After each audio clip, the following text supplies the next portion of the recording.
Chapter 575. The body cannot endure without the obstruction of the city walls. If they were to return to the vast prairie, it would be utterly impossible to outrun the sand beasts. The expressions of several cavalrymen shifted slightly. How about we assist in defending Eternal Life City? One suggested. In this situation, cooperation with the Heavenly Khan is imperative, another cavalryman remarked. No, Meng Yanlie is aware that you are my men. Even if we repel the sand beasts, he will still seek vengeance later, and even death would be a luxury. Yifeng sighed. The last time he had so humiliated the Khan's consort, and had even killed one of Meng Yanlie's sons. Had he been in Meng Yanlie's position, he would undoubtedly imprison his enemy and torture him for a decade.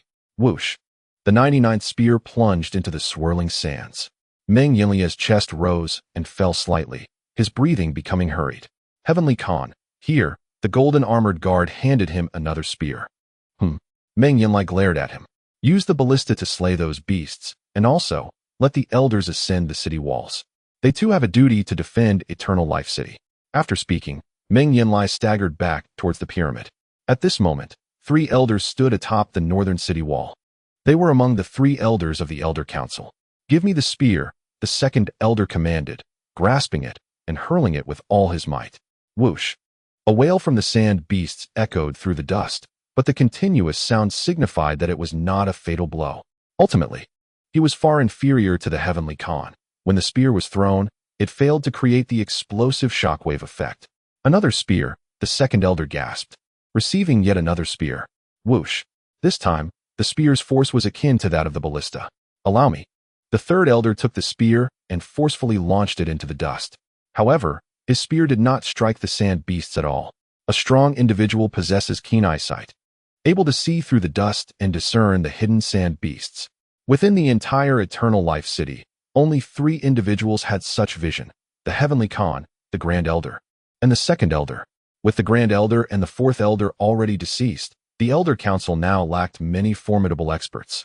Just then, a group of alchemists appeared on the northern wall. After negotiating with the gatekeeper, they began to affix various potions to the tips of the ballistae. Whoosh, whoosh, whoosh. Dozens of ballista bolts were shot into the swirling sands.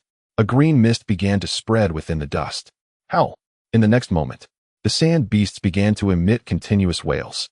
Simultaneously, their once thunderous roars diminished in strength.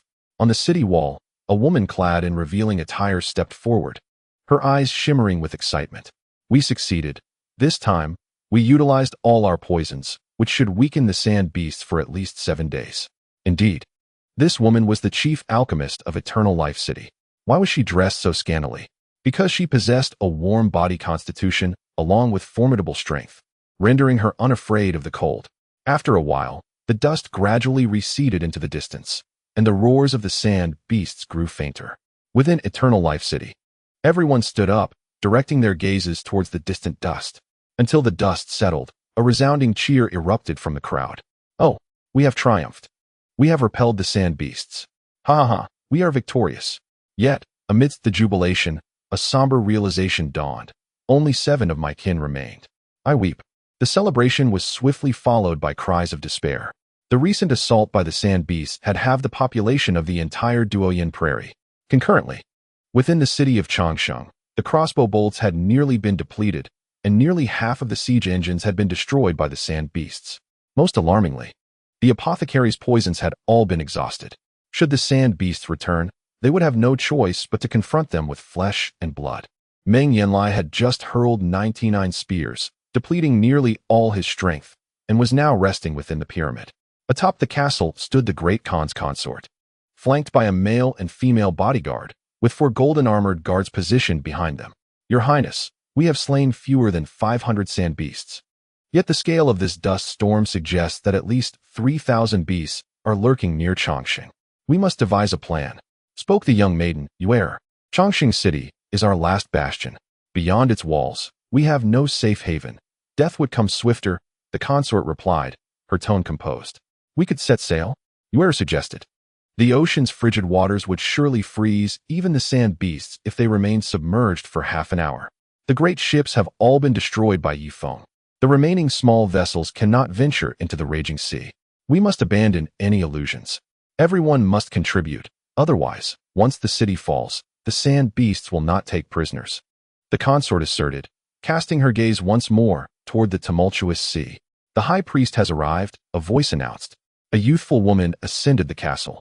Thank you for your previous counsel, which allowed us to prepare Changsheng city. Otherwise, we might not have withstood the initial onslaught. The consort, by Duoyan, said with a faint smile. Matters are not so straightforward. The sand beasts have not departed, but have merely settled within 100 kilometers of Changsheng. The apothecary's poisons only managed to slay a few of the weakest beasts. The toxins were too dispersed, and the remaining beasts will fully recover in 7 days. We face a daunting battle yet, the high priest said, concern etched upon her features. Alas, at this juncture, we must mobilize all the citizens to defend Changsheng city. Golden armored guards, arranged for porridge stalls to feed everyone within the city. Only with full bellies can we confront the coming conflict, the consort declared. Understood. One of the golden armored guards replied, setting off to relay the orders. Sir, please eat something. Neglecting your nourishment could lead to dire consequences. A cavalryman urged Yifeng. The city of Changsheng had swelled with hundreds of thousands, including the natives. The total populace might well reach 700,000 or 800,000. Yifeng had encountered only 6 of his own, and to avoid recognition, his subordinates refrained from calling him Brother Feng, opting instead for Sir. This porridge is made from land creatures and may carry infection, Yifeng remarked, casting aside the broken bowl. Yet, if you do not eat, your body will not endure. They implored. You may partake. My weakened state compels me to refrain from consuming anything indiscriminately. For I fear that a decline in my immunity might allow the parasitic disease to take hold, Yifeng resolutely replied. His current temporary residence is a dilapidated street, riddled with mud and excrement. As for the house, it belongs to an owner. Should Yifeng force his way inside, it would undoubtedly attract attention. If someone were to recognize him as Yifeng, it would be disastrous, for Meng Yanlie would spare no effort to capture him alive. Suddenly, a foul substance plummeted from a second-floor window, merging with the muck of the street below, releasing a pungent stench. One of the refugees removed his boot and began to knead his decaying foot. Having been soaked, his foot was slowly rotting in the frigid temperature of -30 degrees. Yifeng glanced at his own boots, relieved they remained dry. Otherwise, he might have shared the same fate. Chapter 576. The cold expression wavers. Child, my child. A woman suddenly cried, shaking the infant in her arms. However, the baby's body had already stiffened, causing a pang of sorrow in Yifeng's heart. In such low temperatures, he pondered the fate of Duoyan Hina, who had taken her child north.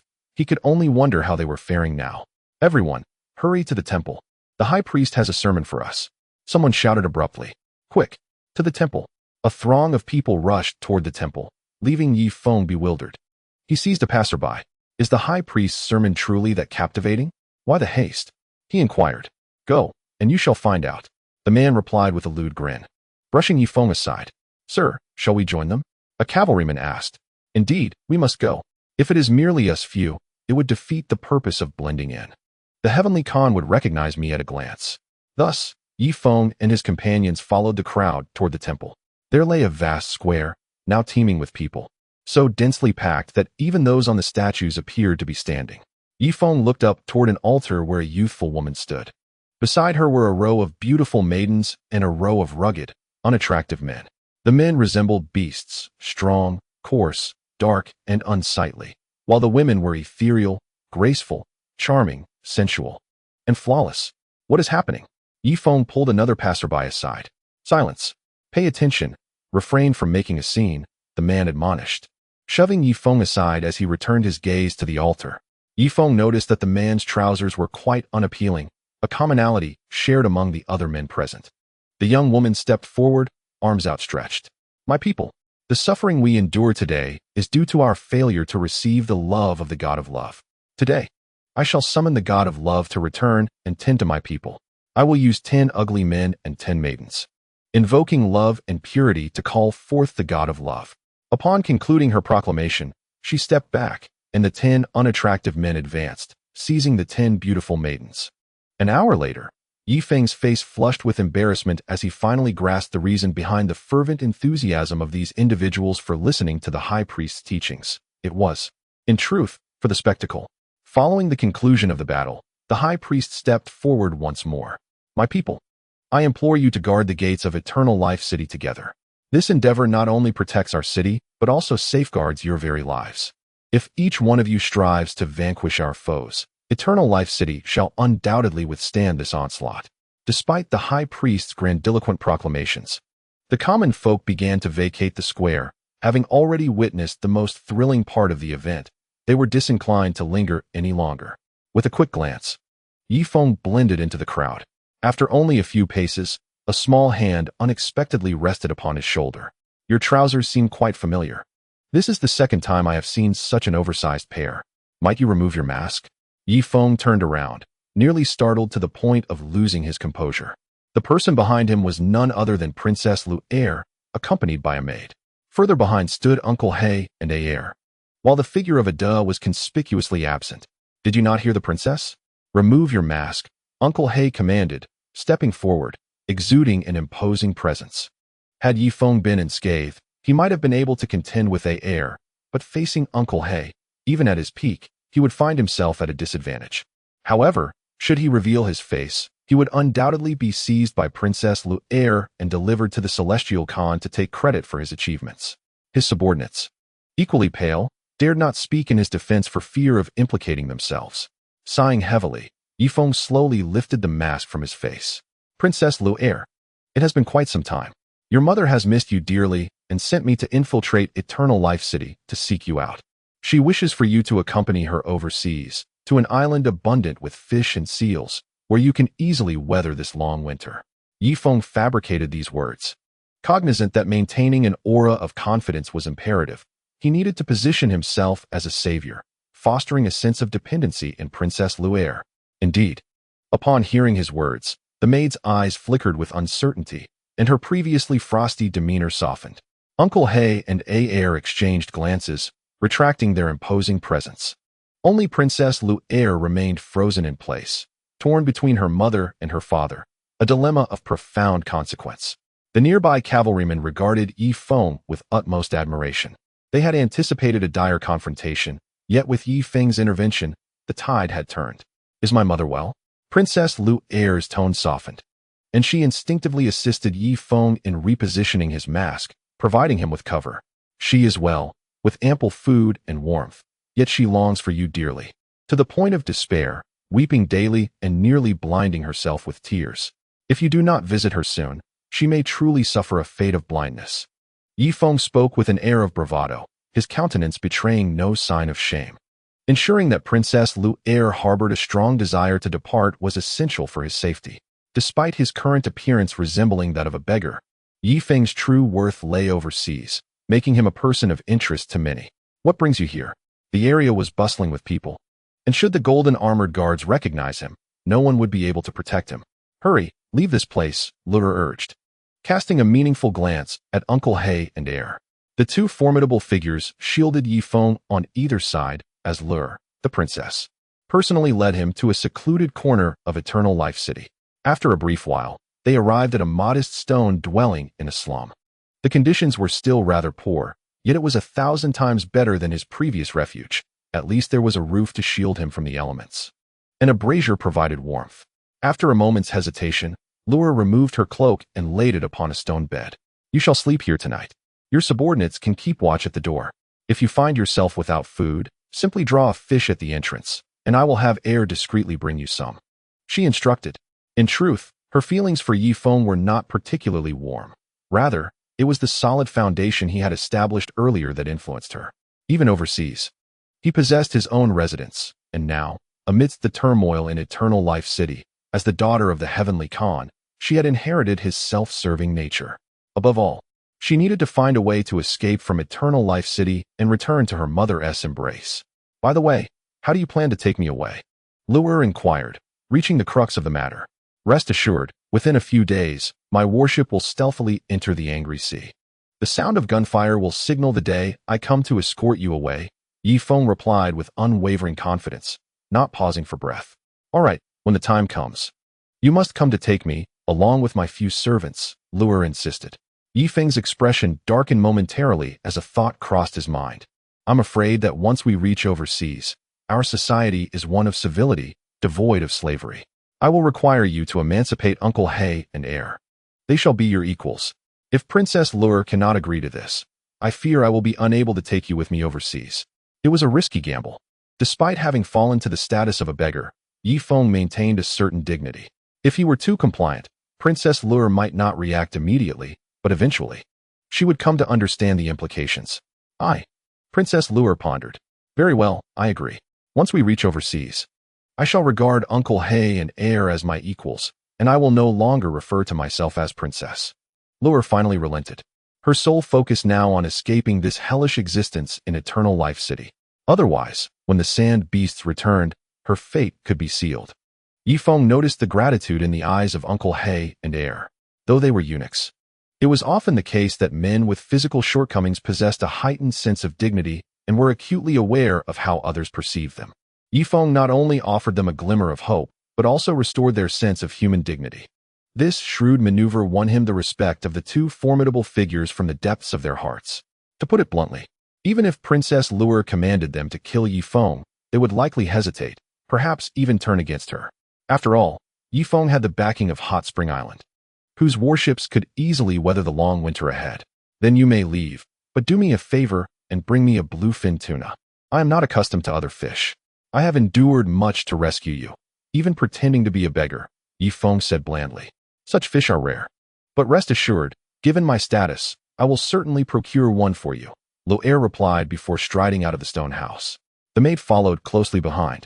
And just before exiting, she suddenly knelt before Yifeng in a gesture of respect.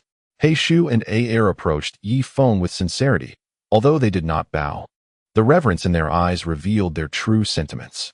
Once the four departed, Yifeng let out a long sigh of relief and sank onto the bed, utterly exhausted. He had nearly been frightened to death, fearing that Princess Yuer might turn against him. Brother Feng, you are truly remarkable. I cannot find the words to express my feelings, exclaimed the beast master as he embraced Yifeng's thigh. Do you see me as an idol? Yifeng understood his emotions. Yes, indeed. You give me the impression that you possess exceptional abilities, that you are capable of anything, the beast master responded. Bai Xiang, you will guard the night with these 5 individuals. Ensure that no one else enters. I need time to recuperate my strength and spirit.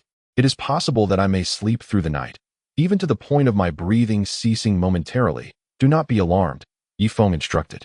Understood, Bai Xiang, who had previously served under the leader of God Mountain, but was separated during the refugee ship raid, nodded earnestly. I will make certain you sleep soundly, Brother Feng, Bai Xiang assured him. In that moment, he was willing to lay down his life for Yifeng. To him, Yifeng had become a figure of extraordinary prowess. Despite the dire circumstances, Yifeng had managed to transform danger into safety, securing shelter and access to frozen fish. He collapsed onto Princess Yuer's cloak, inhaling her fragrant scent and drifting into a deep slumber. Time passed, and suddenly Yifeng awoke with a start. In the center of the room stood an unfamiliar young woman, radiating an aura of immense power. Bai Xiang and the other 6 had fainted, piled in a corner. Who might you be? Yifeng's expression shifted. He felt that his vigor and spirit had returned to 70%, yet in the presence of this individual, he felt utterly uncertain. You must be Yifeng, the great Khan, the young woman began, appearing to be in her teens. Yet her voice resonated with the maturity of one around 40, rich and magnetic, rivaling that of the great Khan's consort. Your ability to find this place and incapacitate my subordinates speaks volumes. What brings you here? Yifeng discreetly placed his hand on the hilt of his knife. Mr. Yifeng, had I malicious intent, you would not be seeing me now, the young woman replied as she gracefully seated herself opposite him. Her attire was revealing yet enchanting, eliciting no thoughts of disrespect. What is it that you desire? Yifeng relaxed his grip on the knife. I am aware that you possess a warship capable of navigating the tumultuous seas at will, and that you have established a home on a distant island, abundant in provisions. Am I correct? The young woman inquired. Indeed, it seems you have done your research on me, having uncovered even this, Yifeng conceded, opting to play along with her line of questioning. In truth, this young girl only guessed half of the situation. He indeed possesses a foundation overseas. Yet the provisions remain unprepared. The warships must gradually fish and then transform the catch into frozen fish. Allow me to introduce myself. I am Pingzhong Labuding, of the Angry Flower 8 Spikes, currently serving as the Grand Apothecary in Eternal Life City. should you or anyone in your life fall ill or sustain injuries. I possess the ability to heal them. Upon concluding her lengthy introduction, the woman slowly rose and seated herself beside Yifeng's bed. Thank you, what do you imply? Yifeng raised an eyebrow. My implication is that you are the soul of Hot Spring Island. Your people will inevitably come to rescue you. When the warships arrive at the Angry Sea, could you kindly inform me? I wish to accompany you overseas to endure this dreadful long winter, Nu Duo stated. Yifeng felt a surge of joy within. He was not particularly concerned about the woman's healing abilities, but rather whether she would hand him over to Meng Yanlie. Clearly, he had been overly apprehensive. Unity was lacking in Eternal Life City, with even the Grand Apothecary playing a double game with Meng Yanlie. Most welcome, Yifeng replied succinctly, extending his hand. Your injury appears somewhat severe. Wait. Something seems amiss. Your eyes, while seemingly radiant, betray a depletion of your lifespan. Have you cultivated some special ability? Perhaps one that enables rapid recovery from injuries? Nu Duo inquired suddenly. Yifeng was taken aback. Indeed, she was the Grand Apothecary, discerning his cultivation of the blood-sucking technique at a glance. While the blood-sucking technique could indeed facilitate swift healing, anything that promotes rapid recovery invariably bears side effects. All things exist in a delicate balance of mutual generation and restraint. Do you possess a method to assist me? Yifeng's voice trembled slightly. Certainly, but it will require time. As long as you take me to your island, I shall prescribe a different concoction each week based on your condition. It will take approximately over a year to restore your vitality, though you shall never regain your peak state. Your injuries have reached a congenital level. Unless divine intervention occurs, your innate potential is forever marred. And you shall never aspire to the realm of the heavenly Khan, Nu Duo stated earnestly. Chapter 578. Yifeng, this is a secret, ah? It cannot be that dire. Yifeng's expression fell immediately. He glanced towards the corner where the 6 individuals, including the white elephant, were piled. They are unharmed, I trust? Do not worry. They merely fell prey to a mild sedative and will awaken shortly, she reassured. Then I am at ease, Grand Apothecary, thank you. Yifeng spoke sincerely, relieved that this Grand Apothecary had alleviated many of his uncertainties. It was no wonder that each time he utilized the fire ability, his spirit was drained so profoundly. It was not that the fire ability was excessively powerful, but rather that he had already sustained congenital injuries. Each use of his abilities exacted a greater toll than that experienced by an ordinary person. Here, I possess a vial of medicinal pills. Take 3 daily after meals, and it will enhance your recuperative capacity, Nu Duo said, producing a small vial from her bosom. Yifeng hastily accepted the vial, reassured by the fact that she had not attempted to assassinate him, indicating that the medicine she provided would not be poison. I am immensely grateful to you. Rest assured, once the warships arrive, I shall surely take you with me, Yifeng declared solemnly. Thank you, Mr. Yifeng. By the way, it would be prudent for you to refrain from pursuing romantic entanglements, at least until your body has fully recovered. Otherwise, you risk the dire consequence of being unable to bear offspring, a realization you must have come to yourself. After expressing her thoughts, Nu Duo quietly departed from the stone dwelling. Yifeng, holding the small vial, fell into a trance, initially believing that his genes were somehow restricted, only to discover that it was due to his injury to the innate essence. Perhaps, ever since he had mastered the blood-sucking technique, his innate vitality had been compromised. The encounter with Duoyan Hina had occurred before he perfected the technique, which explained her subsequent pregnancy. This revelation made everything fall into place. The Great Apothecary truly lived up to their reputation. In that moment, Yifeng felt a renewed sense of hope. He resolved to bring the Great Apothecary to his camp, seeking her assistance in restoring his health, and ultimately, to sire hundreds of sons and daughters on the island, thereby claiming the title of King of the Deserted Isle. The white elephant shifted its form slightly before suddenly leaping into action. Brother Foam, I apologize. Perhaps I dozed off due to fatigue, but I assure you, from this moment on, I will not blink an eye. The white elephant believed its slumber was merely a consequence of exhaustion. This underscored the remarkable skill of the Great Apothecary. It's all right. If you are tired, continue to rest. I am awake now, Yifeng replied. No. I shall stand guard at the entrance, the white elephant declared, striding purposefully out of the stone house. Yifeng turned the small vial upside down, pinching a white pill between his fingers. He inhaled its fragrance, which was quite pleasant, likely derived from restorative herbs. If it were poison, The scent would typically be acrid and offensive. He opened his mouth and swallowed the pill. There was no immediate reaction. However, Yifeng sensed a subtle warmth spreading through his body. Indeed, it was a restorative medicine, suggesting that the great apothecary possessed some intriguing knowledge akin to that of traditional medicine in civilized society. With that, Yifeng began to meditate. 2 days swiftly passed. In the interim, Princess Yuer sent Ayer with a frozen bluefin tuna and several dozen pounds of charcoal. Ayer also brought his own fur mat to ensure Yifeng's comfort during sleep. On the 3rd day, thanks to the pill, Yifeng felt a slight improvement in his condition. Albeit gradual, it provided a reassuring sense of stability, unlike the rapid recovery he experienced with the blood-sucking technique, which often left lingering concerns. At that moment, a chilling voice echoed from outside. In the slums, there are still those standing guard at the entrance. Who resides within? The voice carried an imposing authority. Do not approach, or I shall show no mercy. It was the voice of the white elephant. Just as Yifeng was about to rise, he witnessed the white elephant being hurled back into the room. Following this, a shadow entered, accompanied by 4 attendants. It's you, Yifeng? The shadow recognized him immediately. His attendants unsheathed curved blades, their eyes fixed menacingly on those within the room.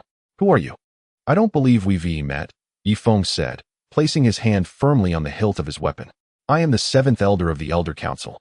Yifeng, how audacious it is for you to venture into Eternal Life City, as if you were seeking death despite the paths to paradise.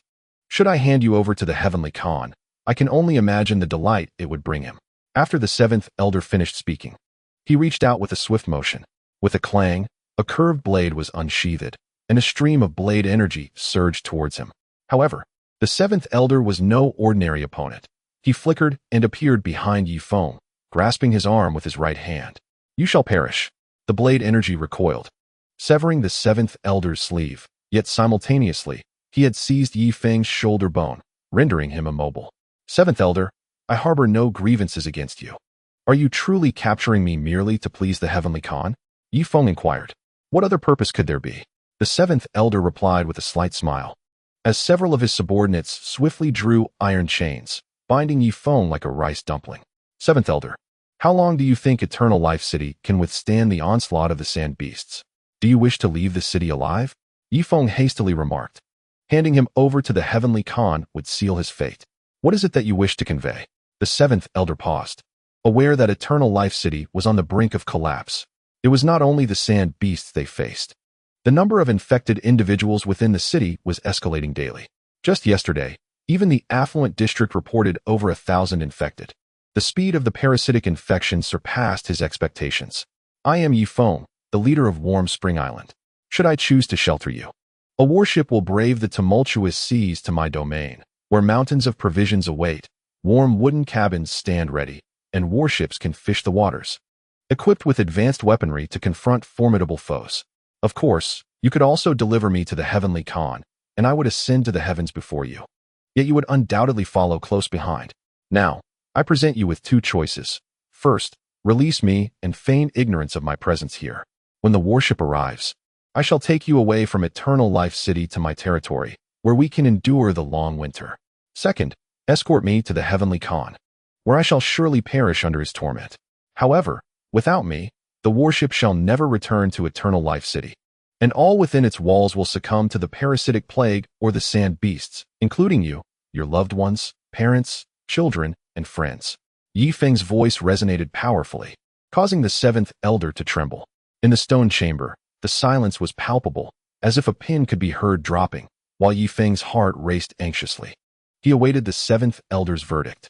It felt like an eternity had passed before Yifeng sensed the 7th elder loosen his grip on his shoulder.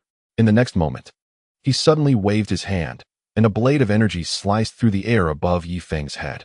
Thud, thud, thud, thud. The 4 subordinates trembled violently, their heads rolling onto the floor. Yifeng, this is a secret. The fewer who know, the safer it remains. I do not trust these subordinates, the 7th elder declared, before yanking the iron chains from Yifeng's body. With a clang, the chains fell to the ground. The 7th elder then assisted Yifeng in straightening his attire. I apologize, Great Khan Yifeng, for my earlier indiscretion. In truth, I have long admired you. My previous remarks were merely a matter of perspective, but now I find myself aligned with your cause. Pray tell, Great Khan Yifeng, is there any task you require my assistance with? I shall see it through.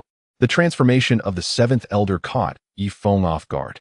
Indeed, he is a man who knows the times, changing his allegiances with the swiftness of turning a page. Dispose of these 4 corpses discreetly. Ensure they are not discovered. Furthermore, procure additional animal hides. My subordinates have been sleeping on hard stone slabs, and I fear for their health, Yifeng requested. No problem. I shall personally deliver them and guarantee that no one follows, the seventh elder replied, as he simultaneously pushed the 4 bodies outside. With a sigh of relief, Yifeng felt a weight lift from his shoulders, having once again averted disaster. Yet, an unsettling feeling lingered within him. The number of those aware of his identity in Eternal Life City was growing. If even the master alchemist could ascertain his residence, it would not be long before the Great Khan himself would arrive. Others might evade detection, but he could never elude the scrutiny of Meng Yanlie. And then there was the Great Khan's consort, a woman who had suffered indignity at his hands. Should she capture him, it would be a fate worse than death. Out at sea, Cheng Libin finally spotted a small island ahead. Hahaha, we've arrived. Wake up, everyone. On the deck lay a multitude of people, while Cheng Libin himself maneuvered the warship from the captain's cabin. Trailing behind the warship were 18 half-finished giant vessels. These ships were not only laden with Yifeng's cavalry, but also a considerable number of refugees who had managed to stow away, leading to an overcapacity situation on each vessel. Originally, there had been over 20 giant ships, but several had sunk along the way, leaving only 18. Susan was the first to rise from the deck, her gaze fixed on the island ahead. Hey, wake up! Everyone disembark immediately. She kicked at those around her. Shortly thereafter, a long line formed on the warship as canoes ferried the knights and refugees to the shore. 5 hours later, the warship was finally empty. Cheng Libin's eyes widened in astonishment. I thought there were only around 3,000 aboard. It appears there are at least 5,000, with the majority being refugees and fewer than 1,000 knights. He then glanced at the 18 half-finished giant vessels. Within, there were similarly only a small number of cavalry, the majority being refugees, artisans, and some women and children. It seemed he had underestimated. Each giant vessel's maximum capacity surprisingly reached 2,000 individuals. Cheng Libin estimated the numbers. Damn it, there must be at least 40,000 people on the shore, but regrettably, over 2,000 of our knights remain untransported. Susan pushed Cheng Libin aside and took command at the helm. Sister Susan, what are you doing? He inquired. We are heading to the angry sea. Afeng has yet to return, she declared. Just then, a sharp cry pierced the sky as Chunin descended on a severely injured giant bird, landing on the island. Shall we ride the bird? Cheng Libin suggested. It is impossible. The colossal bird has sustained severe injuries, and its size renders it vulnerable to the crossbow bolts and spears. Upon finishing her statement, Susan promptly tugged at the ropes several times. In the lower hold, a few boiler workers, who had anticipated a moment of respite, were met with commands to resume their duties as soon as they settled down. Consequently, boxes of charcoal were poured into the furnace, and the warship's speed gradually increased, soon disappearing from sight. On the shore, Harder stood dizzily at the front of the line. Everyone, listen closely. Begin gathering dry twigs and ignite a fire. We shall first have a meal. After dining, the men will chop wood and lay the foundation, while the women attend to finer details. We must erect the shelter with utmost haste, and once it is completed, we will refine this unfinished colossal vessel. A group of individuals exchanged glances, slowly setting to work. After half an hour, smiles of joy began to illuminate their faces. Haha, we have successfully departed from Changsheng City. Indeed, those unfortunate souls in Changsheng City may have already fallen prey to the sand beasts. Even if the sand beasts do not consume them, they will surely succumb to the miasma disease. The atmosphere on the island lightened considerably. Wang Zhihai had also regained his composure and promptly summoned his 5 bank managers. Quickly, construct a shelter here. The headquarters of Spring Bank shall be established in this location. Thus, a flurry of activity ensued among the bank personnel. Chunin leaped from the neck of the colossal bird, feeding it a crystal pill. Little bird, remain here. I shall soon arrange for your birdhouse. Yifeng observed the 2 masked men before him, narrowing his eyes slightly. After a moment, both men simultaneously removed their masks. Gentlemen, what brings you here? Yifeng inquired, sensing that their aura was reminiscent of Duoyan. Great Khan Yifeng, we are the golden armored guards of the Heavenly Khan. We have heard you possess the ability to facilitate departures from Changsheng City, the man on the left spoke. Chapter 580, a cleaner option? Of course, in a few days. The warship will arrive at the Fury Sea. I can allow anyone I choose to leave, while those I do not wish to let go will remain here to feed the sand beasts. Yifeng reclined slightly in his beastskin chair, which the seventh elder had delivered that very day, both warm and comfortable. Upon hearing this, the two golden armored guards slightly bowed. Great Khan Yifeng, what price must we pay to board your warship? The guard on the right inquired. No price is required. Those I find agreeable may board the warship. Yifeng replied slowly.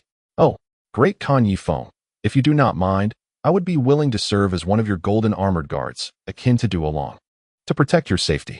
However, I have a request. I have a mistress outside and a bastard child. They are my everything. And I hope you can take us three away when the time comes, the guard on the left implored, his tone now markedly more submissive than when he had first entered. On what basis? Yifeng asked. Very well. The golden armored guard immediately knelt before Yifeng, drawing his curved blade and placing it at Yifeng's feet. I, Dortmund, swear upon the curved blade to remain forever loyal to the great Khan Yifeng. As long as Yifeng lives, I, Dortmund, shall live. If Yifeng perishes, so shall my entire family. Upon uttering these words, Dortmund bowed deeply before Yifeng. Faced with the multitude of sand beasts, even the bravest of the golden armored guards found themselves quaking with fear. Moreover, with their families residing in the city of eternal life, the stakes had become imperative. Dortmund, your sincerity is commendable, Yifeng replied solemnly. I vow by my fleet that upon your arrival in my camp, you shall be treated as an equal, serving as my guard, and partaking in the same fine wine and food as I do. Thank you, thank you. Great Khan Yifeng, Dortmund exhaled in relief, nearly overcome with emotion. After all, the sand beasts were on the verge of recovering from the poison, and within 3 days, they would launch an all-out assault. At this moment, only Yifeng could save his life. The nearby white elephant was utterly in awe of Yifeng, perplexed by how such a seemingly weak individual could command the respect of these formidable warriors.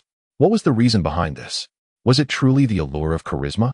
Little did he realize that Yifeng's capabilities stemmed from the solid foundation laid during his past endeavors with the Hot Spring coins, as well as the substantial heritage of Hot Spring Island. Without such backing, Yifeng would have been extinguished countless times over. And you? Yifeng turned his gaze to another golden armored guard. Without hesitation, the guard drew his curved blade and placed it at Yifeng's feet, his imposing figure shrinking as he knelt before him. I, Ma Gobai, swear upon this blade and my 4 brothers to remain eternally loyal to the great Khan Yifeng. As long as the Khan lives, so shall I. If the Khan dies, so shall I, Ma Gobai proclaimed, casting a pitiful glance at Yifeng. Ah, it seems, aside from the blade, your greatest treasure is your 4 brothers, Yifeng remarked, raising an eyebrow. If their skills were on par with his, he might consider their inclusion. Indeed, my second brother Ma Lo Bai, third brother Ma Da Bai, fourth brother Ma Mai Bai, and fifth brother Ma La Bai, though not as strong as I, are not far off. Moreover, we 5 brothers are united. Should the great Khan wish to take us in, we shall heed your commands, Ma Gobai asserted earnestly. Yifeng, filled with joy, stepped forward. I, Yifeng, vow upon my fleet that upon returning to my camp, you 5 brothers shall stand by my side as equals, partaking in the same fine wine and sumptuous feasts as I do. Thank you, great Khan. Is there anything you require? The Ma family is a prominent clan and can procure many things, Ma Gobai inquired. Do you have a larger, cleaner house? Yifeng asked. Of course. But the situation is tense at present. Please, great Khan, and your subordinates, don masks and follow closely behind me. I shall lead you to the residence of my 4 brothers. It is spacious and well kept, Ma Gobai replied, taking the lead. With 2 golden armored guards clearing the path, Yifeng found the route surprisingly uncrowded. The only vexation was the unsightly mess littering the ground. In Changsheng City, an influx of hundreds of thousands of refugees caused the city to descend into chaos. The stench was unbearable, as no one took the initiative to dispose of waste. Along the streets, one could often spot a dazed refugee, a clear indication of being afflicted by the goo worm disease. Although the condition had not yet escalated to the point of causing harm, it was only a matter of time. Coupled with the threat of the sand beasts, Changsheng City found itself besieged from within and without. The 2 golden armored guards recognized this dire situation, and their demeanor towards Yifeng became increasingly respectful. As for Changsheng City, it seemed destined to rot, for he planned to flee with a bucket in hand in just a few days. The streets of Changsheng City were reminiscent of a mountain town, with their undulating paths making it easy for ordinary people to lose their way. As Yifeng turned a corner, his gaze was drawn to a sight that brightened his spirits. A young girl, cloaked in red, was distributing porridge to the refugees under the protection of 4 sweat slaves. He vaguely recalled that she was the daughter of the heavenly Khan and the great Khan's consort. Though her name eluded him, the leading golden-armored guard trembled slightly, lowering his head in trepidation, fearing recognition from the girl in the red cloak. Do not push. There is enough for everyone. No one is allowed to snatch. The girl maintained order while serving the porridge, exuding a sense of compassion. Yifeng felt a pang of sorrow. Such a kind-hearted and beautiful girl was destined to meet a tragic end, either at the jaws of a sand beast or succumbing to the goo worm disease. However, he felt powerless. Could he save every person he encountered? Moreover, he was still in a precarious situation himself. Hey, why aren't you all coming over to queue for porridge? The girl's attention was drawn to Yifeng and his companions, who had not even glanced at the food. After all, the area was filled with starving individuals. Yet the 9 of them appeared indifferent to the sustenance on offer. Thank you, great county princess, but we have already had porridge elsewhere, Ma Gubai replied, adjusting his mask upwards. Your voice. The great county princess, Meng Xin, paused momentarily. Inheriting the formidable genes of the heavenly Khan, she possessed remarkable strength at such a young age, nearing the prowess of a Vandi Meng. Most impressively, her memory was exceptional, and her intellect was sharp, allowing her to recognize the 2 burly men immediately. Why are you sneaking around with your masks on? Remove them, she commanded, and the 4 sweat slaves behind her moved closer. Despite being sweat slaves, they were tasked with protecting the daughter of the heavenly Khan and the great Khan's consort. Together, they were more than a match for the 2 golden-armored guards. As for Yifeng and his companions, a single one of these 4 sweat slaves could easily overwhelm them. It is I, Ma Dongda, he reluctantly revealed, lifting his mask. Ma Dongda? Then this must be Ma Gubai beside you, the girl said, turning her gaze to Ma Gubai. Recent events had been tumultuous, even causing the golden-armored guards to flee Changsheng City, leading her to distrust them as well. With no other choice, Ma Gubai also removed his mask.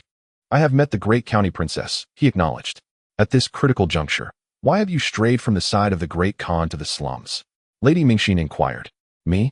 We are executing the orders of the celestial Khan, escorting these individuals to meet him.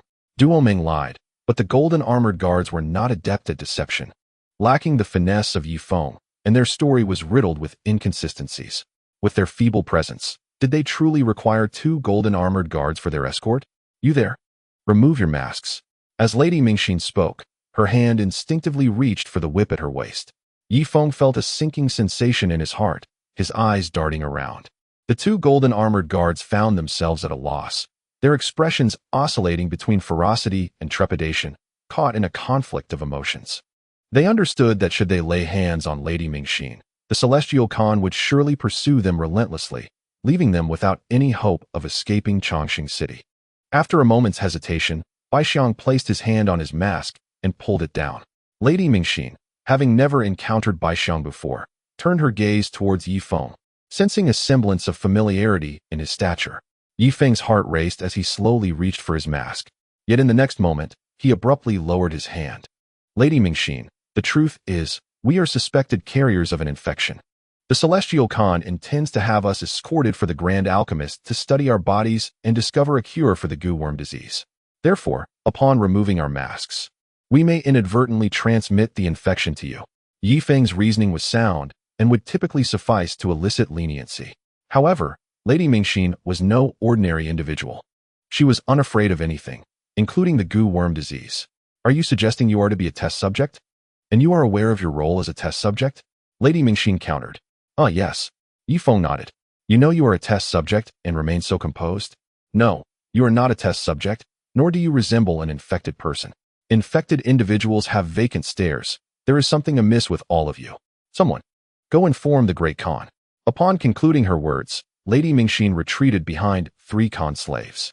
Yifeng, my apologies, Lady Mingxin. Suddenly, Duoyan obstructed the Khan slave who was about to relay the message.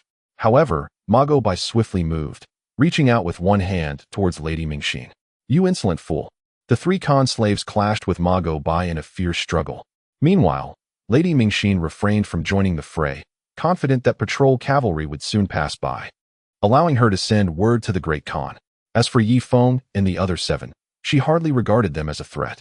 At that moment, a shadow descended from the heavens, hurtling towards Lady Mingxin. What is that? With a swing of her long whip, Lady Mingxin attempted to strike. Yet, in the next instant, the shadow seized the whip and yanked it forcefully.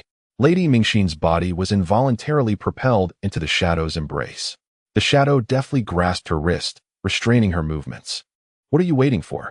Run, the shadow commanded, as it took Lady Mingxin and hurried towards a secluded corner. Was that the voice of Elder 7? Yi Feng's heart leapt with joy. This individual had arrived just in time.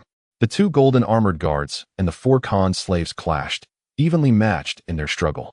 Meanwhile, Yi Feng and his companions closely followed the shadow's lead. Princess Mingxin fixed her gaze intently upon Yi Feng's eyes. Are you Yi Feng? She exclaimed directly. Correct. As a reward, I present you with a stinky sock, Yi Feng retorted, promptly shoving a bundle into her mouth. Should Mingxin scream out in distress, it could potentially summon more adversaries. Yi Feng was left with no choice. Ugh. Mingxin struggled fiercely, tears streaming down her cheeks. Boom. Buzzing. Boom.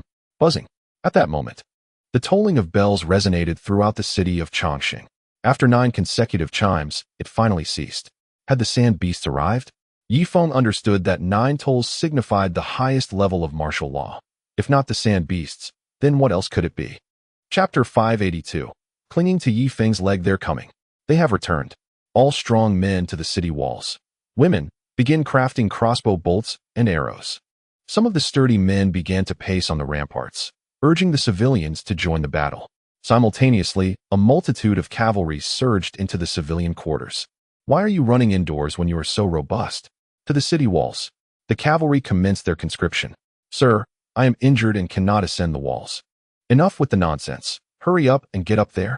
The cavalry paid no heed, seizing every able-bodied man and dragging them toward the ramparts with ropes. Women were not spared either. Another wave of cavalry dispatched them to the logistics camp, compelling them to transport supplies to the walls or fashion various weapons. Hey, where do you think you're going? At that moment, a squad of cavalry blocked Yi Feng and his companions. Elder 7 narrowed his eyes, revealing his face. Stand aside. It was indeed Elder 7. The cavalrymen, recognizing his authority, parted to allow passage. After a while, Ma Goubai and Duoyan returned, followed closely by the 4 slave warriors. You? Why have you not fought? Yi Feng inquired. Duoyan stepped aside, allowing the 4 slave warriors to explain to Yi Feng. You are the illustrious Yi Feng, the Great Khan? We wish to accompany you overseas. Changsheng City will inevitably fall, and we do not wish to perish. One of the slave warriors spoke earnestly. Yi Feng maintained a stoic expression, refraining from speech as he turned his attention to the other 3 slave warriors. The trio promptly knelt before him. Great Khan, please save us. The abducted princess was left utterly dumbfounded. She could not comprehend how her loyal slave warriors could possibly betray her. You have followed me. What of your princess? She remains in my custody. Yi Feng pointed towards Mingxin, who was held by Elder 7. A flicker of guilt crossed the faces of the 4 slave warriors, yet they remained silent, internally conflicted. They recognized the kindness the princess had shown them, but the instinct for survival prevailed. Speak. Yi Feng's tone intensified. Please, Great Khan, release the princess. She is a good girl, not the tyrannical princess one might expect. One of the slave warriors implored. Release her? What if she informs the Heavenly Khan? Can you defeat the Heavenly Khan? Yi Feng countered. The 4 exchanged glances and shook their heads in unison. Indeed, I shall not cause her harm. I merely intend for her to reside with me temporarily. Once the warship arrives, I shall naturally return her home, Yi Feng declared, gesturing ahead. Elder Qi chuckled and led Mingxin toward a secluded corner. Brother Feng, you are simply remarkable, Bai Xiang praised, having already elevated Yi Feng to the status of a deity in his eyes. As they traversed the bustling streets, passers-by hurried by, occasionally interrupted by cavalrymen seeking conscripts. But Elder Qi's status shielded them from scrutiny. Yi Feng swiftly navigated through the slums, entering the affluent district of Changsheng City. The structures here were also built of stone. The sole distinction lay in the cobbled streets. Unlike the slums, where rain transformed the ground into a quagmire, and refuse was carelessly discarded. Yi Feng vowed that upon returning to that small island, he would construct a unique drainage system for this world. However, he pondered whether the pipes would freeze as temperatures dropped. Nevertheless, he resolved to initially create a model of a small town on the island, gradually refining it. There should be mountains, water, bungalows, and restrooms, supplemented by the remnants of German industry. Perhaps even electricity could be harnessed. With electricity, industrial progress would accelerate, and it would be essential to retain some highly educated individuals. Speaking of which, Wang Zhihai was the most educated member of Yi Feng's team, reportedly a postdoctoral fellow. Brother Feng, we have arrived.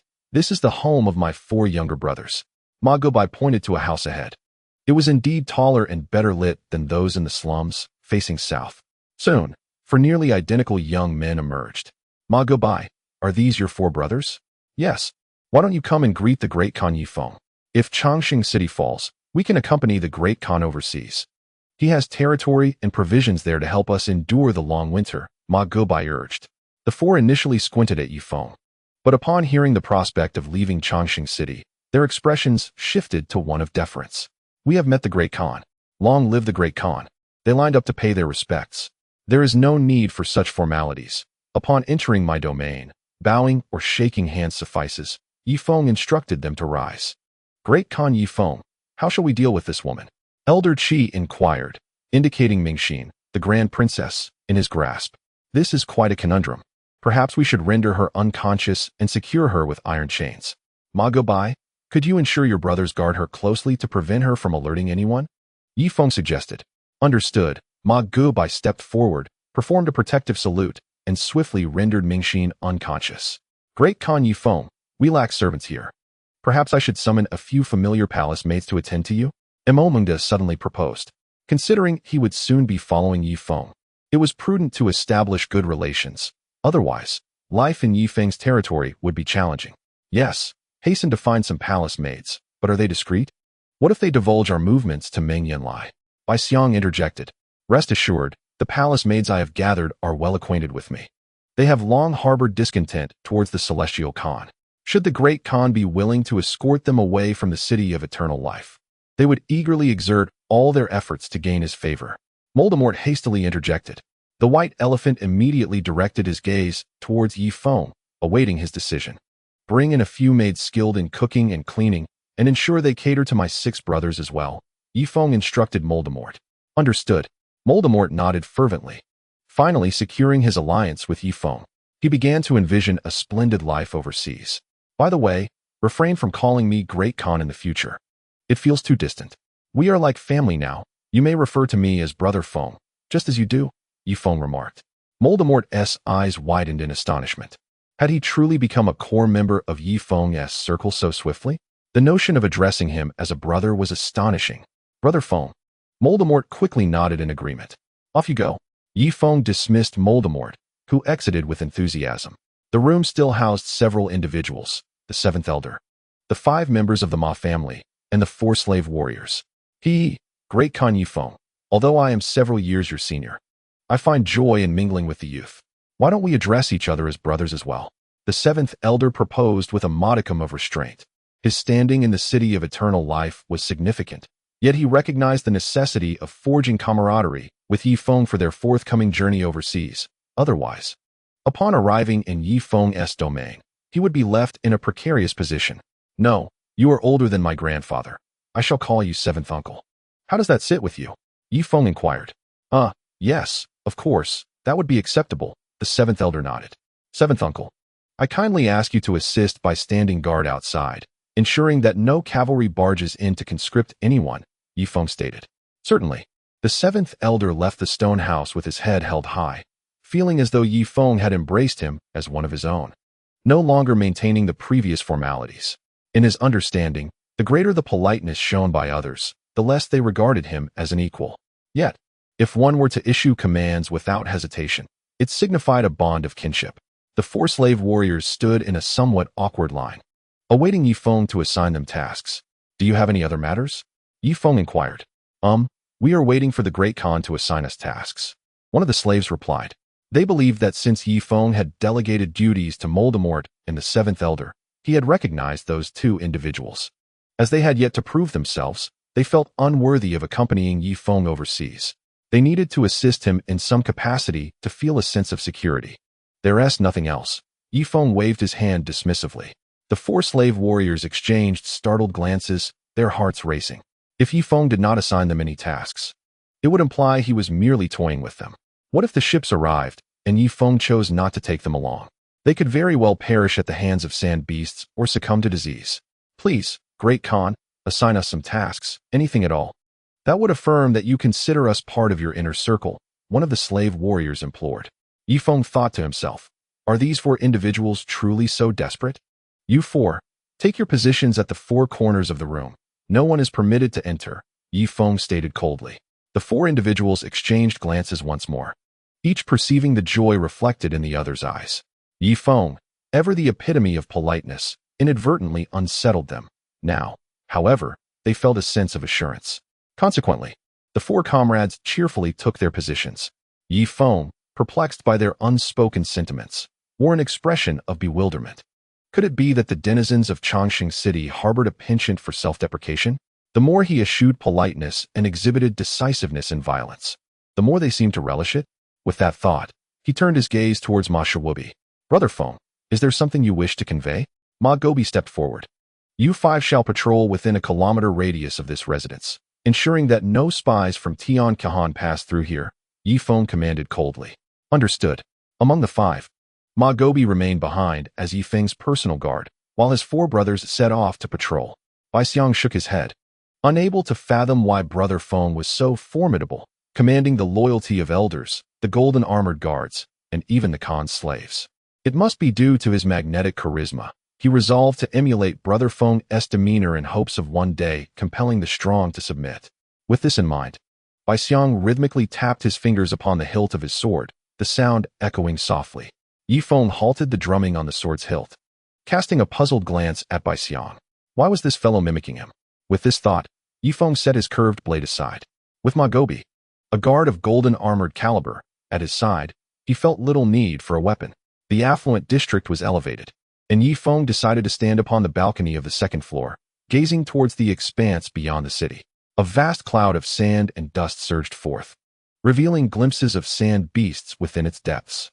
Numerous Duoyan people had ascended the city walls, constructing fortifications.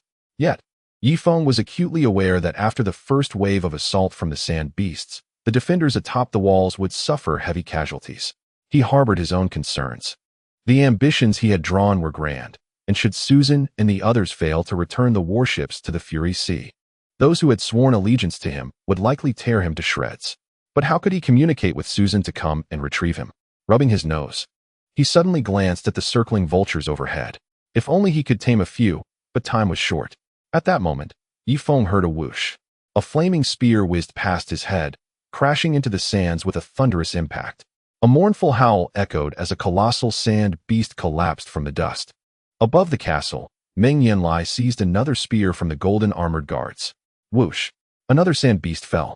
Above the castle, Sir Ma Gobi and Sir Damon were conspicuously absent. Meng Yanlie suddenly realized that two golden armored guards were missing. The remaining two were from the Meng Yan family, Tian Kahan, since they departed from the castle. They have not returned. It is evident what the golden armored guards intend, he thought. Once we repel the sand beasts, I shall personally eliminate those two worthless fools. With that declaration, Meng Yanlie hurled another spear towards the tumult outside. Simultaneously, the city's defense crossbows unleashed their fury, launching 5-meter-long giant arrows into the swirling dust. A colossal roar reverberated through the air. A towering sand beast, several dozen meters in height, emerged from the swirling dust. Yet, one of its eyes had been struck by Meng Yanlie's spear, which pierced through its eye and into its brain. The creature clawed and scratched at its injured eye, and after a prolonged moment, it let out a mournful wail before its massive form collapsed to the ground. A 6th-tier sand beast? Meng Yanlie squinted. Having battled in the Green Sea Desert for nearly a century, he had only encountered 4 6th-tier sand beasts in his lifetime. It was no wonder that it could breach the formidable defenses of Green Sand City. The birth of a 6th-tier sand beast was indeed a significant event. After the 6th-tier beast fell, the roars of other sand beasts echoed through the dust. sounding both like lamentations and cries of sorrow. Moments later, the dust began to recede into the distance. Remarkably, the sand beasts retreated once more. Splendid work, Your Majesty. You have slain a 6th-tier sand beast. It must have been the leader of this beast tide, and with its demise, the tide has naturally dissipated, exclaimed a jubilant golden-armored guard. Meng Yanlie felt a surge of luck. The 6th-tier beast was covered in rock, and to strike its vital eye was indeed a stroke of fortune. Regardless, he had triumphed in the second battle. Although the sand beasts might return, it would take at least a month or two for a new leader to emerge among them. With this time, he could certainly construct massive ships and relocate his most trusted allies overseas. Just then, light footsteps approached, and the Great Khan's consort, Duoyan, came forward. Congratulations, Your Majesty, for single-handedly repelling the sand beast tide. What shall we do next? After speaking, she produced a fragrant handkerchief from her bosom to help wipe the cold sweat from Meng Yanlie's forehead. Meng Yanlie responded with evident pleasure. Inform everyone to begin constructing massive ships. At least 20 must be completed within a month, he commanded. Chapter 584 made Yefeng's intentions abundantly clear. With 20 colossal vessels, he could easily relocate all his loyalists from Changsheng city, while the fate of the common people mattered little to him.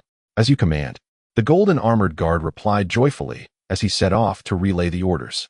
The main gate of Changsheng city swung wide open, and a golden-armored guard, accompanied by dozens of skilled fighters, charged out to begin slicing the flesh of the 6th-tier beast and searching for its crystal core within its body. The crystal core of a 6th-tier beast was immensely valuable. It was said to be a key ingredient in the concoction of holy water. Yefeng swallowed hard, gazing regretfully at the corpse of the 6th-tier sand beast. Brother Feng, the crystal core of a 6th-tier beast is a rarity not seen for decades. If your spring coin still holds value, perhaps you could buy it from the Great Khan, Ma Gubai hesitantly suggested, unwilling to remain beneath the white elephant's shadow. The white elephant, an insignificant creature, was so close to Yefeng. How could he still dare to call him the Great Khan? I don't have that much money right now. I just hope the Great Khan doesn't consume the crystal core immediately, Yefeng sighed. The white elephant, pondering, suddenly brightened. Brother Feng, now that Ma Gubai and Duoyan have pledged loyalty to you, why not have them steal the 6th-tier crystal core? After consuming this crystal pill, your strength will undoubtedly ascend to a higher tier. They are my friends. How could I possibly allow them to engage in thievery? Yifeng reprimanded. Fear not, Brother Feng. Although the golden-armored guards are a proud faction, for your sake, I am willing to give it a try, though I cannot guarantee absolute success. Ma Gubai replied. How could I impose such a task upon you? Yifeng felt a surge of joy within, yet he maintained a faade of courtesy. It is of no consequence. I shall make my way to the castle now. Farewell, Ma Gubai declared, striding out of the affluent district towards the elevated castle. Recognizing the necessity to forge a significant achievement alongside Yifeng, he understood that failing to do so might leave him vulnerable to the old guard's tyranny once they reached Yifeng's territory. After Ma Gubai's departure, he summoned his younger brother, Ma Lubai, to serve as Yifeng's personal guard. Ma Lubai, how does your strength compare to that of your elder brother? Yifeng inquired. There is a slight gap, but it is not substantial, Ma Lubai replied earnestly. Given my prowess, how many do you believe you could contend with?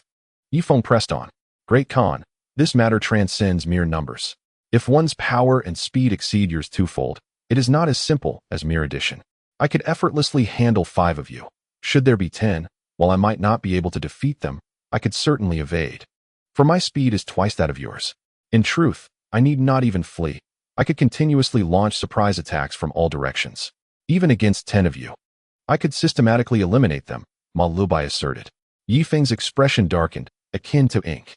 Despite being a master capable of evenly matching Fan Di Meng, he found himself diminished by Ma Lubai's words.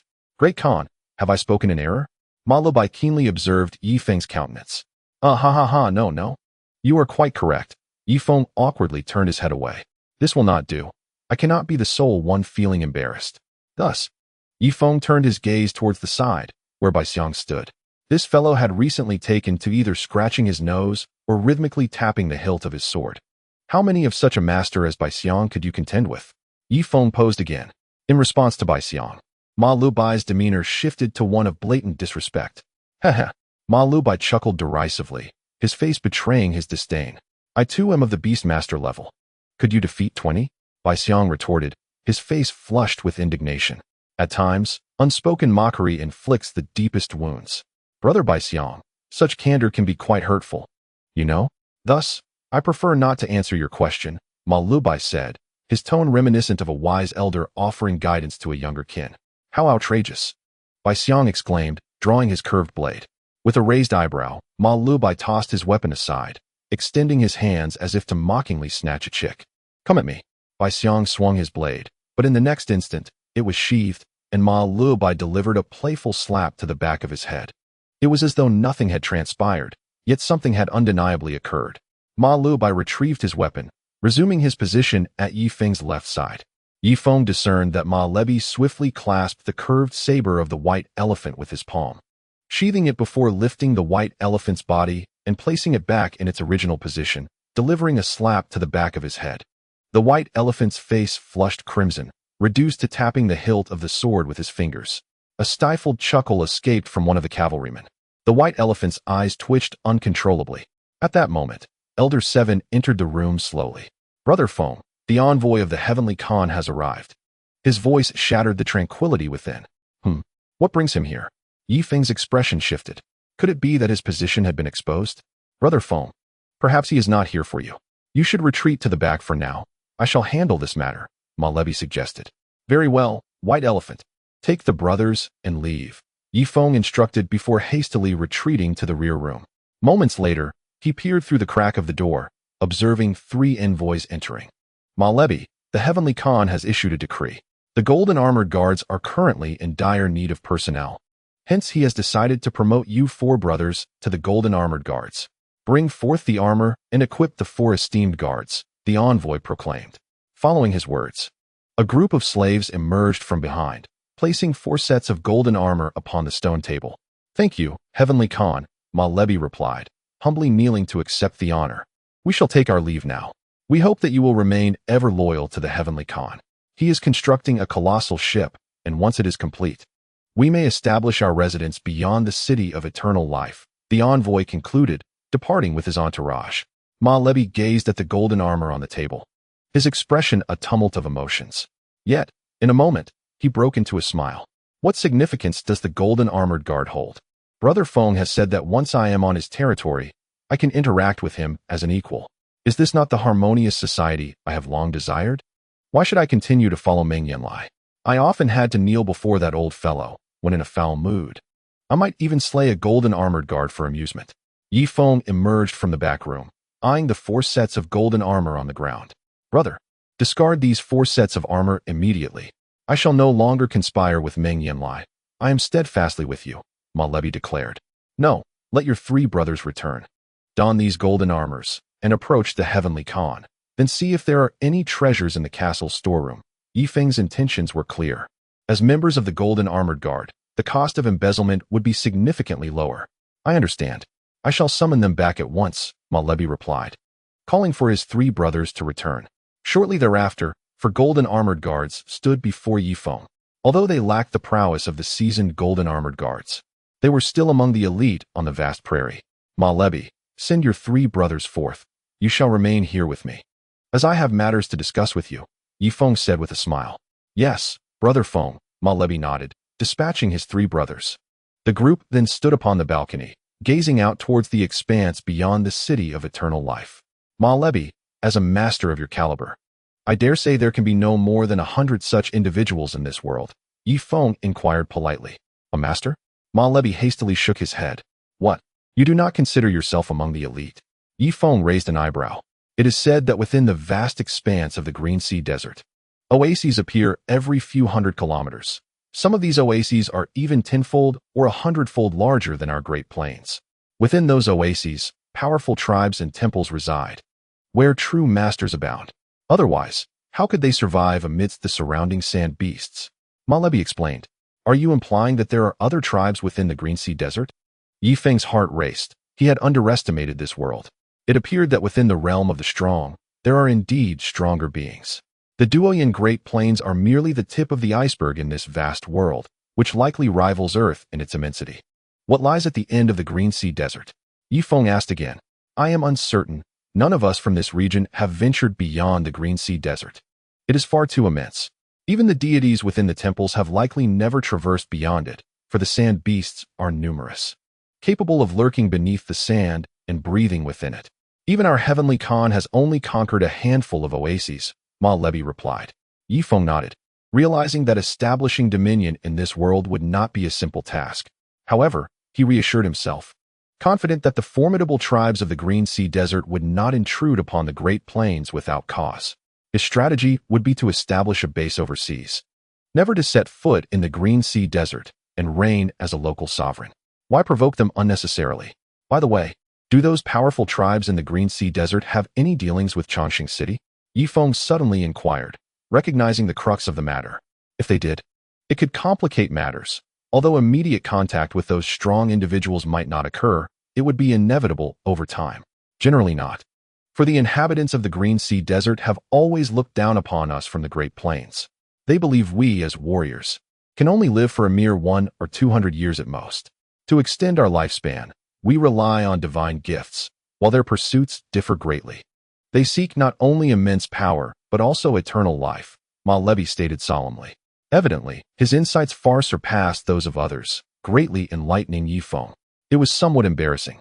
Having spent over 2 years on the deserted island, he was only now beginning to grasp the nature of this world. Wait, did you say you are warriors? Yifeng suddenly recalled. Indeed, warriors, and there are ranks among us. I belong to the lowest tier. While someone like the Heavenly Khan would likely be considered a 9th-tier warrior, as he possesses the ability to create avatars, Ma Lebi elucidated. What lies above warriors? Great warriors. Perhaps? Yifeng inquired further. I truly cannot say. Perhaps the nomenclature varies by region. Of course, there are those who have perfected their warrior skills to the utmost. For instance, the statue in the temple is said to have been capable of hurling a spear into the starry sky over 150 years ago, bringing down the very stars themselves. Such a level surely surpasses the limits of humanity, Ma Lebi remarked. Very well. Yifeng, with a pallid complexion, nodded slightly. He sensed that Ma Lebi was not one to boast, and most of his words were likely rooted in truth. Brother Feng, it's me. I've brought the palace maids. Came the voice of Duomeng from outside the door. Enter. Duomeng stepped in alone and gently clapped his hands. To his surprise, 20 maidens of considerable beauty entered. Among them an old acquaintance. Duoyan, what a surprise to see you here. Yifeng exclaimed, his eyes widening. Minister of Economy. It is indeed a pleasure to meet again. I assumed you had gone overseas, yet here you are still in Changsheng City. A faint blush crossed Duoyan's face as she responded. Upon her arrival, she had already heard from Duomeng that her sole duty was to attend to Yifeng's needs, even accompanying him in slumber. Haha, so many beautiful women. Brother Feng, we can certainly allocate them well. You choose first, and the remainder will be for the 6 of us, Bai Xiang declared gleefully. Such nonsense. They are not mere commodities. They are individuals of equal standing, serving only to attend to our daily needs. Of course, should they wish to engage, that is another matter entirely. But coercion is absolutely forbidden. If you dare to use my name to impose, I shall not spare you. Yifeng glared at Bai Xiang. Understood, Brother Feng. Very well. I shall assign them tasks. Bai Xiang stepped forward, pointing to the 4 most beautiful women, including Duoyan. You 4 shall attend to Brother Feng at night. Oh no, I mean, you shall assist him in sleeping, not in the manner you might think. You'll help with the blankets, fetch the chamber pot when needed, assist with undressing at night, and aid with washing his face and dressing him in the morning. Bai Xiang displayed an air of arrogance, reminiscent of a dog relying on its master. You 4 shall serve Brother Feng during the day, whatever he requires. You will comply without question. Prepare meals that are delicious and satisfying. If you serve him well, he may take you with him when he departs from Changsheng City, allowing you to escape to warmer lands for the long winter. After making these declarations, Bai Xiang's demeanor softened as he turned to Yifeng with a solicitous expression. Brother Feng, what do you think? Let it be so. Yifeng nodded, his mind preoccupied with other matters. With Bai Xiang managing everything, he was relieved of distractions. His primary concern was how to ensure Susan brought the warship, as he had boasted earlier that she would arrive in a few days to transport everyone away. Should this bubble burst, he feared dire consequences. The remaining women would tend to the 6 brothers. Bai Xiang surveyed the remaining 8 palace maids. Yes, the women. well trained by the Great Khan's consort, exhibited a demeanor of submissiveness, easily manipulated. Chapter 586. I could not see clearly on board the warship. Susan was in distress, urging Cheng Li Bin to hasten. Can we move any faster? Yifeng is in Changsheng City.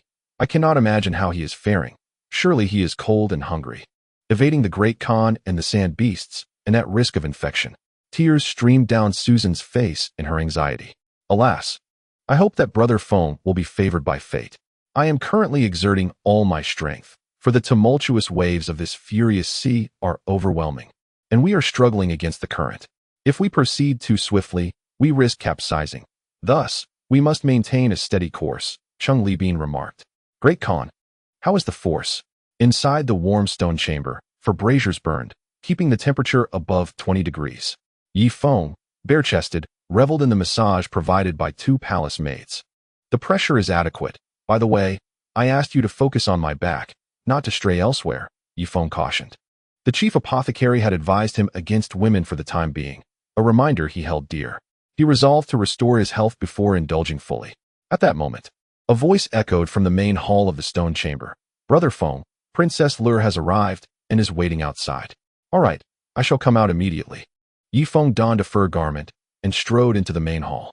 There, Princess Yuer sat upon a wooden chair, flanked by her maidservants, along with Black Uncle and Heir. Yifeng, did you not say that the warship would soon arrive to escort us? What is the exact time? Yuer inquired hastily, her heart racing with anxiety. She feared that Yifeng would abandon her in Changsheng City to await an uncertain fate. With the selection of the leader of the sand beasts, the city faced a third wave of attack. Moreover, an infectious disease was now rampant in Changsheng City, even spreading to the affluent districts. Soon, very soon. In the coming days, Yifeng replied, a surge of alarm coursing through him. He hastily evaded the question, knowing he could not disclose a specific date. Should the ship fail to arrive, his words would become hollow. Very well, but you must also exercise caution. My father is dispatching a large army to root out spies within the city, including your cavalry, of whom over 500 have already been captured and imprisoned. Princess Yuer's words sent a tremor through Yifeng. He had approximately 2,000 of his loyal brothers detained in Changsheng City, each of them having faced life and death alongside him. The consequences of their capture were unimaginable. Has your father not executed them? Yifeng could not help but grasp Yuer's hand. Of course, they will be executed, an average of 10 each day, to instill fear in those who have betrayed him. Yuer replied, feeling Yifeng's grip tighten, nearly crushing her delicate hand. Brother Feng, those are our brothers. We cannot allow them to perish. Bai Xiang stepped forward, his eyes ablaze with determination. Yifeng released Yuer and began pacing the hall. Yuer, can you devise a means to free them from the prison? He suddenly inquired. Impossible. My father trusts no one now. The prison is guarded by our Meng Yanlie family's golden armored guards. Anyone daring to enter will be met with lethal force, Yuer explained. Where does your father execute my men? Yifeng pressed. It is about to commence at the temple square. Yuer gestured toward the distance. Let us go and see if we can rescue them, Yifeng declared, striding purposefully toward the temple square. At that moment, 10 individuals were already bound at the temple square. Among them, 8 were Yifeng's subordinates, gaunt and tortured beyond recognition. Surrounding them, the ignorant commoners jeered, spitting and hurling stones at the condemned. The common folk acted with a heavy hand, with several stones even striking their heads. These individuals belonged to our tribe. Bai Xia could not restrain herself and stepped forward, only to be firmly held back by Yifeng. This was due to the presence of 2 armored guards nearby, their piercing gazes sweeping over the crowd. A slave stepped forward, pointing at the individuals bound to a stake.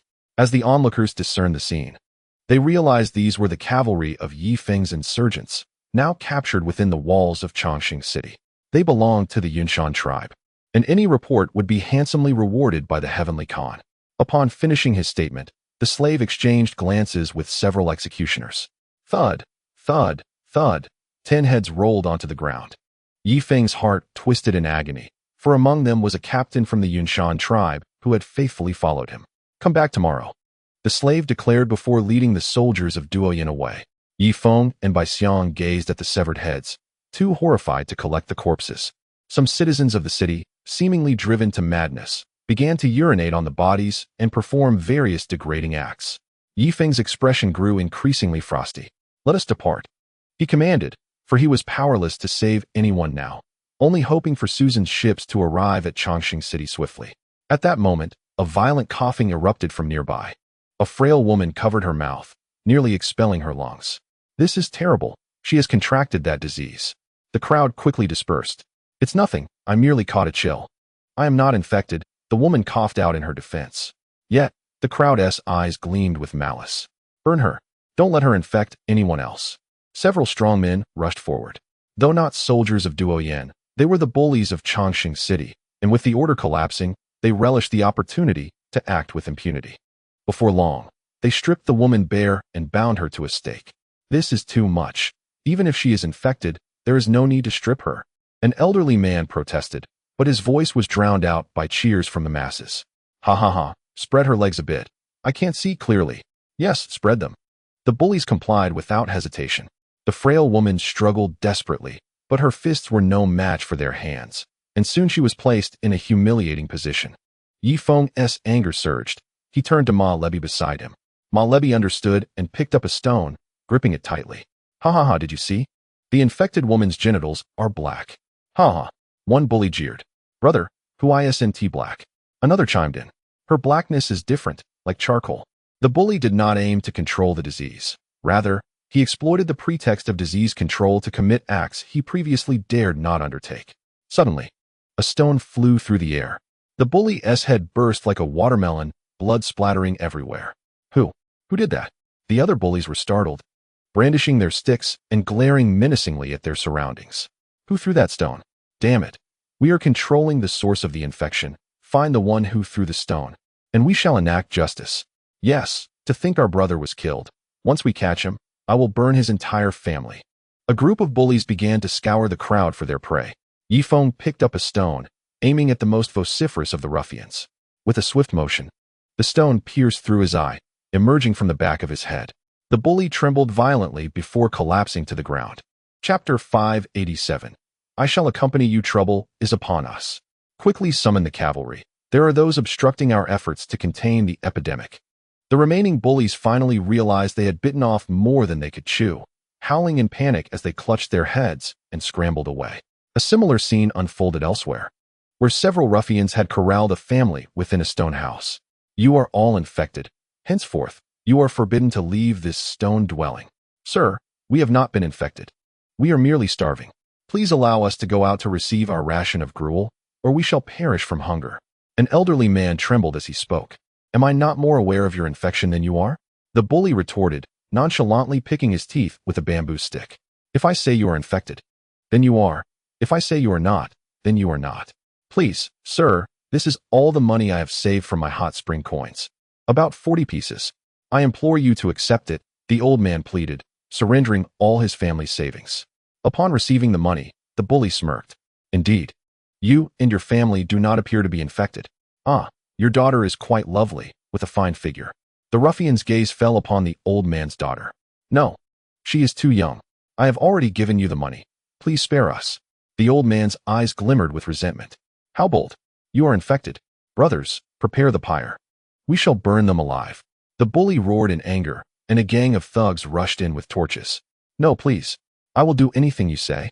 Daughter, you go with this esteemed gentleman to the back room. A flicker of bitterness crossed the old man's eyes.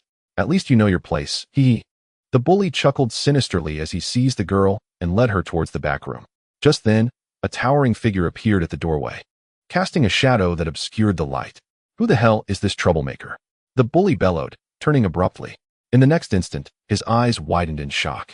The giant at the door was clad in golden armor and wielded a finely crafted curved blade. Ah, Lord Jinwei. I was merely conducting a health inspection for the epidemic and intended to take his daughter for a checkup, the bully stammered, instantly adopting a sycophantic demeanor. Ma Lebi's eyes gleamed with ferocity as he unsheathed his blade. With a swift strike, the bully was cleaved in two, his entrails spilling onto the ground. His minions trembled in terror. Clang, clang, clang. Ma Lebi advanced into the dwelling, cornering the 6 or 7 small bullies against the wall. Behind him emerged Yi Feng and Bai Xiang. Sir, how shall we deal with these miscreants? Ma Lebi inquired. Eliminate them. Yi Feng replied coldly. Wait, let me take care of this. Bai Xiang, having witnessed the execution of his comrade, was seething with rage. He seized the bully's curved blade. With a flurry of strikes, the sycophantic thugs were reduced to mere remnants, writhing on the ground in agony. Pathetic, utterly pathetic. With a few more thrusts, Bai Xiang blinded the last of them, then kicked them out of the stone house one by one.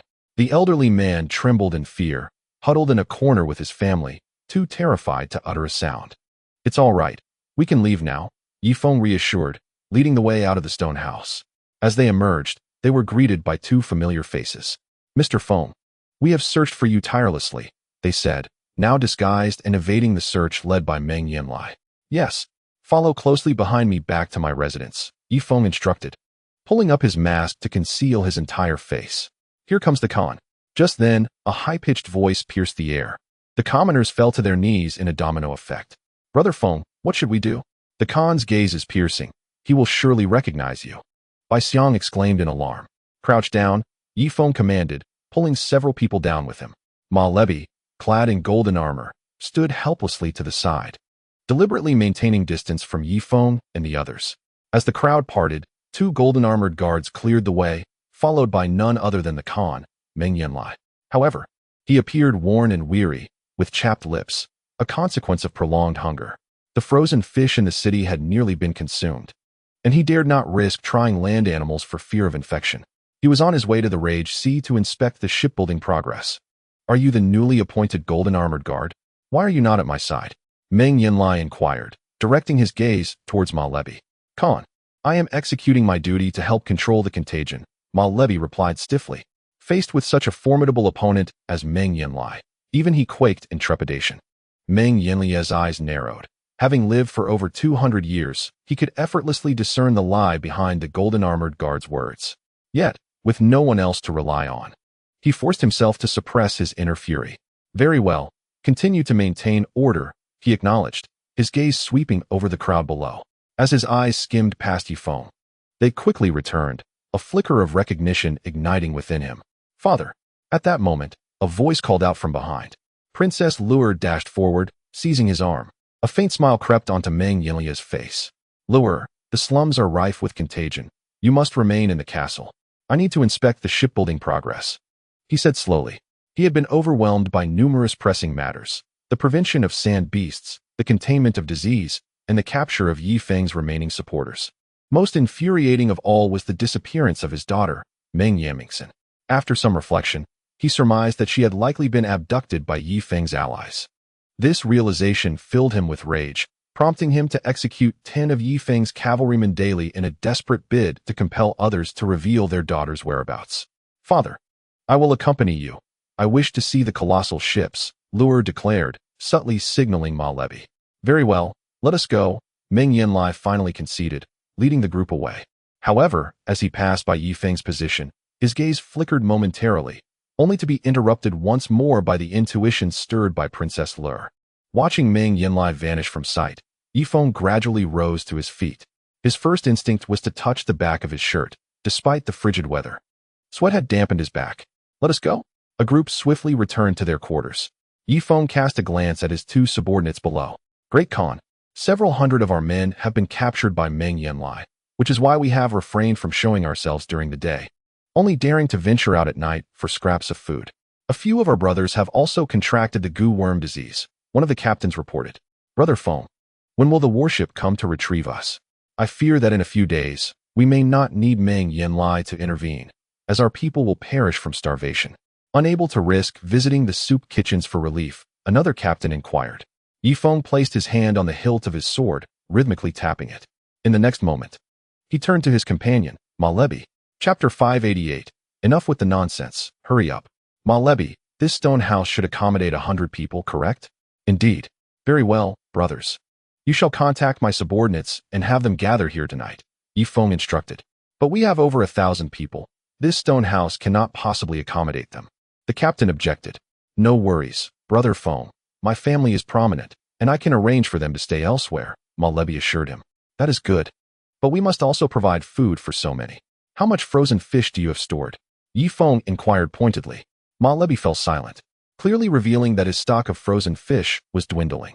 After all, the current Changsheng city resembled a stinking prison, with hundreds perishing daily from hunger, illness, or the cold. Food had become a scarce commodity, and some ordinary citizens had begun resorting to consuming terrestrial animals, even when they could scarcely fill their bellies. As for the frozen fish, only those within the castle could partake, and even they could not eat their fill. Brother Feng, I will do my utmost to ensure fair distribution, Ma Lebi replied. Very well, from this point onward, my food requirements need not be extravagant. 2 meals a day will suffice, Yifeng stated, glancing at the several palace maids nearby. Yes, Great Khan, the maids obediently nodded. 20 nautical miles away from Changsheng City, the warship was struggling onward. Susan seized the opportunity and took aim at the turbulent sea with 3 consecutive shots. Soon, 3 enormous fish carcasses floated to the surface. Quick, reel them in, Cheng Libin urged.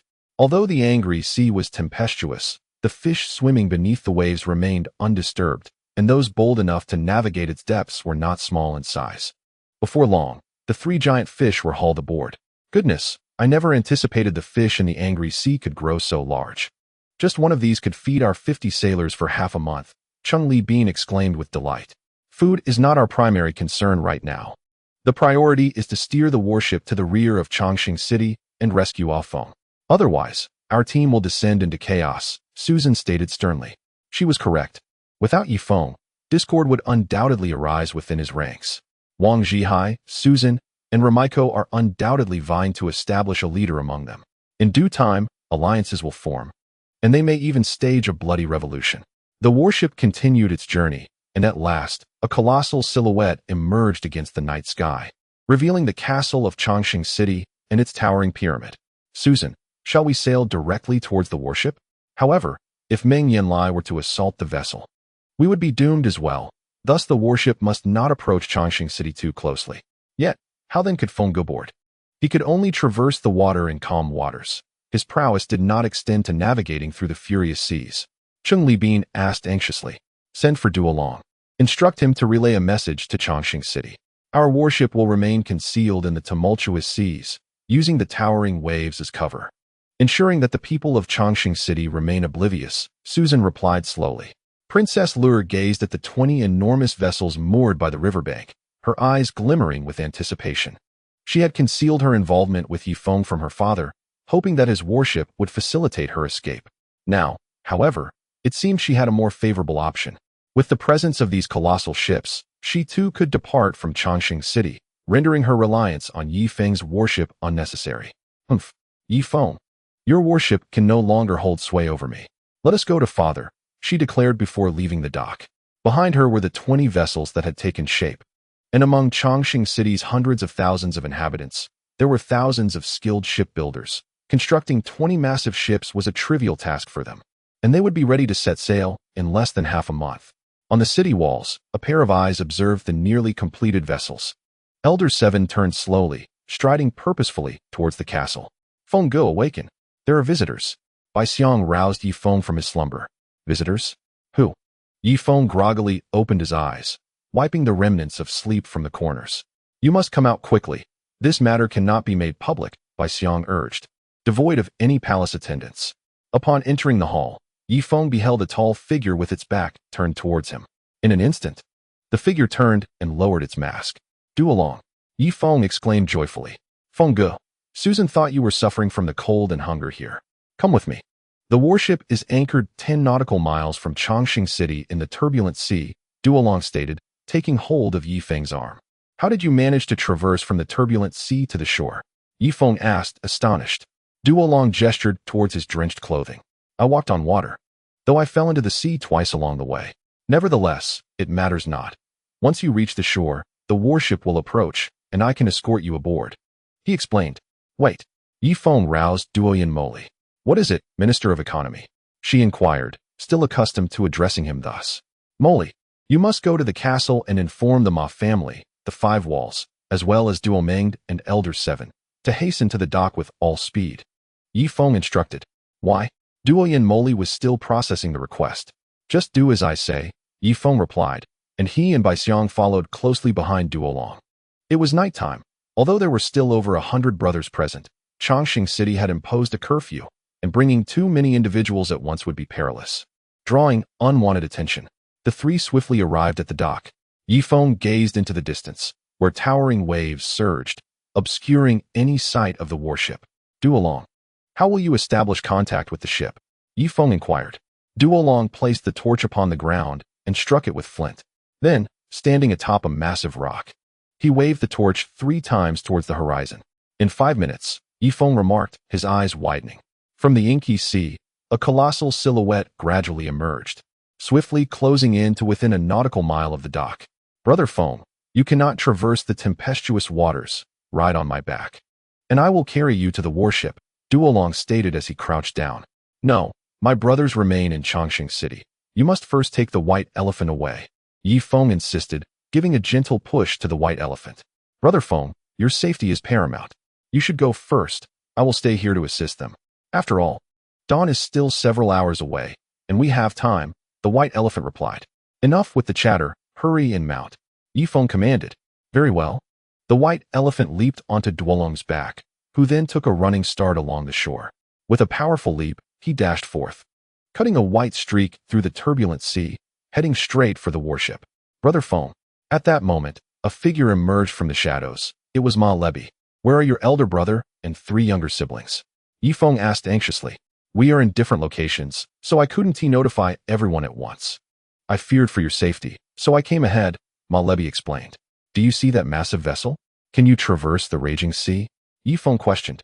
I can, Ma Lebi replied, and with a running start from the shore, he too formed a white line, swiftly charging towards the warship. Yifeng smiled with gratification, sensing that Ma Lebi's strength rivaled that of Duolong. However, just as he smiled, Ma Lebi lost control and crashed into the warship's solid iron hull, plunging completely into the tumultuous waters. Quick! Hooks were thrown from the warship to pull Ma Lebi aboard. It seems there is still a gap in strength compared to the seasoned golden armored guards, Yifeng sighed. Duolong, carrying 1 person, had easily leaped onto the warship, while Ma Lebi, alone, had collided with it, indicating a distinct disparity in their abilities. Brother Feng, I have arrived. From the darkness emerged Duomeng, cradling a 5 or 6-year-old girl, accompanied by an attractive female native. Brother Feng, allow me to introduce. No need for introductions. You carry your wife and child. Traverse the waters and head directly to the warship, Yifeng instructed. Understood, Brother Feng. Duomeng felt exhilarated, realizing that Brother Feng had not forgotten him. Meihua, climb onto my back and hold the child tightly. I shall now carry you across the waters. With that, Duomeng set forth, swiftly making his way to the warship. However, midway through, a colossal wave crashed upon them, drenching the trio thoroughly. It appears that the strength of Dortmund is comparable to that of Duolong. Yifeng nodded with satisfaction and glanced again into the shadows. Brother Feng, Mago Bai emerged from the darkness. Quick, board the ship, with your strength. Traversing the water will pose no challenge. Yifeng gestured toward the warship a kilometer away. All right. Mago Bai nodded and, with a single step upon the water, swiftly reached the vessel. Yifeng surmised that Mago Bai, Dortmund, and Duolong were of similar strength, while Ma Lu Bai lagged slightly behind, having just been promoted to a golden armored guard. On the deck of the warship, Susan was fuming, hurling invectives. Yifeng, you scoundrel, always posturing, don't endanger yourself. Sister Susan, we cannot speak thus. If Brother Feng lacked such resolve, how would he deserve to be the soul of Hot Spring Island, cherished by all? Chung Li Bean interjected with a differing opinion. At that moment, a figure emerged from the shadows. Uncle He, why have you taken so long? Where are Princess Yuer and Ayer? Never mind, just board the ship. Yifeng pointed behind him. Uncle He's form, finally illuminated by the firelight, revealed a pallid complexion. His eyes filled with terror. Yifeng instinctively took a step back. Behind Uncle He, another head emerged, revealing a golden armored guard. With a swift motion, the guard drew a curved blade, which was, alarmingly, extracted from Uncle He's back. Uncle He? Yifeng's expression shifted dramatically. Near the dock, a multitude of torches ignited, casting light upon another golden armored guard and a familiar figure. It was Elder Qi. Elder Qi? You? Yifeng's eyes widened as he retreated, unable to stop himself. Yifeng. Ha. I've finally caught you. I've finally caught you. As the voice echoed, a figure slowly approached from behind. It was the Khan, Meng Yanlie. Following him were numerous cavalry, each holding 5 captives, the subordinates of the white elephant. Kill. With a single command from Meng Yanlie, 5 heads rolled to the ground. Yifeng. Yifeng. Ha. Today brings me immense joy, surpassing even the slaying of a 6th-level sand beast. Now, how shall I deal with you? Meng Yanlie smirked. As if he had captured a long-desired prey, he intended not to end Yi Feng's life swiftly, but rather to take him back for prolonged torment. In a flash, the Great Khan's consort, Bai Duo, appeared, flanked by Princess Yuer and Grand Princess Mingxin.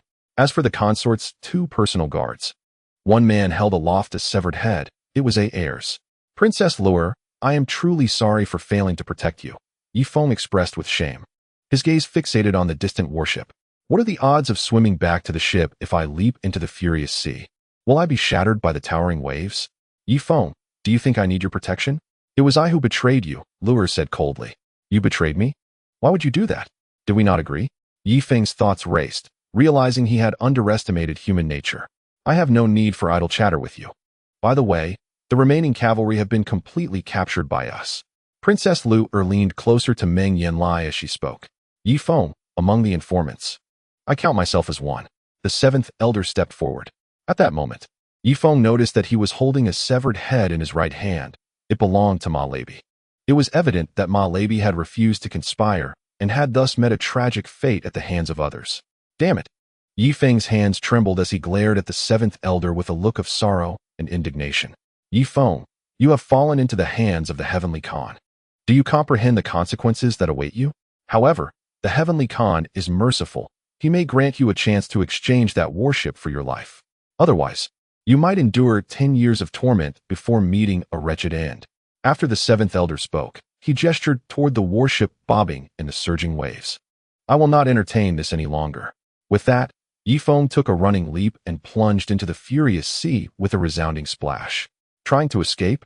Meng Yanlie waved his hand, and dozens of crossbows on the city wall simultaneously fired. Thud, thud, thud.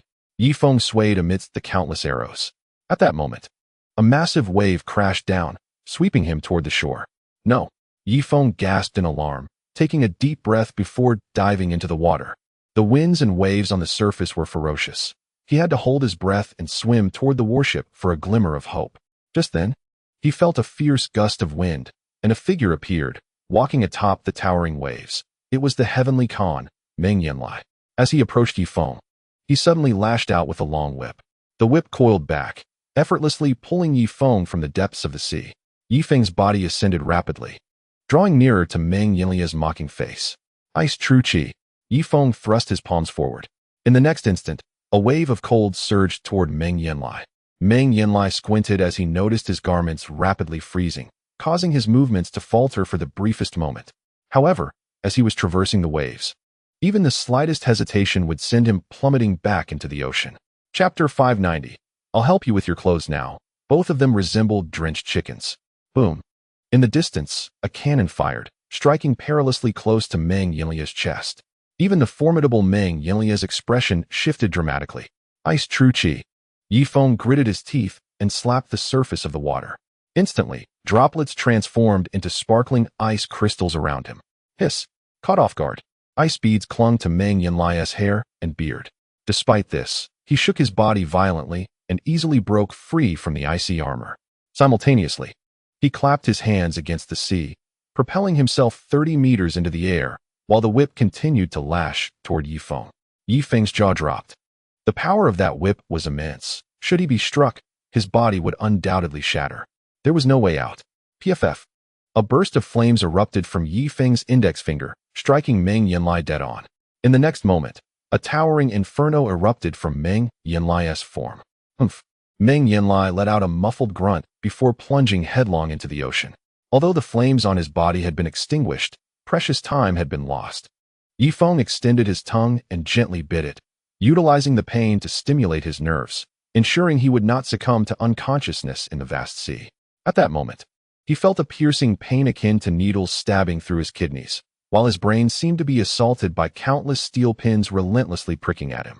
All he desired was to close his eyes and abandon all concerns, yet he could not afford such luxury. Boom. Another round of cannon fire was launched from a distance. Meng Yanlie's expression shifted dramatically as he twisted in midair, narrowly evading the cannonball. Boom. Yet another shot was fired. On board the warship, Susan fixed her gaze intently on Meng Yanlie. as the cannons continued to unleash their relentless barrages. Boom. At last, one cannonball grazed Meng Yanlie's arm, causing his body to spin violently. In the captain's cabin, Cheng Li Bin clenched his teeth, forcing the warship towards Yi Feng's position. Feng Ge. Duolong sprinted across the water, seizing Yi Feng by the collar and lifting him towards the warship. Just then, a sound like a crossbow echoed from the shore. As Duolong was about to leap onto the warship, his entire body was pierced by a massive bolt. Duolong! Yi Feng shouted in anguish. Blood spewed from Duolong's mouth as he gritted his teeth and exerted strength in his arms. With a gust, Yi Feng's body was propelled towards the deck. Figures moved swiftly, and Demandi caught Yi Feng. However, Yi Feng immediately pushed him away, anxiously glancing down at the warship. He saw Duolong's body pierced by the crossbow bolt, desperately attempting to extract the projectile, but a colossal wave crashed over him, sweeping him into the depths of the sea. Duolong! Yi Feng cast a hook into the water, but alas, it caught nothing. A shadow surged towards the warship. Mago Bai, look! He pointed forward. Susan narrowed her eyes, and a cannon fired directly at the figure. Boom! The shadow was obliterated in an explosion. On the shore, the eager Elder Seven hesitated, having witnessed a golden-armored guard being blown apart. Even with a surge of courage, he dared not contend for the warship. Meng Yanlie had also returned to shore, equally stunned by the spectacle. In truth, he had a 50% chance of dodging the cannon fire and boarding the warship, yet he did not dare to gamble. Moreover, with his 20 giant ships nearing completion, he need not rely solely on seizing the warship. Feng Ge, mourn your loss, and quickly steer the warship away. Do not linger too close to the dock. For with Meng Yanlie's strength, he could leap aboard with a mere blink, Mago Bai shouted. Cheng Li Bin nodded, the warship veering sharply to the right, swiftly moving towards the distance. When they were still 3 kilometers from the dock, Yi Feng forcibly halted the ship, casting a cold gaze towards Changsheng city. Clear the way. Yi Feng pushed Susan aside, aiming the cannon at the dock. Boom! A shot rang out, and massive stones tumbled from the city walls, sending the cavalry fleeing in panic. Boom! Another shot shattered a crossbow. Boom! A watchtower crumbled under the impact. Meng Yanlie brushed off the debris from his shoulders, directing a frigid stare 3 kilometers away. Such a distance, even he lacked substantial confidence to tread the waters. After all, the further one strayed from the dock, the mightier the waves became. Yi Feng, you may flee with ease, but do not forget, I still hold your subordinates in my grasp. They should be the ones who fought alongside you all the way to Changsheng City. These are your brothers in life and death. If you abandon them, what sort of great Khan would you be? Meng Yanlie's voice cut through the crashing waves, resonating clearly in Yi Feng's ears. A jolt coursed through Yi Feng's mind, and darkness enveloped him as he fainted. He should have succumbed to unconsciousness long ago. The only reason he had lingered until now was the exhaustion of his very life force. In the pitch-black depths of the sea, Yi Feng continuously released bubbles. At that moment, a shadow approached him. Brother Feng. The shadow revealed a pitiful and pallid face. Duolong! Yi Feng exclaimed with joy, swiftly swimming towards Duolong. Brother Feng, farewell. Duolong displayed a simple smile, gradually merging with the darkness. Duolong, where are you going? I command you to return. Yi Feng shouted, abruptly sitting up in bed. He looked around, finding himself in a humble wooden cabin, where Susan sat beside him, gazing intently. Where's this? Yi Feng inquired. We have arrived on the island. This is our new home, Susan replied, clasping Yi Feng's hand. A new island. Yi Feng pressed his forehead, suddenly recalling something. He hastily rummaged through the clothes beside the bed and retrieved a small vial. This was a gift from the Grand Alchemist. He poured out a pill and swallowed it with a tilt of his head. Unfortunately, this was a restorative medicine. Its effects would not be immediate, as such remedies required time to manifest their benefits. Yet, Yi Feng understood that this was far more valuable than crystal pills and ginkgo nuts, for it bore no side effects. I must go outside. All right, I will help you dress.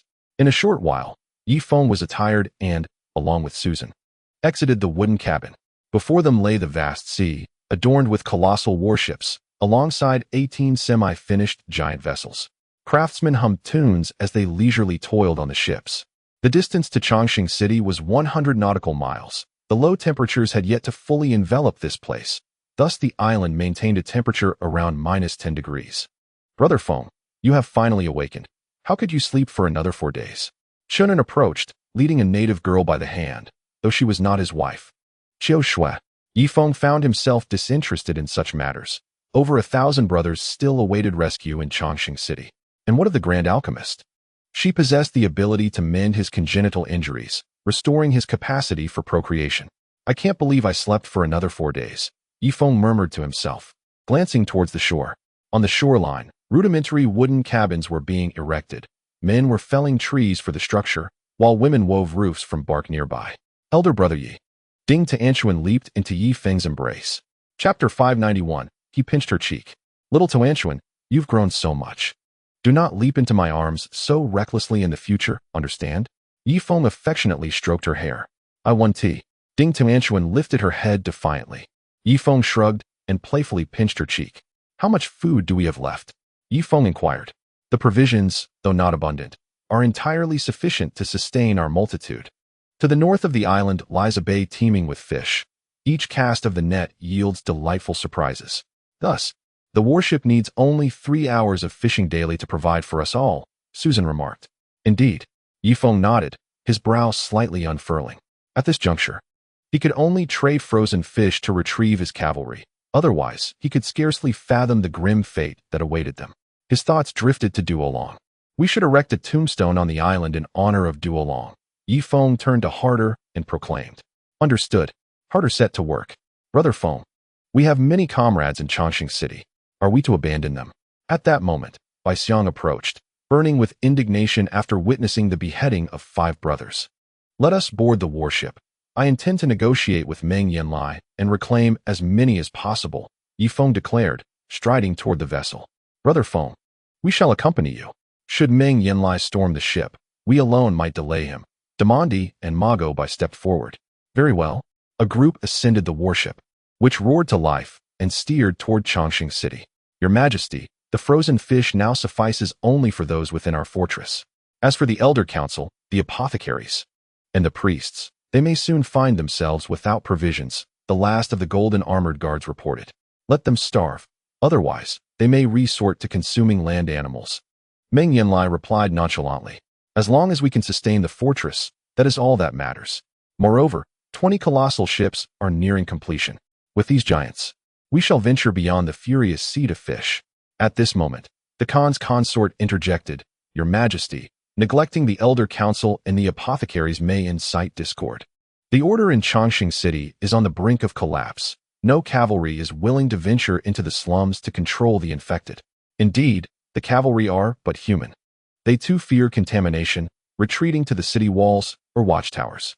Let the cavalry select the sturdiest men from among the commoners and grant them temporary authority to manage the infected, Meng Yanlie suggested. A servant nodded and promptly relayed the order. Meng Yanlie shifted his focus to the temple square. At that moment, 10 more cavalrymen were marched to the square for execution. The townsfolk paid little heed to the nature of these soldiers. They were indifferent to their guilt or innocence. As long as heads rolled, they became invigorated, pelting the condemned with stones. These oppressed commoners, long the victims of cruelty, found no outlet for their pent-up rage except upon these bound prisoners. Brother Feng, when will you come to our rescue? Cried one cavalryman, tied to a stake, his voice a final lament. The servant stepped forward. Execute. Thud, thud, thud, thud. 10 more heads fell to the ground. Meng Yanlie watched the heads tumble, a vindictive smile creeping across his face. Yifeng, I desire to see your subordinates tormented to death. This is the fate that befalls those who oppose me. With that, he turned his gaze toward the Grand Princess Mingxin. Mingxin, when Li Feng captured you, did he do anything to you? Rest assured, Father Khan, he dared not, Mingxin replied. Meng Yanlie nodded and turned to Princess Lu. I am aware of your actions. Although you halted at a critical moment, I shall not spare you. Bring her forth, confine her, and provide her with no sustenance. Yes. 2 servants stepped forward. Father Khan, Luter widened her eyes in disbelief. She never anticipated her father would leave her to starve. Heavenly Khan, please spare the princess. She is your own daughter, the maid implored, hastily kneeling in supplication. I nearly forgot about you. Take her out and execute her, but before that, let the cavalry on the city wall deal with her, Meng Yanlie stated coldly. No, please, Heavenly Khan, I am innocent. Just execute me directly. Do not hand me over to the cavalry. The maid struggled desperately. Once in the cavalry's hands, her fate would be unimaginably grim. as her voice dwindled into the distance. A smirk crept upon Meng Yanlie's lips. Li Feng, although you have fled, I shall eradicate all those connected to you, so that others may witness what this great Khan can do for them. At that moment, a servant rushed in urgently. Heavenly Khan, Li Feng's warship has arrived. Oh, he dares to return? Meng Yanlie's eyes narrowed as he seized a long spear, directing his gaze towards the tumultuous sea. Through the towering waves, he finally spotted the colossal vessel. In the next instant, he yanked back, releasing the spear into the air. Clang! The spear struck the warship, but alas, the German-made vessel was crafted from the finest steel. The steel of Meng Yanlie's spear was but a fraction of the quality of the German steel. As the spear made contact with the ship, it crumpled into a disc of iron. On the deck, Ma Goubai and Duoyan shielded Li Feng before him. Let us proceed to the tumultuous sea and bring forth 10 captives. I intend to execute them before his eyes, Meng Yanlie commanded. Shortly thereafter, they arrived at the tumultuous sea's edge, where cavalrymen escorted Li Feng's 10 subordinates. These individuals had been tortured to the brink of madness in the dungeon and now stood like wooden stakes, seemingly devoid of consciousness. Li Feng, what brings you here? Have you come to admire the execution of your subordinates? Meng Yanlie stood with his hands clasped behind his back, his voice carried across the waves to the warship. Li Feng stepped forward, producing a trumpet-shaped wooden device. Meng Yanlie, I concede that you have won this round. I am willing to exchange my hot spring coins for the return of my men. Li Feng's voice echoed back to the shore through the wooden trumpet. Haha. Hot spring coins are but a jest. You may deceive others with such tactics, but not me. Bring forth these 10 rebels for execution. With a wave of his hand, Meng Yanlie commanded the executioners to present the captives. One among them seemed to regain his senses and frantically waved at the warship, his mouth moving as if pleading for Li Feng's assistance. Li Feng's heart ached, his hands clenched into fists from anger, his nails digging into his flesh. Meng Yanlie, spare their lives. If you refuse to accept the hot spring coins, I shall offer frozen fish in exchange for the hostages. Pray tell, how many frozen fish would suffice for one person? Yi Feng shouted. Chapter 592. I have changed my mind. Frozen fish? Haha. My colossal ships are about to set sail, and I shall have an unending supply of frozen fish. Your resources are of no consequence to me. I would rather relish the sight of your subordinates being slaughtered. With a mere flick of his hand, Meng Yanlie commanded 10 axe-wielding men to strike simultaneously. Gurgle, gurgle. Yi Feng's 10 subordinates collapsed to the ground, their heads rolling into the tumultuous sea. Damnable Meng Yanlie, you. Yi Feng's eyes shifted from crimson rage to icy coldness. Heavenly Khan, Ma Goubai interjected. Please spare those unfortunate souls. Our brother Feng can provide you with any resources you desire. I am aware that the frozen fish in Changsheng City are dwindling. If you are amenable, we can trade immediately. There are plenty of frozen fish aboard our warship to alleviate the food crisis in Changsheng City. Ma Goubai, you traitor. It would have been better had you remained silent. Your words only infuriate me further. Keep the frozen fish for yourselves. My 20 colossal ships will soon be completed. Once I possess those ships, I shall have no need for frozen fish. Ha ha, what a farce. Meng Yanlie scoffed derisively. 20 colossal ships? Yi Feng narrowed his eyes, scanning the furious sea. There was no sign of the ships. It became evident that those 20 ships must be at another dock. Set sail for Wolf Creek. Yi Feng commanded coldly. As you wish. Cheng Li Bean turned the helm, slowly steering away from the turbulent sea towards Wolf Creek. Indeed, near another dock adjacent to Changsheng City lay 20 half-finished colossal ships, with artisans laboring under the crack of whips. Meng Yanlie, you possess colossal ships, do you? Very well. Now you shall not. Yi Feng took control of the artillery and aimed at one of the colossal ships. Boom, boom, boom. 3 consecutive shots reverberated, shattering the wooden behemoth into splinters. Not only was the ship obliterated, but the artisans aboard were also struck down. Yi Feng displayed no trace of compassion, recalibrating his aim at the next ship. Boom, boom, boom. We are in peril. Yi Feng's warship is firing upon us. The cavalry scattered in terror, and some artisans, in their panic, leapt into the frigid waters of Wolf Creek. At that moment, the city's defensive crossbows began to unleash their fury, incessantly firing at Yi Feng's warship. Most of the crossbows failed to hit their target, but a few of the largest managed to skim over the warship. Yi Feng's eyes narrowed as he aimed directly at the crossbows atop the city walls. Boom, boom, boom. 3 consecutive shots obliterated the 3 largest crossbows. Yi Feng then redirected the artillery, continuing to rain destruction upon the dock. In no time, the 20 colossal ships were reduced to chaos, splintered wood flying everywhere. While the cavalry cried out in anguish, the most innocent victims were the artisans, who had been coerced into shipbuilding only to find themselves ensnared in the throes of war. Yi Feng recognized their innocence, yet he was left with no choice. Should he grant them even a moment to breathe, they might once again construct colossal ships. In order to secure the release of his comrades, Meng Yanlie had no choice but to resort to extreme measures. After unleashing nearly 100 cannon shots, the gun barrels glowed a fiery red. Meanwhile, at the dock, 20 colossal ships lay in ruins, reduced to mere heaps of debris. It was at this moment that Meng Yanlie, accompanied by his entourage, reached the city walls of Wolf Creek. What? My colossal ships? My colossal ships? He bellowed in anguish. That detestable Yi Feng, he has utterly obliterated our fleet. The Great Khan's consort swayed, nearly fainting. The frozen fish they had would suffice for only 3 or 4 days. They had hoped to endure hunger for a few days longer, anticipating a grand feast once the ships were rebuilt. Little did they know, Yi Feng had decisively destroyed their vessels. Yi Feng placed his hand on the heated barrel, casting a cold gaze towards Eternal Life City. Quickly, return to the angry sea. The waters of Wolf Creek flow smoothly, allowing Meng Yanlie to easily board the warship, he commanded. Instantly, the ship roared to life, swiftly navigating downstream into the angry sea. Meng Yanlie, I attempted to reason with you, yet you refused to listen, forcing my hand. I posed this question once more. Do you wish to engage in trade with me? However, the terms of this exchange shall be dictated by me. Release my brothers, and I shall offer an equal weight of frozen fish in return for my subordinates. Yi Feng's voice echoed from the depths of the angry sea. Meng Yanlie? He seethed, gritting his teeth as he glared into the depths of the sea, his face contorted with rage, a far cry from his once gentle demeanor. Great Khan, should we negotiate with Yi Feng? His remaining golden armored guard inquired. Shall I engage in trade with him? Were my previous words mere folly? We would rather perish from hunger than barter with Yi Feng. Meng Yanlie was consumed by fury. The golden armored guard's expression shifted, and he could only bow his head and retreat. Bring me 30 more captives. I wish to exact vengeance for my 20 colossal ships before Yi Feng's very eyes. Meng Yanlie declared, his eyes ablaze. The Great Khan's consort parted her crimson lips, yet ultimately refrained from speaking. As the Great Khan's consort, she had to support her husband's every decision, no matter how misguided, for how else could she maintain her standing in Eternal Life City? Before long, 30 captives were brought forth. Look, Brother Feng has come to rescue us. Ha, we are about to be exchanged.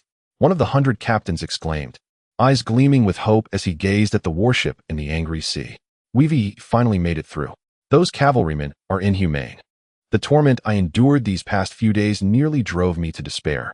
Thankfully, I held on, another captive remarked, a pale smile flickering across his worn face. However, they soon sensed something amiss. 30 executioners stepped forward, leveling their curved blades at the necks of the captives. Yi Feng hastened to the edge of the deck, fixating his gaze on Meng Yanlie and his once loyal subordinates. Among them were many familiar faces, although Yi Feng could not recall their names. He had witnessed their bravery and unwavering resolve in battle. Meng Yanlie, do not overreach. How about this? 1 heavy machine gun in exchange for 30 captives? Yi Feng's voice was hoarse. Meng Yanlie did not respond to Yi Feng's proposal. Instead, he narrowed his eyes and nodded towards the back. With a sickening thud, 30 heads fell to the ground. Yi Feng, I have changed my mind. From this moment forth, I shall execute 30 individuals each day. And right here in this very spot, I want you to witness the slaughter of your subordinates, powerless to intervene. Meng Yanlie declared, striding towards the castle. The expression of the Great Khan's consort turned grim. If this incessant cold persisted, they would be compelled to consume the very animals that had succumbed to infection. Devoid of frozen fish, Yi Feng's chest heaved with intensity. After 5 seconds of silence, he abruptly seized the wooden trumpet and bellowed across the entirety of Eternal Life City. I am Yi Feng. I possess warships, overseas islands, and an abundance of frozen fish. On my island, there are warm wooden cabins. Henceforth, I issue a bounty. For anyone who rescues a hostage, I shall reward them with 100 pounds of frozen fish. Chapter 593. Grant me a swift resolution. Rescue 10 hostages, and I shall grant you citizenship. Moreover, for every Duoyan cavalryman slain, bring me their heads, and I shall bestow upon you 100 pounds of frozen fish. Slay 10 Duoyan cavalrymen, Present their heads, and I will grant you citizenship. You shall be liberated from Eternal Life City to revel in carefree existence overseas.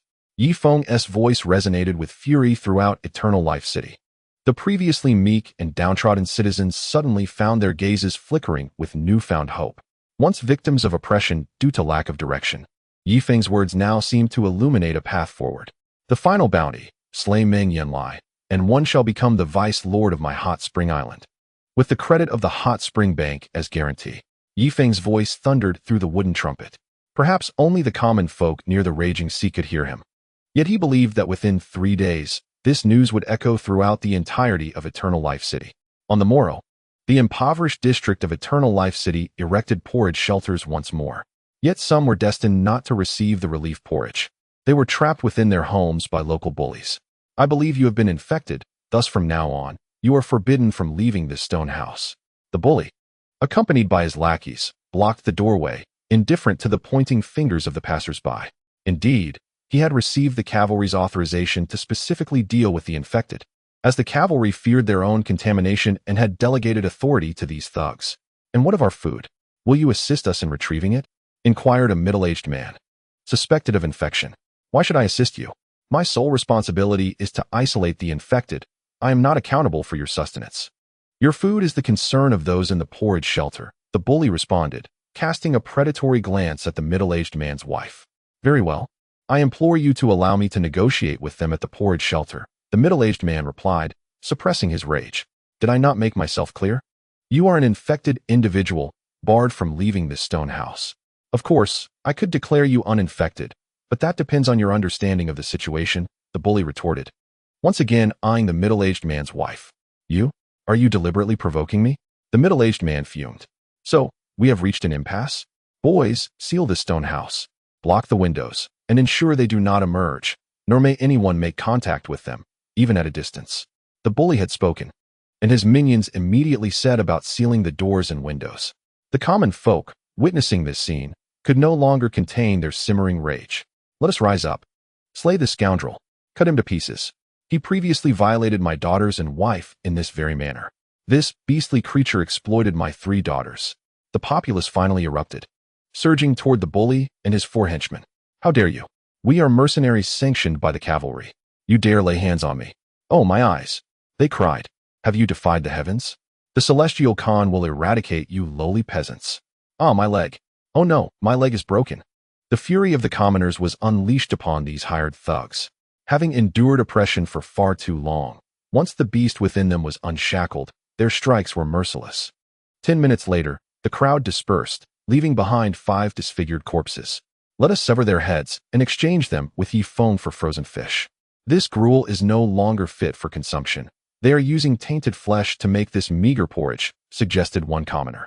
Indeed, though they were mercenaries, they served the Duoyan cavalry, making them akin to Duoyan men. We shall take their heads. A group immediately produced cleavers and decapitated the 5 bodies. Brother Feng, it seems there stands a group near the Rage Sea, not resembling Duoyan soldiers, but rather common folk. They appear to be beckoning us, remarked Cheng Bin. Yi Feng focused his gaze and confirmed they were indeed commoners, some of whom were carrying severed heads. Ah, it appears the bounty has yielded results. Duoyan, you shall wade through the water with the frozen fish. Yi Feng suddenly remembered that Duoyan had perished in the Rage Sea. He sighed deeply, turning to Ma Bai. Ma Bai, go retrieve the heads in exchange for frozen fish. Understood. Ma Bai removed his heavy armor, donned lighter leather gear, and set off toward the shore with the frozen fish. Moments later, he returned with 5 severed heads. Yi Feng gazed at the gruesome trophies on the deck, took a deep breath, and called out to the air, Brother Duoyan, I cannot slay Meng Yanlie for now, but accept these 5 sacrifices for the time being. Rest in peace. With that, he kicked the heads into the Rage Sea. In Changsheng City, beside the porridge stall, the porridge server watched the long queue, struggling to maintain his pace. I tremble, he muttered. Originally, each person could receive a ladle of meat porridge, but his shaking turned a ladle into half. Yet, the commoners dared not voice their anger. Even the tainted meat porridge would eventually run out. I apologize, but we have run out of porridge. Please return tomorrow. The crowd erupted in fury. How infuriating. We haven't even eaten yet. I didn't get a turn yesterday, and now today again. Those who cut in line with connections always get served. At this rate, we have no way to survive. Fueled by hunger, the enraged commoners rushed forward, leaving the porridge server incapacitated. Oh dear, I am merely a porridge server. Why do you strike me? Go find the heavenly Khan for meat. The porridge vendor shouted angrily, covering his face. Damn it, as if I don't know. Those cutting in line at the front are all well connected. When we try to cut in, you treat us differently. You beast. A crowd surged forward, encircling the porridge vendor. Cut off his head, Yifeng had said. The head of a Duoyan soldier can be exchanged for 100 pounds of frozen fish. True, he may not be a soldier, but he certainly assisted them. Such sycophants are more despicable than soldiers. Let me do it. A middle-aged man charged forward, wielding a meat cleaver. You dog. Every time it's my turn to serve porridge, your hands tremble, don't they? With that, he forcefully pinned the sycophant to the ground, his trembling right hand grasping the cleaver. You, just make it quick. Don't tremble. The porridge vendor wailed in agony. You like to tremble, don't you? I'll tremble for you now. The middle-aged man refused to grant him a swift end, instead slicing at his neck with unsteady hands. In the shadows, two haggard men appeared. We truly are caught between a rock and a hard place, lamented Jiamend. The heavenly Khan wants us captured, claiming we fought alongside Yifeng. Now, I doubt Yifeng will want us either. Opposite him sat Meng Yanlie. Chapter 594. No longer able to endure when the sand beasts attacked, they cleverly blended into Changsheng City. I'm fine. I purchased accident insurance from Yifeng for 150,000. Look at my injury. As long as I can return to Yifeng's overseas base, this injury alone is worth 5 times that, totaling 750,000 hot spring coins. With that sum, I have no desire to be a Khan anymore. I'll retire at Yifeng's overseas base, and when the long winter passes, I'll seek a resurgence. Meng Yanlie said nonchalantly. The two men, fearing for their lives, had dismissed all their subordinates upon entering Changsheng City, wary that attracting attention could lead to capture by the heavenly Khan. I almost forgot. I believe I have nearly 400,000 hot spring coins in the bank. And with daily interest, it has already surpassed that threshold. Haha. At last, we brothers have a way out, Jiamend exclaimed, slapping his forehead in surprise. Don't rejoice too soon. While we may have hundreds of thousands of hot spring coins, who knows how long this long winter will last? The high priest said at least 10 years, so let us assume 20. 20 years, and with my 750,000 hot spring coins, that amounts to just under 40,000 per year, averaging about 3,000 a month. I feel that is still far too little. Meng Yanlie pondered. What then? If you're struggling with 750,000 hot spring coins, what about my 400,000? Jiamend was left speechless. Meng Yanlie narrowed his eyes, glancing at a group of nearby bullies. These bullies, accompanied by 30 followers, were herding some young and beautiful women toward a stone house. Hurry inside. You're all infected. Only I think you haven't been, which gives you a chance to leave. Otherwise, you'll starve to death inside. The world's bullies always were the same face, their eyes fixated solely on profit.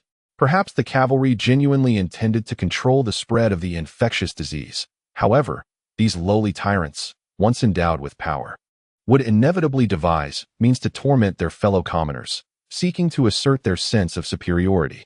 It has come to my attention that there is a bounty in the vicinity of Yifeng. Why not eliminate these bullies and exchange their severed heads for frozen fish? Should there be an excess of frozen fish, we could have Wang Zhihai deposit the surplus into our bank account, Dreamta suggested. Yet, it seems the spring coin has lost its strength, Jiamend remarked. Who claims it has weakened?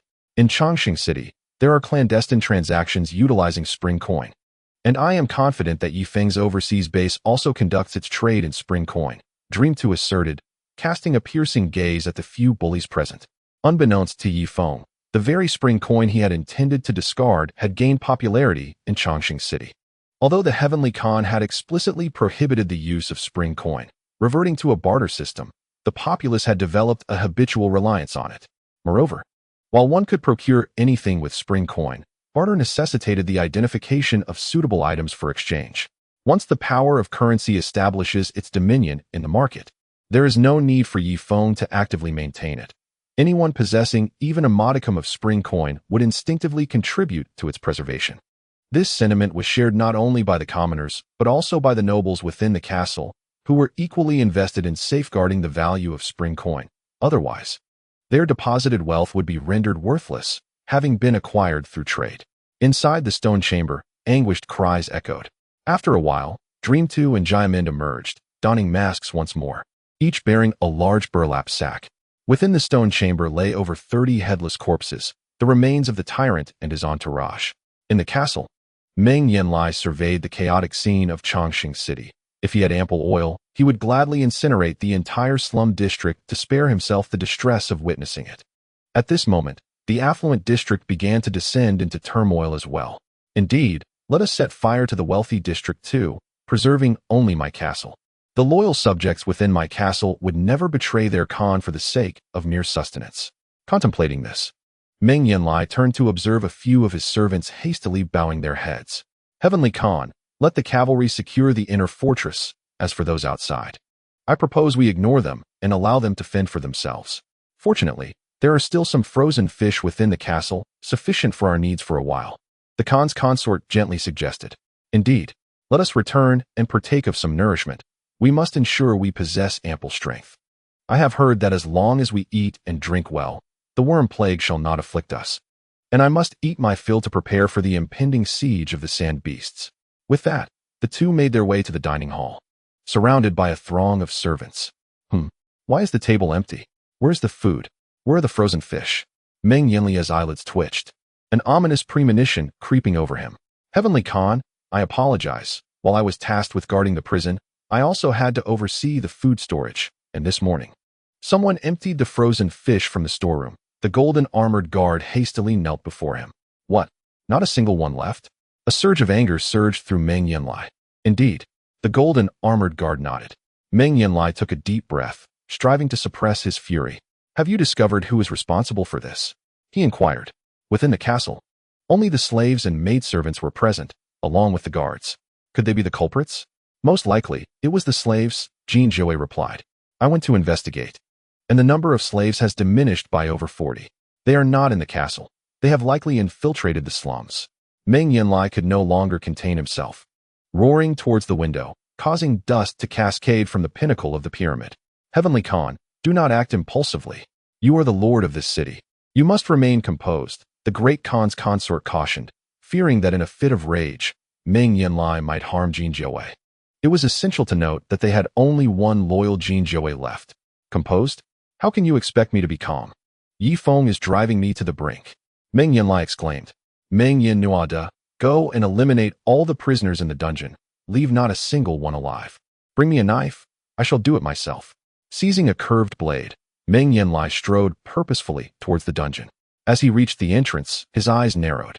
He beheld several guards lying in pools of blood, with countless bloody footprints adorning the floor.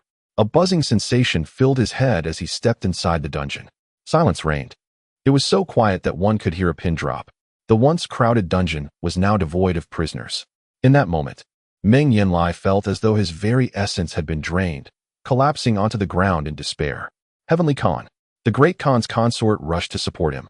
At that moment, Meng Yanlie appeared aged by decades, 2 strands of white hair cascading from his forehead, and the spark in his eyes extinguished. Duo, go and negotiate with Yi Feng. Whatever conditions he demands, we shall accept. We need frozen fish. Meng Yanlie's voice was unexpectedly frail. Do not succumb, my lord. You are my only hope. Rest assured, I will handle everything. I will negotiate with Yi Feng to supply frozen fish to Changsheng City, the great Khan's consort assured, signaling her male guard to assist Meng Yanlie from the dungeon. After a moment of contemplation, Bai Dua, accompanied by her female guard, made her way towards the walls by the angry sea. Midway, a girl in a red cloak rushed forth. Mother, where are you going? The Grand Princess Mingxin inquired. This matter does not concern you. I am going to negotiate with Yi Feng. We cannot allow the people within the castle to suffer from hunger, Bai Dua replied, continuing her determined stride towards the angry sea. As the great Khan's consort, she foresaw the potential developments. A famine in the slums might be bearable, even a famine in the affluent districts. However, if starvation spread within the inner castle, the soldiers would cease to protect the stronghold, and the slaves would turn against their masters. Even the last remaining Jubilation might harbor treachery. Thus, food had become a necessity not merely to stave off hunger, but to maintain control. The 3 women arrived at the walls by the angry sea, where they observed Yi Feng's warship 3 kilometers away, its deck teeming with people. Bai Dua, with her keen eyesight, immediately recognized several individuals among them. those who had been imprisoned in the dungeon. Unexpectedly, in the blink of an eye, Yifeng managed to rescue everyone without a hitch. A total of over 1,500 individuals had nearly filled the deck of the warship. Brother Feng, the people have been rescued. Shall we return home? Cheng Li Bean suggested. Yifeng clenched his teeth. Although he had saved them, his vengeance remained unquenched. Meng Yanlie had brutally slain his brother before his very eyes, and he was unwilling to simply return in such a state. What enraged him further was the demise of Duolong, a formidable warrior who had been unwaveringly loyal to him. Now lost to the treachery of a crossbow, he still had adversaries to confront, particularly the seventh elder, the informant. My brothers, I, Yifeng, have not let you down. I have ultimately managed to bring most of you back. If there are no other matters, please proceed to the dining hall to warm yourselves and feast. Striving to restore your health as swiftly as possible, Yifeng gazed at the throng of over 1,500 people. They bore numerous wounds, some even mutilated. It seemed they had yet to recover from their past sufferings, their expressions vacant. Yifeng's gaze shifted back to Changsheng City. He understood that chaos had erupted within its walls, as his bounty notice had taken effect. If he were to depart with the warship now, it would nullify the bounty, allowing Meng Yanlie to regain control over Changsheng City. Thus, his only task was to keep the warship anchored here, as long as the citizens could see it. The turmoil in the city would persist. Yifeng, I am the Great Khan's consort. At that moment, a voice pierced through the crashing waves, reaching the deck. Yifeng stepped forward, narrowing his eyes as he fixated on the three women atop the city wall. Is Yifeng present? I am the Great Khan's consort. Baidu's voice resonated again amidst the roaring tide. Yifeng squinted. I am here.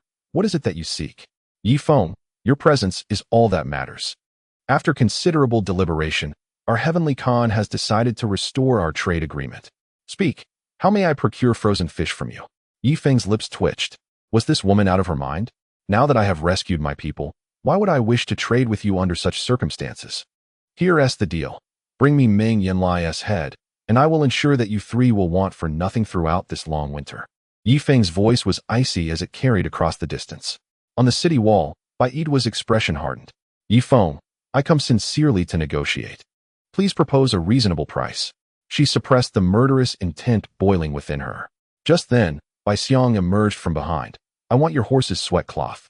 A flurry of gazes converged upon Bai Xiang's face, particularly Susan, whose eyes bore a warning. Sister Susan, do not look at me like that. How did Meng Yanlie treat my brothers? He slaughtered them like cattle.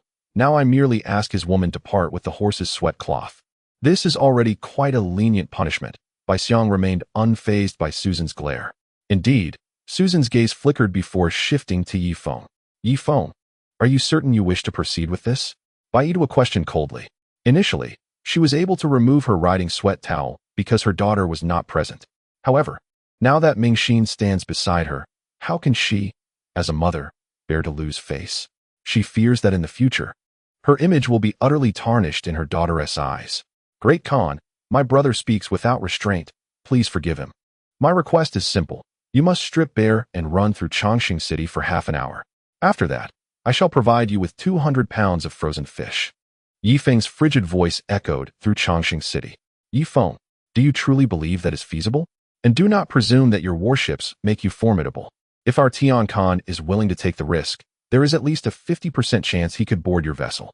Do you genuinely think you can withstand his prowess once he is aboard? Baidu retorted coldly. Beside her, Ming Xin blushed with shame, astonished that Yifeng could be even more shameless than his subordinate. If you are unwilling to run bare, what do you believe could possibly exchange for my frozen fish within Changsheng City? Yifeng's tone was icy. His sole desire was to eliminate Meng Yanlie. Of course, he would not spare his wife either. A man's misdeeds are often enabled by the complicity and indulgence of a woman. Crystal Dan and sacred fruit. These two items should suffice, correct? Baidu's confident voice emanated from Changsheng City. Indeed, these two items are rare commodities regardless of the era. Their only drawback is that consuming them requires a significant amount of energy to digest, and such energy must be sustained by food. Therefore, Crystal Dan and sacred fruit cannot serve directly as sustenance. Yifeng let out a cold laugh. That is indeed possible. However, how do you propose to exchange them? The Great Khan's consort smiled slightly. You underestimate the foundation of Changsheng City, Yifeng. The Tian Khan and Sand Beasts have battled for over a century. The castle's storeroom is filled with countless crystal dawn. Simply presenting one would be enough to procure a substantial quantity of frozen fish. I will trade you 1 5th-level crystal dan for all your frozen fish. Normally, I would not part with such a high-grade crystal dan, so consider yourself fortunate. After Duoyan finished speaking, she signaled to the female guard beside her, who promptly produced a sack. Yifeng raised his binoculars to inspect the crystal dan in the guard's hand. It was roughly the size of a fist, and, based on its quality, certainly did not appear to be of low grade. Great Highness consort, while I am open to exchanging my frozen fish, your 5th-level crystal dan will only procure me a single small frozen fish. If it were a 6th-level crystal dan from that day, it might have fetched me 100 pounds of frozen fish, Yifeng said coldly. Chapter 596. Something is amiss. Yifeng, do not push your luck. I am here sincerely to negotiate with you. If you do not offer a fair price, I shall take these crystal dawn back. Duoyan felt herself on the verge of exploding with anger, yet the food crisis within the castle must be resolved. Otherwise, even the Khan's servants might harbor ill intentions. My terms are as follows. For any crystal dan below 6th level, 1 pound of crystal dan will exchange for 1 pound of frozen fish. That 6th-level crystal dan can be exchanged for 100 pounds of frozen fish, and that is my final offer. Yifeng was disinclined to engage in further banter. Let us go. Duoyan was furious, her steps unsteady. For a century, since becoming the great Khan's consort, she had never suffered such humiliation. As the trio traversed the dilapidated slums, they beheld a number of refugees huddled along the sides of the road. At that moment, one of the impoverished souls raised his head and locked eyes with the Grand Khan's consort. How audacious to meet her gaze! Such insolence was intolerable. The female guard unsheathed her blade with swift resolve. In days gone by, a mere reprimand from her would have sent these commoners scurrying with their heads bowed in fear. Yet, times had changed. With her voice echoing in the air, one by one, the destitute began to lift their heads, staring intently at the 3 figures. Let us not stoop to quarrel with these wretches. We must return to the castle post-haste, the Grand Khan's consort said, her breath quickening. The slums were vast, and soon they found themselves amidst the wealthy district. However, this area was now teeming with refugees. In the face of impending doom, these individuals cared little for the distinctions between rich and poor. They sought refuge wherever they could find comfort. The city's guards had vanished, leaving a void of order. As for the bullies who thrived on the suffering of the lower classes, they too had recently succumbed to a peculiar fate, becoming headless corpses in succession. In this climate of fear, none dared to seize the power once held by the cavalry. They preferred to starve alongside the common folk rather than continue their tyranny. Listen to me, we must have faith in the eternal heaven.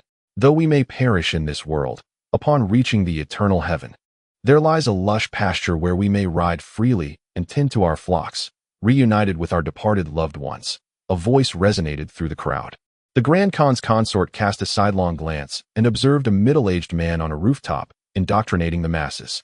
Surprisingly, this tactic proved effective. The destitute, on the brink of starvation, were inclined to believe in the existence of the eternal heaven. This man possesses some skill. Summon him to me. He may prove useful. She instructed her female guard. Yes, my lady. Shortly thereafter, the guard returned with the man in tow. I am honored to meet the Grand Khan's consort, he exclaimed, a look of astonishment on his face. What is your name? She inquired, her tone measured. I am Masikong, of the same lineage as Yifeng. I am familiar with the artillery aboard his warships and understand their weaknesses. If you provide me with sustenance, I shall devise a means to aid you in vanquishing Yifeng, he hastily replied, having mingled into Changsheng city after parting ways with Vandeman. You possess knowledge of Yifeng's vessels? Pray, enlighten me about the artillery. How many men are required to operate its bowstring? The Grand Khan's consort probed. In her understanding, artillery was merely a more formidable form of a crossbow, necessitating considerable manpower to draw its string. Otherwise, how could its power be so immense? Your Grace, artillery consists of bullets, gunpowder, barrels, and various intricate and durable mechanisms. It is a complex matter, yet one truth remains. The more powerful the weapon, the more fragile its launching apparatus. Masikong began to elaborate, but the Grand Khan's consort raised her hand to halt him. You shall walk behind me and speak as we proceed. Yes, my lady, he replied, elated. At that moment, a group of 10 or so refugees surged forth. Their eyes vacant, they approached the Grand Khan's consort without yielding, advancing directly in her path. Trouble is brewing. They are infected, she muttered. The blade of the female guard sliced through the infected, leaving behind nothing but dismembered remains. However, their fluids splattered everywhere, and in an instant, a foul odor began to permeate the air. Quickly, we must leave this place. With a sweeping motion of her flowing sleeve, Baidwa summoned a gust of wind that dispelled the stench. Upon returning to the castle, Ma Sikon was astonished. What a magnificent structure, reminiscent of an ancient palace, nay, even more splendid, constructed entirely from colossal stones. This pyramid is grander and more imposing than those in Egypt. Ma Sikon, would you be willing to become my slave? Baidwa inquired nonchalantly. Certainly, as long as the Grand Khan's consort provides me sustenance, Ma Sikon replied joyfully, not expecting to lose one benefactor only to gain an even more formidable one. Surely, the woman of the heavenly Khan would surpass the previous patron in power. Very well, bring him forth and castrate him, Baidwa stated flatly. Ma Sikon was taken aback, digging a finger into his ear, certain he had misheard. My lady, if I am not mistaken, you intend to castrate me? Indeed, should you become a slave, it is a necessity. Otherwise, with so many young and beautiful maidens and numerous princesses within the castle, how could I trust you to remain here? Baidwa replied with a calm demeanor. Two formidable slaves approached, seizing Ma Sikon by the arms. No, I refuse to be a slave, I refuse. Ma Sikon exclaimed, terror-stricken. You have no choice. I have chosen you for your talents. Rest assured, once you become a slave, I shall guarantee you a life of affluence. Baidwa declared with a wave of her hand. Absolutely not. Ma Sikon's cries echoed as he was led away. Prepare the food. I am famished, Baidwa commanded. My lady, there is none left, not even a single frozen fish, one of the slaves reported. What? In such a vast castle? It is impossible that not even a frozen fish could be found. Baidwa exclaimed in disbelief. There are not even fish scales remaining. Perhaps we should venture to the Wolf Creek and see if we can catch some frozen fish? The slave suggested. In the tumultuous, angry sea, only with a grand vessel and nets could they hope to catch fish. Otherwise, they risked being swept into the depths by monstrous waves. Thus, the only viable location for fishing was indeed the Wolf Creek. Go. Baidwa nodded. However, after several hours, a few slaves returned. My lady, it seems all the fish in the Wolf Creek have vanished. I managed to catch but one, and it appears quite peculiar. Please, take a look. The slave placed the fish upon the table. The fish's head had been severed, yet its interior was hollow, devoid of brain, with only a few faintly red specks visible. Could these tiny particles be eggs? Baidwa's expression shifted. It seems so, but perhaps if we remove the eggs, it may still be edible, the slave said. Fool, can such a thing be consumed? Baidwa retorted angrily. Of course not. Dispose of this far away, cast it into the slums, she commanded. Although Baidwa possesses remarkable strength, she is, after all, a woman, and women often harbor a fear of densely packed situations. It seems that only the sea fish will suffice as sustenance. Let us proceed to negotiate with Yi Feng once more. I refuse to believe that he is beyond our grasp. Having said this, she abruptly halted before the bronze mirror. You all may leave. Once everyone had departed, Baidwa began to meticulously adorn herself. She held an unwavering confidence in her beauty, and it was rumored that Yi Feng had a penchant for allure. If necessary, she would resort to the art of seduction. If she could lure Yi Feng to the shore or board the warship herself, how delightful it would be. After a while, Baidwa completed her preparations and strode confidently towards the turbulent sea, accompanied by her guards. Yi Feng remained on the deck, the waves crashing relentlessly against the warship. Fortunately, it was a warship. Had it been any other vessel, it would have been impossible to remain steady amidst the raging sea. Ah Feng, you should return. Do not catch a cold, Susan advised. No, I must witness the chaos in Changsheng City with my own eyes. Only then will I find solace, Yi Feng replied coldly. The loss of so many subordinates left him with an insatiable bitterness. Though he had previously lost many followers, the emotional ties he shared with them were not profound. This time, however, the fallen were his brothers, those who had fought alongside him through thick and thin. Yi Feng, are you there? The voice of the Grand Empress echoed once more from atop the city wall. Have you come to a decision? Yi Feng responded mildly.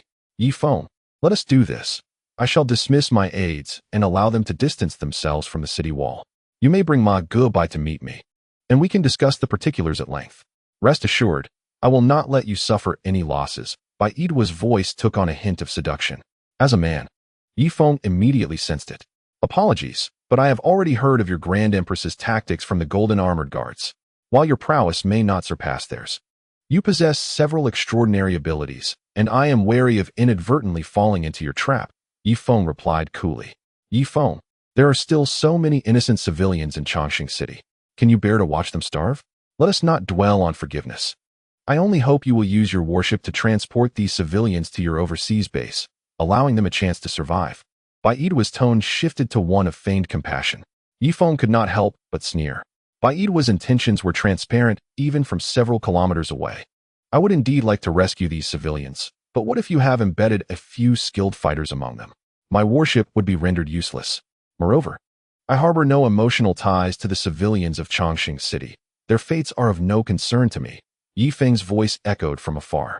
Yifeng, you have once held the title of Great Khan. How can you be so cold-hearted? Furthermore, though Duoyan has gone to the temple, do you think I cannot pursue her? The temple is miles away from Changsheng City. Do you believe she can evade the sand beasts along the way? Baidua uttered icily. Yifeng's heart sank slightly as he spoke slowly. If they perish, it is their fate. I shall not blame anyone. Spare me this argument. If you wish to exchange crystal pills for frozen fish, let us do so now. Otherwise, starting tomorrow, 1 pound of crystal pills will only procure half a pound of frozen fish. Yifeng believed it prudent to exert some pressure on Baidua. Otherwise, once the sand beasts launched their attack and Changsheng City fell, he would find himself bereft of any benefit from those crystal pills. Impressive. I did not anticipate you to be so impervious to both softness and hardness, Baidua replied. I discern your thoughts, Yifeng. The moment I first met your gaze, I sensed your desire. If you truly wish for it, I might not be unable to grant your wish, but there is a condition. For the next 3 months, you must provide us with frozen fish daily. Baidua finally laid her cards on the table, revealing her trump card. Yifeng casually took a seat. Great Khan's consort. I would indeed like that, but I also fear that after sharing your bed, you might slit my throat in the dead of night. I, Yifeng, shall not place myself in peril. He declared resolutely, I will no longer converse with you. 1 pound of crystal pills shall exchange for 1 pound of frozen fish. Starting tomorrow, 1 pound of crystal pills will only yield half a pound of frozen fish, and so forth. With that, Yifeng strode towards the dining hall. After standing on the deck for an extended period, he felt as though the cold wind had nearly rendered him immobile. Baidua's eyes flared with anger. She envisioned herself soaring over the tumultuous sea, rushing forth to reduce Yifeng to mere pulp. However, she knew she must first resolve the immediate crisis. After all, the crystal pills collected by Tian Khan over the years were abundant. She could first procure 200 pounds of frozen fish. Wait, I will exchange. You prepare the frozen fish, and I shall prepare the crystal pills, she asserted. That's the spirit. I will send someone to deliver the frozen fish to the shore. First, show me the crystal pills, Yifeng stated from the deck. Agreed. Baidua turned to her female guard and commanded, Yuer, fetch the lowest quality crystal pills. Do not use the high quality ones. Yes, Great Khan's consort, Yuer responded with a nod and swiftly dashed towards the castle. However, just as she exited the slums, Yuer furrowed her brow. She noticed the surrounding commoners rising, their eyes fixed on her with a chilling intensity. What do you intend? Yuer unsheathed her curved dagger. Kill her. This woman is uninfected. Her flesh is valuable. Are you seeking death? Yuer swung her dagger fiercely.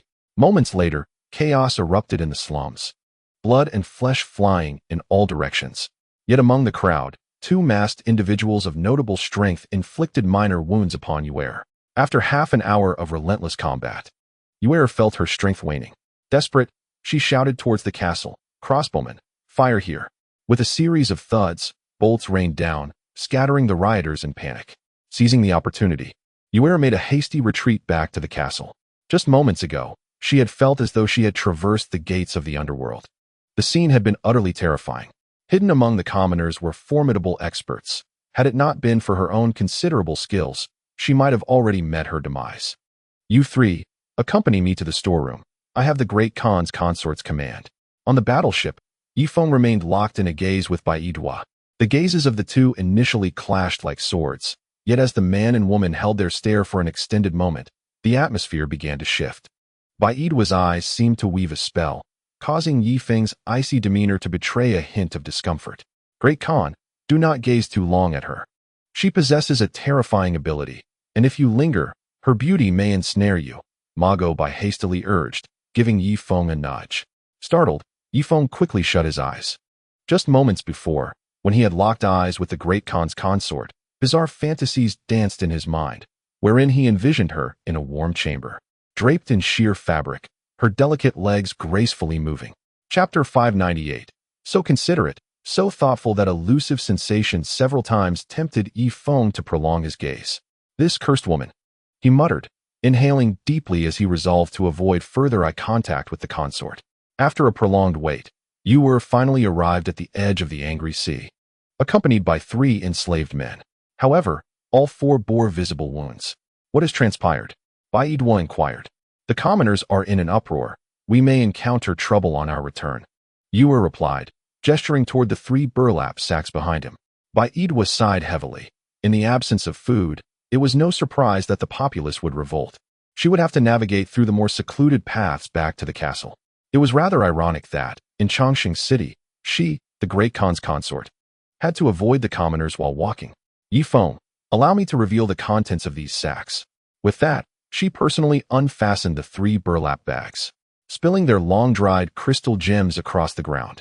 Yifeng smirked and nodded at Mago, who promptly seized 3 sacks of frozen fish and hurried toward the shore. At last, they faced each other. Mago planted his feet firmly on solid ground, eyeing Duoyan warily. Great Khan's consort, I have brought the items, Mago announced, his heart racing. Mago, as a golden-armored guard, we have treated you well. Why would you choose the path of a shameful traitor? Duoyan queried coldly. In truth, under the weight of the Great Khan's consort's long-standing authority, Mago had a multitude of reasons to defend himself, yet none could escape his lips. I am here to negotiate, Great Khan's consort. May I take the items now? Mago asked. Take them, Mago. In truth, I have always held you in high regard. I hope you will reconsider your path before it is too late. With that, Duoyan kicked the 3 bags of crystal gems. Thank you. Mago performed a customary salute, which had become second nature to him. Bearing the 3 sacks, he swiftly returned to the warship. Did she trouble you? Yifeng inquired. Brother Feng, I am so frightened, now. I feel a wave of dread washing over me. My legs feel weak, Mago confessed before collapsing onto the deck. Someone, assist Mago back to rest. Immediately, 2 individuals rushed to the deck to help him. Yifeng then turned his attention to the 3 burlap sacks. Upon inspection, he confirmed they contained crystal gems, but now, as someone with a discerning eye, he recognized these gems as the lowest grade, akin to the wares once sold to him by Vendimo.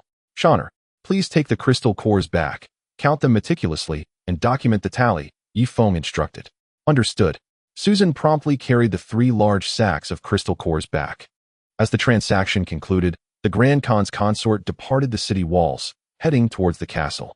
Let us return and warm ourselves, Yifeng remarked to Damond and the White Elephant. It was high time for that. I was nearly frozen, the White Elephant exclaimed, dashing back to the dining hall. Upon returning, 1,500 individuals simultaneously rose to their feet, paying their respects to Yifeng. Now, their awareness had returned, and they recognized that it was Yifeng who had rescued them. Everyone, please have a seat. You have all worked hard lately. If you are tired, feel free to rest here in the dining hall. We have charcoal for warmth. With a gentle gesture, Yifeng encouraged them to sit. He then took the crystal cores to his own chamber. Susan was busy tallying the cores, noting the distinct properties of each type as she recorded them on animal hide and affixed labels to the cores. Dear, select a few warming crystal cores for me. I wish to brew them for tea, Yifeng requested. Of course. Time flowed slowly, and before they knew it, 7 days had passed. Changsheng city had settled into an unusual quietude, as the common folk had run out of food and lacked the strength to rebel. This turn of events was, in fact, a blessing for Meng Yanlie. He sat in the dining hall, glancing at the Grand Khan's consort and his daughter, Meng Xin. Let us dine, he said, picking up a carving knife to slice a piece of fish the size of his fingertip, inhaling its aroma before placing the entire morsel into his mouth. Beside him stood a new slave. Masikong swallowed hard, a surge of resentment brewing within him. He had anticipated that following the Grand Khan's consort would guarantee him ample food and drink, yet here he was, limited to a single meal of fish each day, forbidden from consuming land animals for fear of disease that might be transmitted to the Celestial Khan. The last time, The Grand Khan's consort had procured over 200 pounds of frozen fish, but with so many consorts and noble ladies in the castle to feed, the supply had now run dry. Celestial Khan, I'm not hungry. You may have my share as well, Baidwa offered, placing her own small piece of fish into Meng Yanlie's plate. A mix of pain and gratitude washed over him. He felt appreciative of his devoted wife's thoughtfulness, yet sorrowful that even a mere morsel of fish was too much for her to partake in. However, he had no choice. As the lord of Changsheng City, he needed to maintain sufficient energy and vitality. Father, I'm not hungry either. Please take mine as well, Meng Yanlie added, depositing her own piece of fish onto his plate. Meng Yanlie felt a pang of despair. As the Celestial Khan, he was unable to even provide for his own wife and child. He accepted the fish and swallowed it whole. Turning to glance at Baidwa and Meng Yanlie, he caught them watching him, their mouths watering. As their eyes met, the mother and daughter quickly looked down, feigning indifference to their hunger. Just then, Masakong's stomach let out a loud growl, echoing through the dining hall. The atmosphere in the restaurant suddenly grew awkward. Meng Yanlie felt a sense of humiliation. How outrageous it was for this servant to make a ruckus while dining in my presence. Drag him out and administer the punishment of 10 strikes, Meng Yanlie declared.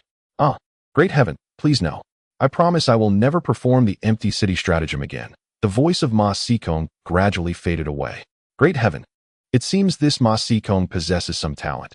He and Yifeng belong to the same race, and it is said he understands the principles behind the artillery's firing mechanism. Baidwa suddenly remarked. Understanding the principles? Can he actually construct artillery? Meng Yanlie squinted his eyes. If he could forge weapons akin to those of Yifeng, he would be the first to sink Yifeng's warship. Only then could he once again create a colossal vessel to venture out to sea for fishing. What was once a readily available supply of frozen fish had now become more precious than crystal elixirs. It was utterly absurd. In fact, just a few days prior, he had discreetly commissioned the construction of a giant ship in the eastern part of the city, planning to quietly set sail with thousands of men once the vessel was complete, ensuring that Yifeng's warship would not detect them. Yet, unbeknownst to him, some scoundrel had leaked information, and Yifeng had circled most of Changsheng City overnight. A few rounds of artillery not only breached the city walls, but also reduced the giant ship within to ruins. Thus, his sole remaining option was to destroy Yifeng's warship. Chapter 599. The final outcome remains the same. Yifeng sat cross-legged on his bed, utilizing the heat within his body to digest the crystal elixir. However, this process was far too sluggish. Suddenly, he opened his eyes. The human body enhances its constitution through the energy contained within the crystal elixir. What if he employed the blood-sucking technique to absorb the energy from the elixir? With this thought in mind, Yifeng grasped the crystal elixir. In the next moment, the blood-sucking technique was activated. Yifeng's eyes widened gradually. Just moments ago, he felt a warm energy surging from within the elixir into his palm, swiftly traveling up his arm, and ultimately flooding through his limbs.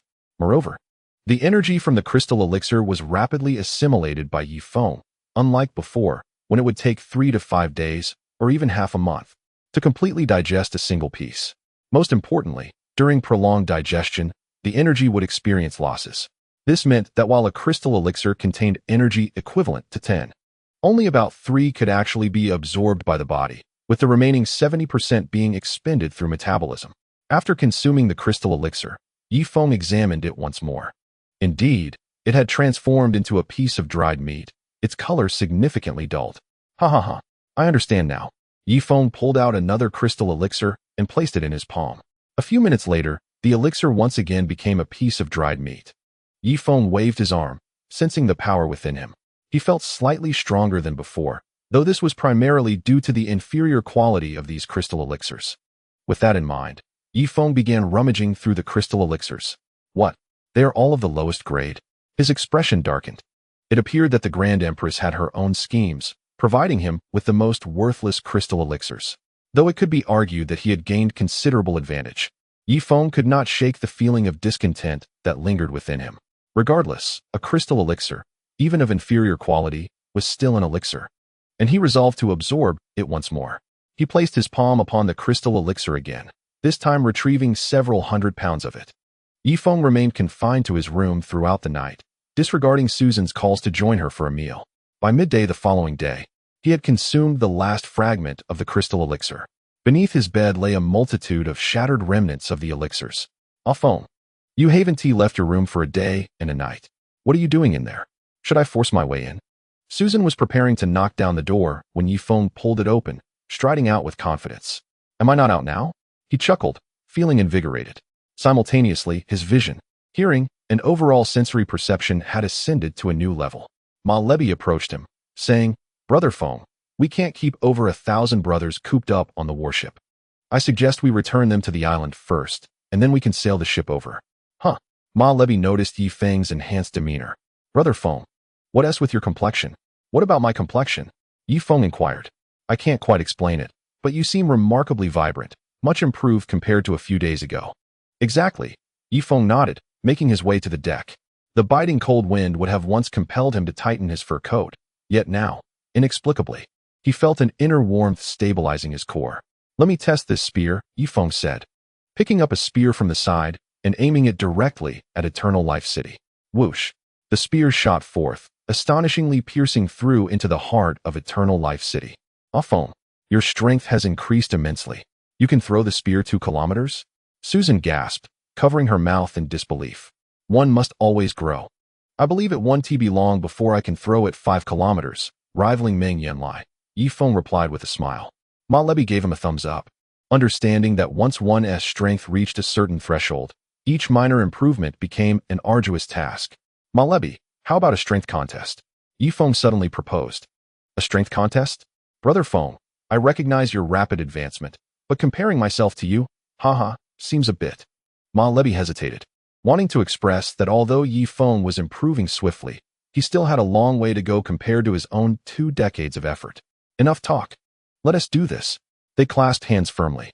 Yifeng concentrated all his strength into his wrist. Ma Lebi was momentarily taken aback, then applied 50% of his strength, followed by 80, and finally full force. Soon, his face turned crimson. Finally, Yifeng managed to pull Ma Lebi to his side. Brother Feng, how has your strength increased so rapidly? I remember you being quite weak. Ma Lebi exclaimed in astonishment. Susan gazed at Yifeng with a look of skepticism. Yifeng merely smiled faintly, glancing down at his wrist. Indeed, the blood-sucking technique allows for the unrestricted absorption of the energy from crystal pills. He consumed over 100 first-tier crystal pills, which significantly amplified his strength multiple times. In a contest of sheer power, Ma Lebi was no longer his match. In truth, he had yet to employ his ice true chi and the blood-sucking technique. Should these two be combined with his current power, it is likely that Ma Lebi would not withstand even 3 seconds. I have been concealing my true abilities all along, Yifeng declared with an air of arrogance. Susan remained silent, hastily entering the bedroom to find the floor strewn with shattered crystal pills. Ma Lebi, inform old Cheng that we are to return to the island and ensure that these over 1,000 soldiers are sent back to recuperate properly. After which we will bring the warship to this location, Yifeng commanded. Understood. Ma Lebi strode purposefully toward the captain's quarters. At that moment, Yifeng suddenly turned his gaze toward the shore. He spotted 3 graceful silhouettes atop the city wall. It was the Great Khan's consort, her daughter, and a female guard. Yifeng, do you still have frozen fish? The voice of the Great Khan's consort echoed from a distance. Initially, she intended to prolong the situation. But she had no choice. The supply of frozen fish was limited, and she needed to ensure that the nobles within the castle could partake. As for the castle's cavalry, they could only be fed meat porridge, and she spread rumors that the meat used for the porridge was free from infection.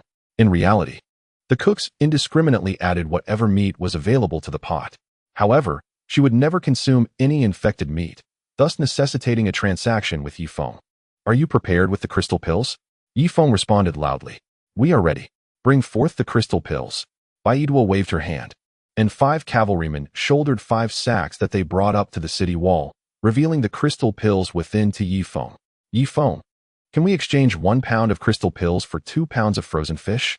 Baidwa asked tremulously, her heart ablaze with indignation. This trade felt exceedingly lopsided, as they were expected to barter valuable crystal pills for the comparatively worthless frozen fish. Every time they attempted to construct a ship to venture out for fishing, they were met with destruction at the hands of Yifeng's warships. To make matters worse, even if they secretly built a massive vessel, once they ventured into the furious sea, Yifeng would inevitably discover them, with the outcome remaining unchanged, shipwreck, and demise. Chapter 600. A flicker of struggle crossed his face. I'm afraid it's 1 pound of crystal pills for 1 pound of frozen fish. But I can offer to exchange that 6th-tier crystal pill at a rate of 1 for 100, Yifeng responded emphatically. His intention was to retain that 6th-tier crystal pill while devising a means to bring the Grand Alchemist back to the island, hoping she and Bai Chuxue could collaborate to potentially formulate the holy water. He had already heard that one of the ingredients for the holy water was indeed the 6th-tier crystal pill. Although he could not guarantee the successful creation of the holy water, even a half-finished product that could restore a modicum of vitality to Tubiang, Legay, and Gaichen would be invaluable.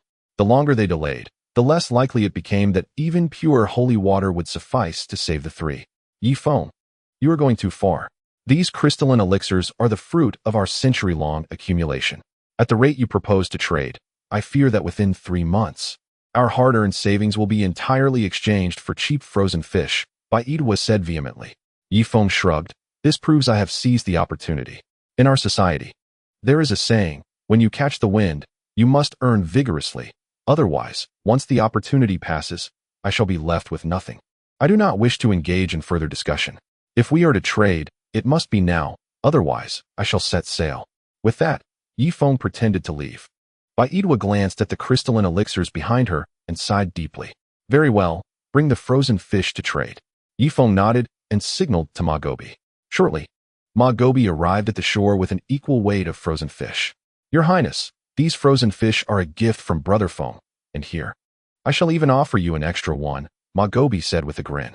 Bai Chuxue replied, so I should thank you then? She retorted with irritation. After a while, Ma Gobi waded through the water and tossed 5 bags of crystalline elixirs onto the deck. Bai Chuxue reluctantly cast one last glance at Yifeng's warship before turning and striding back to the castle. She resolved that upon returning, she would impose stricter frugality upon everyone, allowing only 1 meal a day while ensuring that the Great Khan received his 3 meals. In truth, formidable warriors like Meng Yanlie could survive 10 days or even half a month without food. However, the cost of abstaining from sustenance would be diminished power, leaving them vulnerable to the attacks of sand beasts and weakening their immunity against the infections of pestilential worms. Ma Gobi gazed excitedly at the crystalline elixirs on the deck. Having served as a golden armored guard in Changsheng City for over 20 years, this was his first encounter with such a bounty of high-quality elixirs. Of course, they would occasionally receive small portions as a token of favor from the Great Khan. Brother Feng, even if the Great Khan personally led an army into the desert, it would take 2 years to amass such a quantity of crystalline elixirs, Damon remarked. Susan, take these 2 second-tier crystalline elixirs to the dining hall and cut them into small pieces to share among the brothers, Yifeng instructed, handing her 2 elixirs. Understood, Susan replied as she took the elixirs to distribute. Yifeng then picked up another whole second-tier elixir and handed it to Damon. This one is for you. Ah, thank you, Brother Feng, Damon exclaimed, quickly stowing the elixir away, his face beaming with joy. Ma Gobi, these 2 are yours, Yifeng said, passing 2 elixirs to him. Ma Lebi, you are included as well. Subsequently, Yifeng distributed the crystalline elixirs in whole pieces to his high-ranking subordinates. These individuals possessed formidable strength. Yifeng knew that mere personal charm would not suffice to secure their loyalty. Substantial benefits were essential. Otherwise, over time, discontent would surely arise among them. Old Cheng, steer the ship. We shall return home and settle the brothers in the dining hall, Yifeng declared, before taking the remaining crystalline elixirs back to his quarters. Once inside, he locked the door behind him. With over 120 second-tier crystalline elixirs and 7 third-tier elixirs at hand, he anticipated that it would take several days to fully absorb their essence. As he contemplated this, Yifeng cradled the first crystal pill in the palm of his hand. Gurgle, gurgle, gurgle. He discovered that with his enhanced strength, the suction power of his blood-sucking technique had also intensified, allowing him to absorb the pills at a swifter pace than before. After consecutively consuming 5 third-grade crystal pills, Yifeng abruptly halted. A flicker of struggle crossed his face. At last, he raised his index finger, and energy surged within him. Poof! A flame the size of a candle erupted forth. The moment the flame appeared, the temperature within the cabin rose sharply by several degrees.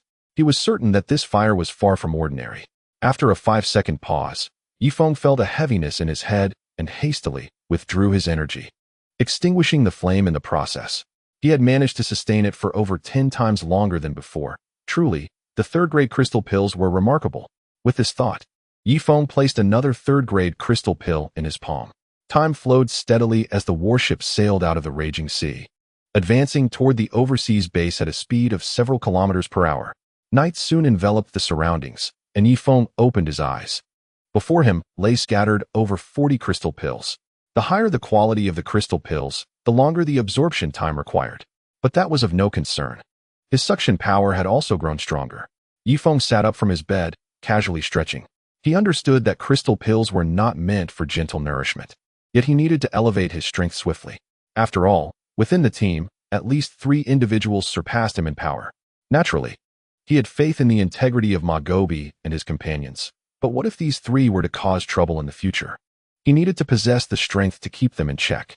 Once the warship exited the stormy waters, the sea instantly calmed, and a few seagulls could be seen soaring alongside the vessel. On the deck stood Yifeng's former subordinates, gathered in groups, animatedly discussing matters while occasionally bursting into laughter, relishing their survival. Brother Feng has come to the deck. Greetings, no need for formalities, just act normally. Yifeng greeted his old subordinates as he walked by. Most of them he could not name, but their faces were familiar. Brother Feng, after consuming the crystal pill that Sister Susan shared, I feel much more invigorated. Good, next time I'll have Susan give you an extra piece. Thank you, Brother Feng. The respect these individuals held for Yifeng was heartfelt. After all, who would be generous enough to share such precious crystal pills with their subordinates? Remarkably, Yifeng was willing to do so. One might say he was more benevolent than their own fathers. This generosity stemmed from Yifeng's current abundance of crystal pills. He had leveraged the opportunity to extract a century's worth of savings from the Heavenly Khan using inexpensive frozen fish, which allowed him to be so magnanimous.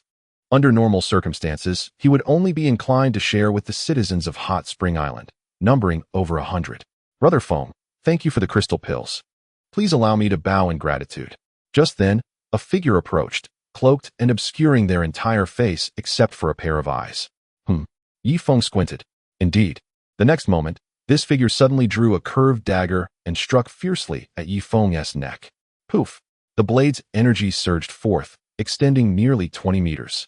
Poof, poof, poof, poof, poof. Chapter 601. Autumn Snow observes Yifeng's gaze. 6 or 7 cavalrymen were severed in half, blood splattering everywhere. The blood scales on Yifeng's neck gradually retracted. When he touched them, he surprisingly found a line of blood. Yifeng, meet your end.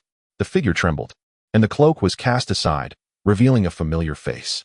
Vendimeng, you are still alive? Yifeng exclaimed in astonishment, hastily adopting a defensive stance. Confronted with a former rival, despite his significant increase in power, he couldn't shake the feeling of being outmatched. Swish! Vendimeng unleashed 2 swift strikes, a cross-shaped blade aura extending towards Yifeng. Simultaneously, he leapt into the air, his curved blade aimed directly at Yifeng's eyes. Clang! Yifeng's body was enveloped in blood scales. Upon contact with the blade aura, it disintegrated instantly. Yifeng had undergone a remarkable transformation. His blood scales now gleamed with a golden hue, significantly enhancing his defense. After the blade aura dissipated, Vendimeng's curved blade was merely 10 centimeters from Yifeng. Die! With a powerful slap, Yifeng sent Vendimeng's blade flying several meters away, where it clanged against the deck.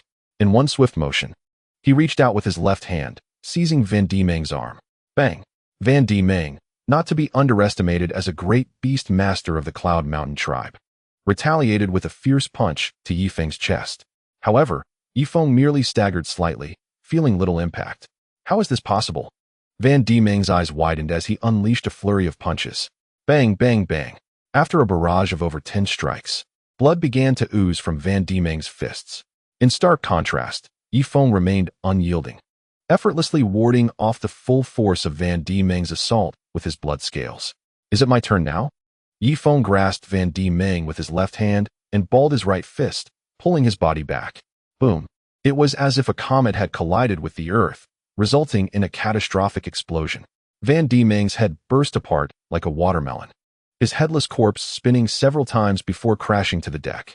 Brother Feng, you actually dispatched a great beastmaster with such ease? A beast master from the Cloud Mountain tribe exclaimed in shock. Yifeng's expression was devoid of joy or sorrow as he stared blankly at his fist, momentarily struggling to accept the reality of his newfound prowess. This was Van D. Meng. Once, a mere finger from him could have spelled Yifeng's demise. Yet now, he lay slain beneath Yifeng's fist. It felt surreal. Yifeng shook his head and bit his tongue, confirming he was not dreaming. Dispose of the body. Let us preserve our fallen comrades' remains and give them a proper burial upon our return to the island, he spoke slowly. He pondered how Van D. Meng had managed to board the warship. Truly, as a great beast master, he was tenacious. But now, Yifeng felt no fear. Unless Van D. Meng could somehow return to life. Back in the cabin, Yifeng once again held a crystal pill in his palm, intensifying his blood-sucking technique. After the warship had traversed half a day's journey at a snail's pace, the small island finally came into view. Yifeng returned once more to the deck. The outlines of the 20 colossal ships have become increasingly distinct.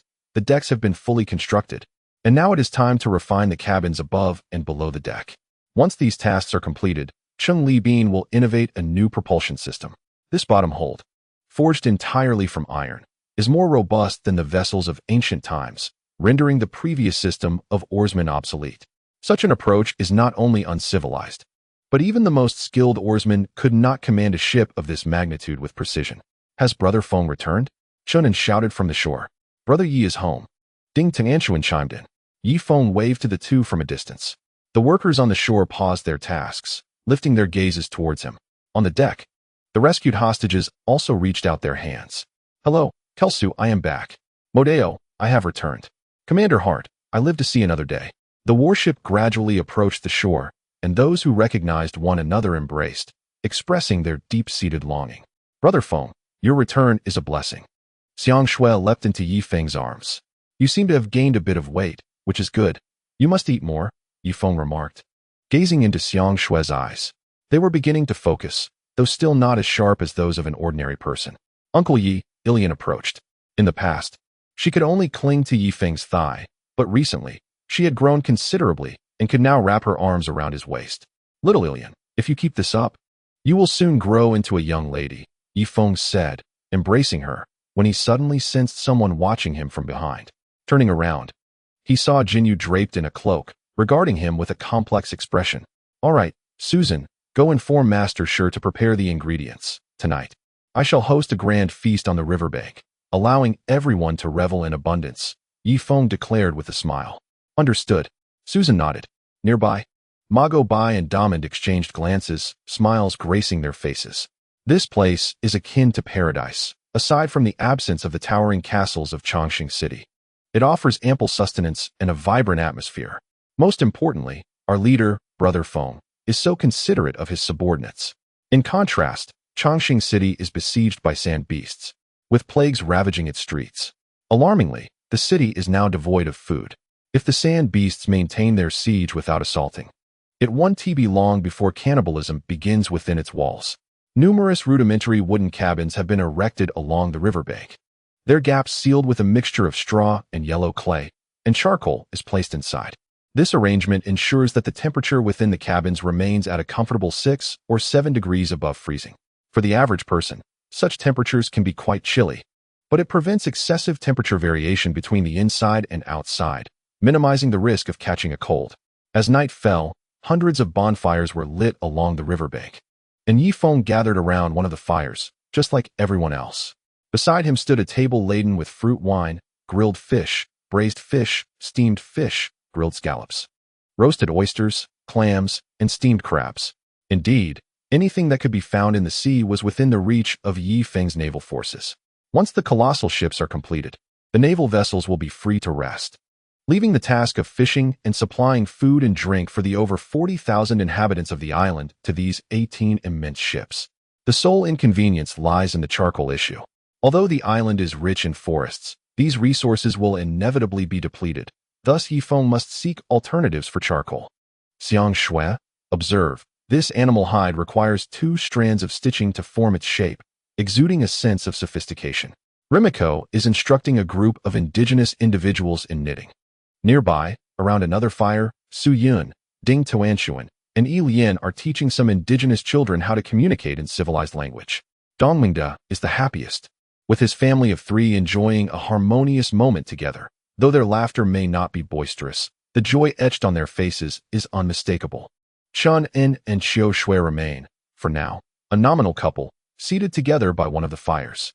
However, Qiu Shui occasionally casts glances at Yifeng, making him feel quite uncomfortable. Chapter 602. I have a serious matter that requires your assistance. Chun En appears indifferent, as Qiu Shui has forbidden him from sharing a bed. He busily flirts with a nearby indigenous woman. My dear, I need to relieve myself. Please stay here. Chun En murmurs before quietly leading the woman to the wooden cabin. Brother Feng, the curved blade is ideal for slashing, and one must strike with the tip of the blade to fully unleash its power.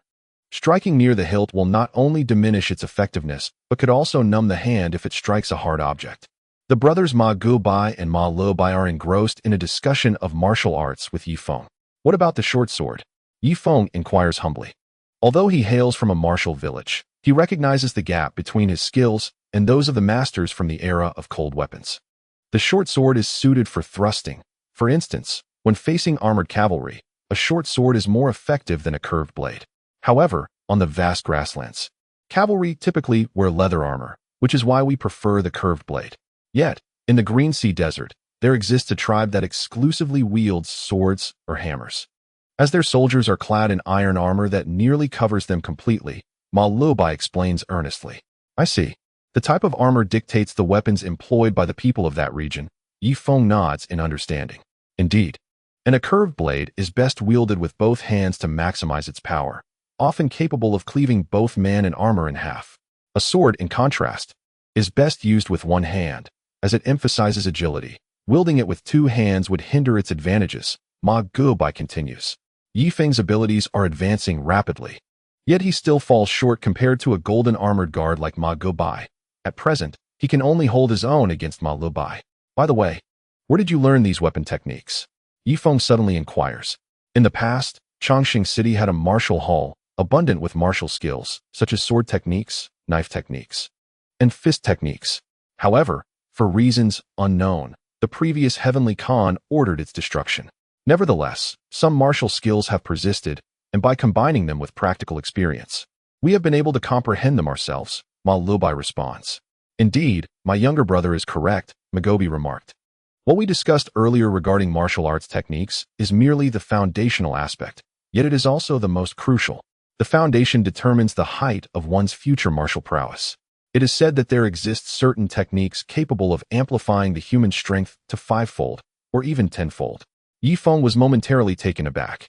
Are you suggesting that if I possess a strength of 10,000 pounds, and it is magnified 10-fold, I would then wield a force of 100,000 pounds? 100,000 pounds? Who could withstand such a burden?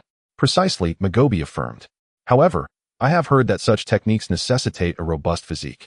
Otherwise, should one attempt to unleash their strength 10-fold without the requisite physical fortitude, one might find their own body crumbling after just a single strike. Yet, if one possesses such formidable physicality, what need is there for martial techniques? It presents quite the paradox. Yifeng nodded, a flicker of anticipation igniting within him. With his blood-scale armor, he considered his physique to be quite formidable. Should he discover such a technique, would it not imply that even the golden armored guards would pale in comparison? By the way, do you 2 brothers have any knowledge of supernatural abilities? Yifeng inquired, courteously pouring each brother a glass of fruit wine. Despite being the host, he deemed it unnecessary to maintain an air of superiority at the banquet. Supernatural abilities? We are rather uninformed about that. It seems that some individuals are born with them, while others acquire such powers through serendipitous circumstances. Brother Feng, I have noticed you possess several supernatural abilities. Were you born with these? Magobi asked. Ah, indeed. Congratulations on your correct assumption, Yifeng nodded. He was aware that many knew of his blood-sucking technique, yet they remained oblivious to its true purpose. Blood-sucking merely serves to facilitate rapid healing. Once one is uninjured, it transforms into a mere offensive method.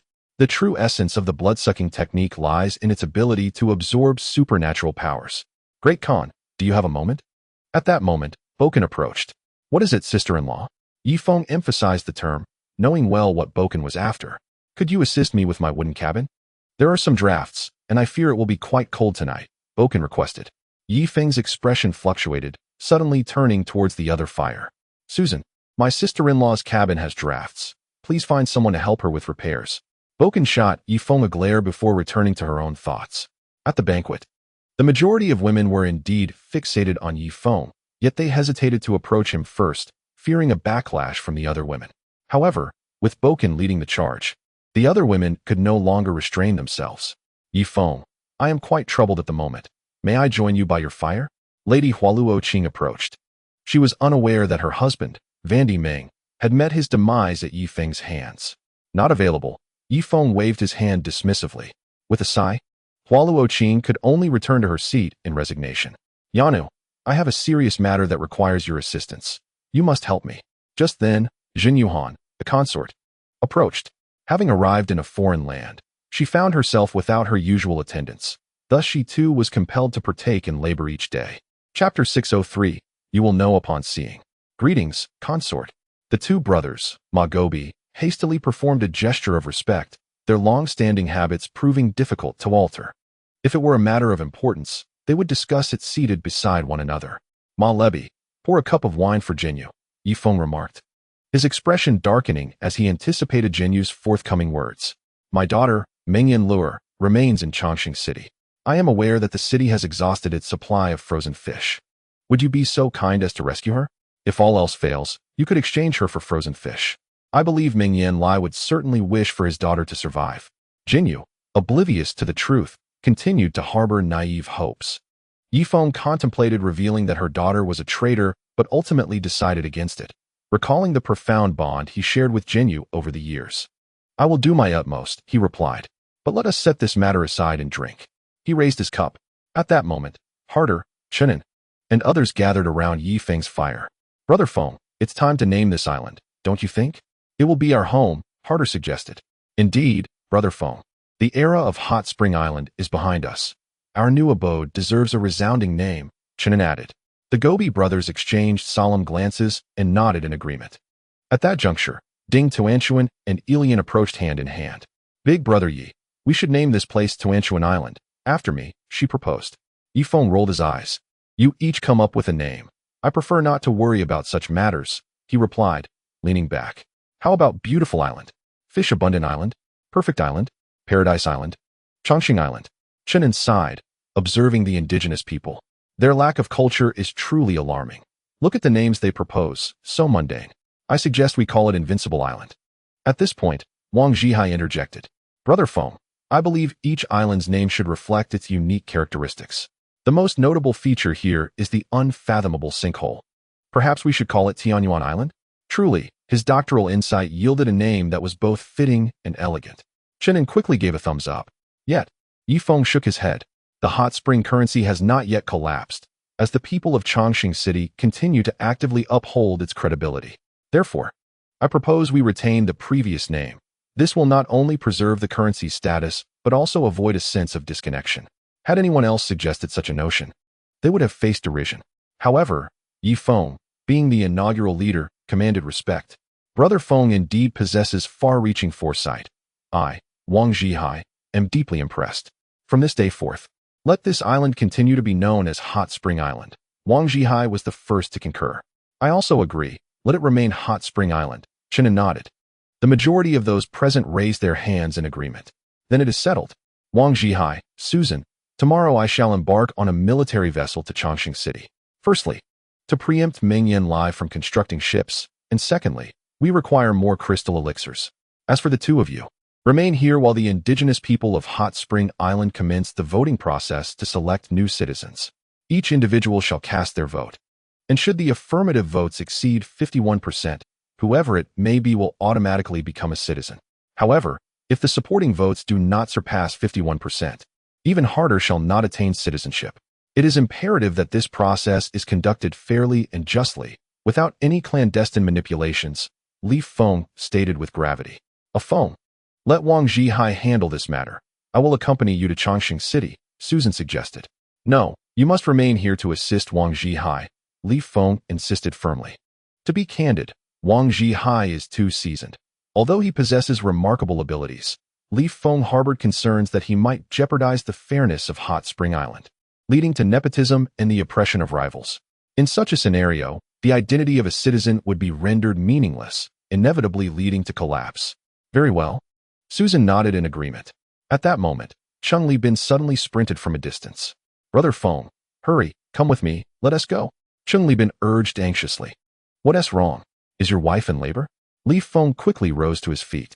Quickly, come and see. You'll understand once you do. Before long, a group of individuals ascended a small hill on the new hot spring island. They beheld a crack in the rocks from which flames leaped half a meter high. What is this? Is it geothermal fire? Li Feng squinted. Brother Feng, it's natural gas. Don't you understand natural gas? It's like methane originating from deep within the earth. Just now, I tossed a torch here, and suddenly, a flame erupted. This is an immense treasure. In the future, when we need to forge iron tools, we won't have to waste charcoal for fire. Natural gas will resolve all our challenges. Changli Bin exclaimed joyfully. Goodness. We've struck gold, Brother Feng. From now on, I'll move my tent here. I won't even need charcoal at night. Chenin added, brimming with excitement. Wait. Be careful not to burn the tent. Brother Feng, what I mean is, you should command that this hillside be enclosed to create a factory. Perhaps an armaments factory or a shipyard. As long as we have fire, we can produce anything. Moreover, we need to acquire a substantial amount of iron from Changsheng City. Without iron, we cannot manufacture flintlock guns or similar items, Changli Bin proposed. Chapter 604.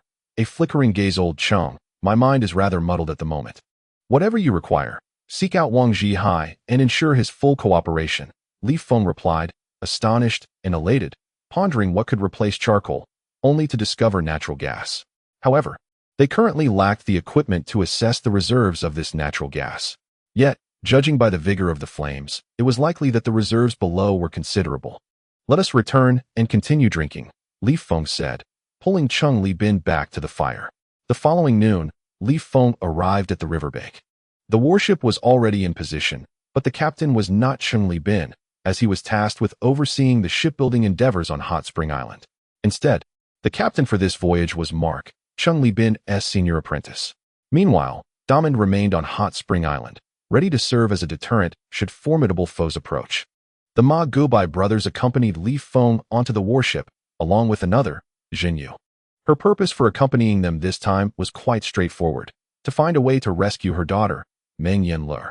In the end, as the flowers fell, she wished to cast one last glance at Changsheng City, hoping to locate her husband, Vandy Meng.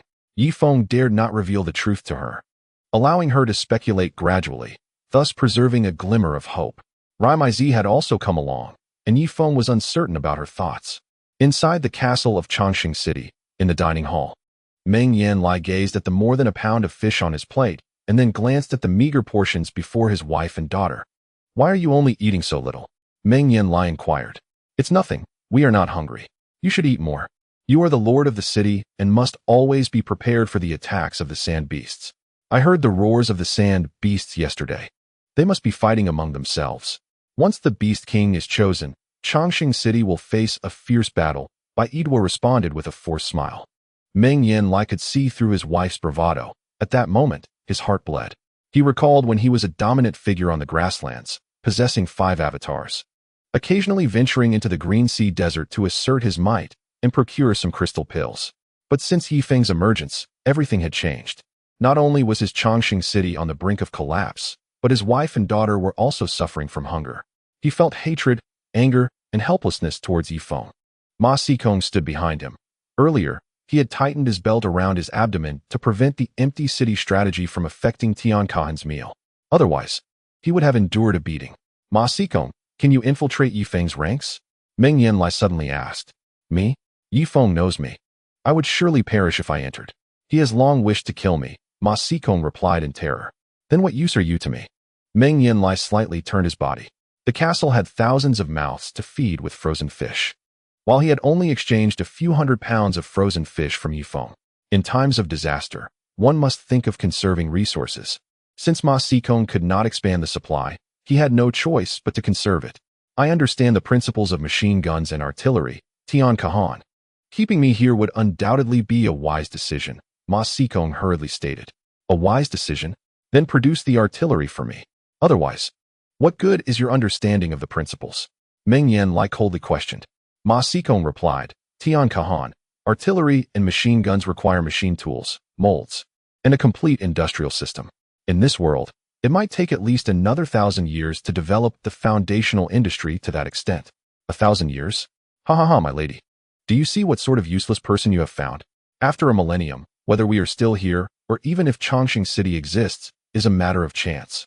Meng Yanlie said in a reproachful tone. Even in such dire circumstances, he still aimed to maintain the dignity of the head of the family. Tian Kahan, I understand. Tomorrow, I will send him to the slums. By Duoyan quickly nodded in agreement. Very well. Meng Yanlie continued to eat his fish. After finishing, he wiped his mouth and suddenly asked, how many crystal pills do we have left to exchange with Yifeng? Rest assured, Tian Kahan. The crystal pills you have accumulated over 110 years are in quantities so vast, they are beyond imagination, Bai Duoyan reassured him. That is well. Let us first exchange the lowest quality crystal pills and leaf maple for frozen fish. If that fails, I shall have no choice but to sell that 6th grade crystal pill. It is truly a pity. Crystal pills are exceedingly difficult to absorb, particularly the 6th grade ones. Even with my prowess, it would require a full year to completely harness its medicinal power. Meng Yanlie sighed deeply. You may rest here. I will take a look around the castle. With that, he commenced his inspection of the last stronghold, accompanied by 16 slave laborers. As for the slums and affluent districts, they now lay as silent as a grave, interrupted only by the occasional wail of despair. Upon turning a corner, Meng Yanlie ascended the city wall and cast his gaze towards the tumultuous sea. Just then, he sensed a palpable aura of murderous intent emanating from behind him. He swiftly turned around, only to see several slave laborers hastily lowering their heads, their eyes flickering with uncertainty. This revelation weighed heavily upon him. It was disastrous. The bounty placed on his head by Leaf Maple promised that whoever presented his severed head would ascend to the position of Deputy Lord of Hot Spring Island. The temptation was overwhelming, compelling these slaves to disregard the formidable strength of the Heavenly Khan. Step back. I shall patrol alone, Meng Yanlie stated coolly. Although he was aware of the growing treachery among the slaves, he could not resort to violence. Further bloodshed would render him a mere figurehead. Understood. The slaves, with expressions of mixed emotions, retreated. You maidens, come forth and follow me. Distrusting the eunuchs, he opted for the company of women. He reasoned that given his striking handsomeness and charismatic presence, these maidens would hardly dare turn against him out of admiration. Let us proceed to the northern patrol and ascertain whether there are any signs of a sand beast attack. With that, he strode purposefully towards the northern city wall. Upon reaching the northern wall, Meng Yanlie surveyed the horizon. With his current strength, he could see several dozen kilometers ahead. Alas, that region was shrouded in swirling dust. As the sand beasts were colossal in size, their mere movement stirred up clouds of sand, and their ability to hold their breath and traverse the sands rendered them elusive, thus earning them their name. Just then, a curved blade hurtled towards him at an odd angle. Audacious! Meng Yanlie roared, his entire being vibrating with fury. Two maidens were thrown back by the force of his outburst, the blade flying several meters away. You wretches! I have treated you well, yet you dare to ambush me? Meng Yanlie glared at the maidens, his teeth clenched. Treated us well? You feast thrice daily, while we have not eaten for 3 days. You forbid us from consuming any land animals, fearing that we might infect the noble consorts, and you even bar us from leaving the castle. Pray tell, what are we to do? One of the maidens retorted, while the other lay lifeless from the shock. Did I not decree that maidens and slaves could have 1 meal a day? How could you have gone 3 days without sustenance? Meng Yanlie thundered in rage. Amidst the tumultuous atmosphere, one could not help but notice the irony of one's gaze fixed forward while ignoring the lurking dangers behind. Were you unaware that those subjugated by the Khan were pilfering our provisions? Not only the Khan himself, but even the Khan's consort and the noble women were complicit in this deprivation. What are we to do? Tell me, as the palace maid spoke. She coughed up blood once more. The overwhelming might of the great Khan had already displaced her internal organs. Death was but a matter of time. How audacious to slander the Khan's consort and the noble women. With a swift motion, Meng Yanlie struck, and the maid fell lifeless to the ground. Deep down, he understood the gravity of the situation, yet he could not afford to dwell on it. His focus was required to combat the sand beasts, followed closely by addressing Yifeng and the infected within the impoverished districts. Turning his gaze to the other palace maids, a chill crept into his heart. In days past, His anger would have sent them trembling in fear, yet now they stood defiantly, their eyes filled with resentment. Everyone stepped back.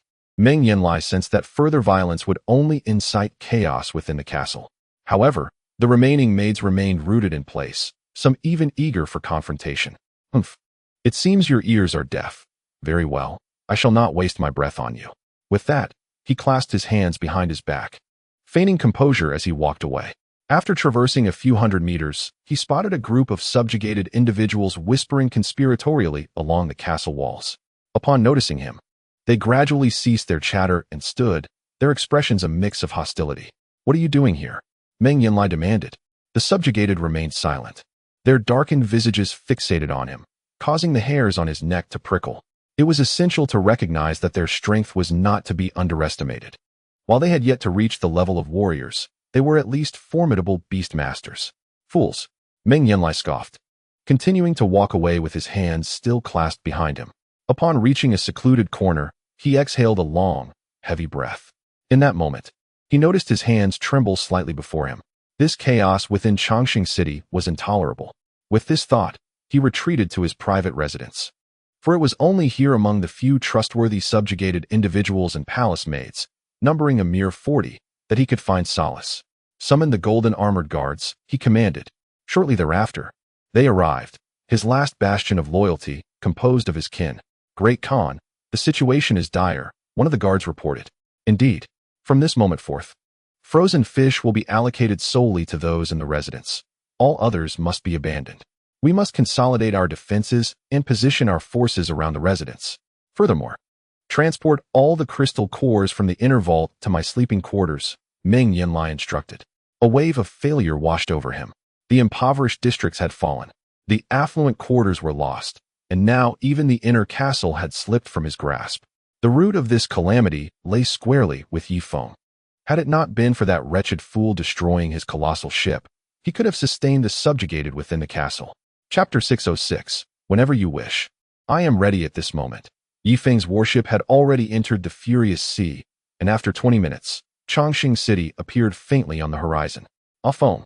I sense that Changsheng City has grown much quieter than before, Rimai murmured as she nestled beside Yifeng. Susan had been sent away, and this was now her domain. As for Jinyu and Hualuoqing, despite being newly introduced beauties, their status could not compare to that of Rimai. It was merely quiet on the surface. Beneath it, turbulent currents likely swirled. Yifeng felt the soft sensation of her arm against his and offered Rimai a gentle smile. They had long harbored feelings for one another, and finally, time and opportunity were on their side. The Magobai brothers kept their distance, refraining from intruding upon Yifeng and Rimai's private space. Jinyu and Hualuoqing huddled together, directing their gaze towards Changsheng City.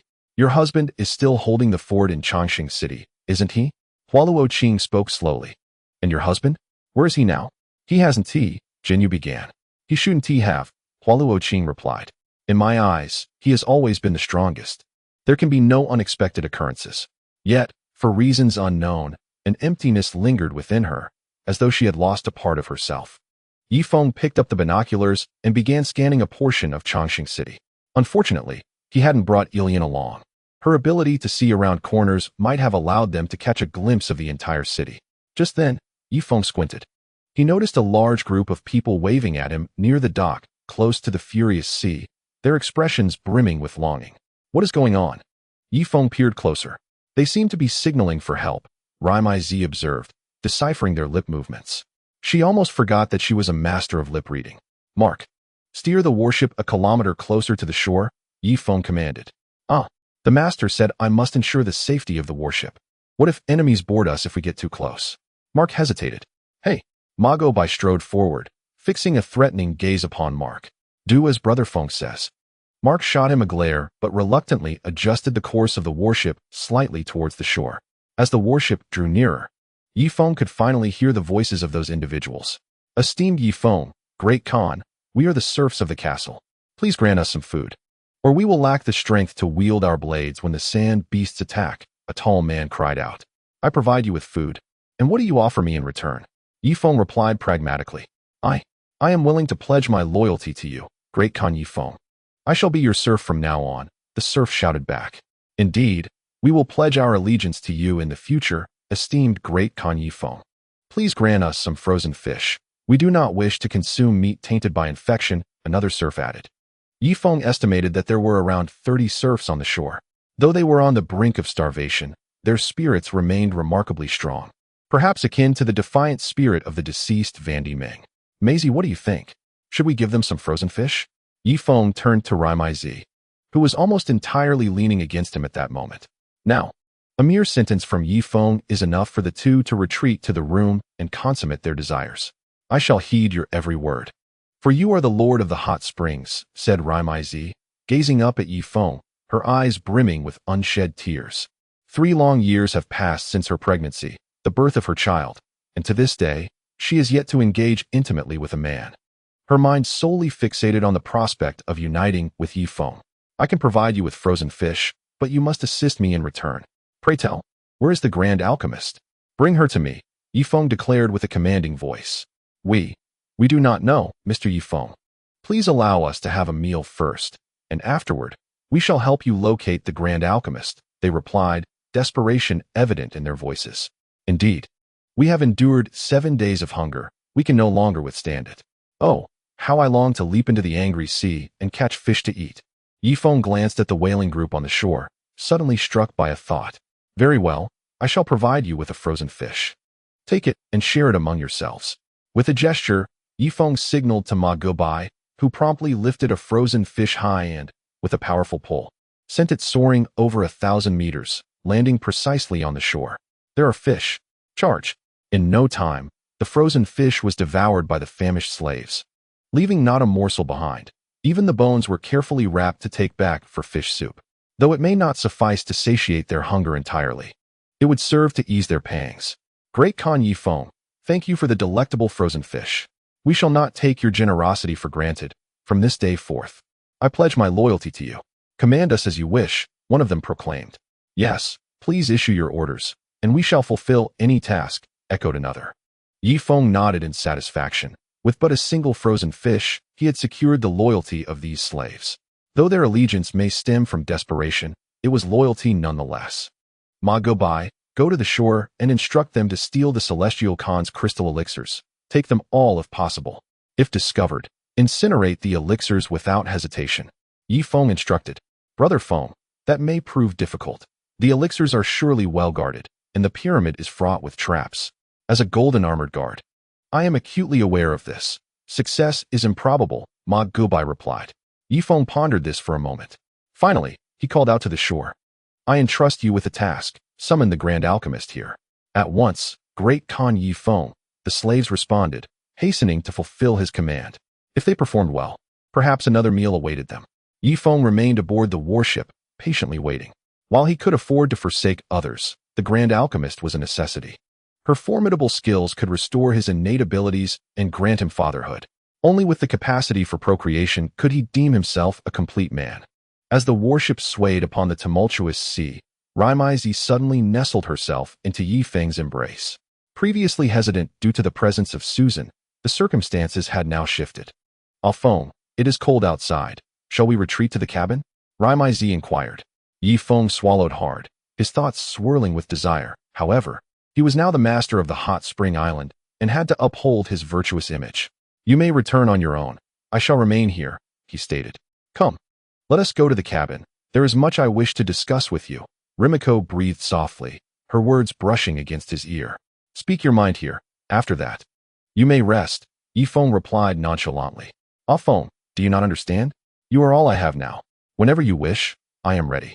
And after our time stranded on this deserted island, it seems only natural for us to be together, Rimiko expressed.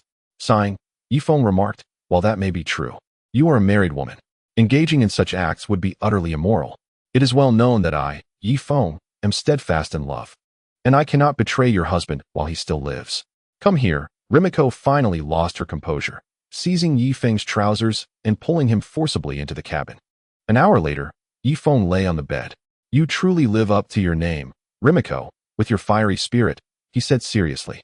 Rimiko smiled brightly, nestling her head against Yifeng's strong chest. Feng, if you travel for work in the future, take me with you. I cannot bear to have Susan along. It would be too awkward for me, Rimiko suggested. Is that truly acceptable? Yi Feng inquired, rhythmically tapping his fingers on the bed's edge. Suddenly, he felt a heaviness in his head. Oh no, the great healer warned me to avoid the company of women. How could I have forgotten? Yi Feng lamented, wishing to slap himself. The healer had spoken gravely. If he wished to avoid a lineage-ending fate, he must steer clear of women for the time being. Would he truly become a eunuch if this continued? Brother Feng, there are many people on the shore, including some cavalry, and they are waving at the warship. Came a voice from outside the cabin. Yi Feng smiled faintly, pinching Rimiko's cheek. Rest here, I will return shortly. He dressed and made his way to the deck. On the shore stood several hundred people, most clad in leather armor, with only 5 or 6 mounted on horseback. Yi Feng could discern their ranks from their armor. At the forefront was a genuine centurion, and even from a distance of over 1,000 meters, he could sense the powerful aura emanating from him. The centurion of the heavenly Khan was not comparable to those of ordinary Khans. Their strength was likely nearing that of the Golden Armor Guard. Among the others were common cavalry, captains, and various ranks of high officials from Eternal Life City. Yi Feng rested his hand on the ship's railing, meeting the gaze of the figures on the shore. Is Yi Feng present? The centurion called out. Do you require something? Yi Feng feigned ignorance. The Heavenly Khan no longer provides us with sustenance, and we are unable to fight. Can you supply us with food? The centurion asked, his voice tinged with melancholy. What benefit would I gain from this? Yi Feng inquired directly. What benefits do you seek?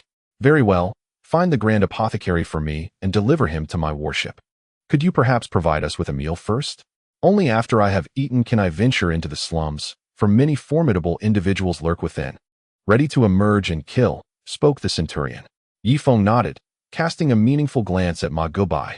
Ma Gubai, carrying 2 frozen fish, stepped gracefully across the water. Before long, Yi Feng beheld a splendid feast laid out on the shore. Great Khan Yi Feng, I have consumed your provisions, and now I shall assist you. If I succeed in retrieving the grand apothecary, will you continue to supply me with sustenance? Inquired the centurion. Such high-ranking individuals do not merely concern themselves with immediate needs, but rather with long-term strategies. Yi Feng narrowed his eyes. He indeed wished to place these individuals aboard his warship, but feared the chaos they might unleash.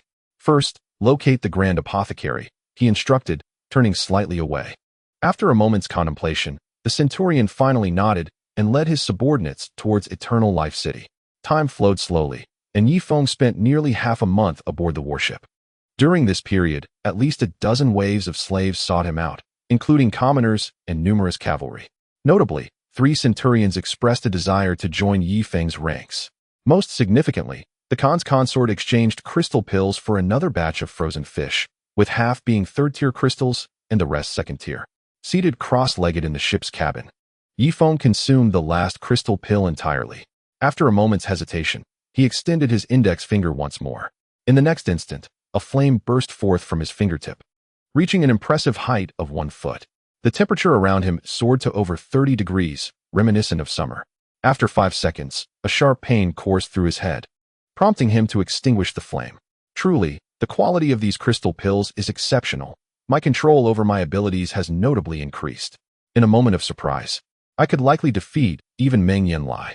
Brother Feng, the centurion has returned, claiming he bears news to share with you personally, came Ma Gubai's voice from outside. Yi Feng sat up from his cot. Within a dungeon of Eternal Life City's inner fortress, Meng Yanlie scrutinized the young woman before him. New duo. I do not wish to confine you, the grand apothecary, but Yi Feng has already broadcast his intentions to bring you to his domain, and I must remain vigilant. Meng Yanlie remarked, his hands clasped behind his back, his tone measured. Heavenly Khan, if you choose not to provide me with food, that is one matter, but forbidding me from seeking sustenance myself is another. Alas, with circumstances as they are, I am left with no choice but to endure, New Duo replied flatly. Indeed, that is the spirit. Fear not. Once I have vanquished Yi Feng, I shall surely release you. You will once again serve as the grand apothecary of Eternal Life City. Meng Yanlie declared, striding out of the dungeon. This dungeon was no ordinary place. It was constructed entirely of iron, with only 3 ventilation holes in the middle for breathing. He felt compelled to take such measures, with the shifting sentiments of the populace in Eternal Life City. Should the grand apothecary choose to flee with Yi Feng, how would he confront the sand beasts in the future? On the deck of the warship, Yi Feng's expression fluctuated between shadows and light. Meng Yanlie is truly shameless. Not only does he deny the Grand Apothecary sustenance, but he also forbids him from leaving Changsheng City. His intent seems to be to bind the higher-ups to his own position. Indeed, the Great Khan has lost his mind. He has declared that anyone who attempts to contact you shall face military law. The warlord spoke from afar. Then why do you dare to negotiate with me? Yi Feng retorted. Because, at present, only a small faction within the castle is under Meng Yanlie's control. Naturally, he must provide sustenance for that faction. Thus the Great Khan's influence over me has waned significantly, the warlord replied candidly. It is true, soldiers require provisions. If you do not provide food, who would remain under your control? At that moment, 3 torches suddenly flared atop the city wall. Yi Feng, the Great Khan has decreed that he is willing to negotiate with you, provided you do not obstruct his shipbuilding efforts. When the ships are completed, the Grand Apothecary will be returned to you. Yi Feng focused his gaze and noticed 3 Khan slaves standing on the wall. Though their faces were pale and their speech lacked vigor, the Great Khan's intentions are indeed naive. Does he not realize how vital the Grand Apothecary is to me? Yi Feng remarked coolly. The Grand Apothecary has assured me that she can restore your fertility, and I trust you would not wish to be a mere pretender, would you? The Khan slave struck a nerve with Yi Feng. Chapter 608. Assisting Brother Feng with a task, I would indeed be amenable to allowing Meng Yanlie to build ships. However, I fear he might flee once they are completed. What then would the citizens of Changsheng City have to defend against the sand beasts? Yi Feng spoke with feigned righteousness. Minister of Economy, this matter does not concern you. The Great Khan also proclaimed that you, Yi Feng, are officially bestowed the title of Earth Khan. And when you meet the Great Khan, you need not bow, nor will you face any restrictions as you ride into the castle. The Great Khan's consort must bow before you, the Khan slave proclaimed loudly. Ma Gubai could no longer contain himself. The Great Khan has calculated well. Does he intend to lure our brother Feng into Changsheng City? Can we not be so naive? Hahaha, Yi Feng. You resemble a mouse before a cat when you see our Great Khan. How can you aspire to be the master of Hot Spring Island under such circumstances? The Khan slave mocked. Below the city wall, Meng Yanlie and the Great Khan's consort were eavesdropping, accompanied by 40 Khan slaves, palace maids, and their daughter, the esteemed Princess Mingxin. Upon hearing the Khan slave's words, Meng Yanlie could not help but stroke his beard, feeling quite pleased with himself. Regardless of how miserably you have reduced me, Yi Feng, you still dare not confront me. After exchanging glances, the Great Khan's consort and Mingxin wore expressions tinged with a sense of superiority. Though Yi Feng is indeed skilled, he still shies away from facing his own husband. This is the might of the Great Khan. Mute slave, I believe you can enter Changsheng City. At that moment, Jinyu stepped forward. She had awaited this opportunity for a long time. Only by Yi Feng entering Changsheng City could she hope to rescue her daughter, Meng Yanlie. Jinyu, do you wish for me to walk to my death? Yi Feng's expression darkened. Although they shared a casual relationship, if this companion sought to end his life, then, regrettably, even the closest of bonds must come to an end. No, currently, those with a modicum of power in Changsheng City are reaching out to you. They will not harm you. If they were to kill you, the naval vessels would never arrive in Changsheng City, leading to their starvation, or at the very least, they would be trapped within the city by the sand beasts, Jinyu remarked. Born in Changsheng City, she possessed a profound understanding of its environment and networks. Over the past half-month, all the captains have been ingratiating themselves with Yi Feng, along with several elders from the Elder Council, skilled pharmacists. And even emissaries from the High Priest have come to extend their goodwill. Essentially, the only individuals still unwaveringly loyal to Meng Yanlie are a single golden armored guard and over 40 slave warriors. Unbeknownst to them, Yi Feng's influence has grown significantly, surpassing that of Meng Yanlie. Brother Feng, after hearing what the slave princess said, it seems feasible. You could actually enter the city. But you must ensure the protection of those who have benefited from you. Ma Gubai stroked his chin, speaking earnestly. Yi Feng replied, Isn't it sufficient to remain aboard the warship? Why should I venture into Changsheng City? There is no necessity for that. He shook his head. Meng Yanlie was too formidable. He had witnessed that man slay a 6th-level beast with a spear. At that moment, voices from the walls echoed again. Yi Feng, if you are too afraid to enter Changsheng City, the Grand Pharmacist may perish from hunger. If she dies, your ability to procreate will be irrevocably lost. Consider this carefully.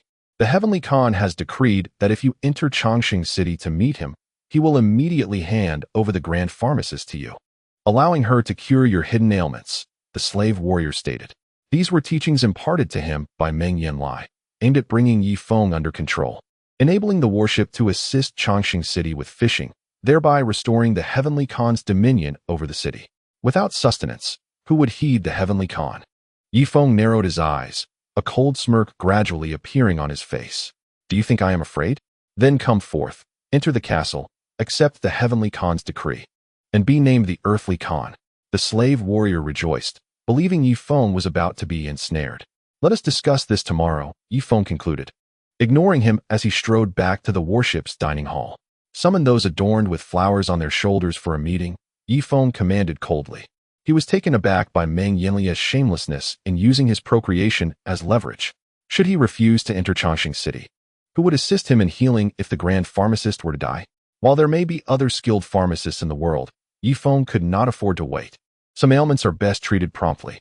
After a while, the dining hall was filled with experts, including the Ma brothers, Ma Gubai and Ma Lubai, as well as Li Meizi, Zhenyu, and Hua Luo Qing, along with 2 surrendered slave warriors. Though the slave warriors were not on par with the golden armored guards, they were formidable in their own right. Brother Feng, I believe you should enter Changsheng City. However, tonight, I intend to infiltrate it to forge an agreement with those experts. Ma Gubai stated. What sort of agreement? Yi Feng inquired. To ensure their protection of you, preventing Meng Yanlie from taking action against you. Rest assured, I will persuade them, Ma Gubai replied. Very well, go ahead. Yi Feng nodded, his expression fluctuating between uncertainty and resolve. He had been engaged in battle with Meng Yanlie for a considerable period, yet, truth be told, they had never conversed face to face. However, this time was different. He wielded food as leverage against the formidable figures on the shore, suggesting that a meeting was indeed feasible. Ma Gubai nodded and promptly stepped onto the deck, executing a skillful stride across the water. He soon reached the land, bringing along some frozen fish. On the shore stood 3 captains, accompanied by 2 elders from the Elder Council. Ma Gubai, have you come to deliver food again? One of them inquired. Food. A mere trifle, Ma Gubai replied. If you assist Feng Gu with a certain task, he promises that you shall all escape overseas to endure this long winter. Otherwise, you need not worry about surviving this winter. The plague and sand beasts alone could claim your lives. Chapter 609. Bow your head and kneel as anticipated. Several skilled individuals' expressions shifted dramatically. Are you suggesting that we oppose Yi Feng and Tian Kahan? A shadowy figure emerged from the darkness. Ma Gubai narrowed his eyes, his expression subtly changing. It was none other than the 2nd elder of the Elder Council, currently their most formidable member. Shortly thereafter, another figure stepped into view, the 3rd elder of the Elder Council. At once, Ma Gubai placed his hand upon the hilt of his sword, realizing he was outmatched, facing not 1 but 2 opponents. Do not be alarmed. Tian Kahan currently lacks the strength to defend Changsheng City. Can we trust Yi Feng to deliver us overseas? The 2nd elder inquired. Absolutely. The credibility of the spring coin remains intact. If our Feng Gu were untrustworthy, the spring coin would not hold its value so firmly. Ma Gubai exhaled, feeling a slight sense of relief. The 2nd elder and the 3rd elder exchanged a glance, a flicker of determination crossing their faces. Very well. Have Yi Feng come to Changsheng City tomorrow morning. I shall await him on the shore and escort him to the castle, ensuring he is not slain by Meng Yanlie. The 2nd elder declared. I too consent. Let Yi Feng come tomorrow. For the sake of my family, I, the 3rd elder, must stand against Tian Kahan. The 3rd elder remarked. The 3 captains exchanged glances and nodded in agreement. However, I find the assurances of just a few insufficient. Could we not gather the slaves within the castle as well? We can find a place to eat frozen fish while discussing how to safeguard Feng Gu, Ma Gubai proposed. Agreed. Yi Feng must confront Tian Kahan. It is only natural to be fearful, the 2nd elder nodded. 3 hours later, it was already midnight. In a chamber within the affluent district, potent energies intertwined, punctuated by the occasional sound of meat being consumed. As Yi Feng's envoy, Ma Gubai was favored by all, astonishingly seated at the head of the table. To his left and right sat the 3rd and 2nd elders, respectively. Below them were more than 30 slaves, 3 captains, and a dozen urzins. On Ma Gubai's other side sat several women, the healers and priestesses, who had gathered in unity to protect Yi Feng. In the corner stood a figure whose expression fluctuated between light and shadow. It was the 7th elder, who had betrayed Yi Feng. It could be said that if the individuals in this room united, they could easily overpower 3 Tian Kahans combined. At the entrance of the stone chamber, a beggar was vigorously sniffing the air. He is none other than the long-lost Master Kong. So it is settled. Our brother Feng not only requires safety, but also dignity and grandeur. Thus, I entrust you all with tomorrow's affairs. Once accomplished, Brother Feng promises to bring you all back overseas to endure this prolonged winter. Ma Goubai stood up and saluted everyone with a protective gesture. Very well, it is agreed. We shall protect Yi Feng, but we will not assist him in confronting Tian Kahan, for after all, I share a bloodline with Tian Kahan.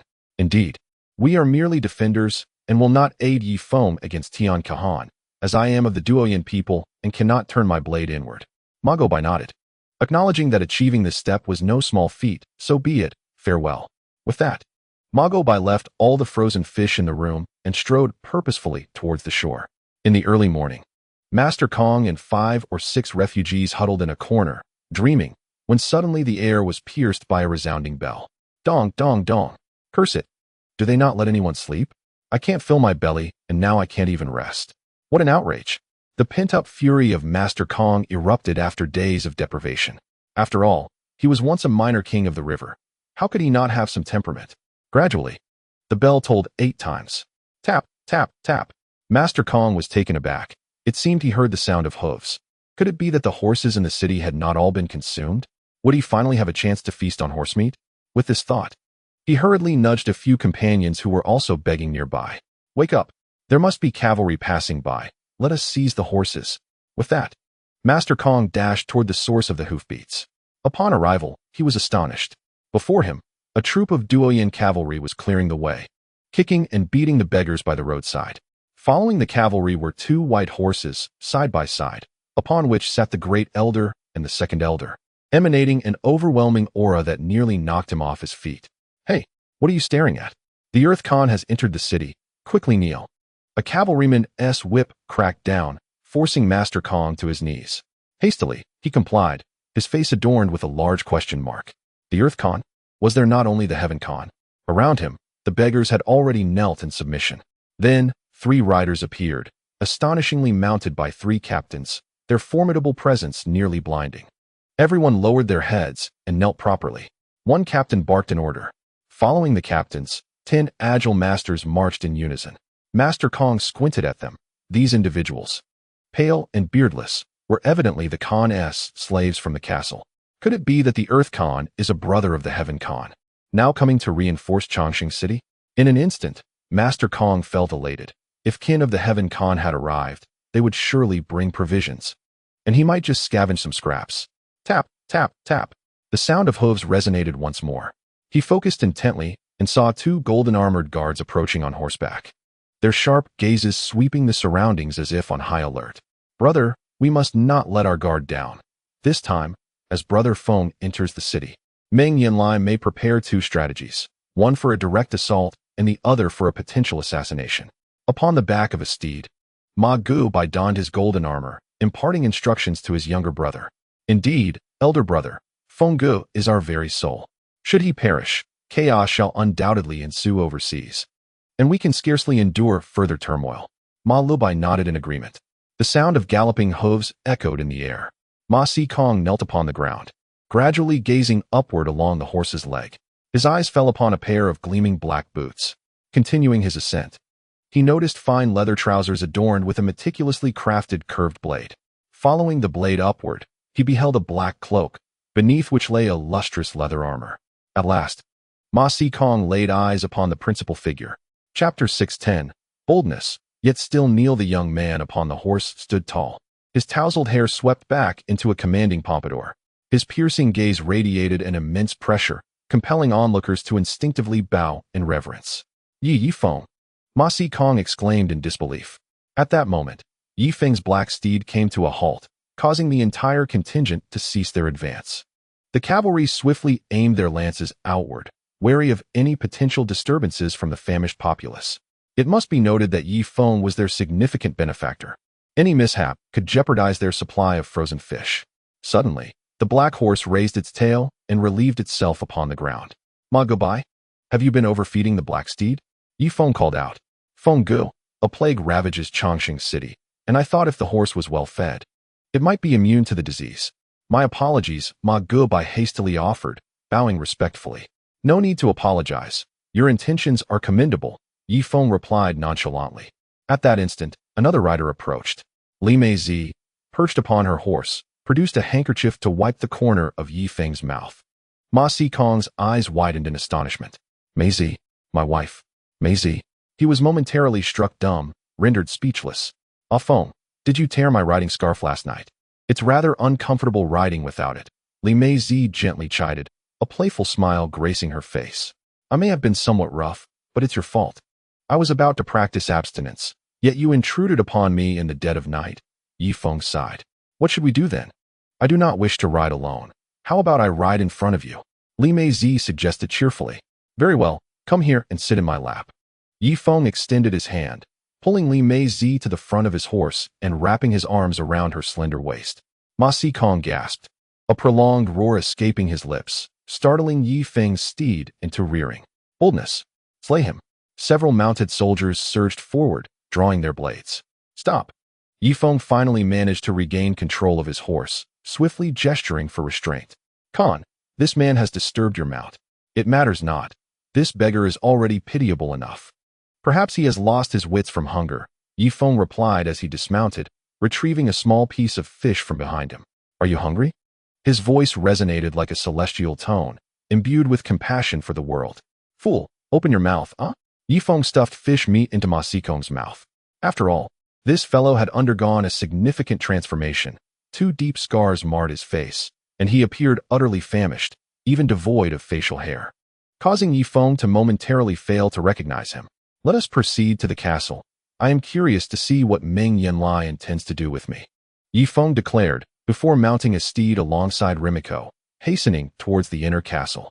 Within the inner castle, a beast-hide chair had long been prepared. Meng Yanlie lounged in the chair, a goblet of fruit wine in hand. Although the wine was nearly depleted, he felt compelled to indulge in a toast today.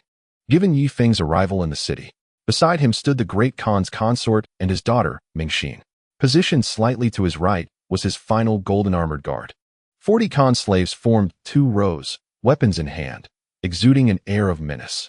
On the city wall, over 200 Duoyan soldiers stood at attention, though their gazes flickered with apprehension. Indeed, the night before, he had attended a meeting. Today, he must ensure Yifeng's safety. For if the Heavenly Khan were to eliminate Yifeng, their Changsheng city would be doomed. Clop, clop, clop. The sound of hooves echoed from outside. Neo Luojan quickly shouted, "Open the city gates. Prepare to welcome the earthly Khan." With a creak, the massive iron gates were drawn open, and upon exchanging glances, the Duoyan soldiers knelt in unison. Meng Yanlie felt a twitch at the corner of his eye, sensing that something was amiss. Yet, he remained indifferent. Changsheng city was his domain, and once Yifeng stepped into the castle, he would hold sway over Yifeng's fate. However, before securing Yifeng, he could relish in a bit of amusement at his expense, avenging the humiliation Yifeng had inflicted upon his legitimate wife. Clop, clop, clop. A large contingent of Duoyan cavalry entered, and upon seeing Meng Yanlie, they did not bow but instead flanked him, hands resting on their sword hilts. 2 more riders entered. Meng Yanlie straightened slightly. Elders, have you come to greet Yifeng as well? He inquired. The 2 elders exchanged glances and, out of courtesy, offered a chest salute to Meng Yanlie, which eased his apprehension. Footsteps echoed as a dozen Khan slaves entered, belonging to various consorts. Yet Meng Yanlie had ceased providing them with sustenance, thus severing ties with Changsheng city. Humph! Meng Yanlie snorted coldly, contemplating the elimination of Yifeng before dealing with these traitors. As the slaves approached, they stood defiantly before Meng Yanlie, and in the next moment, they joined hands, obstructing his line of sight. Boldly disregarding the Heavenly Khan and refusing to kneel, a golden armored guard stepped forward, releasing a menacing aura. However, the slaves exchanged glances, lifting their heads simultaneously, their faces reflecting a resolve to face death fearlessly. Chapter 611. Almost scared him to death enough. Let us see what these treacherous dogs are up to. Meng Yanlie reclined slightly. Clop, clop, clop. The brothers Ma Gubai and Ma Lubai simultaneously entered the inner city. Upon their arrival, they placed their hands on their sword hilts, watching Meng Yanlie with vigilant eyes. Ma Gubai, you traitor, How dare you show your face in Changsheng City? The golden-armored guard chastised. Magobai maintained a composed demeanor, refraining from exchanging insults, and instead stood resolutely to one side, her gaze directed towards the castle's exterior. The sound of hooves echoed as another rider approached. Meng Yanlie narrowed his eyes, and in an instant, his face flushed crimson. Zhengyu? The Grand Khan's consort stepped forward, her cold gaze fixed on the figure atop the horse. Zhengyu, it is my mismanagement that allowed you, this shameless wretch, to find your way into Yi Feng's bed. Now, kneel before the Great Khan and repent, or I shall be the first to end your life. Baidu's cheeks flushed with indignation. Zhengyu's betrayal of the Great Khan was indeed her failure. On horseback, Zhengyu's countenance turned ashen with fear, long oppressed by the Grand Khan's consort. She found herself unable to resist the urge to dismount and kneel. Do not kneel. Suddenly, a soft voice floated in from outside the castle. Following this, a man and a woman riding a black steed entered the inner fortress. Yi Feng. Meng Yanlie leaned forward, regarding Yi Feng with the predatory gaze of a hunter. As the black horse entered the inner fortress, it once again lifted its tail, leaving behind a mess. Yi Feng, have you finally fallen into my grasp? Baidu stepped forward, a flicker of derision in her eyes. Yi Feng had humiliated her time and again. Today, she could finally avenge both old and new grievances. Meng Yanlie slowly rose, descending the steps with measured strides. Yi Feng, I never expected you would truly come to Changsheng City. I am at a loss whether to commend your bravery or chastise your folly. Previously, you hid aboard your warship, evading my grasp. Now, you have entered my domain. He. Tell me, how shall I dispose of you? As Meng Yanlie spoke, he closed the distance to Yi Feng, now merely 30 paces away. Yi Feng glanced at the second elder, the third elder, and the Magobai brothers. Taking a deep breath, he leaped from his horse and swiftly helped Zhengyu to her feet. This woman was truly a coward, having genuinely knelt on the ground. Meng Yanlie was taken aback. Yi Feng dared to touch his consort in his presence? Great Khan, did you not proclaim that once I entered the inner fortress, you would hand over the great alchemist? Surely, the esteemed Great Khan would not speak so vacuously? Yi Feng retorted with a cold smile. Audacious. Suddenly, a golden-armored guard leaped into the air, soaring 10 meters high, with his curved blade aimed directly at Yi Feng's face. Yi Feng stood unfazed, even placing his hands behind his back. In the next moment, two figures simultaneously sprang into action. Boom. Clang. 3 thunderous sounds erupted as the golden-armored guard was sent flying 10 meters, crashing into Meng Yanlie's chair, shattering it. The allies who assisted Yi Feng were none other than the second elder and the third elder. Meng Yanlie's eyes narrowed. You are from the Duoyan tribe? Are you truly willing to raise your hands against the golden-armored guard for the sake of an outsider? The Grand Khan's consort stepped forward, now realizing the gravity of the situation, as the surrounding onlookers regarded her with peculiar expressions. Yi Feng, hands still behind his back, stepped forward slowly. Great Khan, we shall settle our grievances later. For now, I implore you to honor your promise and hand over the great alchemist. Yi Feng spoke coldly. Meng Yanlie had slain so many of his brothers in arms. If he had any leverage, he would undoubtedly seek to eliminate him. However, he had already heard from Magobai that these individuals would only protect him and would not assist him in eliminating the heavenly Khan. Slaves of the Khan, seize Yi Feng for me, but do not take his life. I still have use for him, Meng Yanlie declared in a low voice. Clang, clang, clang. Over 40 slaves simultaneously drew their curved blades, advancing step by step towards Yi Feng. Yet, in the next moment, Yi Feng's own slaves also drew their blades, forming a formidable wall to shield him securely from harm. You wretched dogs, dare you lay hands on my slaves?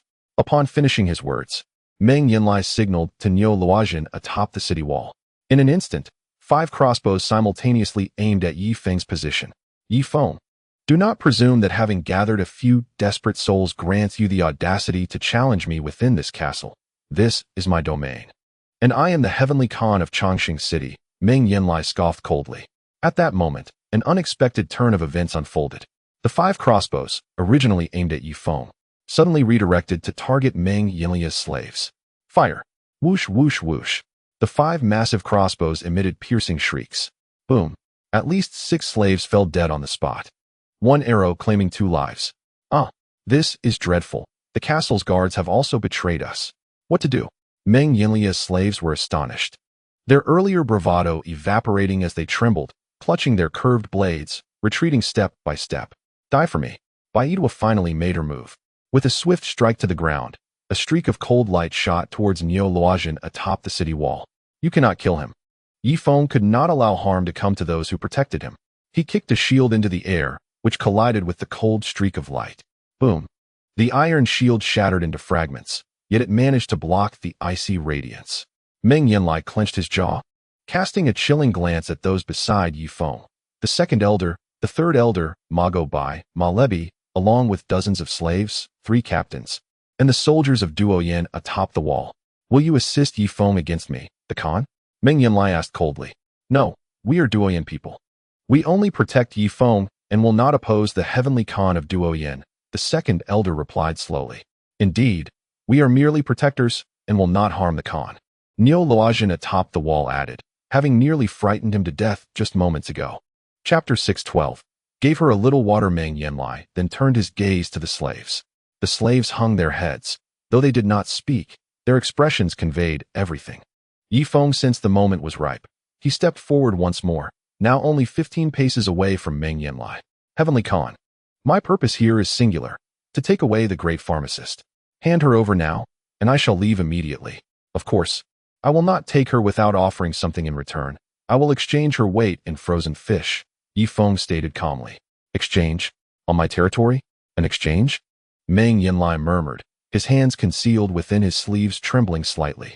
Certainly, one may choose not to change, yet such obstinacy would lead to dire consequences. Starvation would befall you, your cherished consort, and the entire populace of Eternal Life City.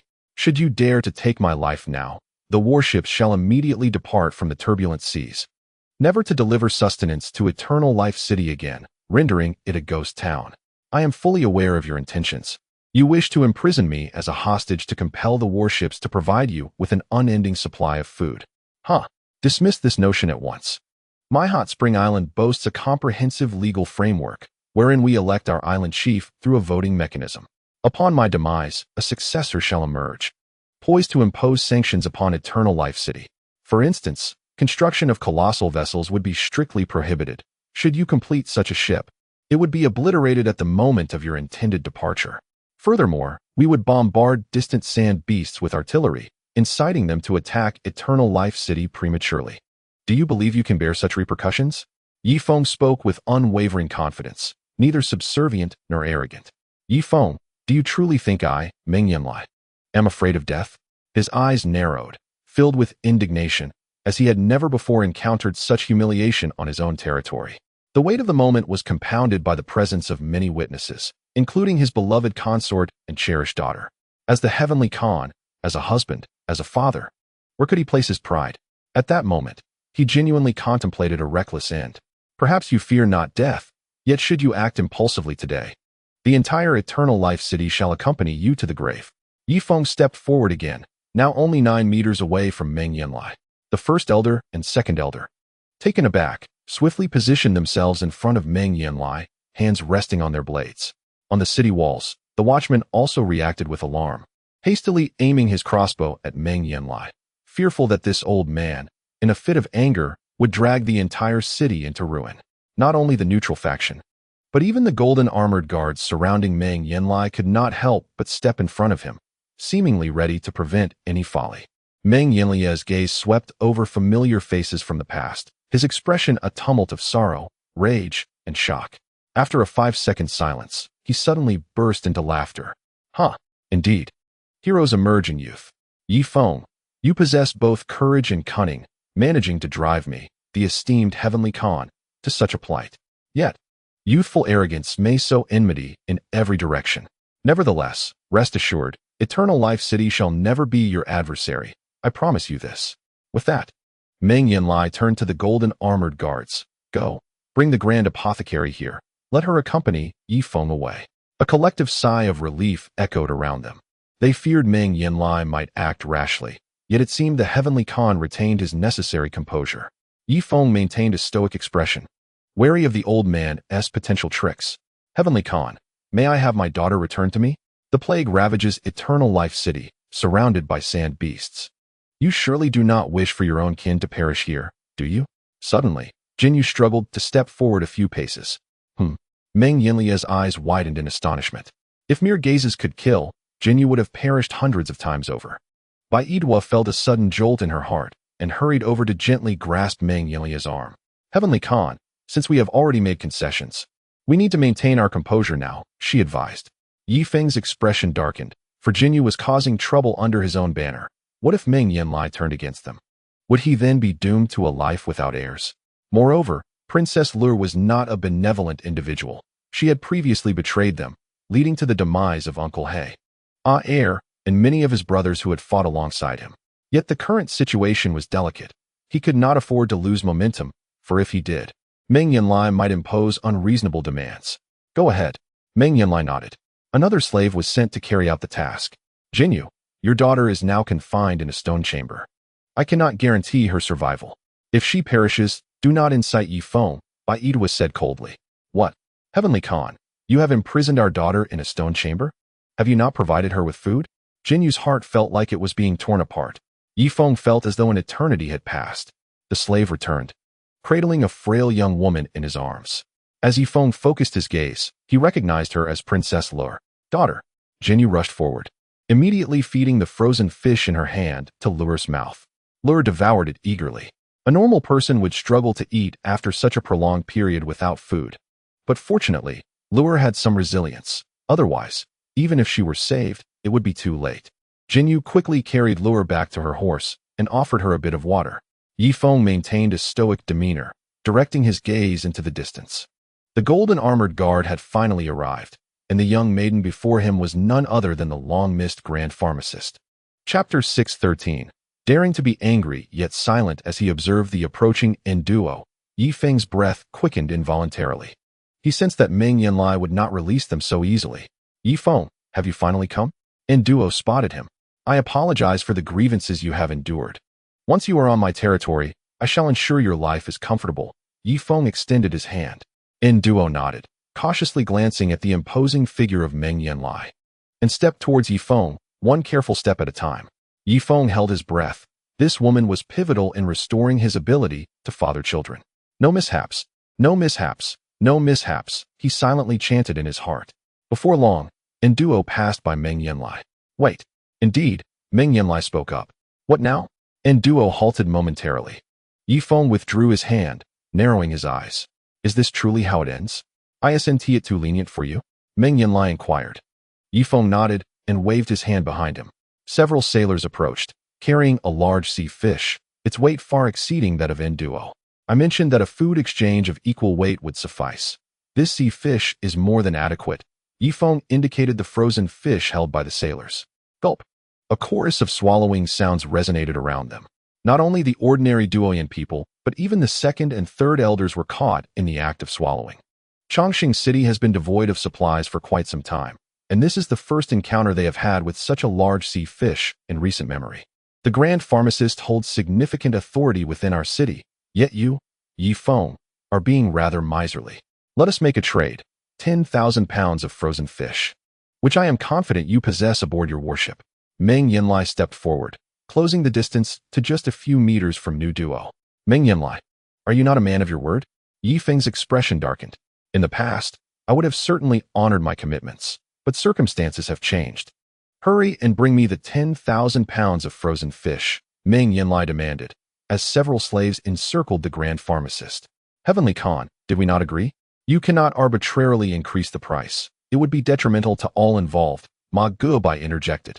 Indeed, if you, a dignified Heavenly Khan, lack any sense of integrity, how will you govern Changsheng City, even if you manage to repel the sand beasts? Malabai added. Brother Feng, do not acquiesce to them. It would be better to remain childless forever, a wise voice advised Yi Feng. Silence. Yi Feng snapped, turning his gaze back to Meng Yanlie. Very well. I concede to your demands. Someone, fetch the frozen fish from the warship. Several sailors shot a disdainful glance at Meng Yanlie before making their way to the ship. Time ticked away, and Yi Feng found himself in suspense, uncertain of how long he would have to wait. Suddenly, he heard a commotion outside the castle. What? He hastened to the castle gates and looked down, witnessing a riot unfolding in the impoverished district as they assaulted a stronghold. This is bad, Brother Feng. The impoverished are seizing the frozen fish. We must dispatch someone to escort them. We need help. We cannot hold on much longer. Yi Feng's expression shifted dramatically, and he prepared to assist. Suddenly, a golden figure bolted towards the castle, moving with the swiftness of lightning. Meng Yanlie's golden armored guards had made their move. As one of the top experts in Changsheng City, Meng Yanlie arrived at the castle with nearly 100 laborers in less than 10 minutes, all of whom bore frozen fish upon their shoulders. A semblance of a smile finally graced Meng Yanlie's face upon seeing the fish. The frozen fish is here, Grand Pharmacist. Come forth. Yi Feng extended his hand once more. Nu Duo sighed in relief, stepping cautiously towards Yi Feng. Wait. Meng Yanlie suddenly spoke again. What now? Yi Feng seethed with anger. Since your worship possesses fishing capabilities, how about you send me an additional 10,000 pounds of frozen fish? As he spoke, Meng Yanlie subtly advanced towards Nu Duo, as if threatening to detain her should Yi Feng refuse his request. Yi Feng felt a twitch of agitation in his eyes. Elders 2 and 3, as neutral parties, it is your duty to maintain order. Meng Yanlie has reneged on his word twice. Will you not assist me? Yi Feng inquired. However, the two elders exchanged glances and shrugged. We are only responsible for your protection. The transaction between you and the Heavenly Khan is not our concern. With that, the two elders exchanged a glance, their eyes glinting with a hint of satisfaction. After all, they held esteemed positions in Changsheng City, and now they were tasked with safeguarding Yi Feng. It was quite a humbling situation, perfectly suited for Meng Yanlie to undermine Yi Feng's authority. Meng Yanlie, if I were to provide you with another 10,000 pounds of frozen fish, what guarantee do I have that you would release Nu Duo? Yi Feng pressed, knowing he could rely only on himself in this moment. The second elder and his companions, ostensibly seeking to protect themselves, were acutely aware that their actions were merely compelled by circumstance. In truth, there existed no genuine bond between him and these individuals.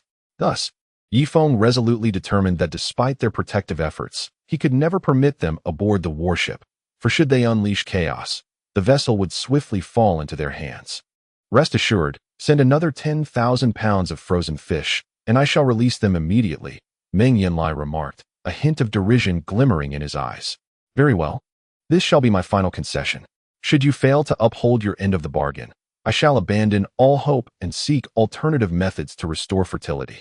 Yi Feng's countenance darkened as he nodded to his companions once more. This time, Meng Yanlie dispatched a golden armored guard to assist in escorting the provisions. The speed was impressive. Within half an hour, another 10,000 pounds of frozen fish arrived. Yi Feng, in truth, I find myself lacking for nothing regarding frozen fish. Might you part with a cannon from your warship? Meng Yanlie inquired nonchalantly. Yi Feng could no longer contain his fury and stepped forward forcefully. Oh, so this is a game you wish to play? Very well, I shall indulge you. With that, he strode purposefully towards the city's outskirts. The Ma brothers exchanged glances and quickly positioned themselves behind him. Baidwa furrowed her brow and grasped Meng Yanlie's arm. Heavens, we have already gained an advantage. I believe it prudent to return the individuals. Although 20,000 pounds of frozen fish suffices for our needs for 6 months, we must prepare for any eventuality. Should the sand beasts besiege Changsheng City for over a year, Baidwa urged. Meng Yanlie raised his brow once more and, after a moment, nudged Anger Duo aside. Yi Feng, your people are returned to you. Let us depart. He wore a triumphant smile, having reclaimed his dignity and rendered Yi Feng unable to voice his discontent. Anger Duo was the first to approach Yi Feng. Let us go, great apothecary. We shall discuss matters aboard the warship. Yi Feng, maintaining a grim demeanor, led his group to the edge of the turbulent sea. The second and third elders remained closely at his side. Ma go by, ma lo by. Escort Mei Zi and the others onto the warship first. Yi Feng instructed calmly from the shore. Understood. The two utilized water-walking techniques, making several trips until all of Yi Feng's companions were safely aboard the warship. Now, only Yi Feng and the neutral faction remained on the shoreline, which included members of the Elder Council, captains from the military, Samaijan, along with several Han slaves, apothecaries, and priests. Chapter 614. Do you sleep alone at night? Yi Feng, please bring the warship closer. It would facilitate our boarding, the second elder requested. Esteemed guests, I shall provide you with frozen fish, Yi Feng replied coolly. The individuals exchanged puzzled glances, unable to decipher Yi Feng's intentions. Yi Feng, did you not promise that as long as we protected you, You would allow us aboard the warship and grant us passage to live overseas? The second elder stepped forward. Indeed, I would prefer to host you at my base. However, your formidable strength poses a risk. Once aboard the warship, you might usurp control, leaving me powerless to intervene. Thus, I shall settle our dealings with frozen fish. Yi Feng spoke slowly, retreating into the tumultuous sea. What? Unbelievable. He intends to flee. A host of masters were enraged, almost simultaneously launching their attacks towards Yi Feng. However, he was already well prepared. With a swift motion, he plunged into the furious waters, desperately swimming beneath the surface. In truth, given his current strength, he could have walked upon the water, but the risk of being struck down mid-escape loomed large. After several minutes of relentless swimming, Yi Feng suddenly emerged from the depths. "You scoundrel!" a sergeant bellowed, advancing through the water in pursuit of Yi Feng's position.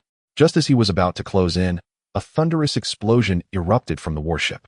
The sergeant was obliterated into a mist of blood. Those on the shore halted in their tracks, a flicker of terror flashing in their eyes. Such is the might of the cannon.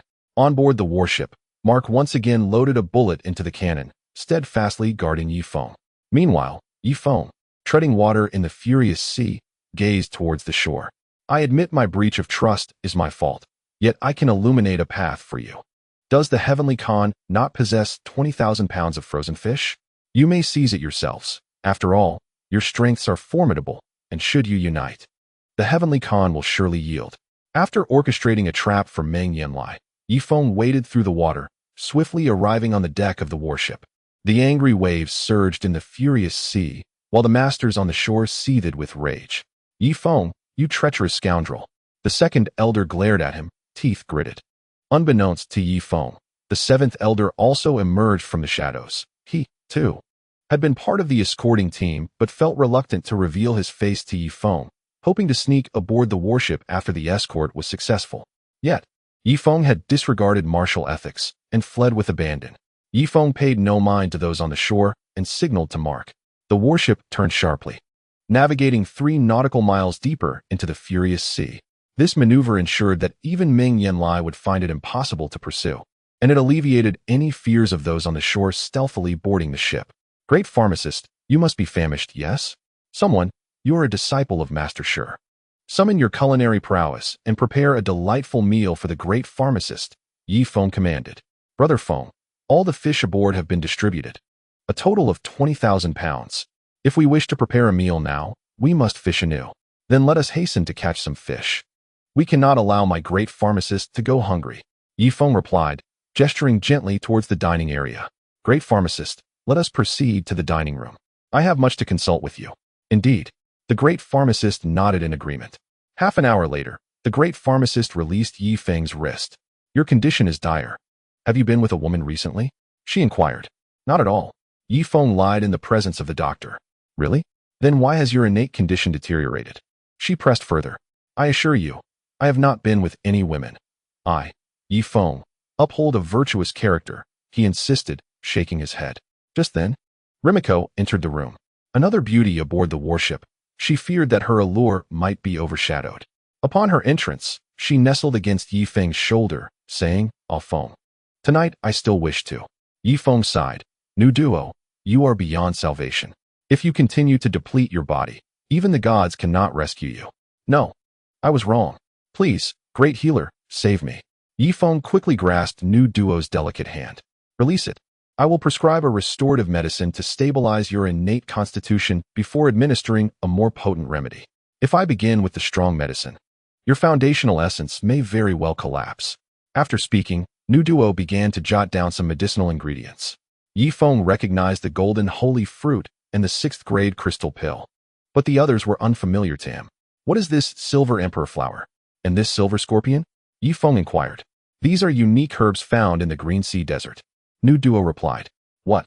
Are you suggesting I must venture to the Green Sea Desert?" Yi Feng asked. New Duo nodded. "There is another possibility, an eternal life city. One might also find these items. After all, the Heavenly Khan has been waging war in the desert for a century, and he may have collected these precious herbs." "I see. That gives me some peace of mind," Yi Feng sighed with relief. To be frank, since hearing of the Green Sea Desert's terrors, he had no desire to tread perilous grounds. As for retrieving Duoyan and his child, He could easily employ the hot spring currency to enlist others in his search. Just then, a voice called from outside. Yifeng, may I enter? Come in. Yifeng's expression gradually grew cold, suspecting what was to come. Jinyu entered, leading her daughter Meng Yanlie, who kept her head down, her frail form trembling. Lu'er, why haven't you thanked Lord Yi yet? You must show him respect from now on, as we will be residing on Hot Spring Island, which represents a new beginning. You are not to throw tantrums any longer. Jinyu gently admonished, her voice brimming with affection. Thank you for saving me, Lord Yi. I will listen to you from now on, Lu'er stammered. There is no need for such gratitude. I merely saved you for your mother's sake. However, once we reach Hot Spring Island, you may not necessarily become a citizen. You must be approved by a collective vote of the island's indigenous inhabitants, Yifeng replied coolly. Meng Yanlie exhaled in relief. Having feared Yifeng would hold her previous betrayal against her, but he made no mention of her earlier transgressions. Thank you, Lord Yi. Jinyu shot her a glare. Thank you, Lord Yi. By the way, do you sleep alone at night? If you wish, That will be all. Please leave. We have matters to discuss. Yifeng interrupted Lu'er's continuation. Me? Meng Yanlie was suddenly taken aback. She was now in such a starved state, lacking her former beauty, which explained Yifeng's indifference. Very well, I shall seek you out once I recover. Since we are to settle overseas, how could I, Meng Yanlie, live an ordinary life? I must marry Yifeng and continue to live in luxury. We shall take our leave now. Jinyu ushered Meng Yanlie out. Chapter 615. Applying some pressure in Eternal Life City. Within the castle's annex, Meng Yanlie held a grand banquet. 20,000 pounds of frozen fish would undoubtedly sustain them for half a year. He deemed it essential to reward his 40 loyal subordinates, along with his sole devoted golden armored guard. After all, how could he expect these core members to serve him with unwavering loyalty? Feast to your heart's content, drink freely. There is no need for formality, Meng Yanlie declared, for the first time shedding his usual pretense. Once, he had the power to rule over millions on the vast grasslands. Now, his dominion was reduced to a mere 40 souls. Yet, everything seemed to be progressing in a favorable direction. With 20,000 pounds of frozen fish in reserve, he could easily endure until the sand beasts departed. At that moment, a voice called from outside the courtyard. Heavenly Khan, are you there? I am Long Ying, the Khan's consort. Outside stood a beautiful woman, accompanied by 3 subordinates and 2 young boys, Meng Yanlie's children. Heavenly Khan, if you are present, please step out. I have a request. Long Ying continued, her stomach growling with hunger. Having heard that the Heavenly Khan had acquired 2,000 pounds of frozen fish from Yifeng, she thought that, as the Khan's consort, she should at least receive 100 pounds. After a while, one of the subordinates stepped forward. I have seen the Khan's consort, but the Heavenly Khan is not in the main courtyard. Please return to your place. That's impossible. I can sense his presence. Heavenly Khan, regardless of the circumstances, I am still your consort, and those 2 are your sons. You must at least show your face. Moments later, Meng Yanlie emerged. What is it? Heavenly Khan, I may be starving, but that is of little concern. However, those 2 are your sons. Might you allow them to enter? At the very least, ensure their basic survival. Within the castle, I have many children. I cannot possibly care for each one. As my sons, if they cannot endure this little hardship, what right do they have to reside in the castle? Return and find a way for yourselves, Meng Yanlie coldly replied. Even the fiercest of tigers will not harm their cubs. Meng Yanlie's actions were indeed excessive. Such is the nature of humanity. If one has but a single child, they would shower that child with affection, even to the extent of sacrificing their own flesh to nourish them. Yet, if they have hundreds of offspring, familial bonds would surely weaken, perhaps even less than those shared with a mere subordinate. I understand. If that is the case, I shall seek out Yifeng. He will surely provide me with food, and if necessary, I may even surrender myself to him, Long Ying declared. In a corner, 5 or 6 consorts were eavesdropping on the conversation. Bang! With a swift motion, Meng Yanlie struck, and Long Ying fell lifeless to the ground. Mother? Mother? Father? Why did you kill our mother? The 2 boys glared at Meng Yanlie in fury. Since she has become the Khan's consort, she is mine in life and in death. To dare betray me, this is her fate. With that, Meng Yanlie strode back into the inner courtyard. The consorts, who had been observing from the shadows, gasped in shock and hurriedly led their people away. The news spread swiftly throughout the castle. The following morning, before Meng Yanlie had even risen, He heard the voices of the subordinates outside. Second elder, you cannot take away these frozen fish. The heavenly Khan has decreed that fish and men are intertwined. Should the fish be taken, the men will perish. Please do not make things difficult for us. Meng Yanlie was taken aback, his figure flashing as he appeared outside the inner courtyard. At the entrance stood 6 or 7 figures, all formidable experts from the Elders' Council, with the second elder at the forefront. What do you mean by this, second elder?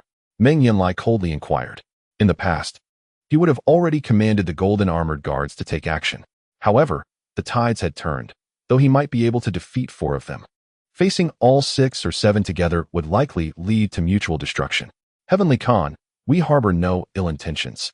We kindly request 1,000 pounds of frozen fish from your abundant supply of 20,000 pounds. Surely, this is but a trifling matter for you. The second elder replied nonchalantly. Lacking the means to confront Yifeng on the warship, he had resorted to troubling Meng Yanlie. Compared to Yifeng's artillery, Meng Yanlie's threat seemed considerably diminished. How laughable. What concern is your Elders' Council's food to my castle? Have you not always banded together, disregarding my authority as the Heavenly Khan? Now you seek to protect Yifeng over mere sustenance? Why not approach him directly for food instead of coming to me? Meng Yanlie scoffed repeatedly, leaving the elderly figures feeling utterly humiliated. Yet, their hunger was undeniable. Heavenly Khan, you speak the truth. We indeed sought to protect Yifeng, and look at the outcome. Yifeng exchanged 20,000 pounds of frozen fish for the Grand Alchemist. Thus the Elders' Council deserves its share, the second elder insisted, struggling to maintain composure. And what if I refuse? Meng Yanlie's eyes narrowed, an oppressive aura suddenly enveloping the surroundings. The elders instinctively stepped back, their expressions fluctuating. Heavenly Khan, you understand the current predicament.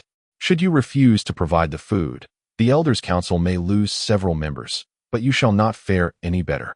The sand beasts could attack Changsheng City at any moment. Are you truly willing to engage in mutual destruction?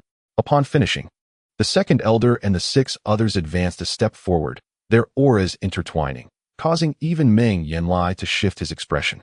The situation was now abundantly clear.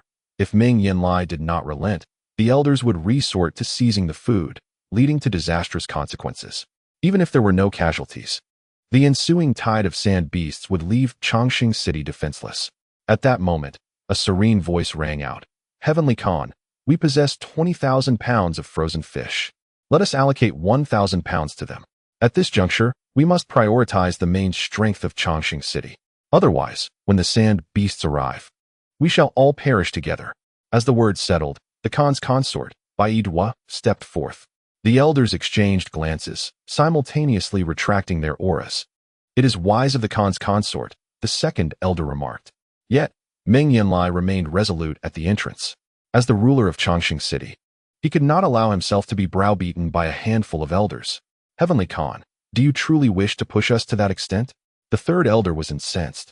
After a few twitches at the corner of his eye, Meng Yanlie finally subdued his aura. I will provide you with the frozen fish. But one among you must withstand my full force. If one cannot endure even a single strike from me, then he is unworthy of partaking in the precious frozen fish.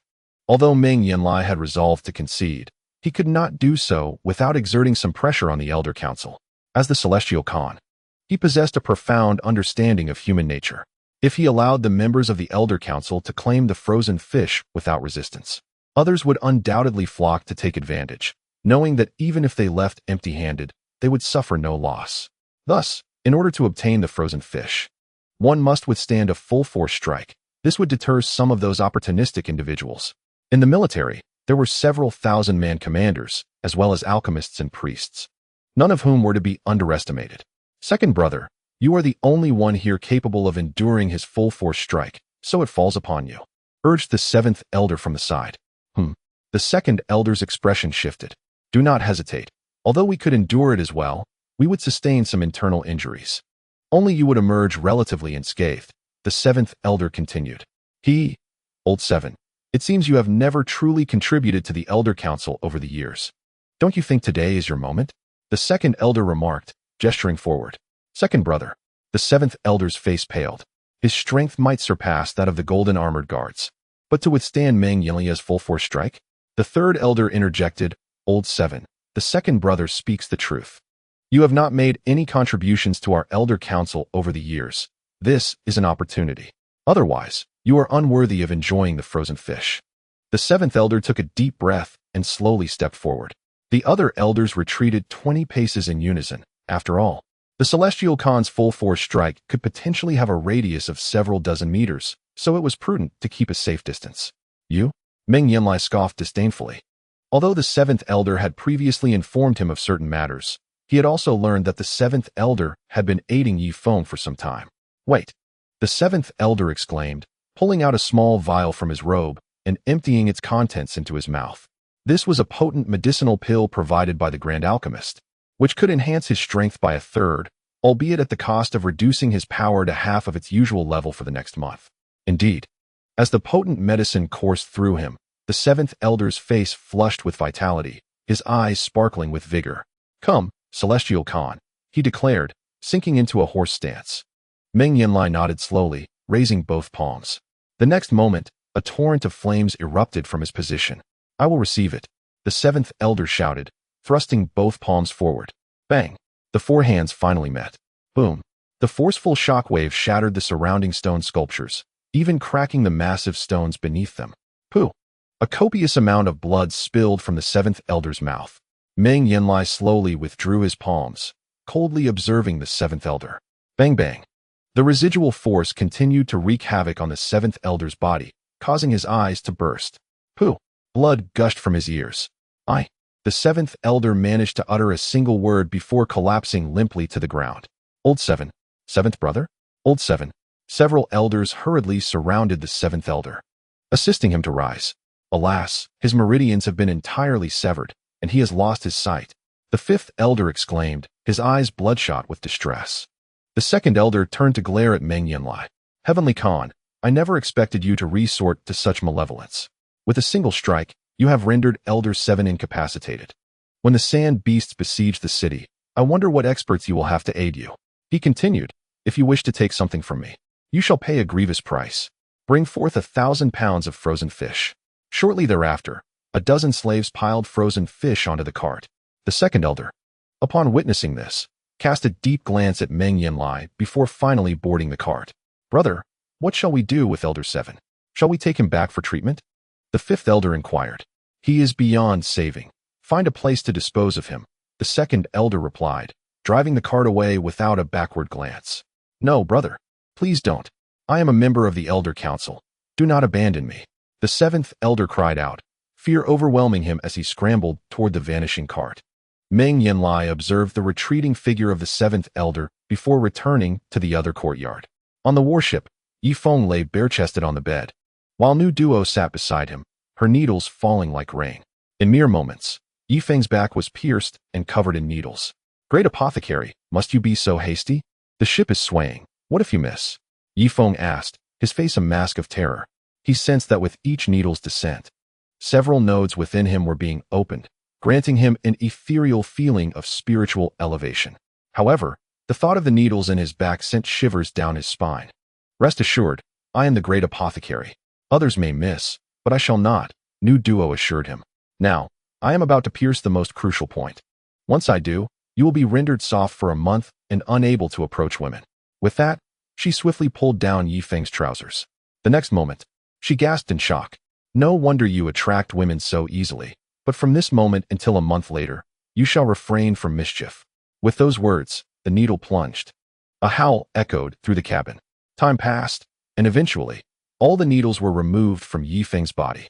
Though his complexion was pale, his spirits appeared relatively high. Nu Duo, I never expected your method to be so effective. Will you teach me some time? Yi Feng inquired politely. Certainly, if you begin learning now, you might master it in about 200 years. If you possess decent talent, perhaps in 30 to 40 years, Nu Duo replied, placing the last needle into its case. Yi Feng sighed. Never mind, I shall leave it to others. Once Nu Duo departed the room, Yi Feng sat cross-legged once more. The sensation was indescribable. It was not merely a restoration of strength or spirit, but rather an infusion of something into his soul, rendering it more complete. It seemed the only appropriate explanation. No, it must be focus. Yi Feng finally found a fitting term to articulate his current feeling. As his focus sharpened, It signified an accelerated capacity to learn. With this thought in mind, Yifeng retrieved the leftover crystal pill from the last time. In the next moment, he placed a Tier 3 crystal pill in the palm of his hand, and the blood-sucking technique within him began to activate. Gurgle, gurgle. Perhaps it was merely an illusion, but Yifeng seemed to perceive a sound emanating from the blood-sucking technique. This indicated that, with the enhancement of his power, his sucking ability had significantly increased. Previously, it might have taken 5 minutes to completely absorb a crystal pill, but now it required only about 4 minutes. If employed against adversaries, even through armor, he could render them into mummies. After a day and night, Yifeng opened his eyes once more.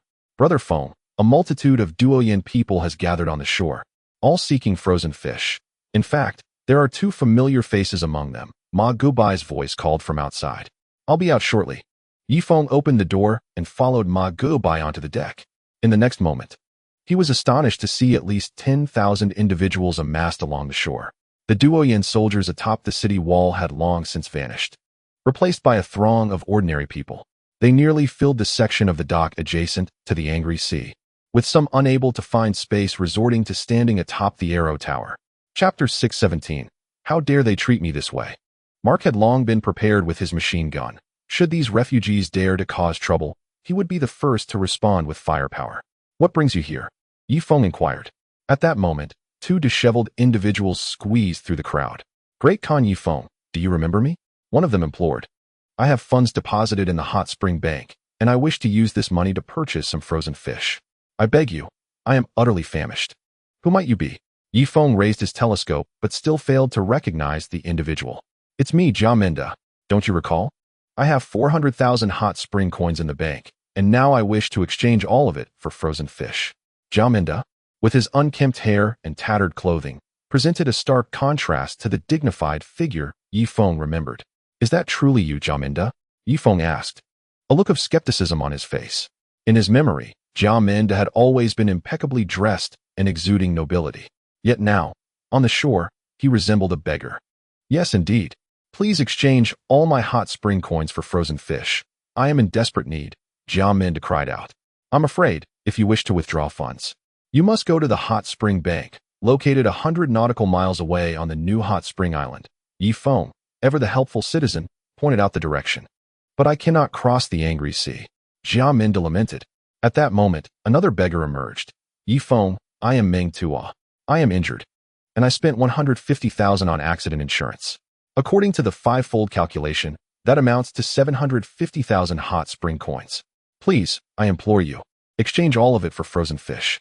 You are Meng Yanlie, but you do not appear as such. Meng Yanlie is a con. How could you have fallen to this state? How can you prove you are Meng Yanlie? Yifeng queried from a distance. Me? I am indeed Meng Yanlie. I possess a deposit certificate at the hot spring bank, Meng Yanlie insisted. I apologize, but you should consult Wang Zhihai regarding these matters. He is the president of the Hot Spring Bank, while I am merely the lord of Hot Spring Island, which falls beyond my purview. Yifeng wore an expression of helplessness. You? Yifeng, you lack integrity. Do you wish to see the hot spring coin collapse? Meng Yanlie exclaimed in fury. I am not lacking in integrity. However, conducting business in a tempestuous sea is impractical, so I kindly suggest you visit the Hot Spring Bank. Just head north for 100 nautical miles, and you shall pass twin islands along the way, Yifeng stated straightforwardly. Meng Yanlie, alongside Jamenda, expressed their outrage. Yifeng, you rascal. Once I board the warship, I shall turn you into minced meat to feed the sand beasts. The 2 cons seethed with indignation. Let us see if you can board the warship first. I am unable to assist you in retrieving the hot spring coin, but I can illuminate your path. Within the castle of the Great Khan, there are 20,000 pounds of frozen fish. Hurry and request some food from him. If you delay, the illustrious Great Khan may have already distributed the provisions among the concubines in the castle, Yifeng replied slowly. The Great Khan would never share the fish with us. 20,000 pounds of frozen fish would hardly suffice even for those within the castle. Yifeng, it would be better if you provided us with the frozen fish yourself, Jamenda shouted. I am neither the lord of Changsheng city nor the Great Khan of the vast prairie, but Meng Yanlie is, as your ruler. Can he not even ensure your daily meals? As for me, I am merely the island lord of Hot Spring Island, capable only of assuring my own people's sustenance. If you doubt my word, ask Ma Gubai. Yifeng gestured to the side. Ma Gubai stepped forward, Affirming, he speaks the truth. Here at Brother Feng's, we have food and drink. Every night on Hot Spring Island, we host grand banquets, and any leftovers are typically fed to the bears. Of course, even the bears cannot consume all the scraps, so we often dispose of them. As a member of the Golden Armor Guard, Ma Gubai's credibility was quite high. The shore erupted in chaos. Great Khan, I implore you, allow me to become a citizen of Hot Spring Island. Great Khan, I can forge iron. Please take me to Hot Spring Island. Great Khan, are you not building ships? I am skilled in that as well. Great Khan, I have a daughter of age. I would be willing to offer her service to you. Let us become citizens of Hot Spring Island. The clamor on the shore grew louder, nearly overwhelming Yifeng. I regret to inform you that the territory of Hot Spring Island is limited and cannot accommodate so many. However, we are opening a pathway for you, starting now. For every loyal slave of Meng Yanlie that you slay, you will be rewarded with 100 pounds of frozen fish. If you manage to eliminate the loyal Golden Armor Guard, I shall grant him citizenship on Hot Spring Island. Should you succeed in slaying Meng Yanlie, you will instantly become the Deputy Lord of Hot Spring Island. This is a promise I, Yifeng, make, and it shall be honored. Yifeng's voice resonated clearly, reaching several kilometers around. Beside the city walls, a slave's expression shifted as he hurried toward the castle. He was a spy placed by Meng Yanlie, tasked with eliminating anyone who dared to engage with Yifeng. However, plans seldom survive contact with reality, and the number of individuals approaching Yifeng was far too great for him to eradicate them all. Thus, Meng Yanlie could only suppress his fury, contemplating that once the crisis had passed, he would settle scores. It's too noisy, Mark. Steer the warship a few more kilometers into the raging sea. I wish to be rid of the sounds from the shore. Before long, the vessel had sailed 6 kilometers away from the coast. Ma Goubai, shall we test our strength? Yifeng chuckled. Certainly. Their 2 large hands clasped together. In a short while, Ma Goubai's face flushed crimson. His muscles tensed as Yifeng staggered to the side. Brother Feng, are you all right? Ma Goubai hurriedly assisted him. I'm fine. I had no idea my strength had grown so swiftly, managing to hold my ground against you. A golden armored guard, for this long, Yifeng exclaimed joyfully. In this pure contest of strength, he had barely managed to match the golden armored guard. Yet, this was merely a test of physical might. If he were to employ the blood-sucking technique, ice true chi, or the flame divine art, Ma Goubai would likely be defeated. In the castle of Changsheng City, Meng Yanlie abruptly overturned the table, scattering precious frozen fish across the floor, causing the nearby sweat slaves to swallow hard. Although they had recently acquired 20,000 pounds of frozen fish, waves of visitors had arrived the previous afternoon, including those from the temple, herbalists, various sweat maidens, and even a county princess. When all was accounted for, the 20,000 pounds of frozen fish had diminished significantly.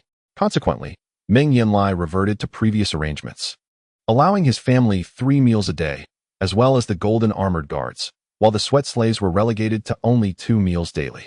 As the weather grew colder, their appetites increased, leaving the sweat slaves perpetually unsatisfied. That rascal Yifeng dares to treat me in such a manner? He claims my head could be exchanged for the position of Deputy Lord of Hot Spring Island? Meng Yanlie's eyes twitched uncontrollably. Indeed, yes, the sweat slave stammered. An outsider daring to place a bounty on my head within my own territory. Hahaha. Chapter 618.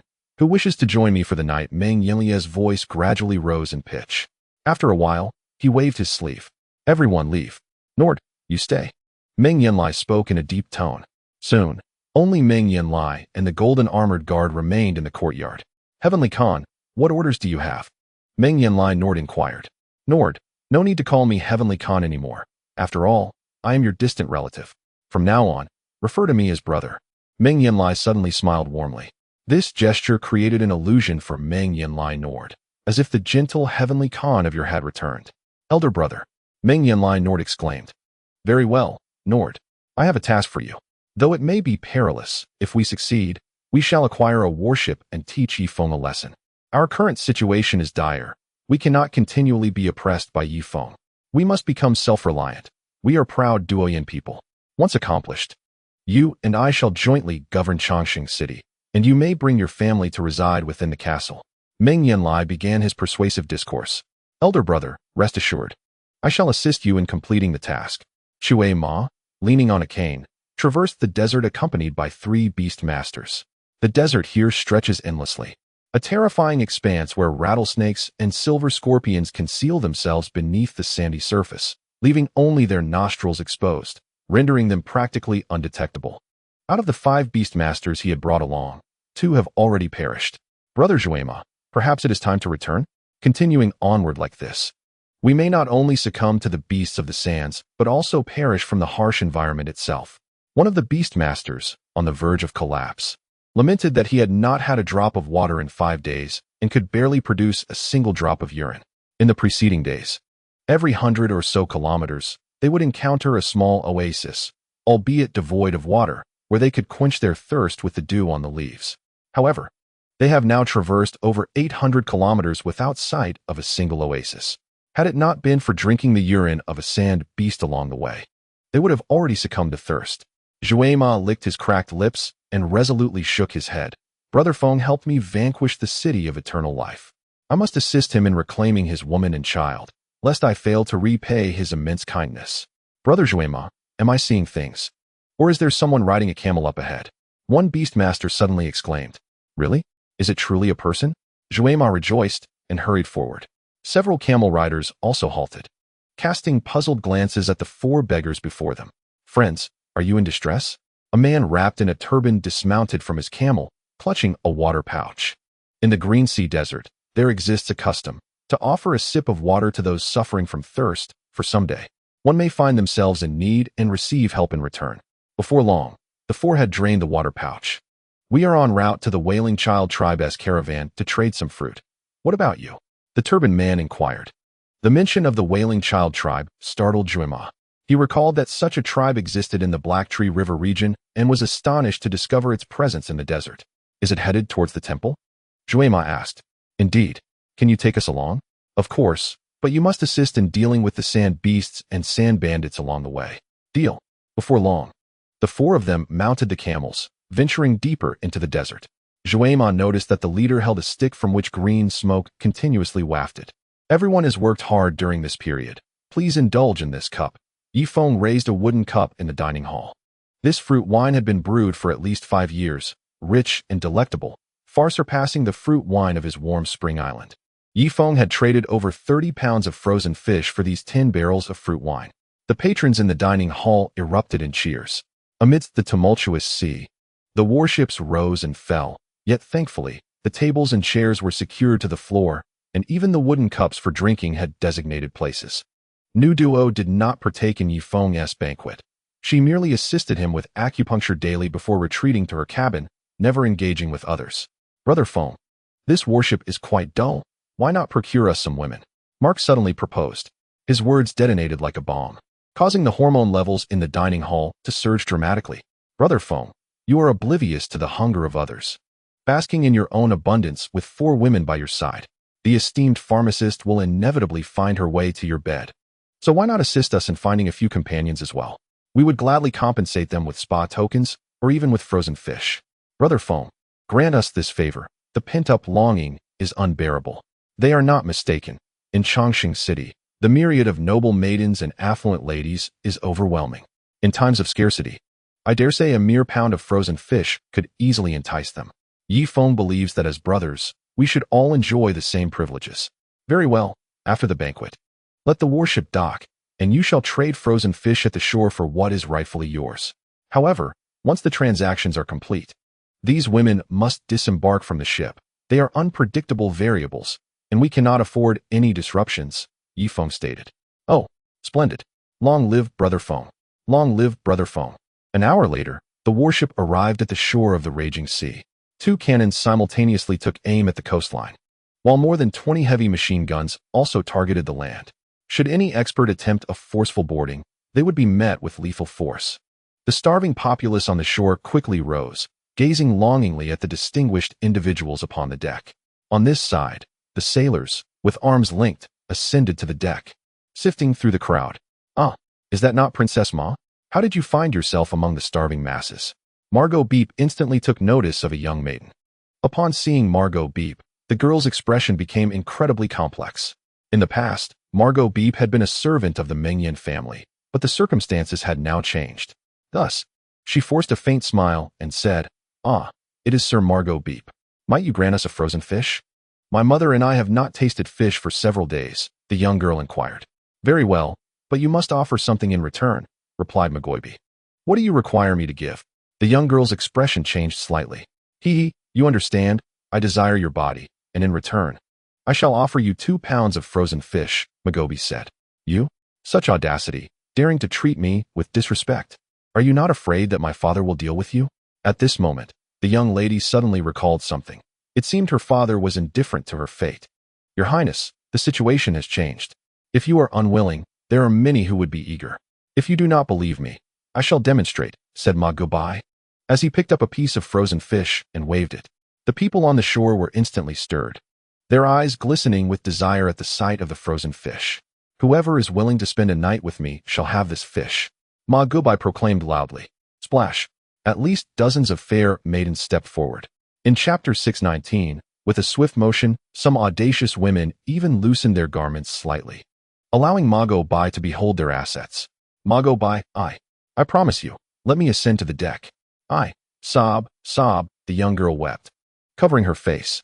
The vanquished nation suffers the most, regardless of her previous status or dignity. Now, faced with the lowest of beggars from the victorious nation, she could only submit in hopes of survival. Princess Ma, do not weep. As long as you cooperate fully with me, I shall beseech Brother Foam to allow you to remain aboard the warship, and from that moment forth, you shall live a life of luxury and opulence. Magoibe hastily urged, her heart aching. The people on the shore exchanged glances, each yearning to board Yi Feng's warship, their greatest aspiration at present. As for becoming citizens of Hot Spring Island, such thoughts were beyond their reach. Please come to pick me up. By the way, could you also bring my mother and sister aboard the warship? Their beauty rivals my own, the young girl inquired. No, if you continue to be ungrateful, I will have no choice but to seek another woman. Magoibe's expression turned cold, aware of Yi Feng's presence, and refraining from overstepping her bounds. Let her mother and sister board the warship.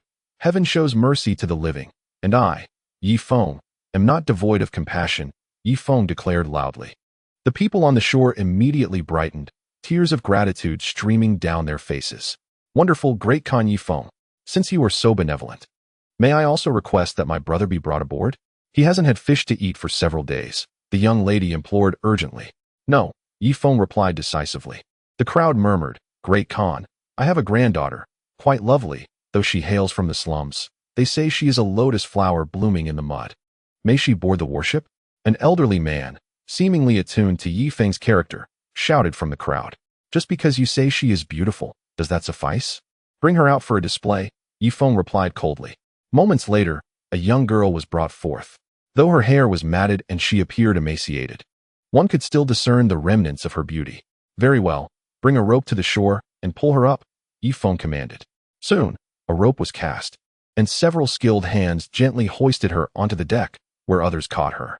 Once aboard, those men began to take liberties, causing her great discomfort. Stop, please.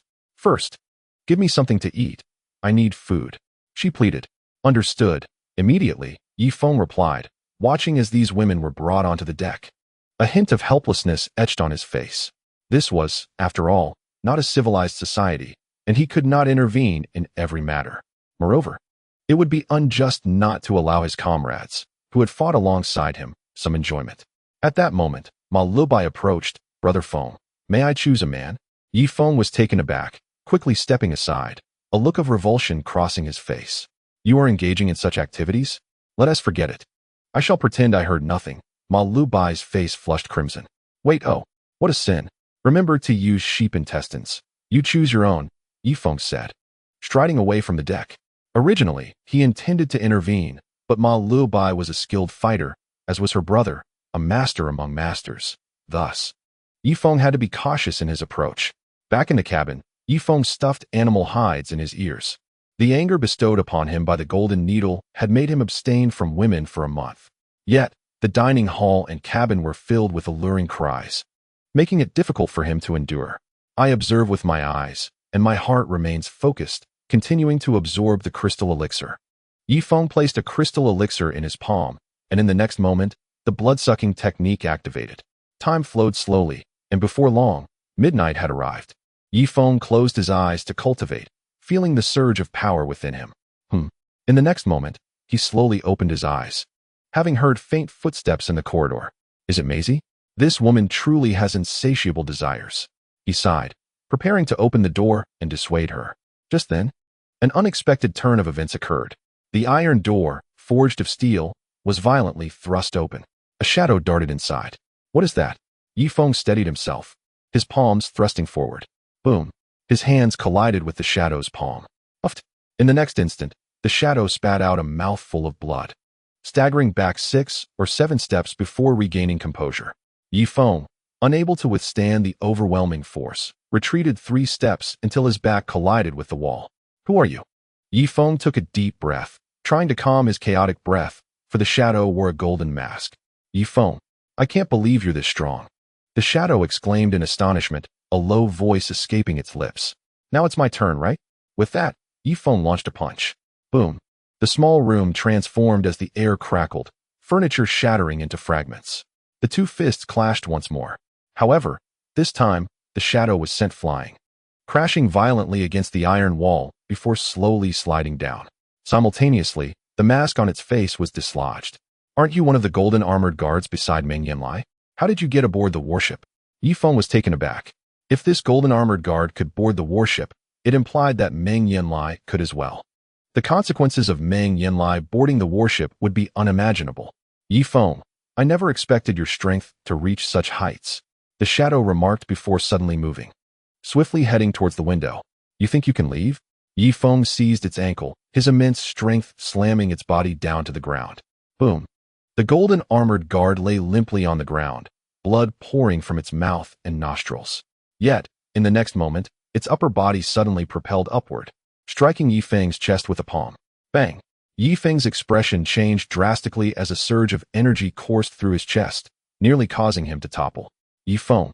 The golden armored guard gripped Yifeng's collarbone with force, pressing downwards.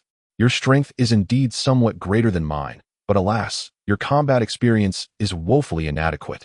After saying this, the golden armored guard drew a dagger with its other hand, aiming for Yifeng's forehead. Damn! Yifeng's pupils constricted, and in a moment of desperation, he flicked his fingers. A fireball shot directly at the golden armored guard. In the next instant, flames erupted from its body. Ah! My eyes, my eyes. Ugh! The golden armored guard was engulfed in flames, its hands flailing wildly. At that moment, the brothers Ma Gubai and Ma Lubai finally rushed over. Without a word, they struck decisively. A fiery head rolled onto the ground. Chapter 620. Is it possible? Feng Ge, are you alright? Ma Gubai hurriedly assisted Yifeng to his feet. I am fine. Yifeng stood up, brushing off the dust from his clothes. His eyes narrowing. Gather all those on night watch tonight on the deck. Understood. In the pitch-black night, torches illuminated the deck, where 12 individuals knelt. Among them was Cheng Li Bin's foremost disciple, Mark. They had already learned of Yifeng's assassination attempt and knelt with their heads bowed. Surrounding the deck were hundreds of sailors. You were on watch last night and allowed the enemy onto the warship. Fortunately, it was merely a golden armored guard. What if Meng Yanlie had boarded the ship?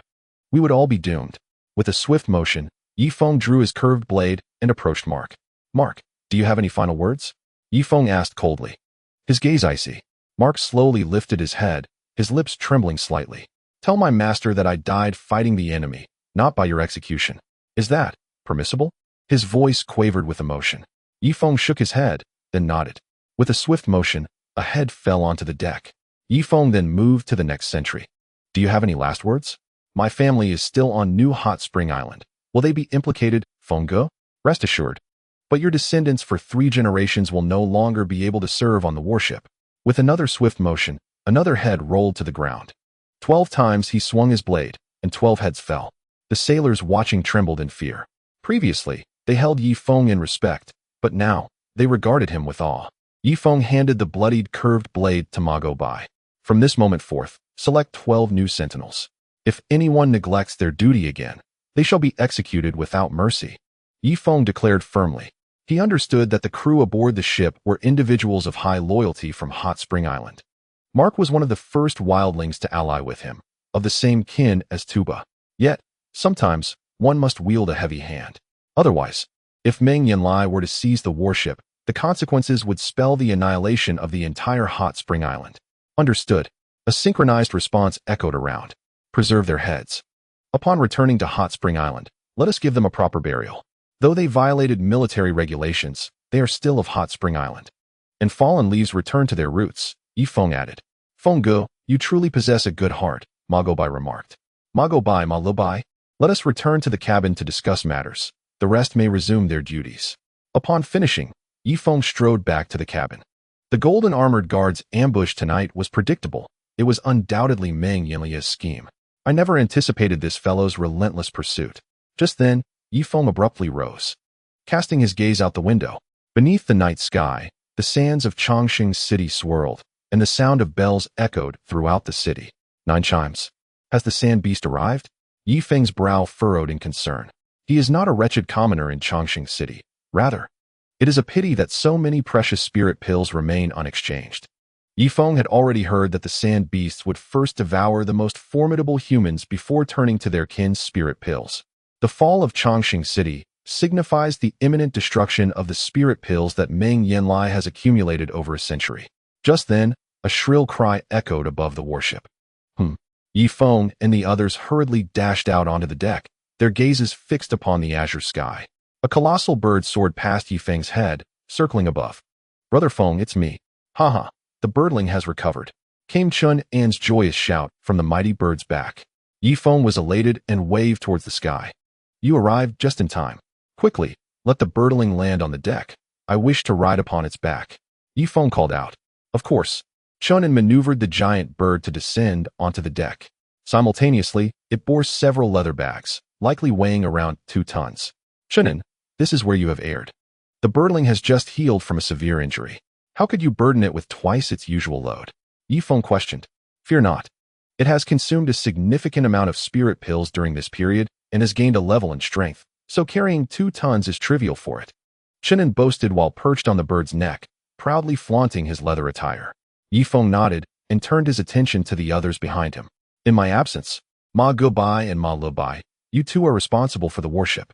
Ensure the safety of Mei Zi, Hua Luo Qing, and Zhenyu. Once I ascend, steer the ship at least 10 nautical miles from the shore, Yifeng commanded. Brother Feng, 3 nautical miles would already be quite safe. Are you still fearful of the sand beasts traversing the water? Ma Goubai replied.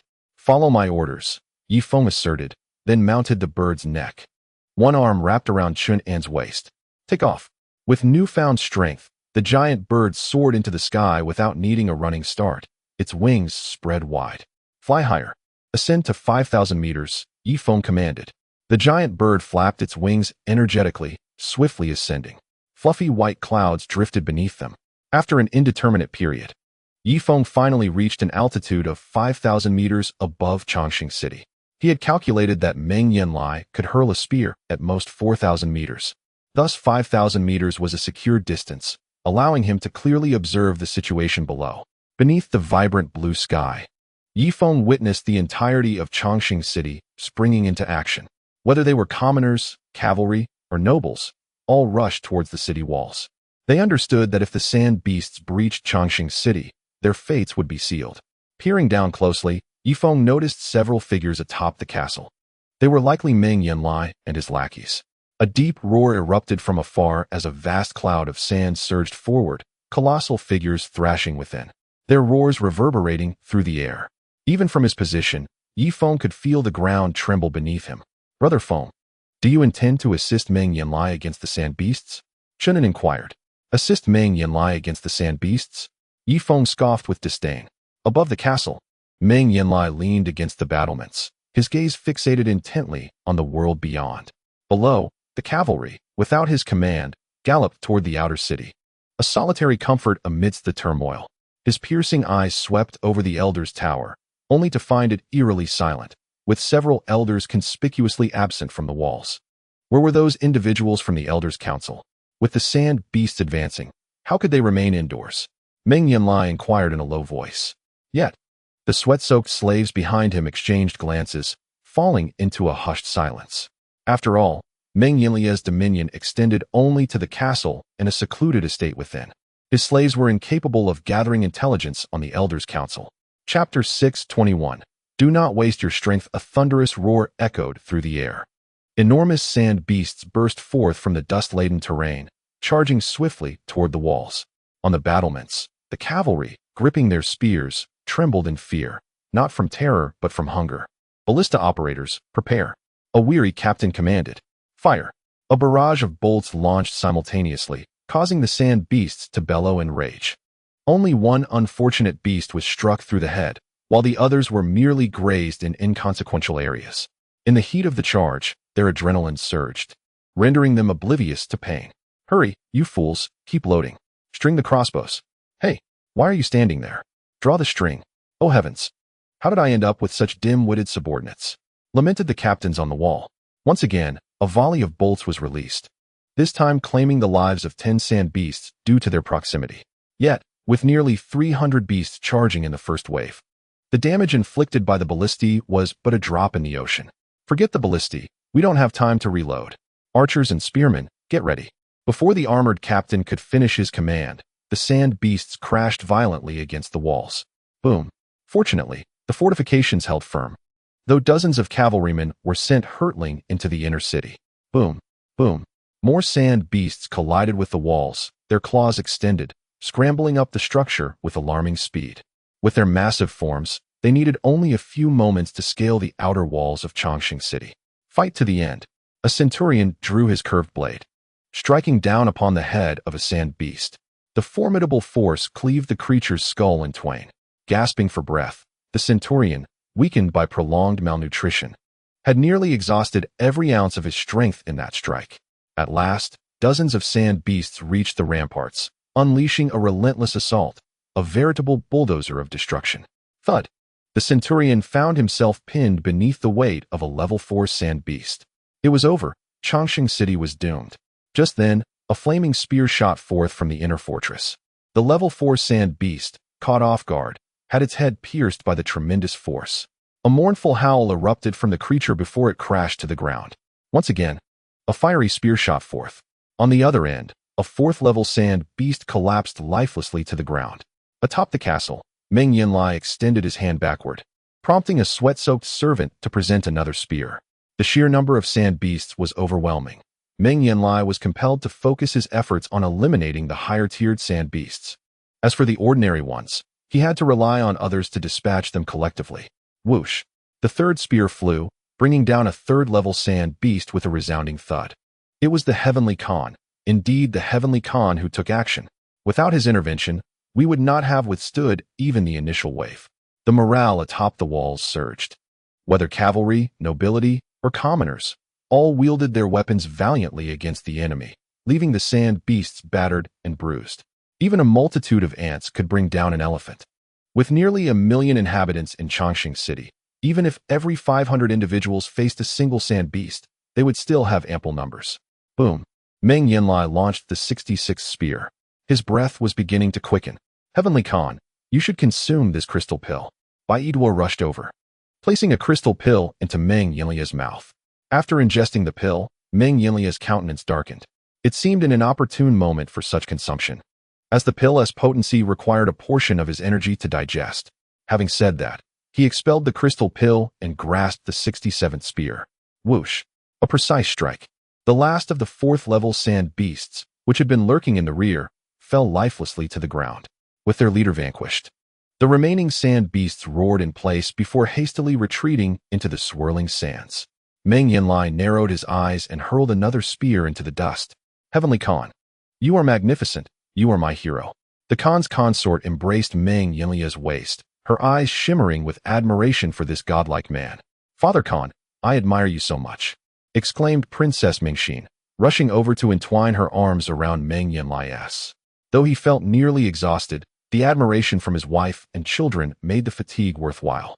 Yet, despite his joy, he maintained an air of composure. Look at how elated you all are. I have yet to slay the new sand beast king. Fortunately, it has hidden itself in the dust. Otherwise, with a single blow, it would meet the same fate as the ordinary sand beasts, Meng Yanlie remarked coolly. Just then, he suddenly heard a whistling sound from the sky. What could it be? He looked up, and in the next moment, the ground before him was struck, creating a small pit. Though small, it was remarkably deep. This is bad. It's that scoundrel Yi Feng again. Meng Yanlie was taken aback. quickly stepping back a few paces. 5,000 meters in the air, Yifeng and Chun were shivering yet laughing heartily. Haha, we've finally pinpointed the castle's coordinates. Meng Yanlie, prepare for a storm of iron rain, Yifeng declared, slashing open a beast hide bag. Earlier, at 5,000 meters, they had tested several locations. But some projectiles had fallen outside the city, some into the sea, and others into the slums. Now, they had finally calculated the correct position. Countless heavy projectiles descended with a menacing tilt. Several hapless laborers were suddenly struck down, lifeless upon the ground. Alarmed, Meng Yanlie swiftly grasped the curved blade from the earth, raising it above his head to shield against the impending storm. Yet, in the next instant, his weapon shattered into 2 pieces. Quickly, run to the house, he urged, clutching the great Khan's consort with one hand and Mingxin with the other, dashing towards shelter. The laborers, like headless flies, scattered chaotically, and in mere moments. Another dozen met their demise beneath the relentless bombardment. At last, they managed to escape into the auxiliary courtyard. Meng Yanlie exhaled a slight breath of relief. But the next moment, he slammed his palm against the stone table in frustration. Yifeng, you dare to exploit this siege by the sand beasts to target me? His rage surged, finding no outlet, as he struck a hole in the wall with a single blow. Heavenly Khan, do not squander your strength. The next wave of attacks from the sand beasts is imminent. I estimate that dawn will herald their second assault, Duoyan interjected urgently. I understand. Meng Yanlie muttered, pacing frantically within the room, his fury boiling over. Yet, in the next moment, he heard a series of ominous thuds from the roof above. The sound began faintly, but soon, cracks appeared in the stone above. With a thunderous crash, a large slab disintegrated, sending dust cascading everywhere. This was not the worst of it. Without a roof, the projectiles from the sky unleashed their fury once more. Yifeng, I swear to unearth your ancestors, and make them pay. Chapter 622, a hint of mockery after uttering a curse. Meng Yanlie hurriedly led his wife and children toward the bunker. However, after just a few paces, he suddenly turned back. You all head to the bunker. There are still many crystal elixirs piled up in the auxiliary courtyard. I must retrieve them. Don't go, Duoyan shouted, but Meng Yanlie had already turned back. Upon entering the auxiliary courtyard, Meng Yanlie felt a jolt in his shoulder. He glanced back to find a thick iron pillar embedded there. Fortunately, his robust physique had shielded him from dire injury. Had a mere mortal been struck by such a projectile, it would have pierced straight through. Gritting his teeth against the pain, Meng Yanlie extracted the projectile from his shoulder. A soft thud echoed as another projectile narrowly missed his nose, landing precisely between his feet. Hiss! Even the formidable Meng Yanlie felt a shiver of fear. He touched his nose and found it bleeding. The sounds of projectiles intensified around him. Never mind. I will retrieve the crystal elixirs later. With that, he sprinted towards the bunker without hesitation. Changsheng City boasts a history of over 3,000 years, filled with various tunnels, bunkers, and countless secret passages. At an altitude of 5,000 meters, Yifeng lowered his binoculars. It seems Meng Yanlie has left his courtyard. I've received word that all his crystal elixirs are amassed in that very courtyard. Chenin, do you now comprehend my objective? Yifeng inquired with a grin. I understand. Chenin nodded, patting the bird atop his head. Birdie, dive down towards that location. The colossal bird understood Chun's words, its wings folding into a scissor-like shape as it rapidly dove downward. Yifeng gazed at the increasingly closer Changsheng City, feeling a twinge of anxiety in his heart. He feared that Meng Yanlie might be lurking in the shadows, ready to strike with a spear as the giant bird descended, causing it to plummet and leaving both him and Chun invulnerable to capture in Changsheng City, given that he had previously fled cowardly. If he were to land in Changsheng City again, not only would Meng Yanlie not spare him, but the elders, soldiers, priests, and pharmacists would also seek his downfall. The giant bird descended lower and lower, and Yifeng could distinctly make out the contours of Changsheng City. Now was the moment. Without hesitation, Yifeng leapt downwards. From a height of over 30 meters, he landed with a series of rolls, dissipating the force of his fall. He swiftly retrieved a burlap sack and dashed towards the courtyard. Who goes there? A sweat slave emerged. Die! Yifeng wasted no words, unleashing his icy true energy. With a whoosh, the sweat slave was instantly frozen into a solid ice sculpture. Yifeng deftly swept past, his blade flashing, and the slave's head rolled onto the ground. As he stepped into the ruins of the courtyard, Yi Feng's gaze sharpened as he scanned the ground. Not in the warehouse. Having spent a few days as a sweat slave in the courtyard, he was familiar with its layout, which consisted of a warehouse, kitchen, barrel room, bedroom, front hall, and back hall. If Meng Yanlie hadn't placed the crystal pills in the warehouse, where could they be? Yi Feng pivoted on the spot and kicked open a wooden door. A foul stench assaulted his senses. It was the barrel room. He kicked open the bedroom door. In the next moment, his eyes widened. Inside were numerous, exquisitely crafted wooden boxes. Yi Feng smashed open one of the boxes, and 2 crystal pills tumbled out. He smashed another box. More crystal pills. I've struck gold. Yi Feng hurriedly opened his burlap sack, placing the crystal pills inside one by one. Just then, a cold voice echoed from behind him. Yi Feng's expression changed dramatically as he spun around. Gripping his curved knife tightly, there stood a middle-aged man behind him. Meng Yanlie? Aren't you supposed to be gone? Yi Feng's hand trembled slightly as he held the knife. I knew it. Why would you rain down iron on me at this moment if you weren't after the crystal pills? Yi Feng, you have finally fallen into my grasp. Meng Yanlie chuckled sinisterly, taking deliberate steps towards Yi Feng, a hint of mockery on his face. Last time, so many had come to Yi Feng's aid that he could not act. This time, he would finally have his way. Yi Feng gritted his teeth, and as Meng Yanlie advanced, he began to retreat slowly. I must flee. With that, he leapt into the air, aiming for a jump over the city wall. However, in the next instant, Meng Yanlie seemed to teleport, appearing directly behind him, striking out with a palm. Boom. Yi Feng was sent flying backward. His curved knife warped from the impact. Hahaha. Yi Feng, if I allow you to escape again today, I shall no longer bear the name Meng Yan. As he spoke, Meng Yanlie advanced menacingly towards Yi Feng. Faced with the hard-won prey, Meng Yanlie harbored a grim desire to inflict suffering upon Yi Feng. Yet, he maintained a semblance of rationality. A living Yi Feng held far greater value than a dead one. If he could capture Yi Feng alive, he could compel the warships to ceaselessly supply frozen fish to Changsheng City, even utilizing artillery to eradicate the sand beasts plaguing it. Yi Feng's back arched, his eyes darting anxiously. He needed to find an opportunity to break free. Otherwise, Meng Yanlie would undoubtedly show him no mercy. Caw, caw, caw. The sky was filled with the urgent cries of a giant bird. Chun and hovered anxiously above. He longed to hurl a bomb, yet feared it might endanger Yi Feng's life. Despite Yi Feng's blood-scaled resilience, his physical strength paled in comparison to that of Meng Yanlie. Beast, have you finally descended to a lower altitude? Meng Yanlie declared, suddenly grasping the ground. A long spear fell into his hand. Chunin, flee at once. Yi Feng bellowed, propelling himself towards Meng Yanlie. Boom. Meng Yanlie's palm struck Yi Feng's chest. Uffed. Blood erupted from Yi Feng's lips. In the next moment, fueled by desperation, he seized Meng Yanlie's wrist with both hands. Cold ice, true the fourth word, had yet to escape his lips when Yi Feng was flung backward, soaring several meters away. I am aware of your peculiar abilities. Hahaha. But alas, in the face of overwhelming power, such abilities are rendered futile. Meng Yanlie concluded, aiming the spear towards the heavens. Whoosh. This is bad. Chunin maneuvered the giant bird in a tight circle. The spear grazed the bird's head, the sheer force ruffling its feathers. Quickly, little bird, ascend higher, the higher the better. Chunin urged. Below, Meng Yanlie seized another spear. Whoosh. However, this time, the giant bird had already ascended to over 3,000 meters. While the spear was accurate, it lost its potency at such heights, falling feebly downward. Previously, he could launch at 4,000 meters, but after his recent exertions against the sand beasts, his strength had dwindled to merely 70 or 80% of its usual capacity. Die.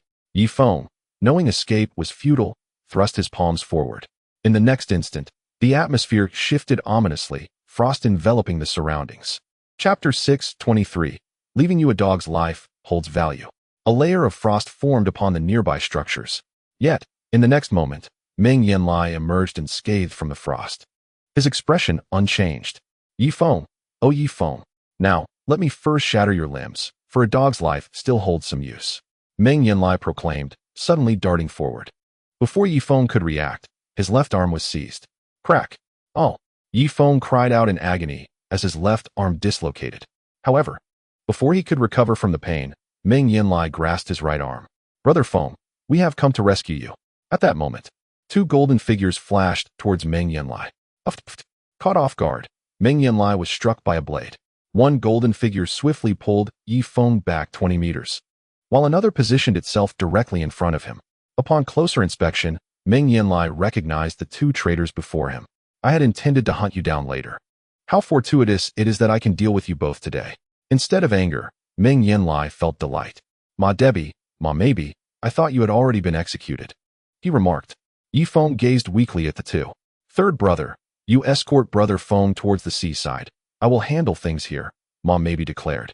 All right, you must hold on, Ma Debbie replied, before hoisting Yi Feng onto his back and leaping off the city wall. Where do you think you're going? Meng Yanlie moved like lightning. Boom. A sharp wave of blade energy intercepted him. Yet, Meng Yanlie was far too powerful. In midair, he reached out with his bare hand to grasp the curved blade and forcefully yanked it back. Ma maybe was involuntarily propelled toward Meng Yanlie. Boom. He collided squarely with Meng Yanlie's fist, his body flying 30 meters away, a gaping hole appearing in his chest. This formidable fighter, comparable to the golden armored guards, could not withstand even a single strike from Meng Yanlie. Ma maybe, Yi Feng shouted.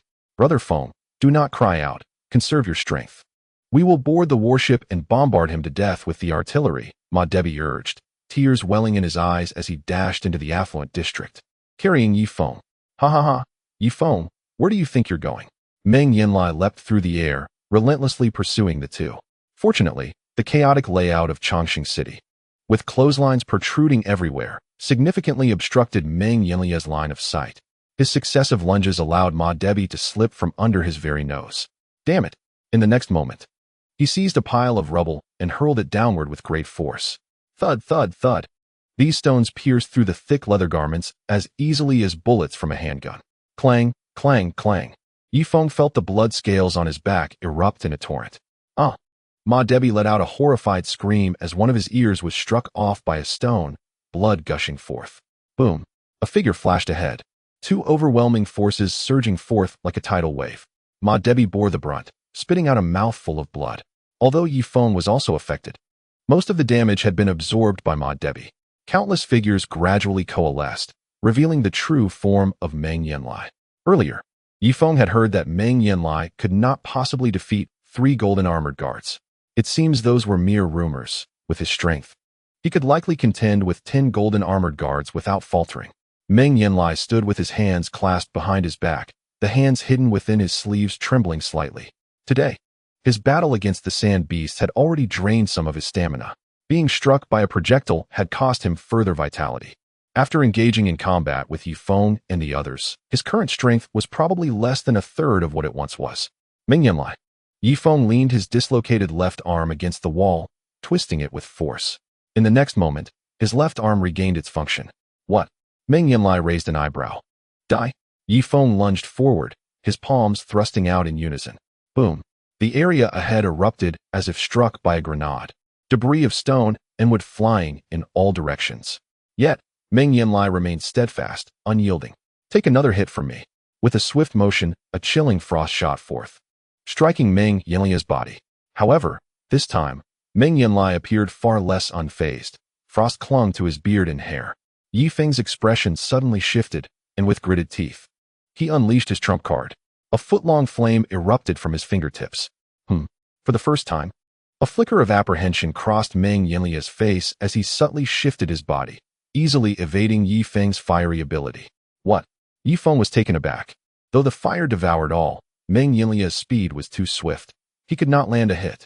At that moment, a massive bird descended from the ramparts. Little bird, do you see those boxes? Quickly, use your claws to grab the crystal cores, and we shall ascend into the sky. Chunin shouted from atop the bird's neck, deliberately ensuring Meng Yanlie heard him. How dare you? Do not touch my crystal cores. Meng Yanlie exclaimed in astonishment, abandoning Yi Feng and darting toward the ramparts like a bolt of lightning. Excellent. I never anticipated Chun and to be so clever. Employing the strategy of surrounding Wei to rescue Zhao, Yi Feng swiftly hoisted Ma Debbie onto his back and sprinted towards the angry sea dock. After running over 1,000 meters, he glanced back to see the giant bird clutching a multitude of boxes soaring into the sky. Below, Meng Yanlie leaped dozens of meters high, seemingly attempting to seize the bird's legs. Unfortunately for him, Chun had slashed open the sack, causing countless clumsy projectiles to rain down, leaving Meng Yanlie with a head full of bumps. Yifeng exhaled in relief. As long as Chun-un and the giant bird were safe, all was well. He reached the dock and, without hesitation, plunged into the angry sea. "Warship, come over here," Yifeng shouted from the water. No sooner had he called out than a colossal wave crashed down, forcing him to gulp a mouthful of seawater. More accurately, it was corpse water, for the edges of the angry sea were littered with floating bodies, those of the starving Duoyan people or the infected. Fearing a plague from decaying corpses, the townsfolk had cast them all into the angry sea. Turning back, Yifeng noticed a figure racing towards him from the heights of Changsheng city, moving at motorcycle speed, likely to leap into the angry sea and capture him. "Hurry, warship, come closer. Use the machine guns on the shore. Meng Yanlie is coming." Yifeng's voice carried over the waves to the warship. Two machine gunners swiftly took their positions, aiming their cannons at the shoreline. Simultaneously, the warship began to maneuver towards the coast. At that moment, a figure appeared, striding on the water. It was Ma Guobai. "Brother Feng, I have come to rescue you," Ma Guobai declared as he approached within 20 meters of Yifeng. However, in the next instant, a curved blade whistled through the air. The fierce gust sent water churning, creating a trench in the sea. "Not good," Ma Guobai gasped in shock, choking on the water as he drew his curved blade. Clang! With a clash of blades, Ma Guobai's body was sent flying 10 meters before plunging into the sea with a splash. Boom! The ship's artillery finally roared to life. Chapter 624, Ruthless Slaughter. A shell whizzed just above Meng Yanlie's head. Feng Ge. Another figure emerged from the water, none other than Ma Lebi. Without hesitation, he seized Yifeng and hoisted him onto his back, sprinting toward the vessel. Unfortunately, his strength fell short compared to Ma Guobai's. Barely a kilometer into the water, he too splashed into the depths. "Quick, throw down the rope. Cast it farther." On the deck, an expert swung his arm vigorously. Ma Lebi grasped the rope with precision, and together, the crew yanked them up at an astonishing speed. Yifeng glanced back, witnessing Ma Guobai rolling in the waves, still clutching his younger brother, Ma Debi. "Hurry, pull those two brothers up. Quickly," Yifeng shouted. In the next instant, a figure darted from the shore in a zigzag pattern. Boom, boom, boom. 3 consecutive shells failed to hit their target. Meng Yanlie extended his arm and effortlessly pulled the Ma brothers from the water, leaping onto the tumultuous shore. One of the cannon shells grazed his arm. Even for someone as formidable as Meng Yanlie, a cold sweat broke out. After securing the brothers, he instinctively used their bodies as a shield. "Stop! Do not fire!" Yifeng urgently waved his hands. "Hahaha, Yifeng. Ma Guobai and Ma Debi are now in my grasp. What can you possibly say now?" Meng Yanlie's voice oozed triumph from behind his hostages. "Meng Yanlie, I only took some crystal pills from you. Let us make a deal. I will return them immediately if you release both of them," Yifeng replied, anxiety lacing his voice. The Ma brothers were fiercely loyal, and he was prepared to exchange something of great importance for their safety. "Crystal pills? That is merely one of my conditions.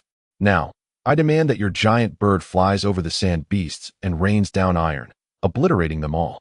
Even if they do not perish, as long as they retreat, I will return these 2 brothers to you," Meng Yanlie coldly asserted. "Feng Ge, do not concern yourself with us. Allow the sand beasts to ravage Changsheng city. Let Meng Yanlie's entire family pay the price," Ma Guobai declared defiantly. Previously, he had been loyal to Meng Yanlie, believing the golden armored guards to be noble. However, since his time on Yifeng's hot spring island, his mindset had transformed. On Feng Ge's island, regardless of status, one could live joyfully and leisurely. Feng Ge did not treat his own people with suspicion. They could share laughter with other experts, feast heartily, drink freely, and enjoy the company of many beautiful women. In stark contrast, his previous life demanded a perpetually stern demeanor, where smiles were rare.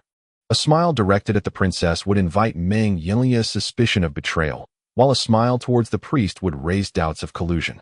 Let us not even mention the elders and the pharmacists, as this has led to his existence as a noble golden armored guard being devoid of any joy. In retrospect, it truly resembles a life of the living dead. The only semblance of glory lies in his identity as a golden armored guard, being among the closest to the heavenly Khan. Undoubtedly, what he cherishes most is the person of Yifeng. Yifeng possesses an overwhelming charisma. At times, he is as stern as a god of death, decisive in slaughter. Yet, at other moments, he is as humorous as an ordinary person, playful, reserved, and even lecherous, often finding himself in embarrassing situations. This makes Ma Goubai feel that Yifeng is a genuine individual, one with flesh and blood, from whom he can discern reflections of himself. In contrast, the heavenly Khan, who constantly postures and deifies himself, once went unnoticed by him, but now, observing Meng Yanlie, he feels a wave of nausea. Pretentiousness. What a farce. Ma Goubai, I will undoubtedly save you, rest assured, came Yifeng's concerned voice from the deck. After repelling the sand beasts, I will certainly return both of them to you. This is settled. I will await your rain of iron at the castle. Do not err in your aim. Should a single drop of iron rain fall upon my castle, I shall promptly sever the weighty flesh from their bodies. Upon finishing, Meng Yanlie swept away with the two captives toward the direction of the castle. At that moment, a sharp cry echoed in the sky. Chinen, riding a giant bird, landed on the deck. Ha! Brother Foam, we are in luck. The little bird has grasped numerous crystal cores in its claws. Perhaps even a 6th-level crystal core. Let us hurry and search. Chinen jumped down from the bird's back, pointing at the densely packed boxes on the deck. Hey, why does everyone have such stern expressions? Did something happen? A sinking feeling enveloped Chun and outside the eternal life city, amidst the swirling sands.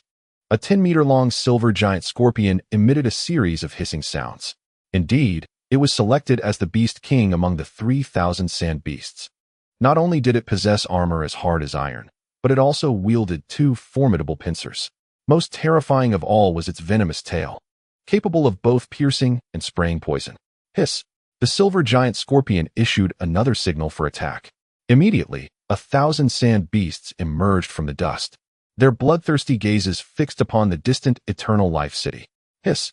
Following a brief sound, these sand beasts moved with earth-shaking steps, swiftly advancing toward the city. At an altitude of 3,000 meters, Yifeng rode atop the giant bird. In the next moment, he slashed open a sack. With a cacophony of piercing sounds, various projectiles filled the air. Poo. Before a bullhorn beast could react, 4 small holes appeared atop its head, each over a meter deep. It shook its head vigorously, attempting to dislodge the contents within. However, after just a few shakes, it felt its strength completely drained, its massive body crashing to the ground.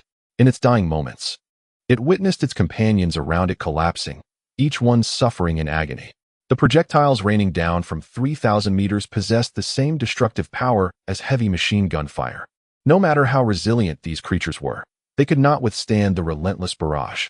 In mere moments, the front line of sand beasts lay lifeless on the ground, their mouths uttering cries of torment. They were utterly oblivious to what had inflicted such grievous injuries upon them. Yifeng narrowed his eyes and proceeded to slice open the second burlap sack. A piercing shriek echoed once more. Below, the sand beasts collapsed en masse upon the ground. Their large physiques, coupled with the absence of a roof to shield them from the artillery, rendered them vulnerable to passive assault. Once the artillery fell, there was scarcely any waste. Thus, one could assert that the artillery was particularly effective against the sand beasts. With a swift motion, Yifeng cut open the third burlap sack. The shrill sound startled the sand beasts, which had just suffered from this very noise, triggering an instinctive reaction. The leading few sand beasts unexpectedly turned tail and fled. Such is the nature of wild creatures. Their thoughts are simplistic, and when a few leaders take flight, the rest will invariably follow. Soon, the sand beasts pivoted, charging towards their beast king. Chapter 625, Reluctant Acceptance Hiss. The silver giant scorpion emitted a shrill warning. At that moment, it too heard the sound from the sky. In the next instant, dozens of artillery shells rained down. These sharp iron projectiles easily pierced through its armor. Bang! Bang! Bang! The giant scorpion let out a series of anguished cries, ultimately remaining motionless with its pincers raised skyward. Brother Foam, I never anticipated the beast tide would be so easily repelled. I thought we would need to employ cannons or heavy machine guns. Chinen, who was steering the giant bird ahead, remarked. I too did not foresee this. It seems our artillery has a certain efficacy against these sand beasts, Yifeng responded. Slightly bewildered, he had expected it would take at least a month and hundreds of thousands of rounds to drive back the water beasts. However, it now appeared that such exertion was unnecessary. A single barrage of shells had rendered the sand beast army ineffective. A pleasant surprise indeed. Let us return home. Yifeng directed the giant bird back towards the location of the warship. The vessel was anchored 10 kilometers from the shore. As Yifeng feared that Meng Yanlie might strike down the giant bird with a spear if they approached too closely. As soon as the giant bird landed on the deck, Yifeng was met with a thunderous cheer from within Eternal Life City. Hooray! We have won. We have repelled the beast tide. Long live the heavenly Khan. Long live the heavenly Khan. Long live the giant bird. Long live Yifeng. Various jubilant voices erupted. Yifeng remained expressionless. In truth, he was indifferent to the defeat of the sand beasts, and even wished for them to raze Eternal Life City to the ground.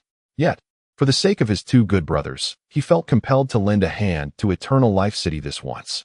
Perhaps there were some innocent civilians within the city. But Yifeng believed that when they were part of the Duoyan people, they had looked down upon others on the vast grasslands and had bullied them without restraint.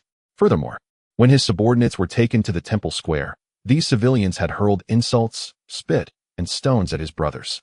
One could say they had fully manifested the darker sides of humanity. Of course, there were likely some reasonable and good-hearted individuals among them. Yifeng paid little heed to the complexities of the situation. This was a war, with 70% of the inhabitants in this city being vile. He could not personally sift through them, thus resorting to total annihilation. Above the castle, Meng Yanlie smirked. Tianhan, your strategy has proven effective. Yifeng has indeed assisted us in repelling the sand beasts, exclaimed one of the Han slaves joyfully. Yifeng assisted? Repelled? Meng Yanlie emphasized. Oh no, no, no. It is under your command, Tianhan, that Yifeng has finally driven back the sand beasts. The Han slave hastily revised his statement. Humph. Yifeng is merely a pawn in my game. This is just the beginning, Meng Yanlie declared, leading the group towards the docks of the Angry Sea. Yifeng had been waiting on the deck for Meng Yanlie to fulfill his promise. Yifeng, the first matter you addressed has pleased me greatly. Now, I shall discuss the second matter. Meng Yanlie's voice echoed from the shore. Upon noticing that Meng Yanlie had not brought Ma Gubai and Ma Dabai with him, Yifeng anticipated his trickery. Meng Yanlie, we had an agreement. I help you repel the sand beasts, and you release my two brothers. It appears you have no intention of honoring your word. Yifeng raised an eyebrow. Behind him, a gunner struggled to stabilize the cannon amidst the tumultuous waves of the Angry Sea, making it nearly impossible for a novice to aim accurately at the shore. Only experts like Su Shan, Chungli Bin, or Ma Si Kong could maintain precision in such turbulent waters. Meng Yanlie, what are your intentions? Yifeng inquired coldly. Simple. I propose that you send 10 significant hostages to my Changsheng city. Naturally, I shall send 10 significant hostages to your warship. This way, we can coexist peacefully in the future. Otherwise, if I release the Ma brothers, you, Yifeng, might turn against me. Meng Yanlie responded loudly. You possess warships. Traversing the Angry Sea freely, you command great birds that rain iron from the skies. I must be prudent, hence my suggestion, starting now. I shall select 10 hostages from your side, and you shall select 10 from mine. Should we engage in battle, the safety of the hostages will be a consideration. Meng Yanlie continued. Yifeng acknowledged that strategically, Meng Yanlie indeed held the upper hand. After all, he had been a Tian Khan for over a century and likely had dealt with several such incidents. Are you saying I can choose any 10 from your ranks? Yifeng narrowed his eyes. Indeed, you may begin selecting now. Once chosen, we shall exchange them on our respective territories. I will host your people with fine wine and sumptuous food, and you shall do the same for mine, Meng Yanlie reiterated. Given the circumstances, he could only resort to this strategy. Very well, I want the Khan's consort, the esteemed Princess Ming Xin, and that female guard beside the Khan's consort. Are you agreeable to this? Yifeng asked directly. Meng Yanlie's expression shifted slightly. It is impossible. I have a most cherished consort known as Shuangjia. And I also have 2 beloved daughters. In truth, apart from the Grand Consort and the Grand Princess, I am willing to exchange anyone else with you, declared Meng Yanlie. Very well then, tell me which hostage you desire from my side. Yifeng replied with a smile. There is a lady named Susan aboard your ship. She must be your legitimate wife, correct? I wish for her to be brought over for the exchange, Meng Yanlie stated. Yifeng shook his head. Then there is someone named Ding Tuanshuan. I could reluctantly accept that. Meng Yanlie's expression darkened.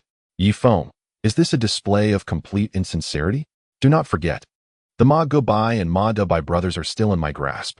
Do you wish for their demise? Meng Yanlie inquired. You had promised to release them once the sand beasts were repelled, but I am aware of your unreliability. Here is my proposition. I shall offer 20,000 pounds of sea fish in exchange for their return, Yi Feng responded. 20,000 pounds? As Meng Yanlie began to speak, he was interrupted by Yi Feng's words. Remember, this is my first and final offer. Should you attempt to demand more, I regret to inform you that I am confident the Ma Gubai brothers will understand my actions. I will rain iron upon Changsheng City daily, targeting your castle and those loyal to you, the Duoyan people. Furthermore, the artillery on my ship shall not remain idle. It too will bombard the castle. I will place a bounty on your head in Changsheng City, ensuring that you find no peace, neither inside nor out. Yi Feng's chilling voice reverberated along the coastline, audible to all within a 5-kilometer radius. Yi Feng, if that is the case, I shall retain the two of them here permanently. Should you dare to strike at Changsheng City, I assure you, I will immediately resort to tormenting them both, Meng Yanlie retorted. Chapter 626. The soul trembled upon finishing his statement. Meng Yanlie led the two back towards the castle. Yi Feng's countenance was as dark as the stormy sea. Brother Feng, I believe we need not concern ourselves with the Ma brothers any longer. We should unleash the iron rain upon them directly, Chunin suggested from the side. What did you say? Ma Lebi exclaimed in anger, rolling up his sleeves as if ready to fight. Chunin, are the crystal pills in my quarters? Yi Feng inquired. Yes. Very well. Henceforth, the ship shall be commanded by Chun Un and Ma Lebi.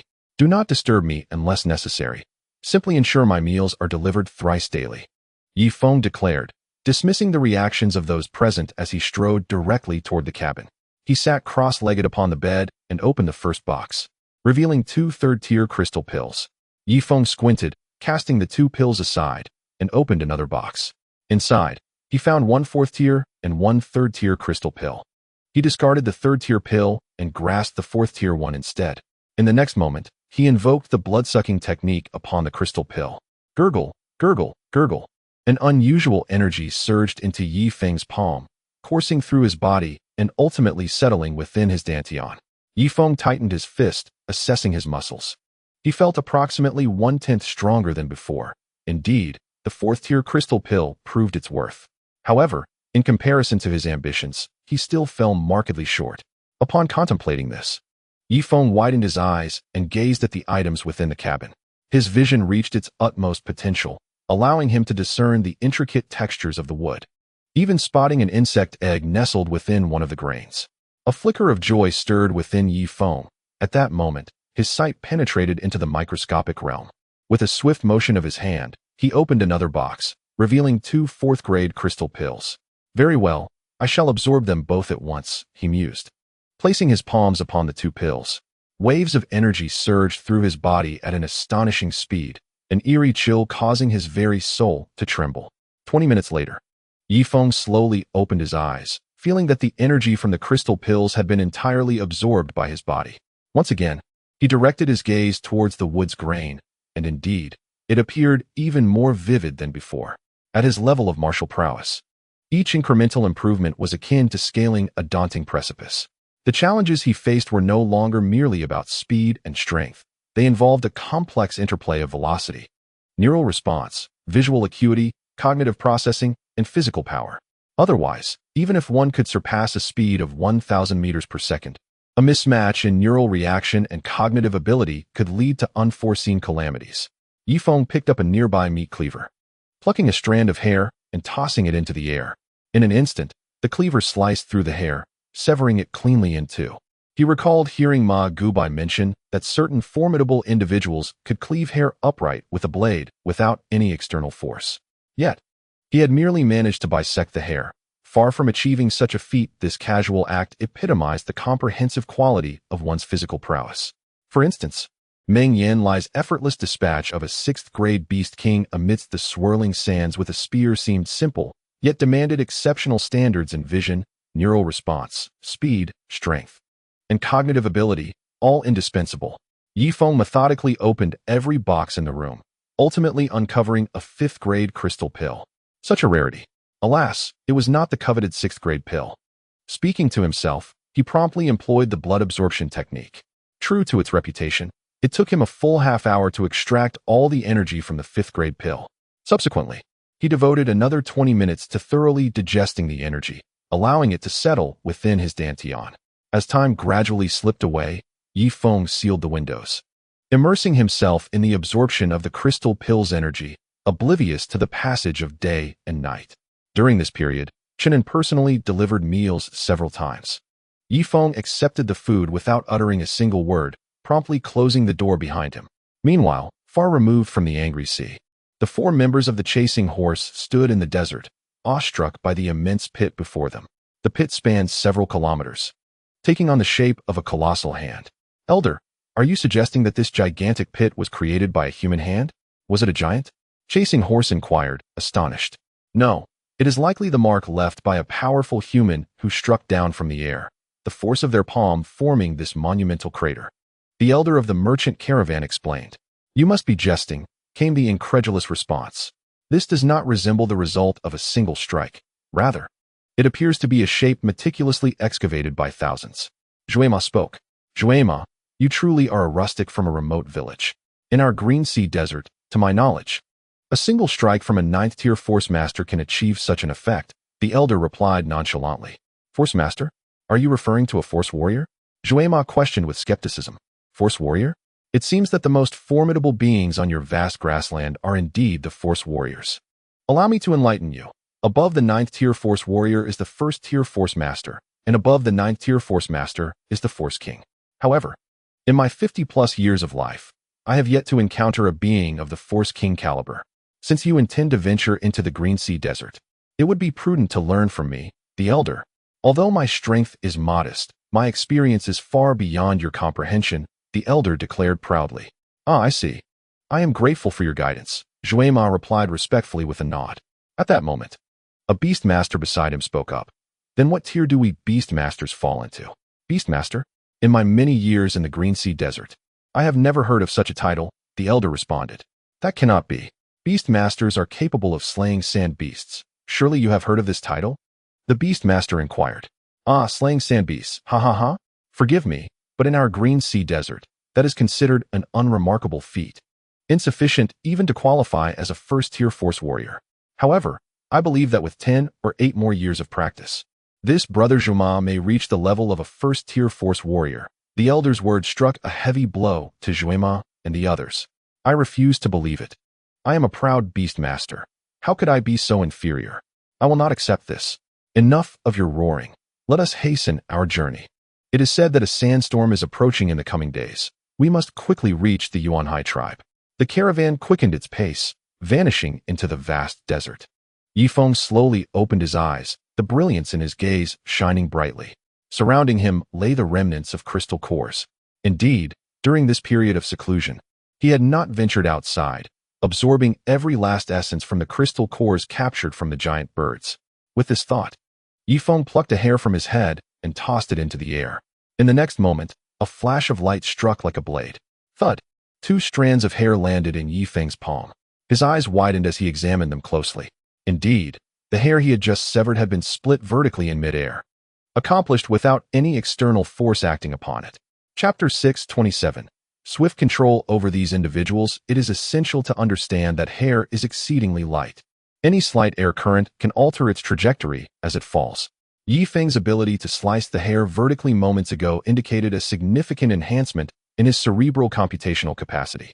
Consequently, his speed, strength, and neural response capabilities have all experienced a comprehensive improvement. Yi Feng rose from his bed and forcefully pushed open the cabin door. This recent period of seclusion had lasted at least half a month. Yet, curiously, there was not the slightest trace of odor emanating from him, but rather a subtle fragrance. Following his enhancement in strength, he had even shed the 5 foul odors typical of mortals.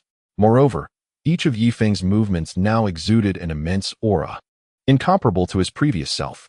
Brother Feng, you have finally emerged from your seclusion. Chunin stood frozen in the corridor, holding a tray. He had intended to rush forward for an embrace, yet the overwhelming aura emanating from Yi Feng rendered him hesitant. Before him stood Yi Feng, both familiar and foreign, as if he had transformed into an entirely different person. Chunin, have there been any updates from Changsheng City recently? Yi Feng inquired with a calm demeanor. No, well, yes. Meng Yanlie came by the day before yesterday asking for frozen fish, Chunin replied nervously. At that moment, he felt like an ordinary person confronted by a ferocious tiger, his legs trembling involuntarily. Yifeng seemed to sense this, and, aware of his recent surge in power, struggled to rein in his formidable presence. He took a deep breath and forcefully suppressed the pressure surrounding him. Brother Feng, you were quite intimidating just now. The energy you projected felt perilous. Chunin exhaled in relief, finally rushing to embrace Yifeng's leg. Have you given him the frozen fish? Yifeng asked. I didn't wish to, but Ma Lebi insisted. Otherwise, his brother would be tormented by Meng Yanlie, Chunin explained. That is only natural. Let us proceed to the deck, Yifeng said, leading Chunin up to the deck. Ma Lebi stood by the railing, gazing into the distance. Worry etched across his features. With the Ma family's 5 brothers now reduced to 3, he was understandably concerned for the survival of his 2 siblings. Brother Feng, after 21 days, you finally emerged, Ma Lebi exclaimed, astonished to see Yifeng. For reasons unknown, despite Yifeng's efforts to contain his pressure. Being a master far beyond Chunin's level, Ma Lebi could still sense the weight of Yifeng's presence. 21 days? That aligns closely with my expectations. Yifeng nodded, suddenly extending his right hand. Lebi, let us engage in an arm wrestling match. Ah, Brother Feng, haven't we already done this? I was only slightly behind you. Ma Lebi shook his head in refusal. I permit you to use both hands, Yifeng stated. Then I shall not feel guilty for taking advantage of this, Ma Lebi replied, and soon a table was brought forth. He positioned his right hand into a claw shape, grasping his right wrist with his left. Yifeng offered a slight smile, using only his right hand. Go, Brother Feng. Go, Brother Feng. Chunin cheered enthusiastically, playing the role of cheerleader. Wait, a citizen from Hot Spring Island interjected. Let me place my bets before you begin, if you please. I've been hoping to win some Hot Spring coins. Yifeng ignored him and directly engaged in the contest with Ma Lebi. Initially, Ma Lebi appeared relaxed. Yet as Yifeng's strength gradually intensified, his expression shifted to one of seriousness. When Yifeng exerted 60% of his strength, Ma Lebi's face turned crimson.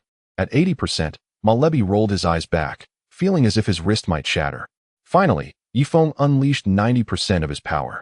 With a resounding thud, Ma Lebi's body tilted sideways, collapsing onto the ground in exhaustion. Brother Feng, you are astonishingly strong. Though Ma Lebi may not match the golden armored guard, he is not far off, yet your strength was at least double his, and you did not even appear winded, Chunin remarked gravely. Indeed, I have gained a clearer understanding of my capabilities, Yifeng replied. Yifeng nodded, directing his cold gaze toward the city of eternal life. Perhaps his current strength did not yet rival that of Meng Yanlie, but he was confident that should they cross paths again, he would not find himself in such a dire predicament as before. In a scenario where his abilities were fully unleashed, he might even elude Meng Yanlie's grasp. Yet, that was far from sufficient.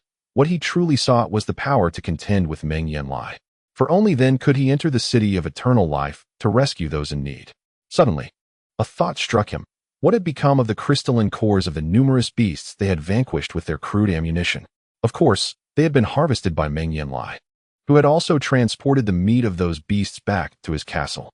Since half a month ago, Meng Yanlie had utilized this beastly meat to tighten his control over the castle in the city of eternal life, commanding a force of at least 5,000 individuals. As Ma Lebi stated, Yifeng slapped his forehead, nearly forgetting that the formidable beasts were immune to infection. Thus their meat could indeed sustain the army of the city of eternal life. With such a bounty of beastly meat, to speak bluntly, Meng Yanlie's prowess would allow him to muster 100,000 troops as long as he had provisions. Fortunately, the supply of beastly meat was limited, which was why Meng Yanlie had only managed to command 5,000 soldiers. Has the Council of Elders begun to heed his commands as well? Yifeng inquired further. I cannot say for certain. I don't dare to venture into the city to gather information.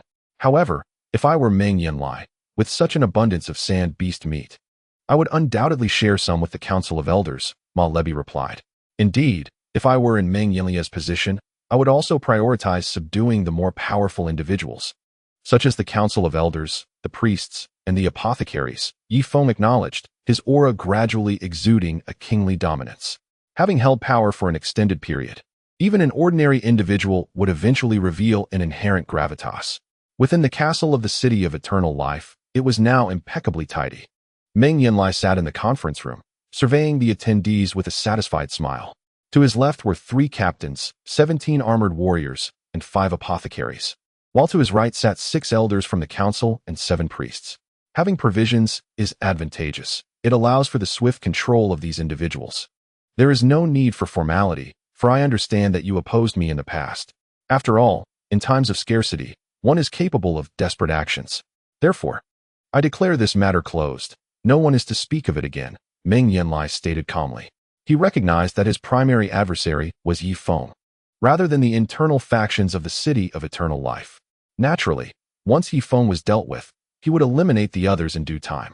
In his eyes, the inhabitants of the City of Eternal Life were mere hounds under his command. These hounds, once they had tasted blood, would inevitably do so again. It was merely a matter of time.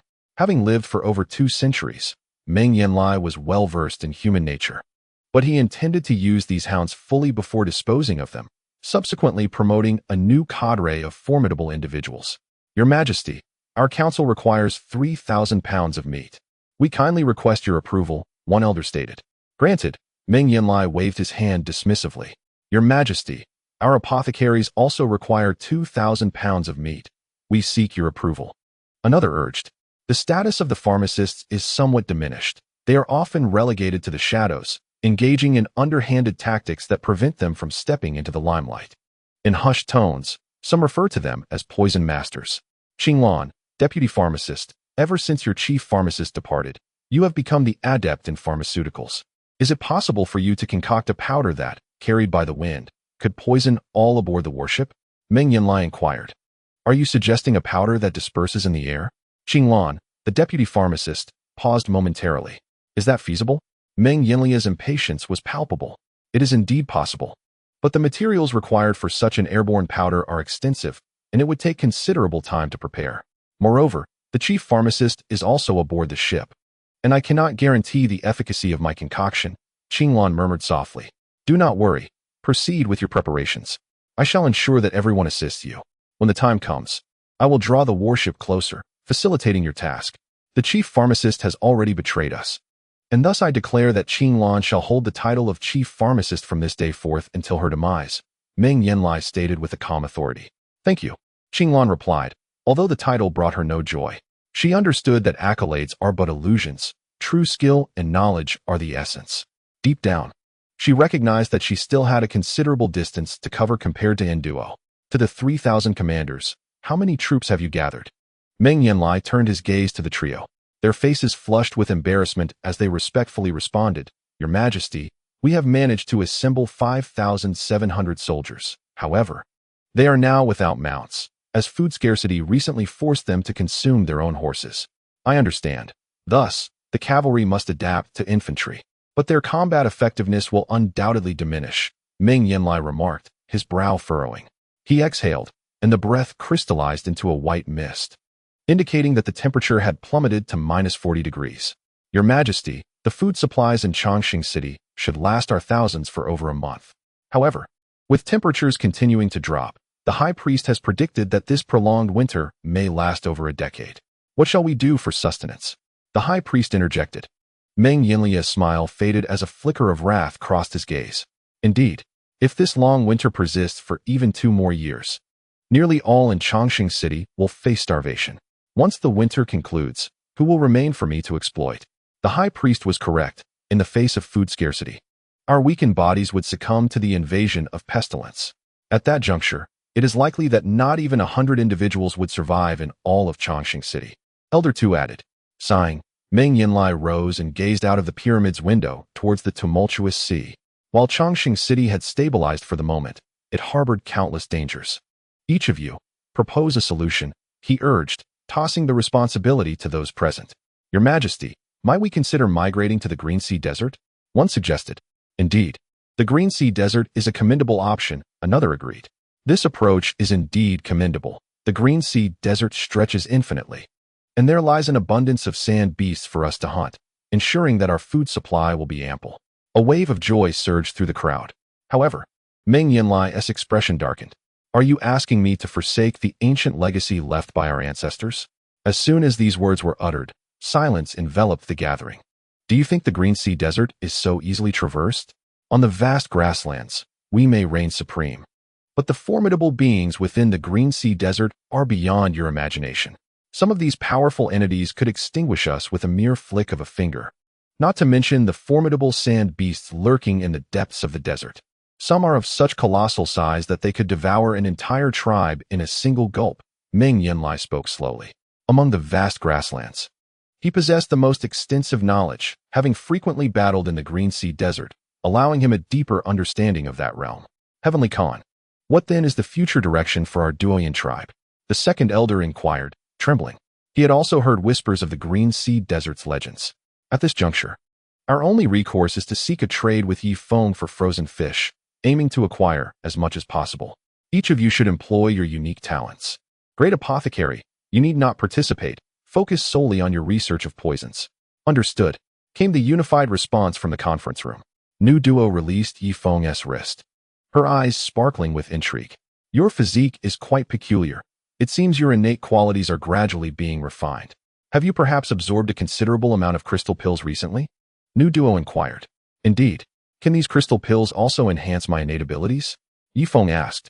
I cannot say for certain, but if the quantity absorbed is excessive, it might lead to a qualitative transformation. Continue as you are. Also, you may now indulge in romantic pursuits, but moderation is essential. New Duo stated as she prepared to leave Yi Feng's chamber. Wait. Yi Feng suddenly grasped New Duo's wrist. Forgive me. I was impolite. Yi Feng hastily released her wrist. Is there something on your mind? New Duo slightly turned her body, revealing an exquisite silhouette. New Duo, may I inquire if you have a husband? Yi Feng asked with a smile. He had his own schemes. New Duo's significance was immense, as she was a distinguished apothecary with unparalleled medical skills. Thus, it was imperative to find a way to keep her heart anchored to Hot Spring Island. Finding her a suitable husband was of utmost necessity. Once she was settled, he could secure her affections. Why do you ask this? New Duo turned to face Yi Feng, locking her gaze onto his, causing even a seasoned man like Yi Feng to feel a hint of embarrassment. I personally believe that women require the nurturing of love. What do you say? Is there a man on Hot Spring Island that has caught your eye? If so, merely inform me, and I shall act as your matchmaker. Yi Feng replied with a grin. A matchmaker? New Duo appraised Yi Feng from head to toe.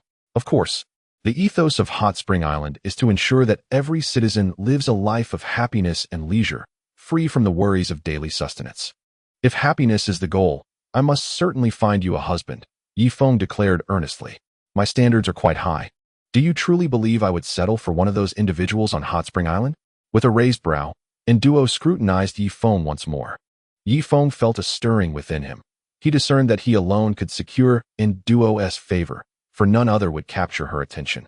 Though this realization placed him in a quandary, he believed that sometimes, for the sake of the medical endeavor on Hot Spring Island, sacrificing a semblance of charm was justifiable. Trusting that Susan would understand his predicament.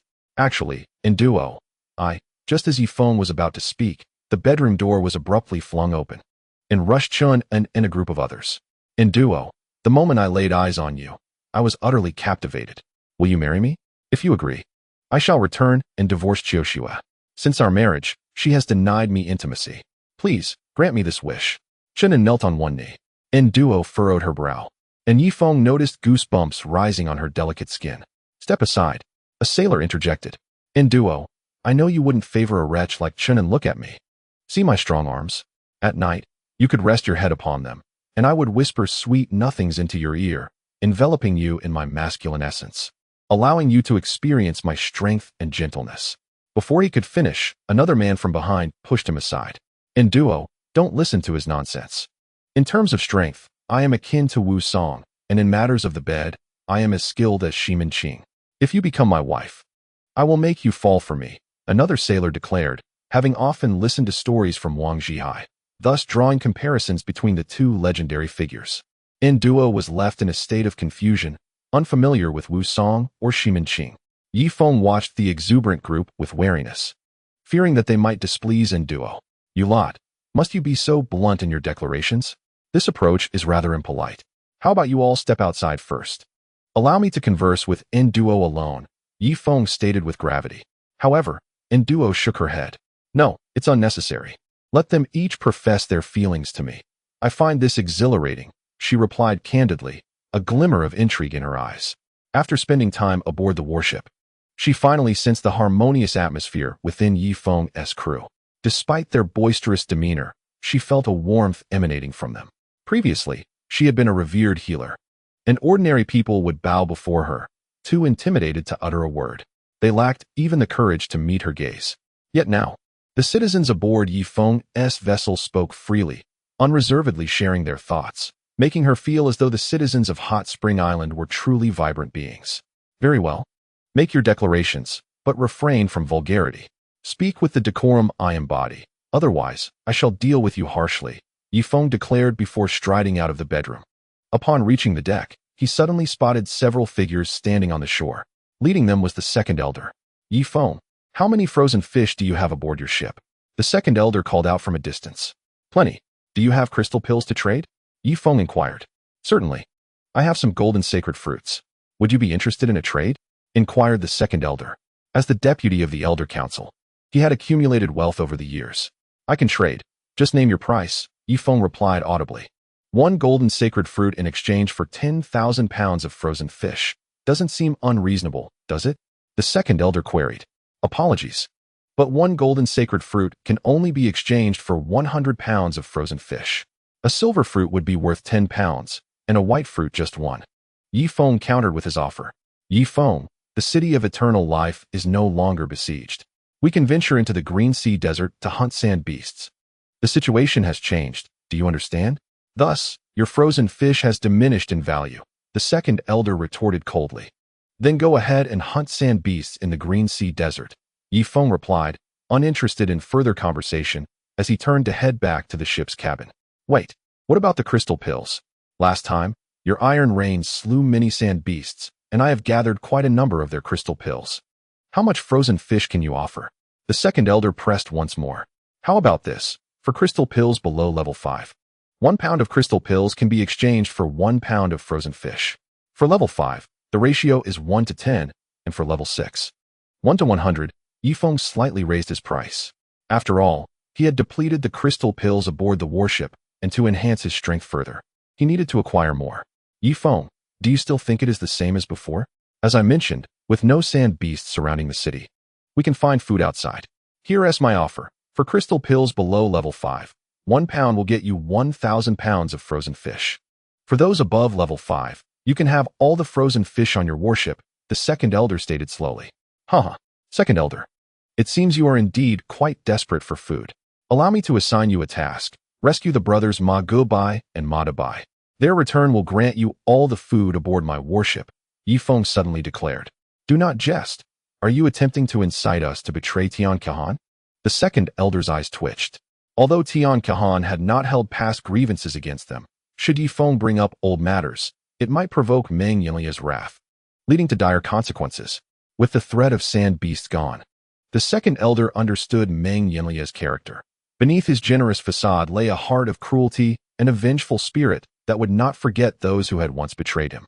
Second elder, if Tian Kahan attempts to impede you, you can unite the members of the Elder Council to bring me Meng Yanlie's head.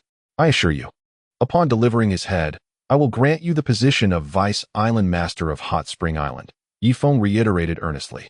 Given his current strength, the second elder might no longer be a match for him, and he felt secure in allowing him to ascend to Hot Spring Island.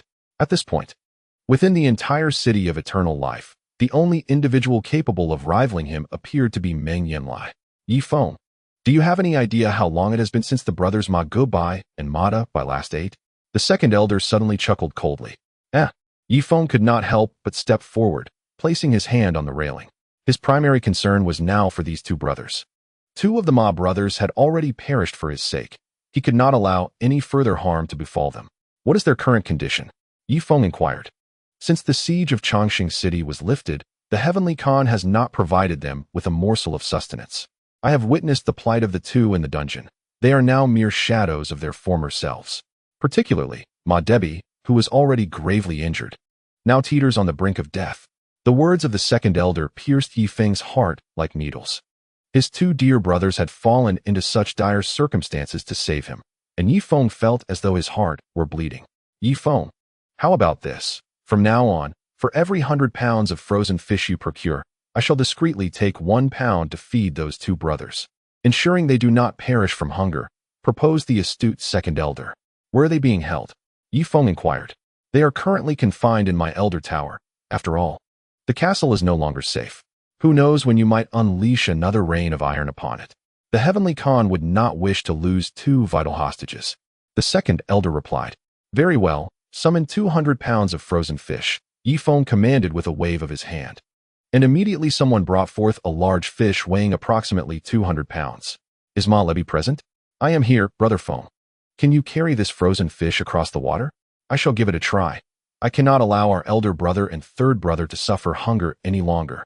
Ma Lebi replied, hoisting the fish onto his shoulder and dashing toward the shore like a white thread. However, he had scarcely covered 300 meters when his body plunged into the turbulent sea. I shall assist, Yifeng declared, sensing it was time to take action. He took a running start on the deck, his feet moving in quick succession.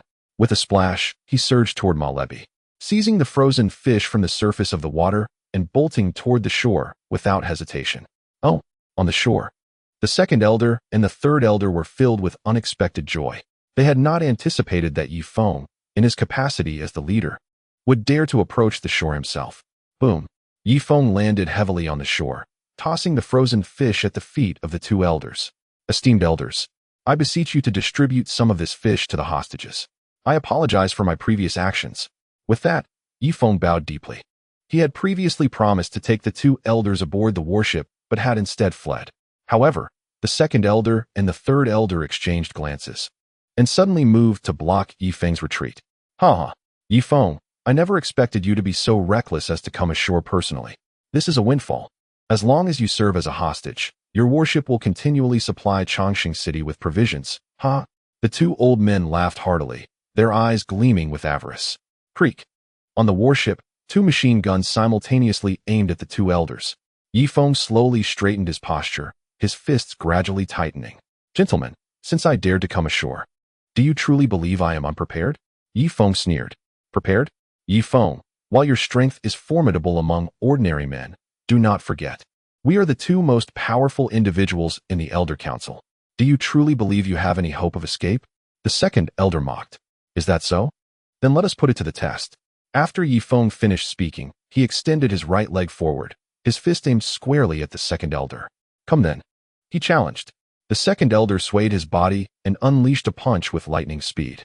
Yet, in the next instant, he felt a tight grip on his wrist. Yifeng had caught him. Bang. Meanwhile, the third elder also made his move, landing a punch on Yifeng's back. Clang. A spurt of blood scales emerged as Yifeng was propelled forward, causing the second elder to stumble back 2 steps. Seeking death? The second elder exerted all his strength. Squatting low in a horse stance, his legs firmly rooted to the ground. Lie down. Yifeng delivered a powerful kick to the second elder's lower body, channeling all his might. Bang.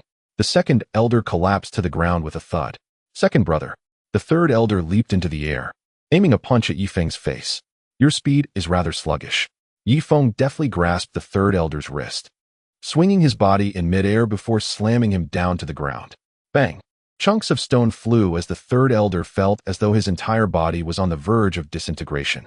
Meanwhile, the second elder reached out, attempting to grasp Yifeng's vital point with a firm grip. Humph. Yifeng, you have made rapid progress, but you are still far from enough. Just as the second elder finished speaking, he sensed something amiss. He felt as though something was being drawn from his palm into Yifeng's skin. Not good. He immediately released Yifeng and staggered back 5 or 6 steps. Upon maintaining a distance of 5 meters, he instinctively looked at his palm, which was now flushed red, as if blood were about to seep out. What is this ability? The second elder's eyes widened in disbelief. Yifeng, disinterested in idle chatter, struck out with both palms. Boom. A surge of icy true energy erupted forth, striking the second elder squarely in the face. In the next moment, the second elder trembled uncontrollably, frost covering his hair and beard. You? Yifeng narrowed his eyes and pressed his palm against the second elder's chest, sending his body flying 10 meters, crashing violently against the city wall. Second brother.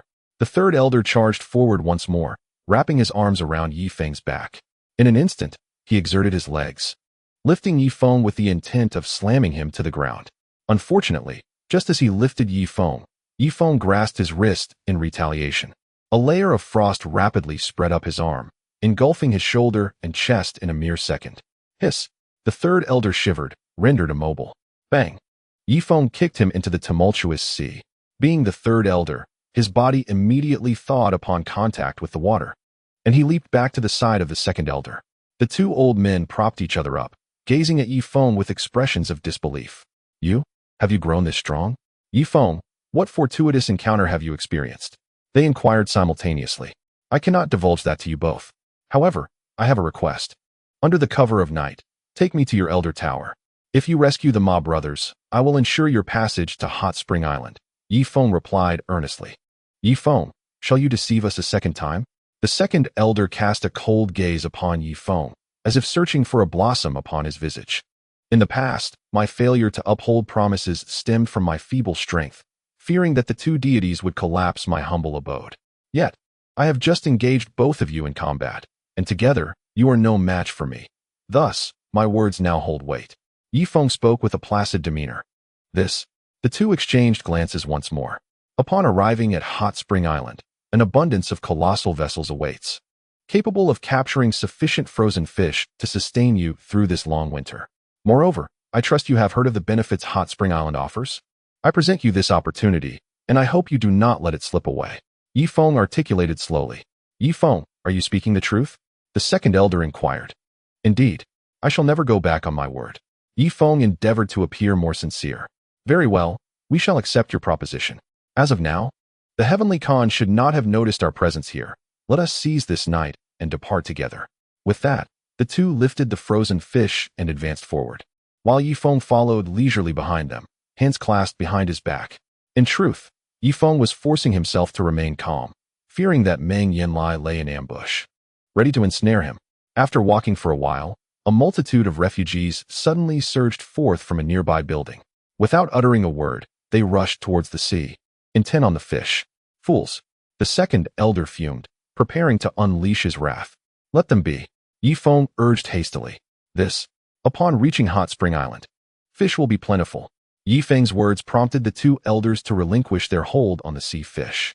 The refugees promptly embraced the raw fish, devouring it with a fervor that was nothing short of brutal. Chapter 631. A glimmer of struggle flashed across his face after walking further. Yifeng noted the city had fallen eerily silent. It was evident that the ordinary inhabitants here were too famished to venture outside, resigned to await their demise. Hahaha, how audacious! I am the seventh elder. Kneel before me at once. Just then, a wild-eyed man appeared ahead, brandishing a wooden stick and flailing about. Surrounding him, a few vagrants laughed uproariously, occasionally hurling stones in his direction. Is that him? Yifeng's fists tightened momentarily, then relaxed. A stone struck the seventh elder's head, causing him to collapse and convulse on the ground. The vagrants rushed forward, pulling down their trousers to urinate on his face. After walking a little farther, Yifeng encountered another madman. You, take my fishing boat and catch fish for me. I am the king of small boats. Upon your return, I shall promote you to vice president. Do you hear? Massey Kong. Yifeng's eyes widened in disbelief. Before him stood Massey Kong, in a frenzied state. Standing in the middle of the street, his body covered in various refuse, with a large lump of excrement dangling from his matted hair. Hahaha. You three, come here and fish for me, and I shall elevate you to chief engineer. Massey Kong suddenly charged forward, bouncing around in front of Yifeng. Uft! The curved blade unsheathed and then sheathed again. Yifeng strode forward with purpose.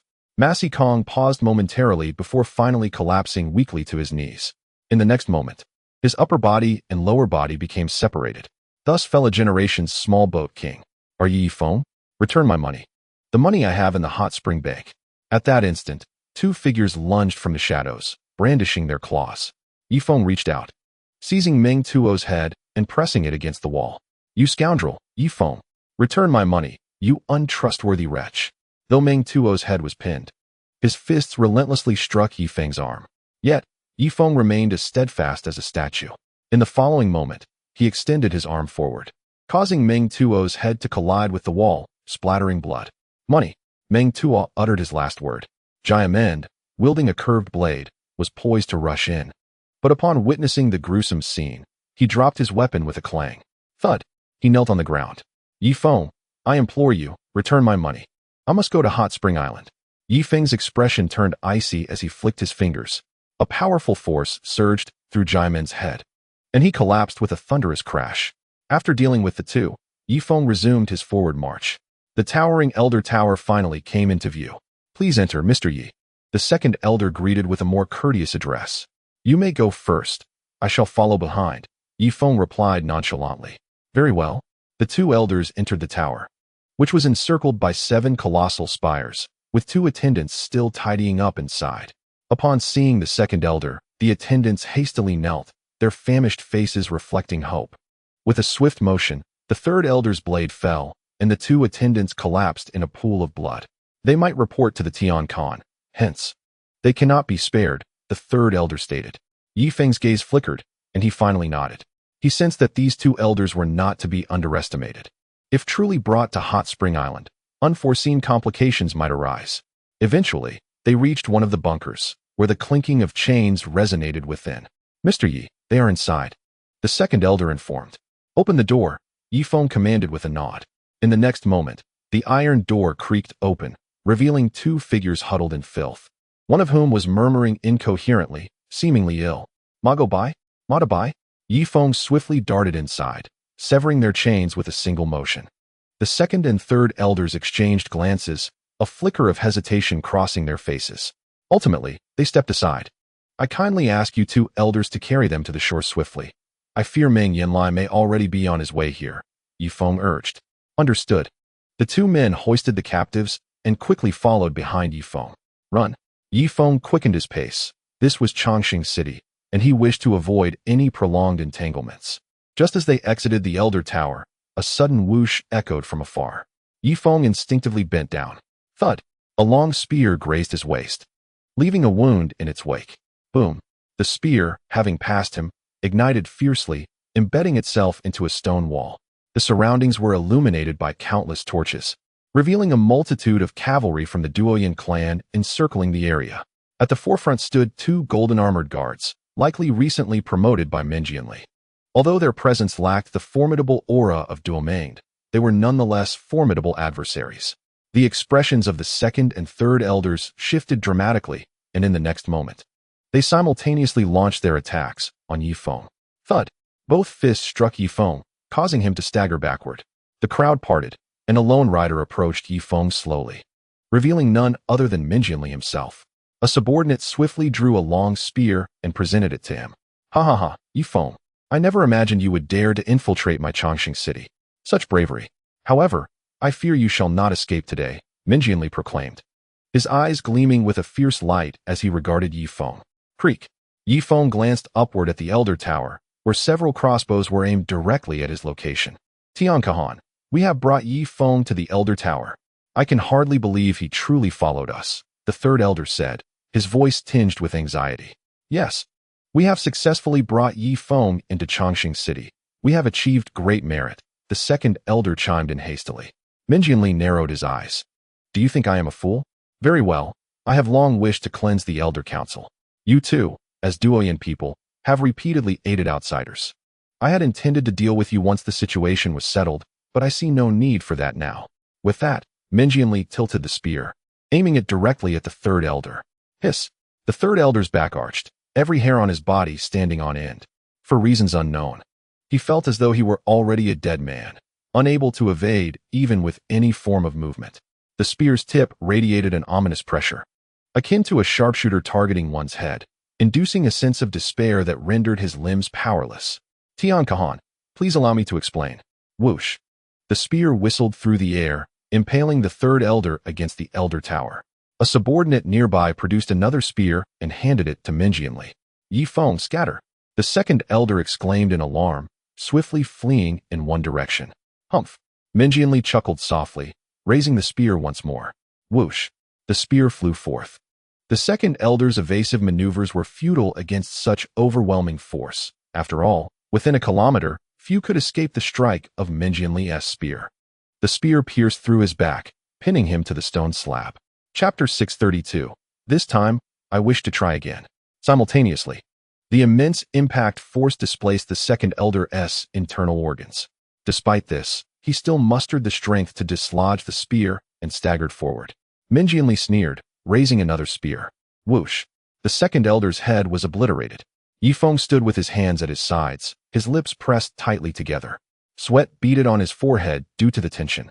In this dire situation, no matter what technique he employed, escape seemed impossible. Was he truly destined to engage in a life-or-death battle with Meng Yanlie? Yifeng, it is now your turn. Meng Yanlie suddenly dismounted his horse and approached Yifeng with keen interest. Yifeng had always been a source of significant concern for him, and at last, he had caught him in the act. Meng Yanlie, the last time you overwhelmed me effortlessly, I wish to test my strength against you once more. Yifeng slightly bent his knees and unleashed a powerful punch. Boom. A layer of frost enveloped the area several meters ahead.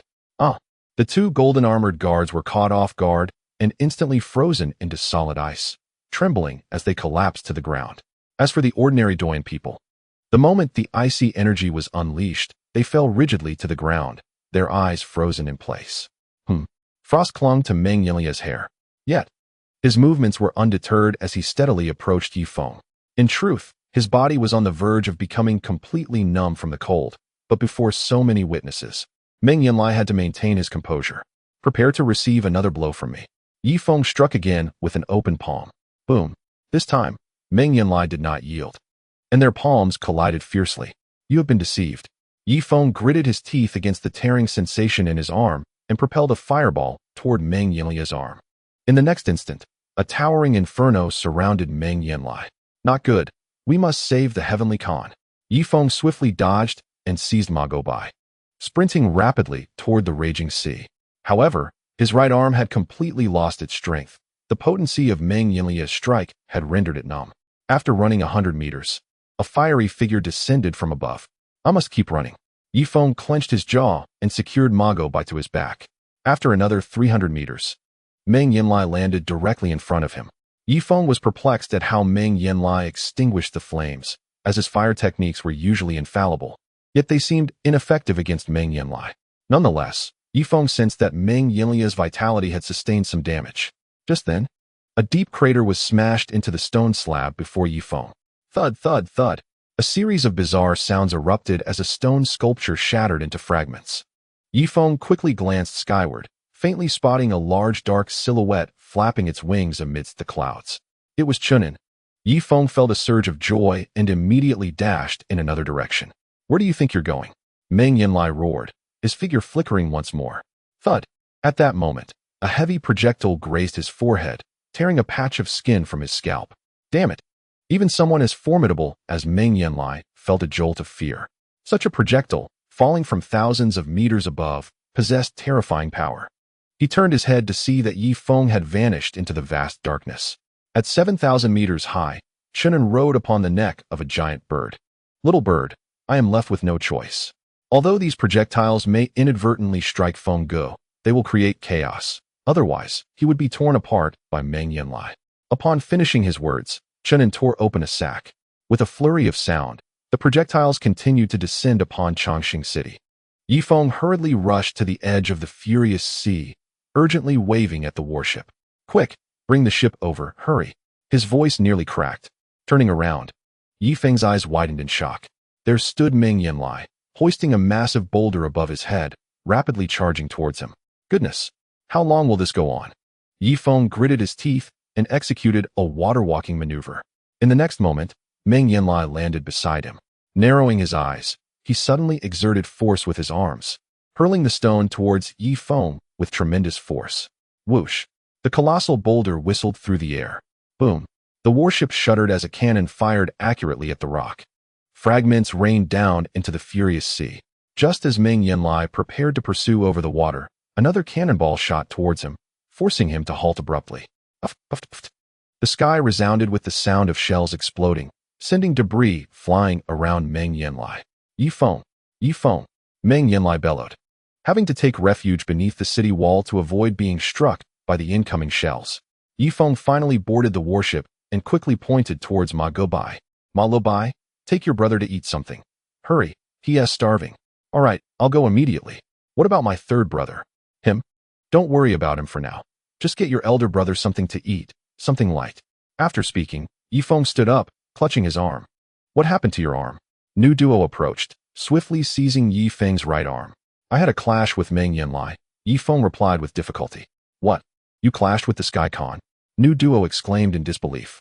It was well known that Meng Yanlie's strength was immense, and few could withstand his blows. Come with me to my room.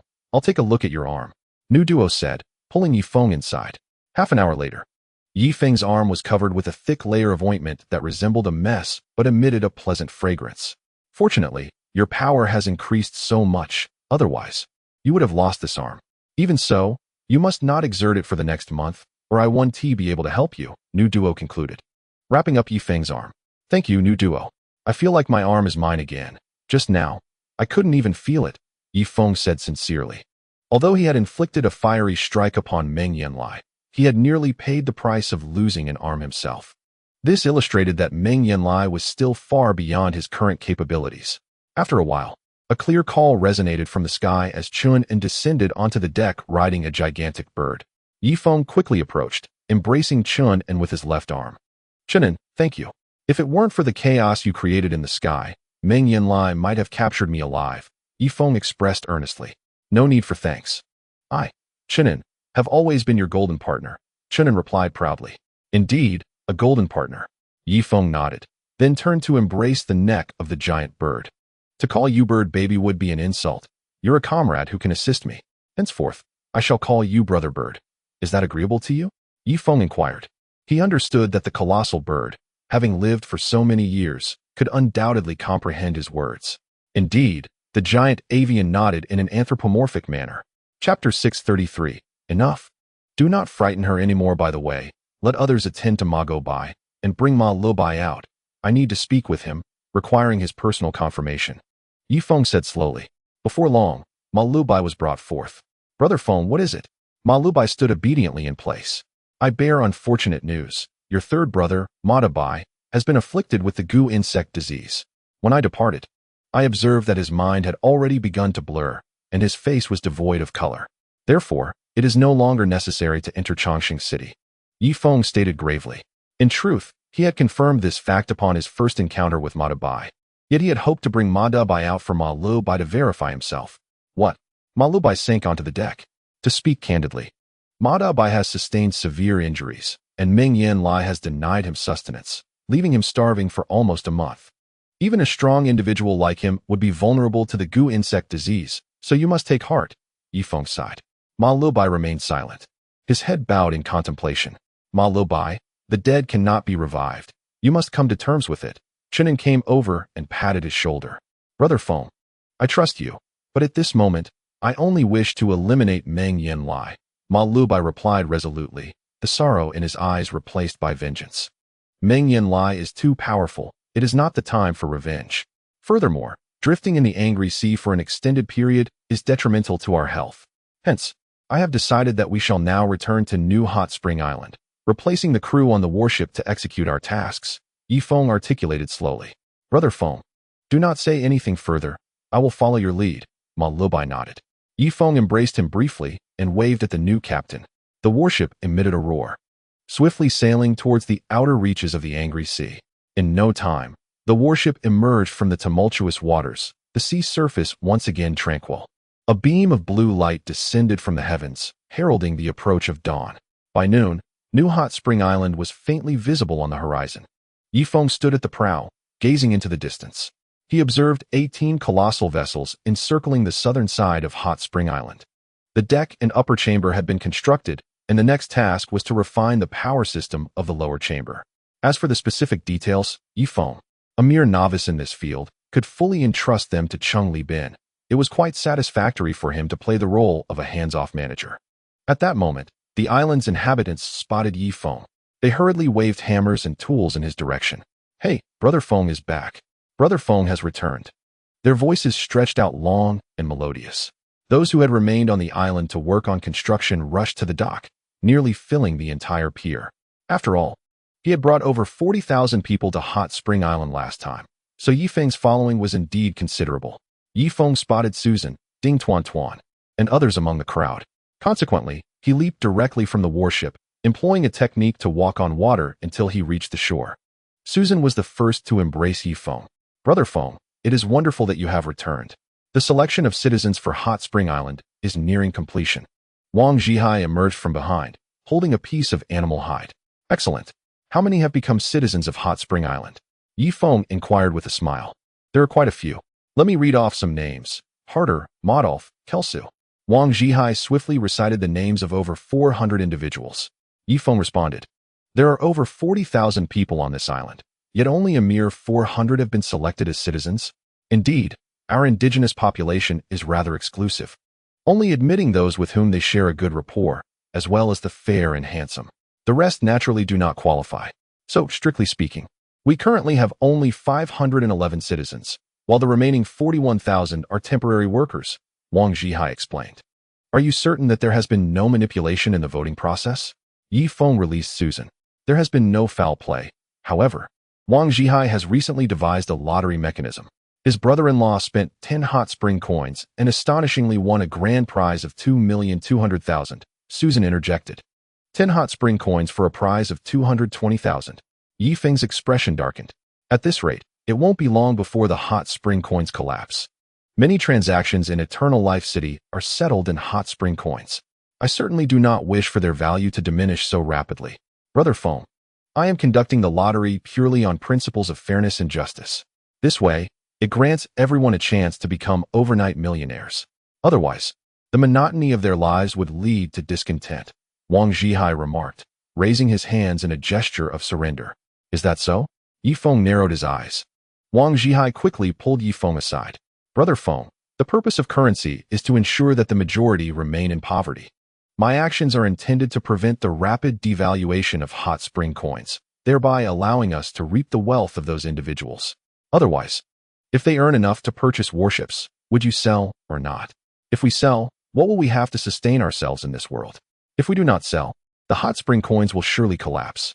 Yi Feng sighed, patting Wang Zhihai on the shoulder. Let us refrain from discussing unhappy matters. Afterward, Yi Feng stood upon a stone and proclaimed to the entirety of Hot Spring Island, everyone, tomorrow will be a day off. Tonight, we shall host a grand banquet to celebrate. Brother Feng, celebrate what? Susan inquired. I am uncertain what we are celebrating. I simply wish to enjoy a feast as long as I am in good spirits. If I, as the island's leader, cannot gather joyfully with my people at any time, then what is the significance of Hot Spring Island? Yi Feng articulated. Oh, long live Brother Feng. Ha, long live Brother Feng. Splendid.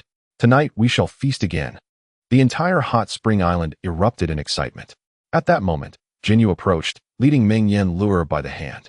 Brother Feng, Jinyu, who is she? Susan asked.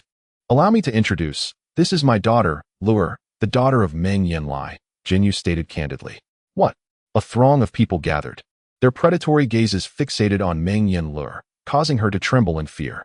It turns out that she is the offspring of Meng Yanlie. Feng Ge, do not utter a word. Tonight, I shall become the son-in-law of the Khan. Wang Zhihai's eyes sparkled as he scrutinized Meng Yanlie. Chairman Wang, you may assume the role of the eldest son-in-law, while I shall take on the position of the second. Tonight is yours, and tomorrow night it shall be my turn. Harder also emerged with enthusiasm. Do not all rush. This opportunity should rightfully belong to me. Shizheng Liang chimed in from an unknown corner. Yi Feng sighed, rubbing his forehead in exasperation. Enough, do not frighten her any further. Meng Yanlie, since you have arrived at my Hot Spring Island, you must behave yourself and refrain from any mischief. Otherwise, my island will not harbor you, and I shall have no choice but to return you to Changsheng City. He addressed Meng Yanlie once more. Very well, I shall certainly conduct myself as a proper citizen of Hot Spring Island, Meng Yanlie replied nervously. Chapter 634, I understand. You are despicable. The men surrounding them all had eyes ablaze, as if they were ready to devour her. That night, hundreds of bonfires were lit upon Hot Spring Island. Each fire served 100 people, feasting on grilled fish and sipping fruit wine. Some of the local women, in their revelry, stripped off their garments and danced joyously. Yi Feng gathered around 4 bonfires, hosting over 500 individuals. 100 were his established citizens, while the remaining 400 were newly elected. It was time for him to make some decisions. Esteemed citizens, you are now all part of Hot Spring Island, and there is a matter I wish to discuss with you. As you may have observed, within our ranks, no one possesses the prowess to contend with Meng Yanlie in close combat. Moreover, I have heard that the Green Sea Desert harbors even more formidable warriors. Once those strong individuals breach the vast plains, our warships would appear as mere toys, utterly defenseless. Thus, I proclaim that from this moment forth, all resources in our treasury shall be dedicated solely to my personal advancement, enabling me to become an unparalleled master, at the very least capable of defeating Meng Yanlie. Otherwise, should a powerful adversary invade Hot Spring Island, we shall all meet our demise. Yi Feng's voice resonated, ensuring all 500 could hear him. Feng Ge, the entirety of Hot Spring Island belongs to you. If you require resources, feel free to utilize them without needing our consent, declared a newly inducted citizen. Indeed, Feng Ge, the island is yours. Utilize it as you see fit, another new citizen echoed. Yi Feng shook his head. It appears you remain unaware of the governance system of Hot Spring Island. In this collective, any request to utilize communal resources must receive the approval of the majority. A threshold exceeding 50% is necessary for any resolution to pass. Otherwise, do you not wonder why those formidable individuals, once they join our family, are reluctant to depart? The Mago brothers exchanged glances with Damon, both nodding in agreement. Upon their initial arrival to Hot Spring Island, they could have easily vanquished Yi Feng. However, their reluctance to act stemmed from the comfort of the island's system. They believed that even if they were to become leaders, there would be little in the way of privileges, and it would be far more enjoyable to be ordinary citizens, sharing in the joy with all. Additionally, they cherished the relaxed and leisurely atmosphere that Hot Spring Island provided. Unlike the rigid hierarchy of Changsheng City, where the golden armored guards are held in disdain by their superiors and kept at a distance by their peers, there exists an uncomfortable tension. Although the lower ranks feign respect, they are acutely aware that even a hint of vulnerability would incite a rebellion against them. Thus, life in Changsheng City is burdensome. In stark contrast, Feng Ji's Hot Spring Island offers a sanctuary where one can effortlessly relax, even to the point of dozing by the fire without fear of being disrespected. Wang Zhihai rose, announcing, "Currently, our treasury contains over 400 crystal pills, including one 5th-level crystal pill, along with more than 200 sacred fruits. If the vote passes, all these resources will be dedicated to enhancing Feng Ji's strength, making him the guardian of our Hot Spring Island." He positioned himself at the center, casting his gaze over all present. "Let us commence. Those opposed to Yi Feng monopolizing these resources, please stand on your heads. Those in favor may remain still." Wang Zhihai's voice echoed across the gathering. "Enough of this nonsense. Step down.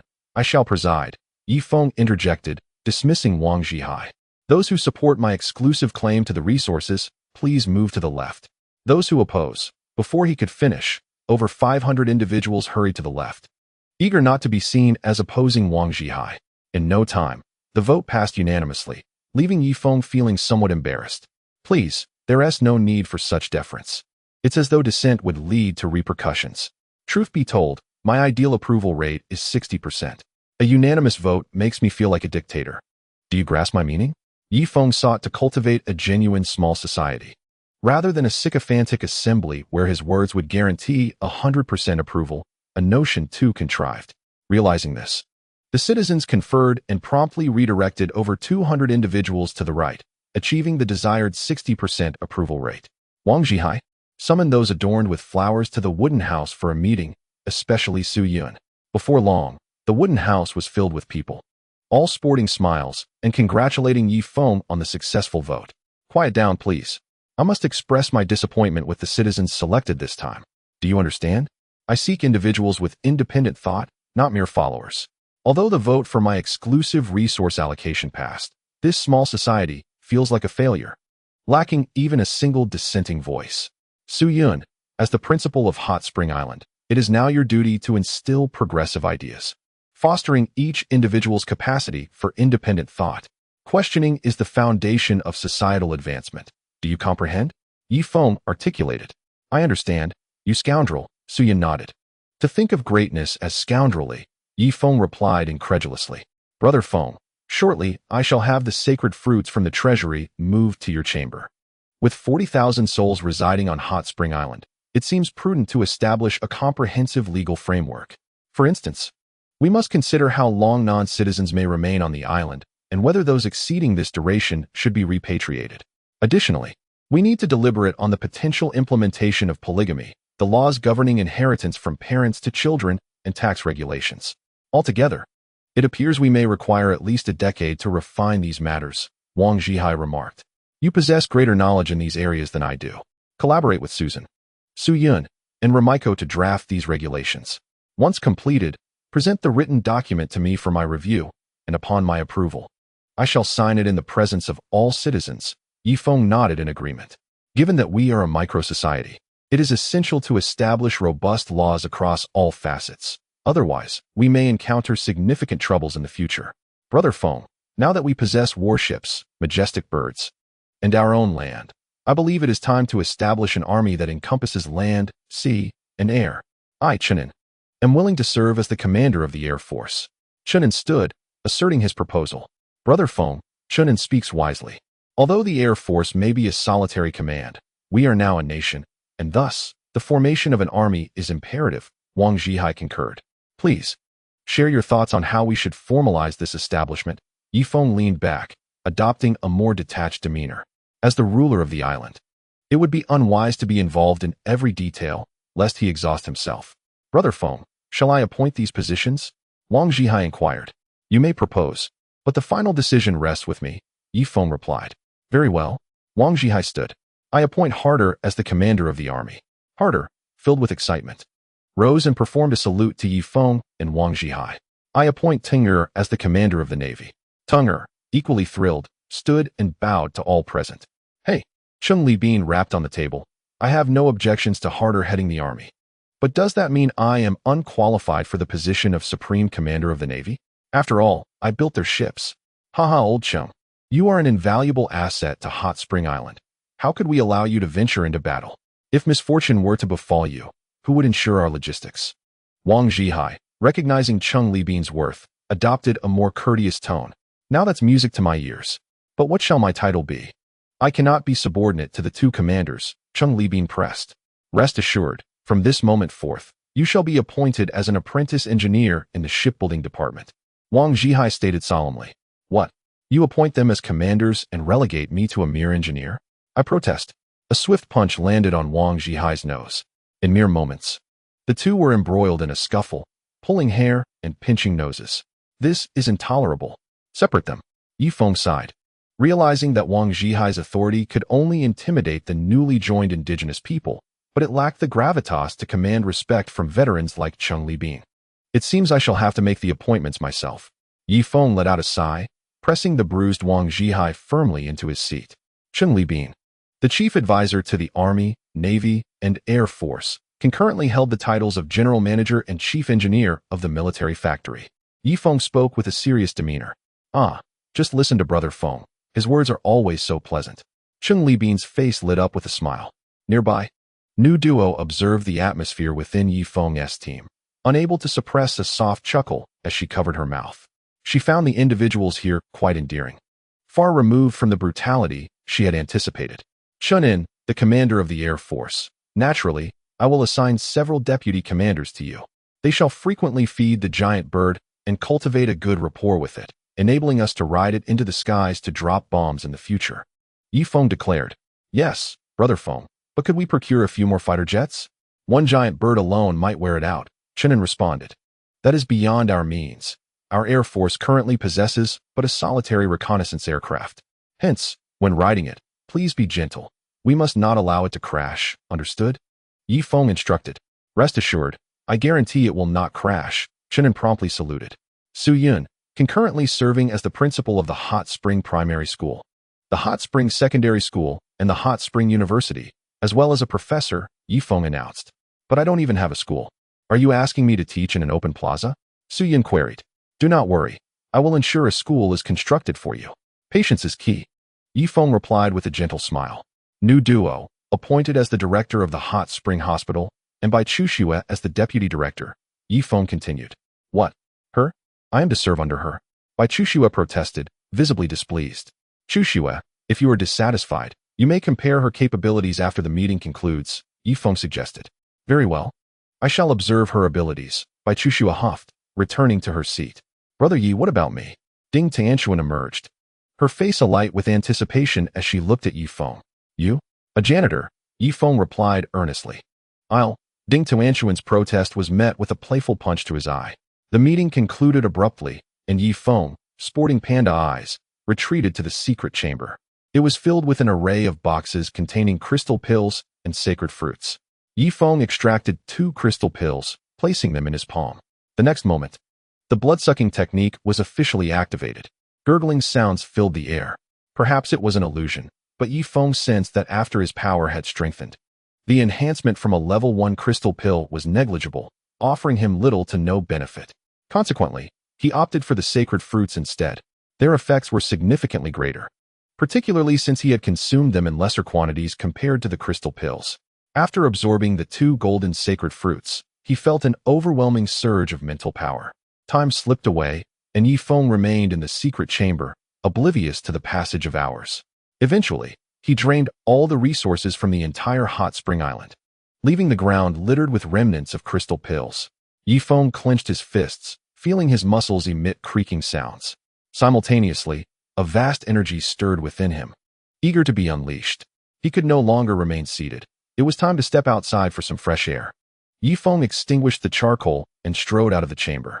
A wave of frigid air filled his lungs as he lifted his gaze towards the dock. 18 colossal vessels had taken shape, and Changsheng was directing the crew to lift a steam engine from one of the warships. Lao Cheng. Yi Feng strode over. Brother Feng, you've emerged from seclusion. Our 18 grand ships are complete, and there are 2 discarded steam engines aboard the warship. I've decided to retrofit them into the lower holds of 2 of the colossal vessels, Changsheng remarked with a smile.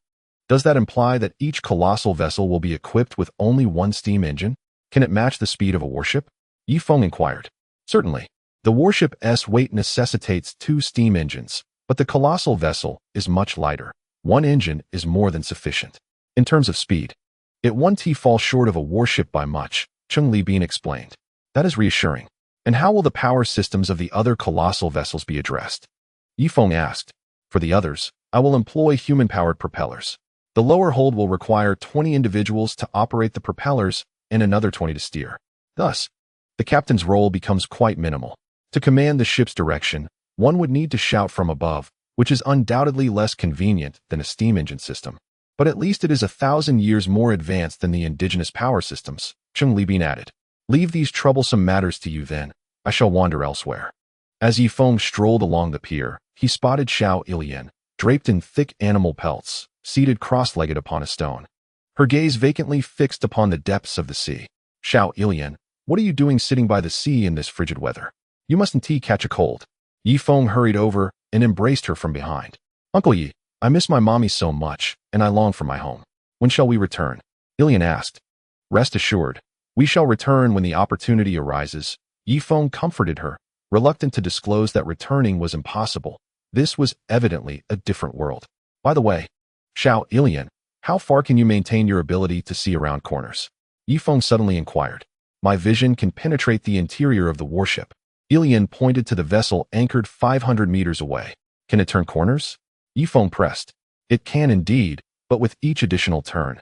I feel a sharp pain in my head, as if pricked by needles, Ilian replied, scrunching her little nose, seemingly reluctant to use her ability. Yi Feng understood that her talent might demand a considerable amount of mental energy. Fear not, Xiao Ilian. I generally won't compel you to use your corner vision. However, should we encounter peril on Hot Spring Island, would you be willing to assist us with your extraordinary power? Yi Feng asked. If Uncle Yi is in danger. I am willing, Ilian nodded. What about the others? Yi Feng inquired. A hint of hesitation crossed Ilian's face. If Sister Tuan Tuan is in danger, I would also help. So, does that imply you are unwilling to assist the others? Yi Feng's expression darkened. It appeared Ilian harbored little fondness for the other inhabitants of Hot Spring Island. This was hardly surprising. Aside from his occasional concern for her, only Ding Tuan Tuan played with her. The others, including Susan, hardly paid her any heed. Come, let us return home. Do not linger by the sea. Beware lest a sea monster devour you. After Yi Feng finished speaking, he made a playful gesture as if he were going to devour someone. Ilian was startled and joyfully dashed back into the house. At her age, she desperately needed companionship for play, yet Yi Feng was far too occupied, and the others on Hot Spring Island hardly paid her any heed. Yi Feng took another turn and arrived at several graves. Familiar names were inscribed upon the gravestones. This was his directive, to have the names of those with whom he had battled etched into stone, providing them a grave even in absence of their remains. It was purely a source of psychological solace. The grave of Chun Li, the grave of Bai Guifan, the grave of Chun Jihua, the grave of He Li, the grave of Zhang Yan, the grave of Alice. Gazing upon those familiar names, Yi Feng was filled with profound emotion. He bowed deeply 3 times before the gravestones and then strode away from the burial site. At that moment, commotion erupted in the tribe. Someone is about to give birth. Quick, heat up the water. A native midwife shouted. Who is giving birth? Yi Feng hurried towards the wooden house. No man allowed. It's Bo Qin who is about to give birth, the child of Tuba. Susan intercepted Yi Feng. Ah, is Tuba's child really coming? Yi Feng paced anxiously outside the wooden house. Susan, do you think it will be a boy or a girl? Yi Feng inquired. A boy would be wonderful. Boys are quite favored now. Of course, girls are lovely too. They are adored. Yi Feng chattered incessantly. All right, really, it's not your child being born. Susan rolled her eyes. Aren't I just showing concern? Yi Feng replied. Tuba is my good friend, and once his child is born, I wish to be a godfather, ensuring that my dear friend's child has a complete family. Yi Feng spoke earnestly. Then I shall be the godmother, Susan added. Certainly, after all, the child of a good brother should grow up in a harmonious environment, never wanting for food or joy, carefree from birth to adulthood. Yi Feng smiled faintly. In truth, his own childhood had been far from joyous. He had been raised by his grandfather and had always been the target of bullying by classmates and neighbors. Thus, the founding of Hot Spring Island was rooted in his desire to impart a sense of childhood he had been deprived of onto these children. He had experienced considerable misfortune, and he hoped that the children on Hot Spring Island could fill the void of his past regrets. Susan gazed at Yi Feng in a trance, and in the next moment, she gently leaned her head against him. Ah Feng, you are truly kind. I feel incredibly fortunate to be your wife. I don't think I've ever expressed such sentimental words to you. You won't tease me, will you? The once fierce Susan now exuded an unexpected tenderness. How could I? I can only express my gratitude. Every time I find myself in peril, it is you who advocates for my rescue. To have such a virtuous wife as you, Yi Feng, am indeed the luckiest person in the world. Shaner, I love you dearly. Yi Feng chuckled as he caressed Susan's hair. I love you too.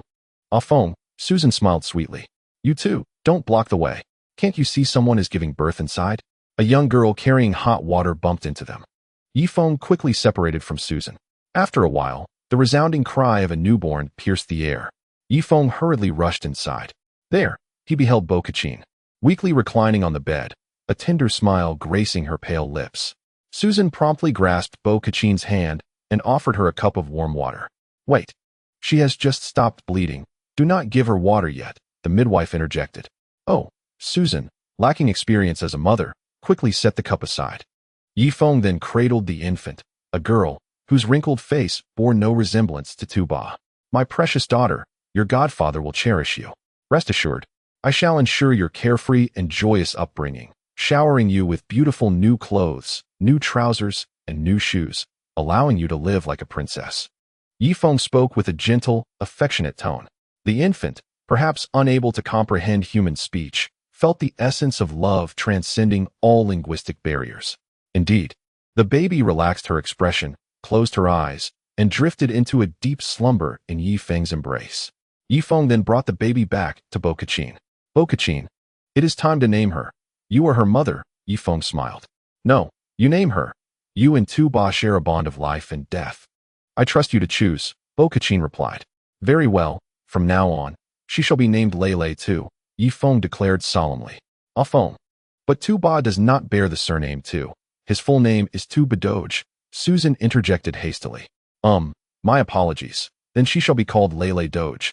Yi Feng amended. Bo Qin nodded, appearing drowsy. Let us go. Ah Feng. Do not disturb Bo Qin's rest. Place the baby in her arms, Susan suggested. Indeed. We should also arrange a few outfits for the baby. By the way, where is the tailor shop? Subsequently, Yi Feng commissioned dozens of outfits for Lele, expending over 2,000 spring coins. After the transaction, Yi Feng wore a smile, yet felt an inexplicable emptiness within. He wondered where Duoyan Hina had taken her child. He longed to embrace both mother and child. Moreover, there was Chue Ma, who must have ventured deep into the Green Sea Desert. He hoped for his safety. Even if he could not locate him, it was imperative to ensure his own security first. Following this, Yifeng explored the entirety of New Hot Spring Island. The territory was indeed vast, rich in resources. A factory had already been erected at the site of natural gas, primarily for the manufacture of ship components. To the north of Hot Spring Island lay a bay teeming with countless fish and shrimp. Typically, one need only cast a net to haul in several tons of fish. Without the need for a grand vessel, one could simply cast a net from the shore. However, the areas close to the shore had developed a thick layer of ice, upon which some indigenous children were skating joyfully. Chapter 637. It's starting to frighten me. A few youths had even drilled a hole in the ice to fish. Do not get your boots wet. Yifeng and Susan walked side by side across the icy surface, repeatedly cautioning the adolescents. After thoroughly surveying Hot Spring Island, night fell, and Yifeng hosted a grand banquet on the island. Soon, the sea will be encased in ice, and with the abundance of fish available now, it is prudent to allow these individuals to feast heartily, storing sufficient fat to sustain them through the long winter ahead. Yifeng, allow me to take your pulse. New Duo approached, accompanied by the obedient Baichushua. Just a glance at Baichushua's expression revealed to Yifeng that she had already engaged in medical discussions with New Duo. Otherwise, she would not be so compliant. Your strength has escalated too rapidly. It may pose certain risks, New Duo remarked as she released Yifeng's wrist. Rapid enhancement of power entails dangers? Yifeng furrowed his brow. Indeed, your abilities have multiplied several times within merely 2 months. Such acceleration is perilous. Do you not comprehend? New Duo explained. After a moment's contemplation, Yifeng nodded in agreement. I understand. It is akin to a beggar suddenly acquiring a fortune of 1 million, more often than not. Within 3 months, he would find himself in debt, or even lose his way entirely. It appears you grasp my point. It is also reminiscent of a parched individual encountering a lake without restraint, likely choking on the water. New Duo nodded, satisfied with Yifeng's comprehension. Once the banquet concluded, Yifeng and Susan returned to their quarters. That night, Yifeng found little peace in sleep, plagued by nightmares. He dreamt of Guifeng, then of Chun-Li, and again of Duoyan Hina. Yifeng jolted awake from the terrifying dream, sweat drenching his back. It was dreadfully vivid, akin to reality. He understood that nightmares indicated physical weakness. However, how could he feel weak when his strength had recently surged? Clearly, New Duo's warning regarding the rapid enhancement was valid. Susan, I intend to venture to Eternal Life City once more. Meng Yanlie is likely constructing colossal ships again, and I cannot allow him to forge a vessel capable of traversing the Fury Sea. Otherwise, Hot Spring Island will be in jeopardy, Yifeng stated. Very well. Attend to your duties. I shall remain here on Hot Spring Island with Wang Zhihai. Yifeng and Susan shared a kiss before he made his way back to the dock. There, Chang-Li Bean awaited him. Brother Feng, this time you may set sail with 3 warships to the Fury Sea. The 2 colossal ships, equipped with steam engines, will match the speed of warships, allowing them to navigate the Fury Sea with ease, Chang-Li Bean exclaimed with a smile. Indeed, I shall leave the other colossal ships to your care, Yifeng said, patting Chang-Li Bean's shoulder before boarding Hot Spring No. 2. Chang-Li Bean had assigned numbers to each vessel. The warship was named Hot Spring No. 1, while the modified colossal ships were designated Hot Spring No. 2 and Hot Spring No. 3. The remaining colossal ships were still in the process of completing their power systems, with Hot Spring No. 19 anticipated for the future. Brother Feng, are we ready to set sail? Queried Chang-Li Bean's 7th disciple, Chen-1, a cultured individual with a humble demeanor. He had heard of Mark's fate, having lost his head for dereliction of duty. Indeed, Yifeng nodded. Soon, Hot Spring No. 2 led the way, followed by Hot Spring No. 1 in the center and Hot Spring No. 3 bringing up the rear. 3 colossal ships, carrying nearly 2,000 souls, sailed toward the location of Eternal City. Yifeng examined the second ship, Hot Spring No. 2, which boasted 3 decks above and 3 below, divided into the mid-hold, cargo hold, and lower hold. A magnificent mast stood tall on the deck, allowing for the sails to be unfurled in favorable winds, thus conserving a significant amount of fuel. Although Yifeng currently possessed an ample supply of charcoal, the island's trees would eventually be depleted, making conservation prudent. While it was indeed possible to transport charcoal from the mainland, such endeavors would be excessively time-consuming and labor-intensive. Yifeng wrapped the deck, composed of massive wooden planks, joined together with iron nails for reinforcement. Additionally, the wood was treated with a layer of oil, safeguarding it from the ravages of wind and snow. Beneath the deck, The entire structure was forged from solid iron, ensuring exceptional airtightness. Changli Bean had also applied a layer of oil both inside and out, emitting a potent, pungent aroma that deterred shipworms and barnacles from infesting the vessel. Once afflicted by these nuisances, considerable time would be required for cleansing. Failure to do so could double the ship's weight, and over time, even iron would succumb to the corrosive effects of barnacle secretions. Thus far, it was presumed that nearly all terrestrial creatures had succumbed to the frost, especially beyond the vast grasslands where life had become scarce. In contrast, the ocean's inhabitants remained unaffected by the bitter cold, as the temperature beneath the surface hovered around freezing. "Ha, I've caught one," exclaimed a sailor, skillfully reeling in a 2-foot-long fish. Aboard Hot Spring No. 2, 600 sailors toiled for merely 8 hours a day, rotating in 3 shifts. Thus, they enjoyed a leisurely existence, often fishing, playing chess, or indulging in spirits at the galley. Beneath the deck lay the spacious mid-hold, which housed a dining area, lounge, conference room, and kitchen. Deeper still, the cargo hold contained stockpiles of heavy machine gun ammunition and frozen fish. Yifeng then assessed the ship's armament.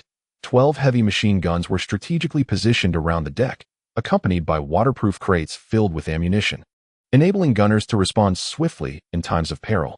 The construction of Hot Spring No. 3 mirrored that of the second, boasting identical firepower. In fact, Yifeng still had over 300 heavy machine guns stored on New Hot Spring Island, awaiting the completion of another dozen vessels for full outfitting. Everything was progressing favorably, and a smile graced Yifeng's face. "Malebi, why are you staring at the sea instead of fishing?" he inquired, patting Malebi's shoulder. However, Malebi gestured for silence and pointed towards the ocean depths. "What is it?" Yifeng furrowed his brow, intently observing the water's surface. "There is something down there. Something immense. The rumors may be coming to fruition," Malebi replied. "What rumors?" Yifeng asked, intrigued. "It is said that when temperatures drop, certain slumbering behemoths awaken. For instance, in the deep sea, there exist colossal sea monsters, some exceeding the length of our warships, capable of dragging vessels beneath the waves," Malebi explained. Yifeng shivered slightly, a chill coursing through him. "Don't speak nonsense. It's making me a bit uneasy," he admonished. "I speak no falsehoods. Have you ever ventured into a pyramid? Within the conference room lies a hide, the skin of a sea monster, capable of filling a space of 700 square meters. Just imagine how immense it must be," Malebi stated solemnly. Chapter 638. If you continue like this, I may become quite irate. The previously cheerful atmosphere had been disrupted, and Yifeng sulkily gazed toward the No. 1 hot spring, his most formidable weapon, helmed by the second apprentice of Changli Bean, with Mo Dongda serving as the chief commander aboard.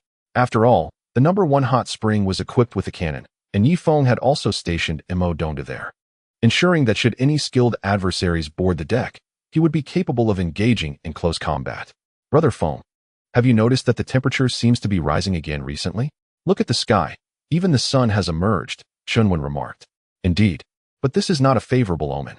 Typically, prior to an extreme cold snap, there is a period of temperature rise, as we have experienced in the Blacktree River region," Yifeng replied, casting his gaze into the distance. "Wait, am I not mistaken? Is that a ship ahead?" Yifeng hastily grabbed the binoculars. The others swiftly followed suit, peering toward the 2 nautical miles ahead. "By heavens, it truly is a ship, though it appears rather rudimentary," Chunwen exclaimed, astonished. The sailors instantly became intrigued, crowding to the front of the deck to scrutinize the over 40 small vessels upon the sea. The longest among them seemed scarcely 10 meters, while the smaller ones measured perhaps 6 or 7 meters. Thankfully, the waters were calm today, otherwise, such diminutive crafts could easily capsize with a mere wave. Initially, those 40 vessels advanced menacingly toward Yifeng and his crew, but as they drew closer, they discerned 3 enormous creatures. Consequently, the 40 ships halted in the middle of the ocean, hesitant to approach Yifeng's warship any further. "Greetings, friends. Which tribe do you hail from?" Yifeng called out enthusiastically from the deck, waving his arms. Had he encountered larger vessels, he might have maintained a degree of vigilance. However, the most formidable weapon aboard those 40 small ships was merely a few crossbows, significantly inferior to the defensive siege crossbows of Changsheng City, which might not even breach his blood scale. The 40 small vessels fell silent, seemingly intimidated by Yifeng's 3 warships. After a prolonged interval, A middle-aged man draped in seal skin emerged, gripping a spear in his right hand while placing his left hand on his hip, striving to project an imposing presence. I am the Lord of Greenleaf Island. I heard that you have occupied my territory. If you are wise, you will relinquish that island. Otherwise, when my fleet from Greenleaf Island arrives, I shall toss you all into the sea to feed the fish, the middle-aged man proclaimed with considerable authority. Yi Feng could discern that his bravado was not feigned. He possessed genuine gravitas. It seemed that Greenleaf Island wielded some power. Are you referring to my new hot spring island? Yi Feng inquired. What new hot spring island? That is Abyss Island, where our deity slumbers in the depths. You are granted 7 days to vacate the resting place of the god. Yi Feng began to comprehend that this individual was merely seeking trouble. After all, when he ventured to Abyss Island, there were no signs of human activity, if it were indeed the territory of Greenleaf Island. Why would they not station personnel on the island? Apologies, it is no longer referred to as Abyss Island, but rather New Hot Spring Island. Additionally, I shall not vacate that place. Should Greenleaf Island choose to dispatch a fleet to confront me, let them come. By the way, may I inquire how many ships your Greenleaf Island possesses? Yi Feng responded loudly. Boldly stated, we of Greenleaf Island command a fleet of hundreds of warships, sufficient to sweep the entirety of the ocean. Sweep the ocean? Yi Feng mused, sensing that their vessels were inferior to the 20 great ships of Eternal Life City. How could such dilapidated crafts achieve such a feat? Might I ask if you are familiar with Eternal Life City, or the Great Prairie? Yi Feng inquired. As expected, the middle-aged man conferred with several elders nearby. I know not of what you speak. I have never heard of it, for we have come from the northern seas. The middle-aged man replied. Yi Feng noticed that their ships were encased in a layer of seal skin, remarkably watertight, even if capsized by waves. Water would not infiltrate the hull. This was relatively advanced technology among the indigenous people. Coincidentally, while he now possessed 3 warships, he lacked auxiliary vessels. Perhaps he could procure a few from them for that purpose. Leader of Greenleaf Island. Here is my proposal. I seek 18 small boats to serve as auxiliary vessels for my warships. What say you? Of course, I shall not take them without compensation. I can offer you some frozen fish, Yi Feng stated earnestly. Audacious. The leader of Greenleaf Island erupted in fury, drawing back and hurling his spear towards Yi Feng. However, after flying a mere 300 meters, the spear fell feebly into the sea. At first, Yi Feng was startled, but the next moment, he laughed heartily. Huh? Is that the extent of your strength? You startle me for naught. The sailors erupted in laughter. In the past, those 40 ships might have been somewhat intimidating. But since joining forces with Brother Feng, such small vessels appeared to them as mere toys. They did not even need heavy machine guns or cannons. A direct collision with the warships would suffice. Leader of Greenleaf Island, I genuinely wish to engage in trade with you and learn about your advanced waterproofing techniques. If you continue this way, I may become irate, Yi Feng warned, taking up a heavy machine gun himself. However, the leader of Greenleaf Island was no fool. He wielded a crossbow with 3 strings from the rear. Whoosh! The spear shot forth nearly 2,000 meters, yet its accuracy faltered, soaring past the warship and ultimately plunging into the sea. Yi Feng recognized that Greenleaf Island's waterproofing technology was indeed impressive, but their weaponry was lacking.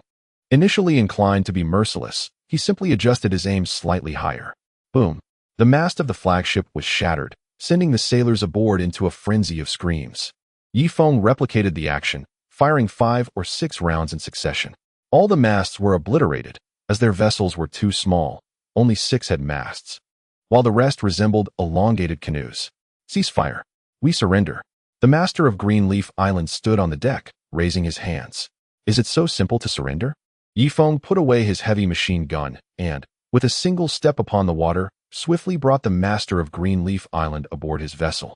The hot spring too, before the latter could comprehend the situation. You? So formidable? Are you a warrior of great strength? The master of Greenleaf Island inquired in astonishment.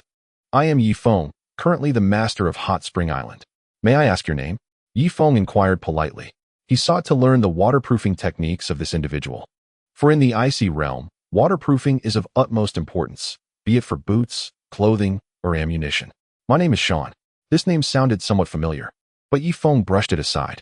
Very well, Mr. Sean, I wish to learn your waterproofing techniques. Of course, I will not request this without offering something in return. Feel free to ask for what you desire. Yi Feng spoke earnestly. I can teach you the waterproofing techniques without requiring any compensation. But you must allow us to ascend to Abyss Island. Otherwise, with the arrival of the long winter, we shall perish in the sea, Shan replied. Chapter 639. Please, do not dispose of me. Are you the strongest warrior of your Greenleaf tribe? Yifeng asked. Indeed, Shan nodded. Yifeng felt a wave of relief. He had feared that there might be other formidable experts on Greenleaf Island who could cause chaos upon arriving at Hot Spring Island. If Shan were the only expert, Yifeng merely needed to place Ma Lebi upon Hot Spring Island, ensuring that the Greenleaf tribe could not stir up any trouble. Then, he could utilize the atmosphere and culture of Hot Spring Island to assimilate them. All right, my kin, follow closely behind these 3 massive vessels. We now have a solid foundation. Shan shouted to those behind him. Yifeng wondered, wasn't this fellow quite audacious just moments ago?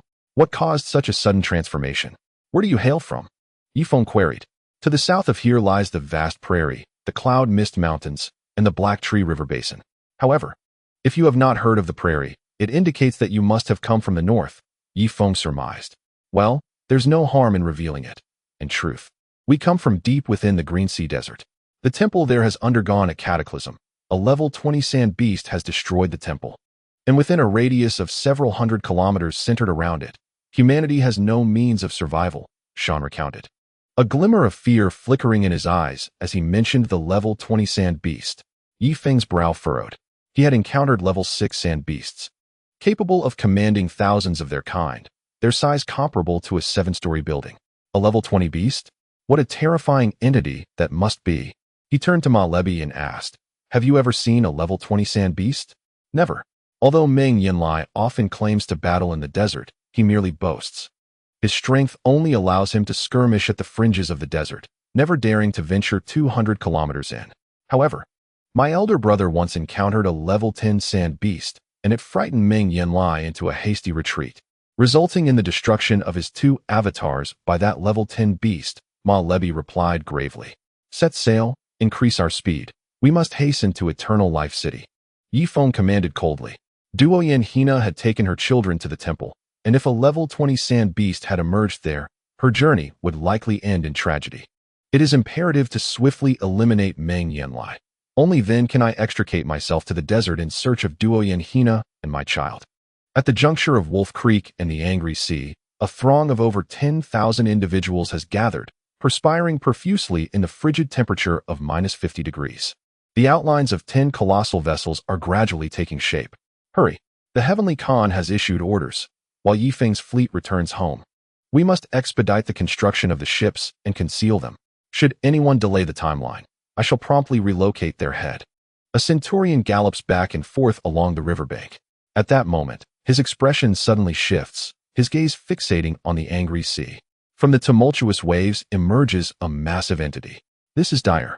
Boom. A cannon fired from the depths of the angry sea. One of the half-finished colossal vessels is obliterated in an instant. Boom, boom, boom. The sound of artillery reverberates continuously for over 20 times. The centurion scrambles to his feet, staring in astonishment at the ruins on the riverbank. Their recently constructed vessel lies in tatters, and the bodies of dozens of craftsmen are sprawled in pools of blood. Yifeng, Yifeng. The centurion roars in place. On the deck of Hot Spring No. 1, Diamond releases the cannon and gestures towards Hot Spring No. 2 behind him. Yifeng nods expressionlessly. Meng Yanlie truly cannot reform his ways. How dare he construct colossal ships behind my back? Once that scoundrel possesses these vessels, he could traverse the angry sea, escaping to an untraceable location to fish. He might even seize a small island and claim it as his own, periodically returning to New Hot Spring Island to wreak havoc. I shall not permit such an eventuality. Meng Yanlie stands upon the city wall, witnessing the destruction of his painstaking efforts. His hands tremble with rage, his bloodshot eyes fixated on Yifeng's 3 warships. Yifeng, you scoundrel! A fiery spear strikes Hot Spring No. 2, leaving merely a dent on the surface. The distance is too great. The hull of Hot Spring No. 2 is forged from molten iron, and with Changli being having integrated elements of steel refining, the vessel's skin proves more resilient than the spearhead. Heavenly Khan, shall we continue to be suppressed by Yifeng? A centurion inquires. Hasten, gather the apothecaries, the elders, and the priests to the pyramid.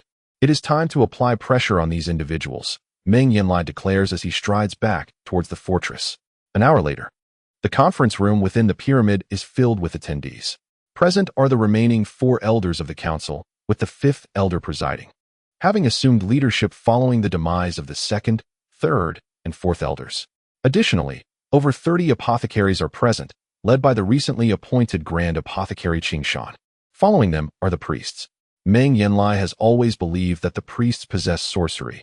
Thus, during his tenure, he has relentlessly suppressed their lineage, ensuring they remain in perpetual obscurity. Several centurions and dozens of warriors also occupy the conference room. Grand Apothecary Changsheng, what of the sedative I requested you to prepare? How is the preparation coming along? Meng Yanlie inquired with a tone laced with sarcasm. Heavenly Khan, due to the nature of this powder needing to be carried by the wind onto Li Feng's warship, the required dosage is substantial. As it stands, I have only managed to prepare a little over 30 barrels, which is still woefully insufficient, Qinglan cautiously explained. I have no interest in your excuses. You have delayed in fulfilling my orders for far too long. Speak plainly. How shall I deal with you?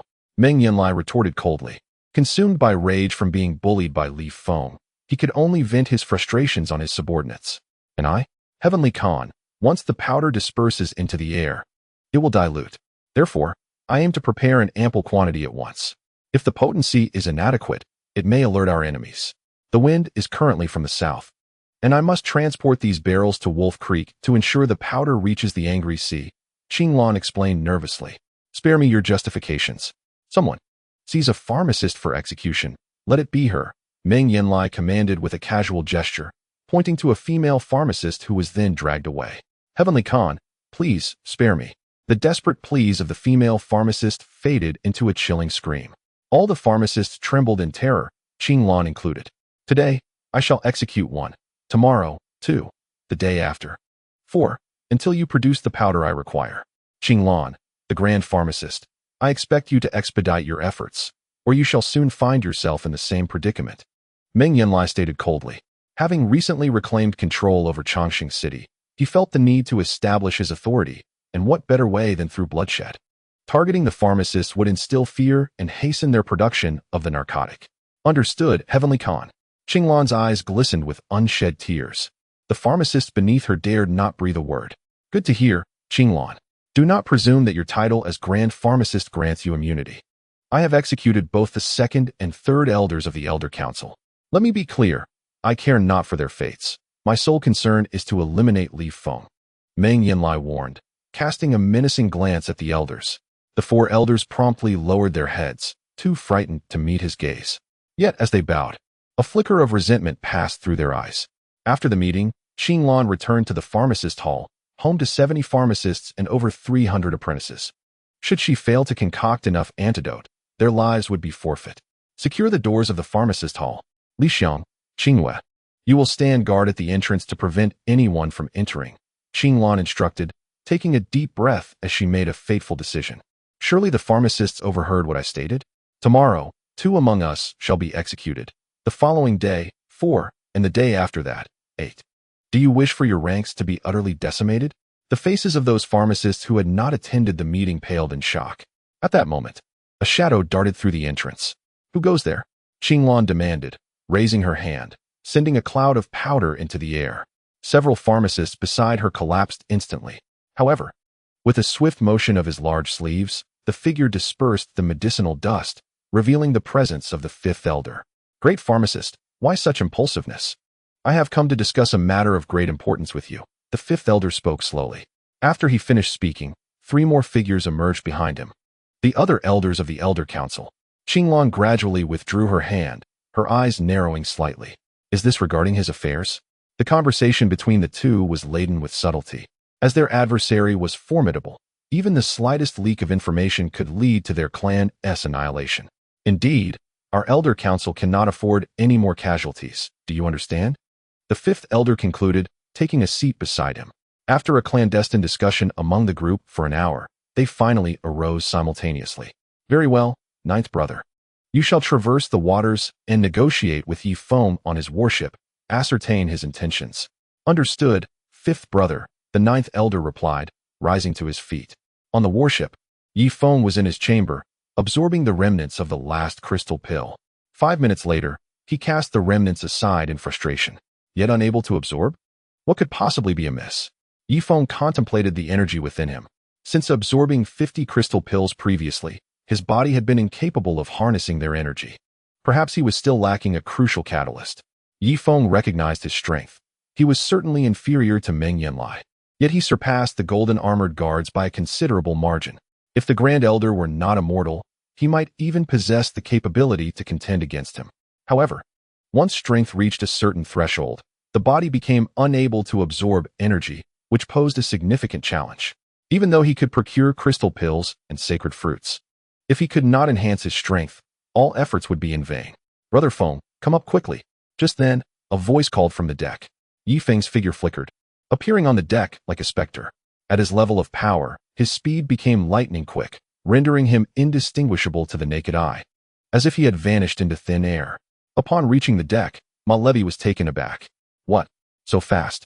Ma Levi exclaimed in astonishment.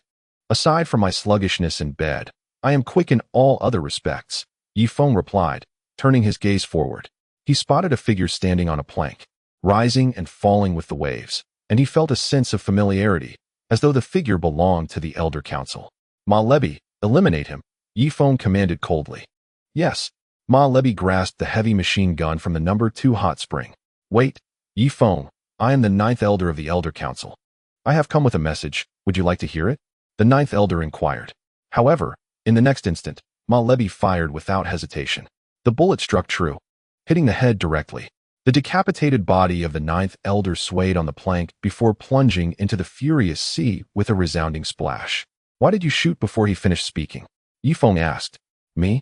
My apologies. I was merely focused on following your command." Ma Levi feigned a look of embarrassment. His 3 brothers all perished in Changsheng City. Thus he harbors profound animosity towards these individuals. His earlier actions were deliberate.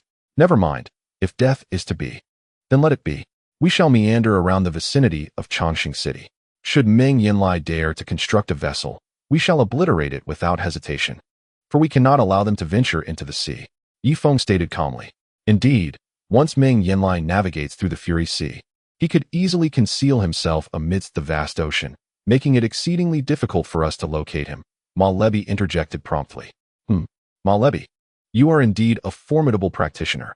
I would like to inquire, when your prowess ascends to a certain level, have you ever encountered a stagnation in your cultivation? What is the reason behind this?" Yifeng queried. "I am aware of this.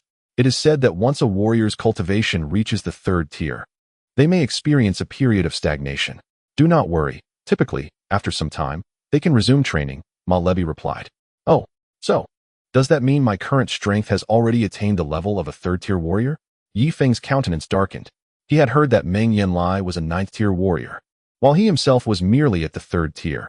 The disparity was indeed vast. "How long must I wait before I can continue my cultivation?" Yifeng asked again. "That is difficult to determine. If there is no external interference, it is entirely reliant on luck. Some may resume their training within days, while others might take a month. There are rare cases where individuals may never cultivate again, remaining at the level of a 3rd-tier warrior for their entire lives," Ma Levi explained. To remain at this level forever? What nonsense is that? My goal is to surpass Meng Yanlie." Yifeng's face darkened like the bottom of a pot. "Brother Feng, if you are unable to cultivate, you might seek assistance from the Grand Apothecary. She possesses extensive knowledge of human anatomy and may be able to aid you," Ma Levi suggested. "Very well, I shall return in a few days. Since we have arrived at Changsheng City, we must create some disruption for Meng Yanlie, keeping him occupied for a while. Otherwise, he will undoubtedly seize control of Changsheng City and will surely cause trouble." Yifeng nodded. Suddenly, he shouted towards the shoreline. "People of Changsheng City, heed my call. Whoever can bring me the head of Meng Yanlie, I shall personally appoint him as the Vice Lord of Hot Spring Island, allowing him to enjoy life overseas. Should he choose not to go, I will support him in becoming the new Heavenly Khan of Changsheng City, restoring trade and ensuring a steady supply of food to help you endure this harsh winter." Yifeng was not boasting. He was soon to possess 19 colossal ships capable of capturing ample sustenance. He could at least guarantee the survival of 100,000 people. And if there were 200,000, he could ensure they would have 2 meals a day. Chapter 641. Incredibly strong if there were 300,000. Yifeng could only guarantee them 1 meal a day, yet it would suffice to see them through until the end of winter. Within the castle, Meng Yanlie was asleep, abruptly awakened by Yi Feng's voice. Clad in a fur coat, he emerged from his quarters, directing his piercing gaze towards the depths of the Fury Sea. This scoundrel seeks to vex me, does he? Bring the corpse of Ma Debi to the Fury Sea, Meng Yanlie commanded. Before long, a group of slaves bore Ma Debi's body to the edge of the Fury Sea. Meng Yanlie led the procession, holding a whip in his hand. Feng, brother Feng. Is that our third brother? Ma Debi's entire body trembled as he pointed towards the shore. I see it. Yi Feng nodded, his steel teeth clenched tightly. Today, in front of you, I shall whip your brother's corpse. With that, Meng Yanlie swung his long whip, instantly creating a tear in Ma Debi's lifeless body. Yi Feng witnessed the horrifying sight of Ma Debi being torn apart piece by Meng Yanlie. Although aware that it was merely a corpse, Meng Yanlie's actions were a blatant provocation to his very limits. How about that? Exciting, isn't it? Yi Feng, if you oppose me, I shall play along. Meng Yanlie declared before striding away from the angry sea with his subordinates. Ma Debi was now slumped on the deck. Hearing of his younger brother's infection had saddened him, but he had managed to endure. Now, witnessing his brother's dismemberment, he was utterly devastated. Ma Debi, rise, Yi Feng urged, helping him to his feet, his eyes narrowing. Wenquan No. 3, return to New Hot Spring Island and have the craftsmen forge heavy artillery. Once completed, bring it to me using Wenquan No. 3, and also ride over with the giant bird. Understood, brother Feng, came the reply. In the lower hold of Wenquan No. 3, 30 men worked to turn the massive propeller. After a while, Wenquan No. 3 sailed out of the angry sea, disappearing from Yi Feng's sight. Meng Yanlie returned to his villa, feeling a sense of satisfaction after having been oppressed by Yi Feng for so long. Tian Khan, while you've relieved some frustration, you've completely offended Yi Feng. How can we cooperate with him in the future? Bai Duo approached, gently helping him remove his coat. Cooperate? Why should we? I've made up my mind, if necessary. In a few days, our entire family will migrate to the Green Sea Desert. There are a few oases on the edge of the desert, where the sand beasts are not too formidable. We can hunt them while enduring this long winter, Meng Yanlie said nonchalantly.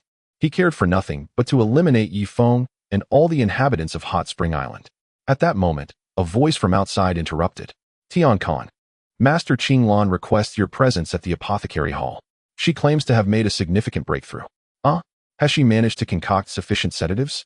Without time to don his coat, Meng Yanlie hurried towards the courtyard. However, just a few steps in, he paused. As a 9th-tier warrior, he possessed an innate sense of danger. From the first moment he laid eyes on Yi Feng, he had sensed that Yi Feng was his mortal enemy. Now, that premonition had largely come to fruition. Humph. He snorted coldly, resuming his stride towards the apothecary hall.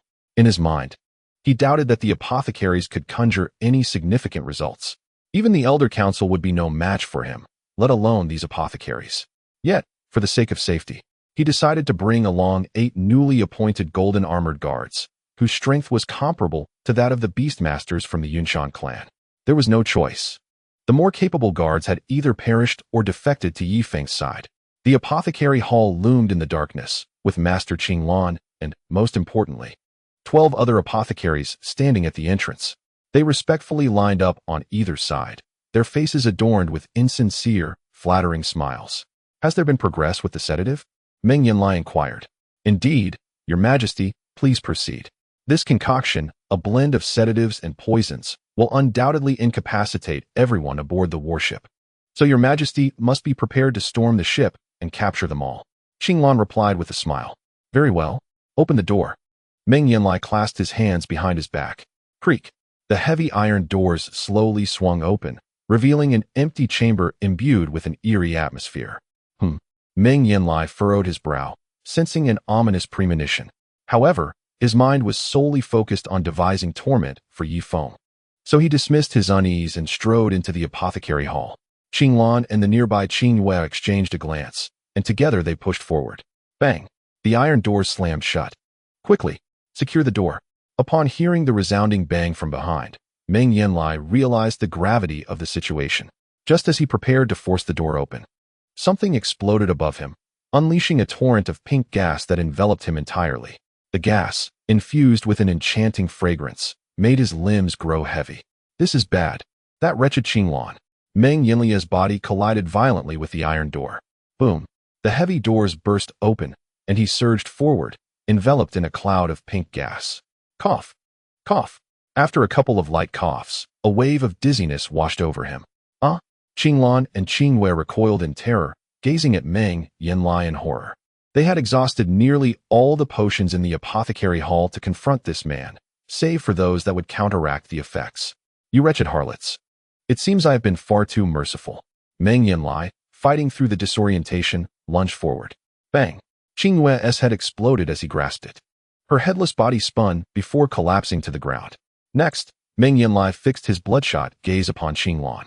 Just then, a crossbow bolt shot toward him. Dare you use a crossbow against me? Meng Yanlie crossed his arms and struck downwards, shattering the crossbow. Yet to his surprise, the crossbow was tethered to a wooden box. A torrent of pink gas erupted from within, once again engulfing him. Ugh! Meng Yanlie blinked vigorously, staggering as if intoxicated, and began to flail aimlessly. Each punch he threw sent gusts of wind slicing through the air. This is bad. Take cover. Dozens of powerful gusts wreaked havoc, causing the nearby apothecaries and servants to meet dire fates, with dozens perishing in the chaos. Others, paralyzed with fear, scrambled for cover. Meng Yanlie, taste my spear. A shadow descended, thrusting a spear directly into Meng Yanlie's abdomen. Unfortunately for the assailant, Meng Yanlie's formidable physique rendered the spearhead embedded only half an inch before being halted by his robust muscles. Die! He retaliated with a sweeping palm strike, sending the shadowy figure hurtling 30 meters away, their body obliterated by the force of his attack. Elder Ba, Elder 8. Now, only Elder 5 and Elder 6 remain in the council. Chapter 642. Wait, let me try first. The two exchanged glances and simultaneously charged forward. At this moment, Meng Yanlie was utterly disoriented, the strength within him rapidly depleting, his mind plagued by a relentless throbbing that urged him to succumb to slumber. He understood that he must not falter. Thus, he desperately swung his fists in every direction. The force of his punches was akin to cannon fire, nearly collapsing the grand apothecary hall. Bang! Elder 5 was struck on the back, propelled 20 meters back, spitting out a mouthful of blood. Elder brother, we must retreat. We cannot confront him directly while the effects of the medicine are still at play, said Elder 6, immediately hoisting him onto his back and sprinting a kilometer away.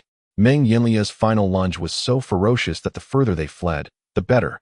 Qinglan peeked from behind a rock, observing the rampaging Meng Yanlie in the distance.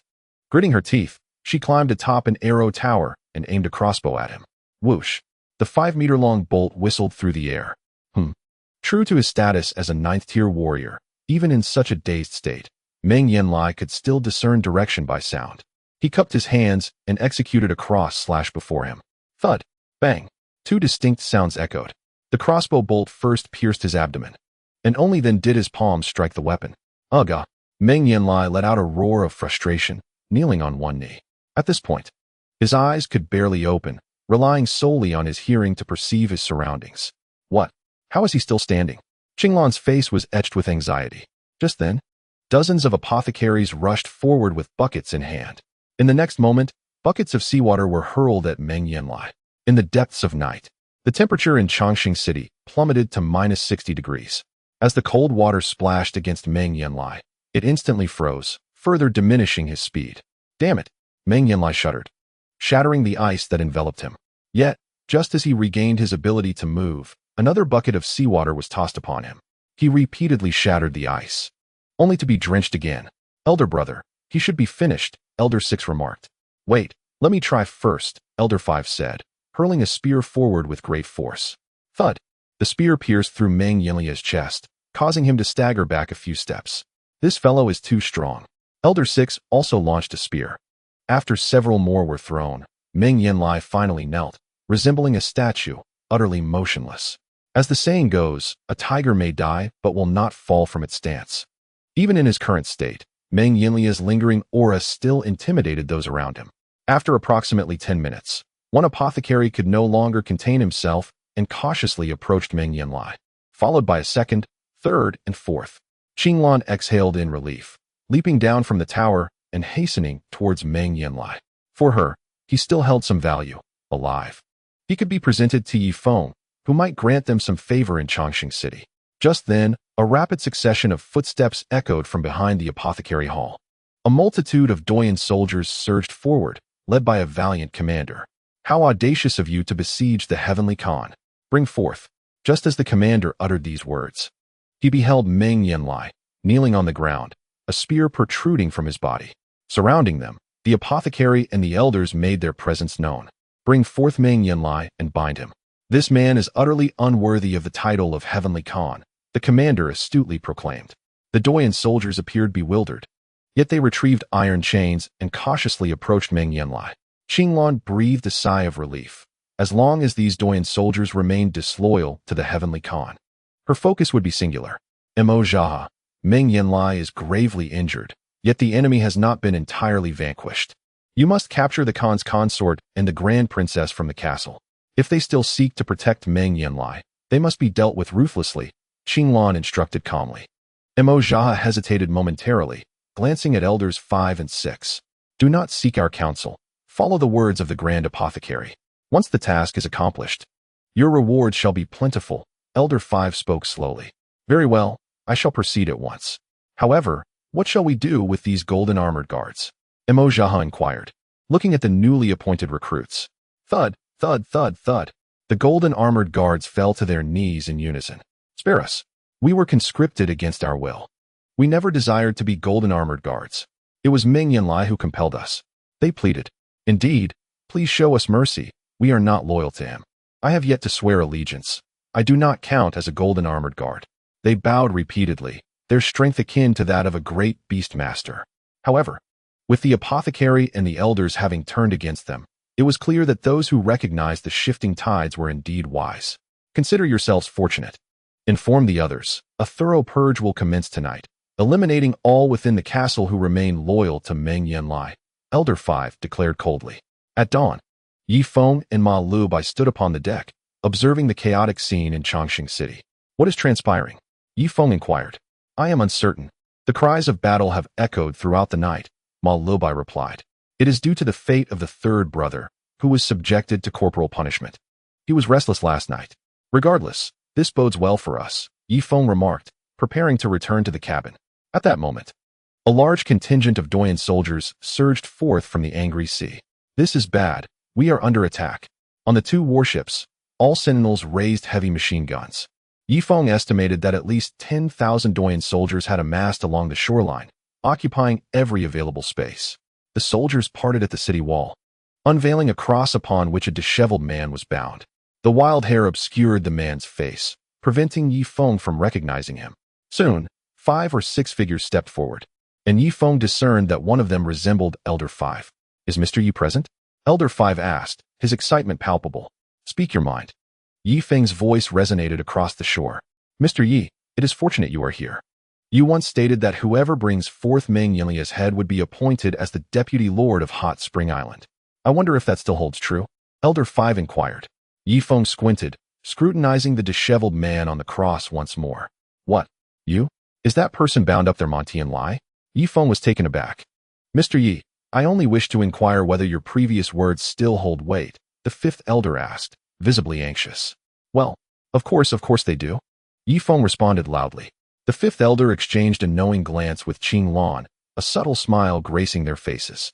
He approached the cross, brushing the man's unkempt hair aside to reveal a pallid visage.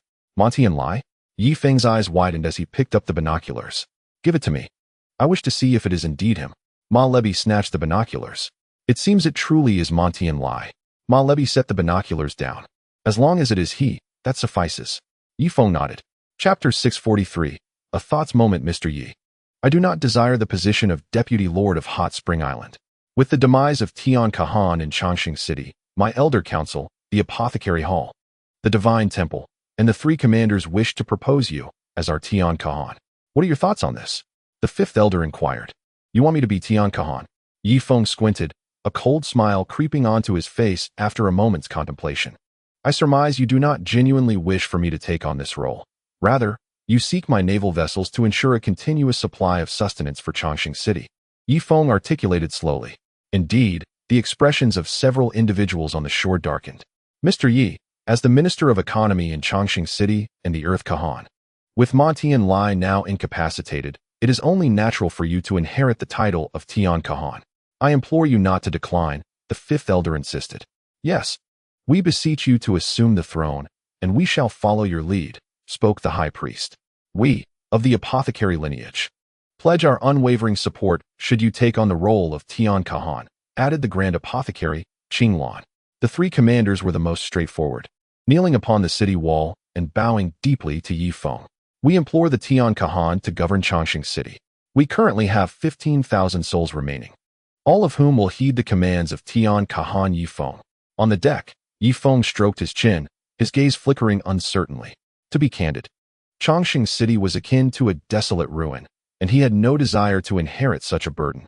After all, there were hundreds of thousands within the city. If he were to accept them all, the issue of food supply would loom large. Moreover, who could discern if those inside harbored ulterior motives? What if they conspired against him? Can Meng Yanlie speak now? Yi Feng inquired. Do you wish to converse with him, Mr. Yi? Qinglan stepped forward. Yes, I must speak with him directly. What if he is merely a substitute? His power is formidable, and I must proceed with caution, Yi Feng replied thoughtfully. I have temporarily incapacitated him. Now, I shall awaken him. Qinglan said, producing a vial and waving it before Meng Yanlie's nostrils repeatedly. Unfortunately, the dosage of the sedative was substantial, thus the antidote must be equally potent. Time elapsed, and eventually, Meng Yanlie stirred awake. Upon regaining consciousness, he felt a piercing agony throughout his limbs. His wrists and ankles were cruelly nailed, and a long spear pierced through his abdomen, anchoring his entire body to the cross. Moreover, his shoulder blades were also pierced, 2 iron hooks transfixing them, similarly fastening him to the crucifix. Around his neck was a collar lined with countless sharp spikes. The slightest twist of his head would cause these spikes to jab into his skin. Meng Yanlie? Is that you, Meng Yanlie? Yi Feng's voice echoed in his ears. Meng Yanlie turned his eyes, immediately spotting Yi Feng on the deck. He clenched his teeth, a fierce glint flashing in his eyes. Yi Feng, you despicable scoundrel. You have actually incited the alchemist and the elders against me. What kind of lord are you of Hot Spring Island? Do not be deceived by my grievous wounds. If you have the courage, free me, and let us engage in a duel of men. Meng Yanlie's voice was hoarse. It is indeed Meng Yanlie. That tone cannot be feigned. It is undoubtedly him, Ma Lebi remarked. Yi Feng breathed a sigh of relief. At first, he had feared that Meng Yanlie was merely pretending to elicit sympathy. Yet, he remained apprehensive. Elder Wu, step aside for a moment. I intend to use a heavy machine gun to shatter his limbs, for I suspect you may be deceiving us, Yi Feng declared from a distance. Understood. Immediately, a group of people moved aside, clearing the area around Meng Yanlie. Yi Feng took the heavy machine gun into his own hands, aiming at Meng Yanlie's arm. Boom. The shot exploded, obliterating Meng Yanlie's arm, revealing shattered bone within. Boom.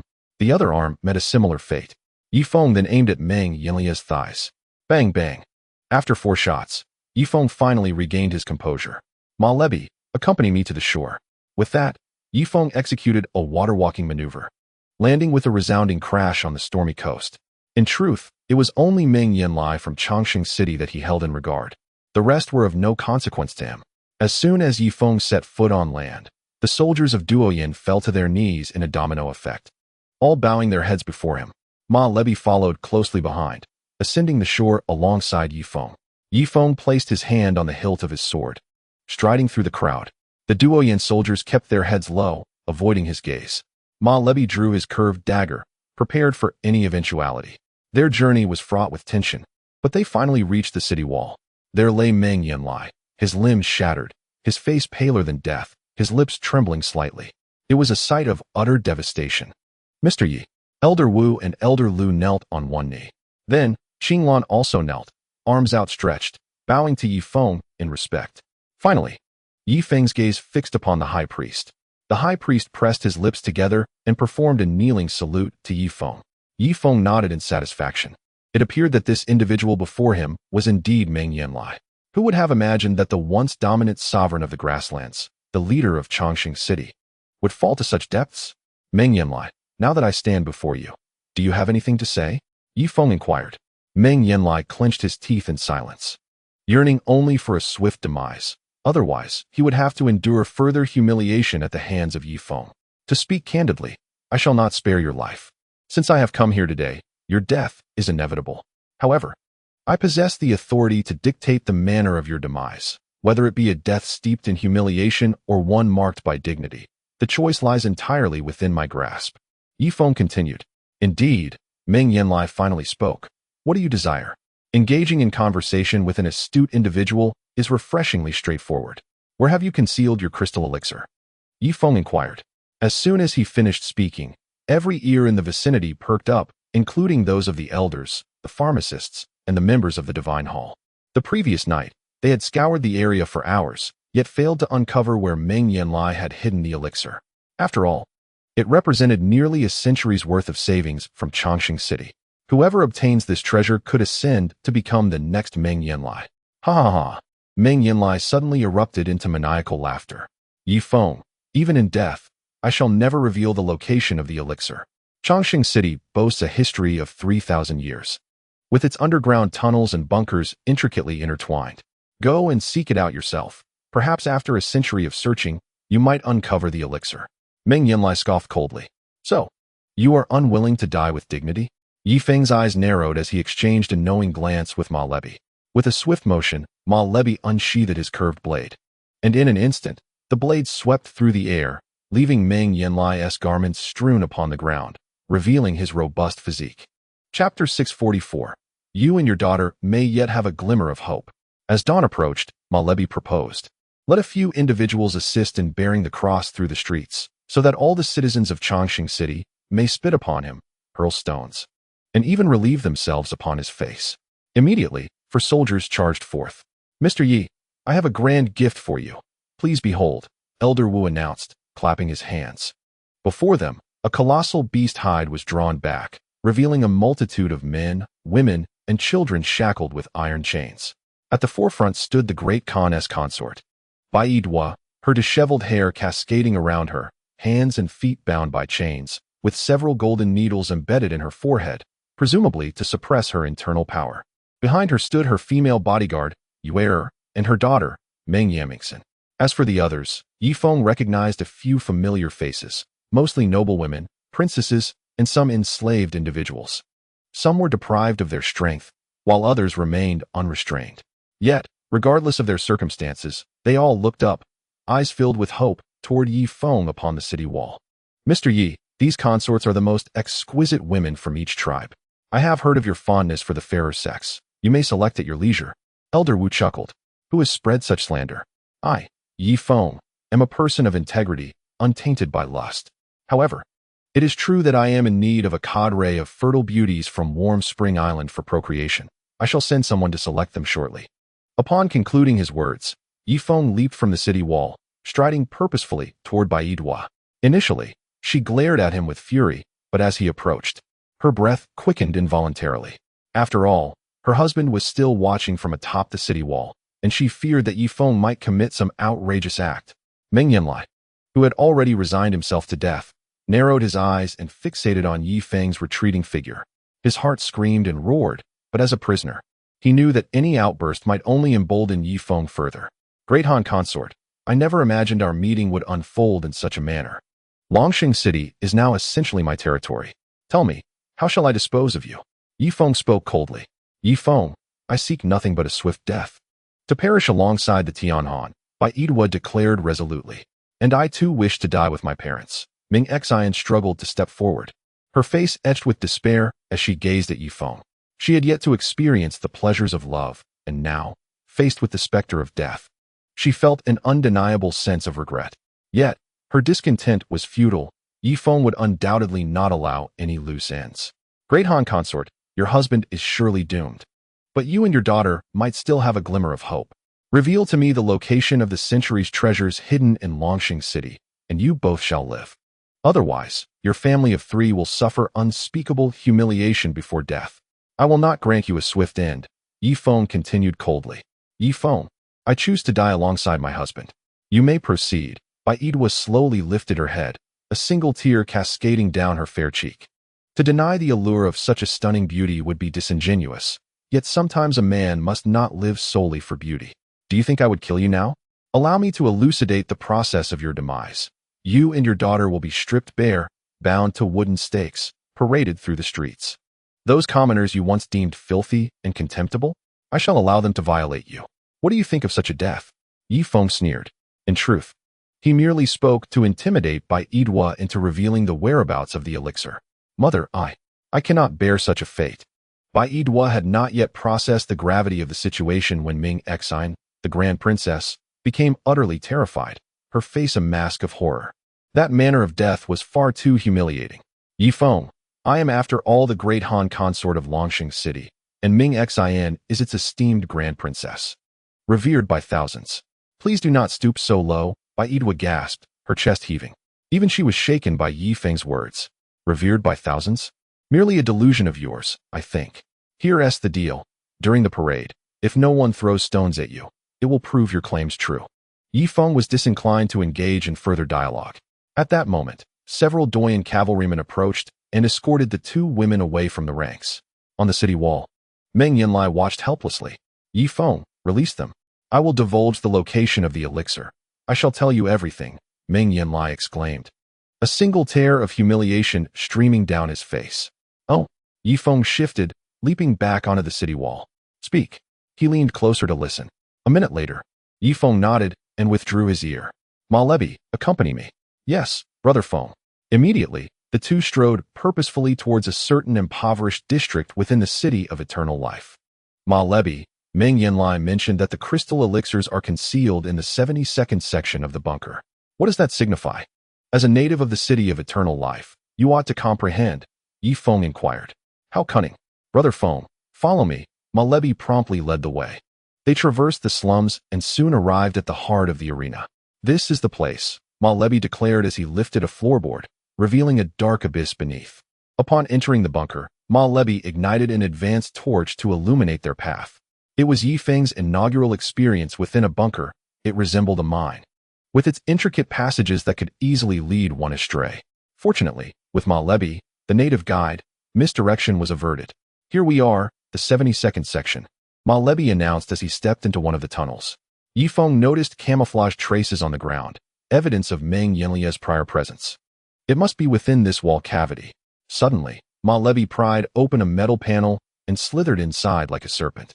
Yi Feng followed closely behind. After crawling for several meters, Malebby leaped into a chamber, raising the torch high. Wooden crates, densely packed, emanated a fragrant aroma of crystal elixirs. Yi Feng casually opened one crate, his eyes widening in astonishment. What luck! This first crate is filled with high-grade crystal elixirs, all at level 5. He then opened another crate, discovering it contained level 4 elixirs. Let us go. Soon, those carrying messages will arrive to transport these back to the warship. Goodness! There must be several tons here. The century-long wealth of the city of eternal life is indeed substantial, but alas, it will soon belong to my hot spring island. After speaking, Yi Feng stuffed a few elixirs into his pocket and took the lead as they crawled back out of the tunnel. Once back atop the city wall, Yi Feng glanced at Meng Yanlie, whose once proud visage now appeared ashen, his hollow gaze fixated on the depths of the sea. The warship approached the shore. Yi Feng waved towards Hot Spring 1 and Hot Spring 2. Brother Feng, what if they seize this opportunity to board the warship? Duoyan responded from Hot Spring 1. Chapter 645, Do not hesitate for a moment. Meng Yanlie is rendered powerless. There is no need for concern. Bring the ship within 500 meters of the shore, shortly. We will need to transfer items to the warship, Yi Feng commanded. Very well. Duoyan nodded, addressing the captain and sailors behind him. Gunners, keep your sights trained on the shore. If those Duoyan dare to forcefully board, shoot without hesitation. He realized only after speaking that he too belonged to the Duoyan. Nevertheless, he resolved that he was now a citizen of Hot Spring Island, henceforth severing ties with the Duoyan. After a while, the warship docked, and several small boats from Greenleaf Island descended. Hundreds of sailors finally entered the city of eternal life, guided by Malebby, transporting crates of crystal elixirs onto the warship. Yi Feng stood atop the city wall, vigilant for any skilled individuals attempting to disrupt their operation. After 3 rounds of transport by the multitude, the elixirs were finally cleared. Elder Wu swallowed hard, unable to restrain himself from stepping forward. Mr. Yi, will you become our heavenly Khan?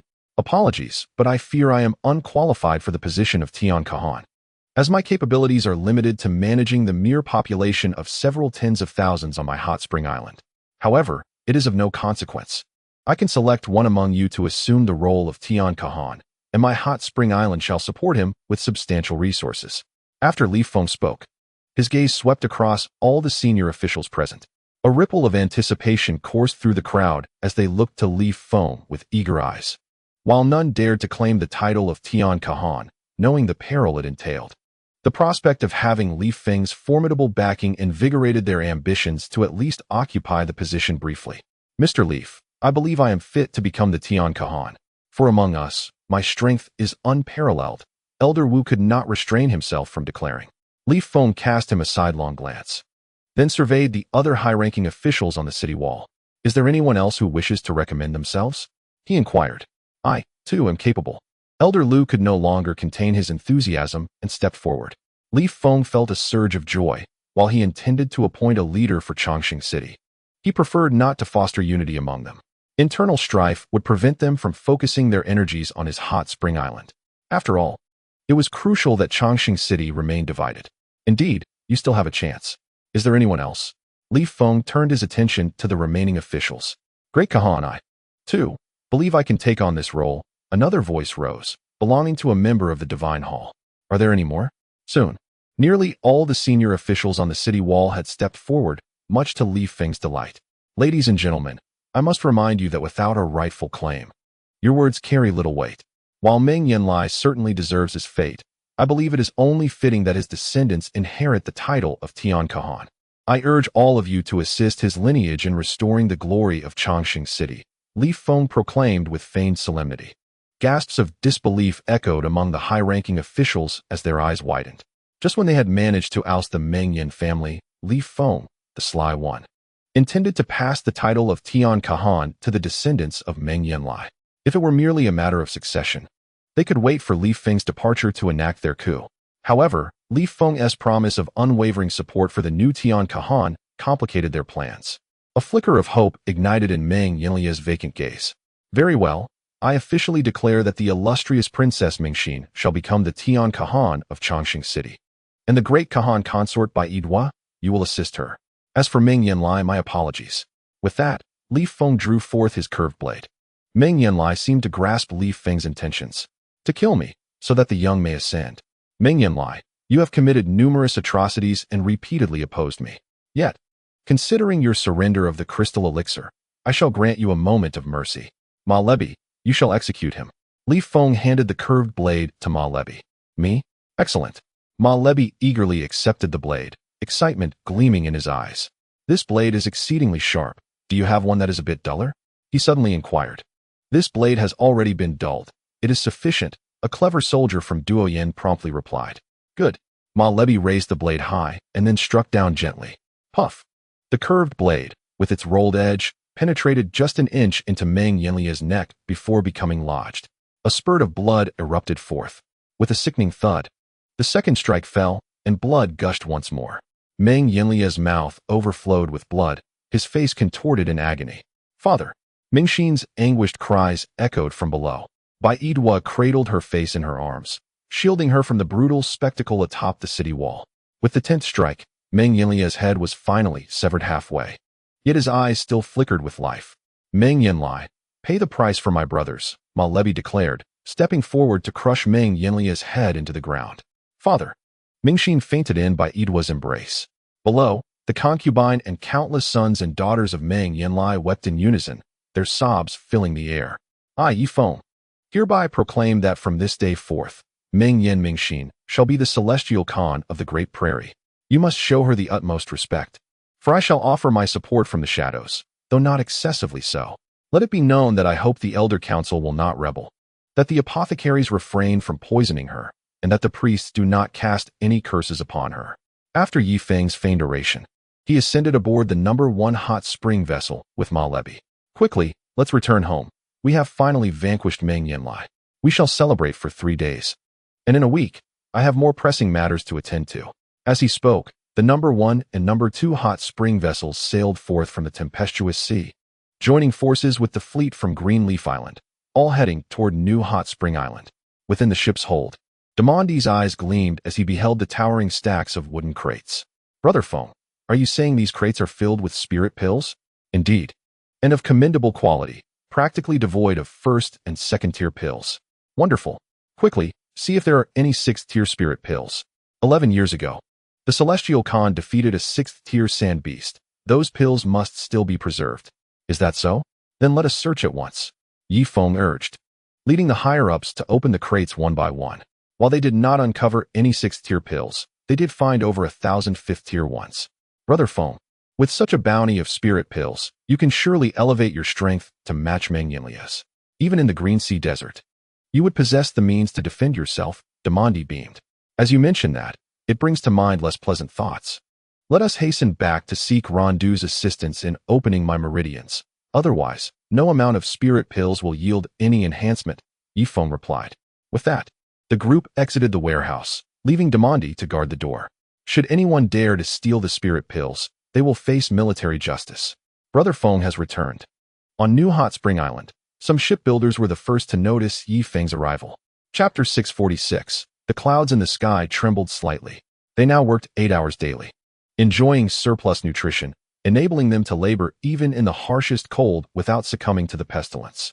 Yi Feng felt a profound sense of relief. From this moment on, New Hot Spring Island could truly be considered safe. With Meng Yanlie's demise, no one else posed a threat to the island.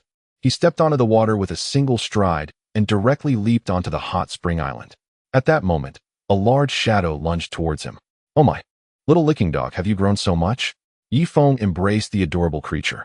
Indeed, it now hunts seals on the ice, surpassing our human skills. Ding Tuanshuan emerged from behind the robust body of Little Licking Dog. As the saying goes, train a soldier for 1,000 days to use him for a moment. Henceforth, Little Licking Dog shall serve as the guardian deity of the new hot spring island. By the way, let me introduce you all. This is Sean, the island master of Green Hat Island. Yi Feng gestured to the individual behind him. Island master, we are from Greenleaf Island, Sean retorted with discontent. It's all the same. From now on, you are one of us at Hot Spring Island. I would also like to introduce this person, Wang Zhihai, the vice master of Hot Spring Island, and concurrently the president of the Hot Spring Bank. Should you need anything, seek him out. He has the authority to command you directly. After finishing his introductions, Yi Feng embraced others and shared the good news of Meng Yanlie's demise. What? Am I not meant to be directly commanded by the island master? Why is there an intermediary? Am I, Sean, so disregarded? Sean glared at Wang Zhihai, a flicker of disdain in his eyes. Although his abilities were limited, he held a substantial presence, believing that as the island master, joining Yi Feng's hot spring island should afford him the position of vice master. Yet, he found himself subject to the commands of someone he deemed beneath him, which left him quite displeased. You are Sean? I am Wang Zhihai. Henceforth, your fleet will be incorporated into Teng'er's naval forces. Remember, Teng'er is the Grand Admiral. You shall heed his commands. Wang Zhihai spoke with a calm demeanor. What? Grand Admiral? Isn't that a rank lower than yours? You expect me to follow his orders? Sean exploded in fury. I have other matters to attend to and no time to discuss this further. Teng'er, please assign him his tasks. Wang Zhihai, recognizing Sean's obstinacy, chose not to engage further and passed the responsibility on to Teng. Teng'er, engrossed in listening to Yi Feng's boasting, had little interest in Sean. Captain Bama, from now on, Sean will be under your command. Integrate his crew into your ship. He waved his hand, returning to the tale of how Yi Feng defeated Meng Yanlie. Sean trembled with rage, a fire igniting within him. Just then, a disheveled barbarian approached, nonchalantly reaching into his trousers and then sniffing his fingers. Sean, I am the captain of Hot Spring number 11. You will join my crew. Do you wish to be the first mate or the second mate? The barbarian, Bama, inquired. I'd rather not. Sean fumed, storming away from the dock with his entourage. Today's youth truly has a fiery temperament. No matter. After living on Hot Spring Island for a while, you will become as open-minded as I am. I have already distanced myself from the cannibal tribe, Bama sighed, pitying the young man before returning to listen to Yi Feng's grandiose claims. Such was the situation. With a slight maneuver, I instigated infighting among Meng Yanlie's ranks, leading to his betrayal by his own people, and he even came to me to take credit, Yi Feng proclaimed with an air of superiority. Brother Feng, you are truly remarkable, Ma Gubai exclaimed, giving a thumbs up. Indeed, Brother Feng, if only I possessed half of your talents, lamented Changli Bean. Yet, Yifeng raised his hands to quell the flattery from the crowd. Do you all understand why my bounty notice holds such immense power? Yifeng inquired. Because they desire the food of our hot spring island. They wish to join us, came a response. No, they seek to endure this long winter. The attendees offered their opinions, though they were largely similar. You are correct to an extent. Allow me to elucidate why my bounty notice wields such influence, Yifeng declared, positioning himself atop a rocky outcrop. I, Yifeng, am hardly significant. Were I to venture alone to issue a bounty, I would likely be seized and presented to the Celestial Khan before I could finish my words. Do you comprehend? It is the team, the paramount importance of teamwork. With your unwavering support behind me, my words carry the weight of mountains. Even the sovereign of the vast plains must regard them with utmost seriousness. Of course, this is also due to the strength of Hot Spring Island, such as our warships, artillery, and heavy machine guns. It is these assets that lend substance to my proclamations.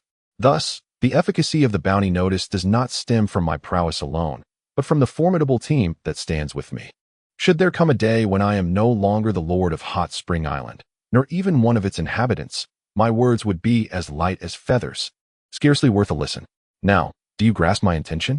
Yifeng looked expectantly at the crowd. I do not understand. Ding Tuanshuan shook her head. Wang Zhihai, do you comprehend? Yifeng turned to him. I do not understand either. Very well. Allow me to explain further. As long as the people of Hot Spring Island stand united, an impenetrable fortress, from this day forth, every word you utter will resonate with the spirit of Hot Spring Island.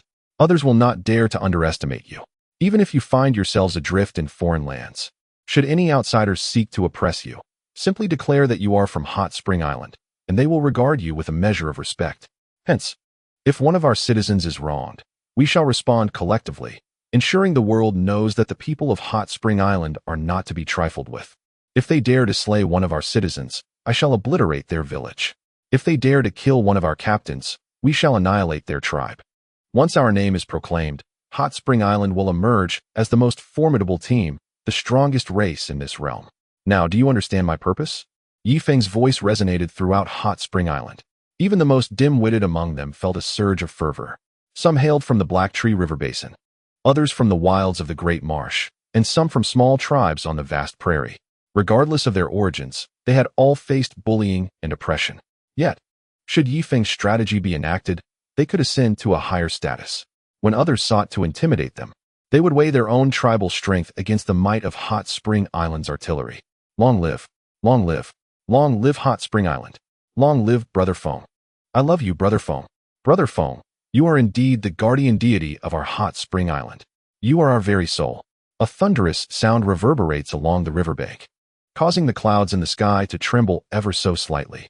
Chapter 647. Remarkable, growing ever stronger. All right, do not address me as your majesty. The pressure is immense. Wang Zhihai, have you been distributing crystal pills to the citizens weekly? Li Feng turned to Wang Zhihai. Rest assured, Brother Feng, each person receives their share weekly. I have also set aside 40 crystal pills as a welfare benefit for the citizens of Hot Spring Island, Wang Zhihai replied. Very well, let me test your strength.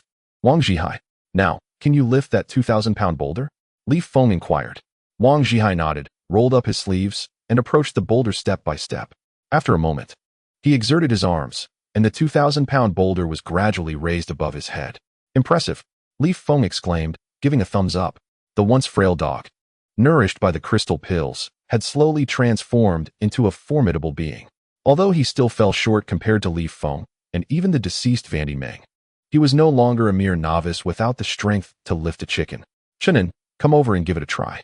All right, Brother Feng, Chenin responded, moving to the boulder as Wang Zhihai quickly stepped aside. Oh dear, oh my, oh father. After a cacophony of cries, Chenin managed to lift the 2,000-pound boulder, though his face turned pale from the effort, possibly sustaining some internal injuries. Next time, if you cannot lift it, do not force yourself.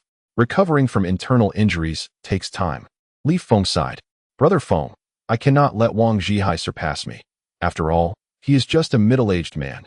Chenin gasped, sprawled on the ground. All right, all original citizens of Hot Spring Island, come forth and lift this 2,000-pound boulder. Li Feng gestured towards 100 individuals, the authentic residents of Hot Spring Island. The remaining 400, having consumed only a few crystal pills, naturally lacked the strength of the indigenous population. Hart laughed heartily, effortlessly lifting the 2,000-pound boulder with one hand and tossing it around like a beach ball. Boom. Yuer caught the boulder, also tossing it around with ease before directly passing it to Susan. Susan appeared slightly strained, as her foundational strength was not comparable to that of Hart and Yuer. Being someone from a civilized society, she merely lifted the boulder and then passed it to Su Yun. Su Yun could lift the boulder with ease, though she could not do so as casually as Hart. I shall try, Bai Chushua approached, her strength comparable to Su Yun's. Next was Li Meizi, who possessed strength greater than Su Yun, yet lesser than Susan. She managed to lift the 2,000-pound boulder with one hand. I will give it a go. Ding Tuanshuan approached the boulder, straining to lift it with great effort. Finally, it was Ilian's turn. She could only raise the boulder to her knees before being unable to continue. Given her young age, Li Feng could understand. Among the 100 original residents of Hot Spring Island, Ilian exhibited the least strength, of course, not counting Tuba's newborn daughter. As for the others, even the weakest could manage to lift the 2,000-pound boulder over their heads. Then, Yifeng attempted to assess the residents of the new Hot Spring Island, discovering a remarkable disparity in their abilities. Some among them were formidable warriors even before joining the island, surpassing the strength of the Beast Master Hart. Conversely, others exhibited a weakness that rendered them inferior to Ilian. The weightlifting competition persisted for the better part of an entire day, granting Yifeng a fresh perspective on the capabilities of the island's citizens. It could be stated that, had they been situated in the Blacktree River Basin, they could have easily vanquished the once mighty Gaha tribe, leaving them utterly defenseless. Even against the former Yinshan tribe, they would not falter. Wang Zhihai from now on.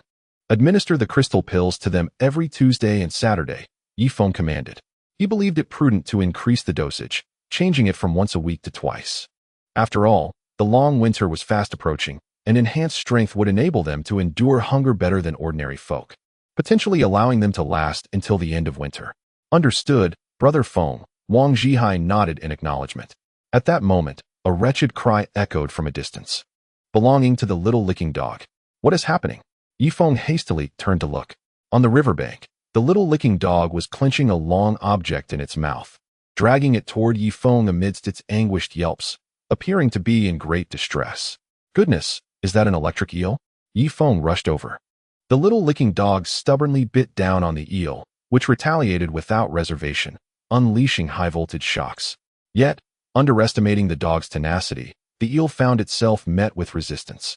Despite the agony of the electric shocks, the little creature refused to relinquish its grip. Let go, you foolish creature, Yifeng exclaimed, delivering a kick that sent the eel flying 5 meters away, his toes tingling from the impact.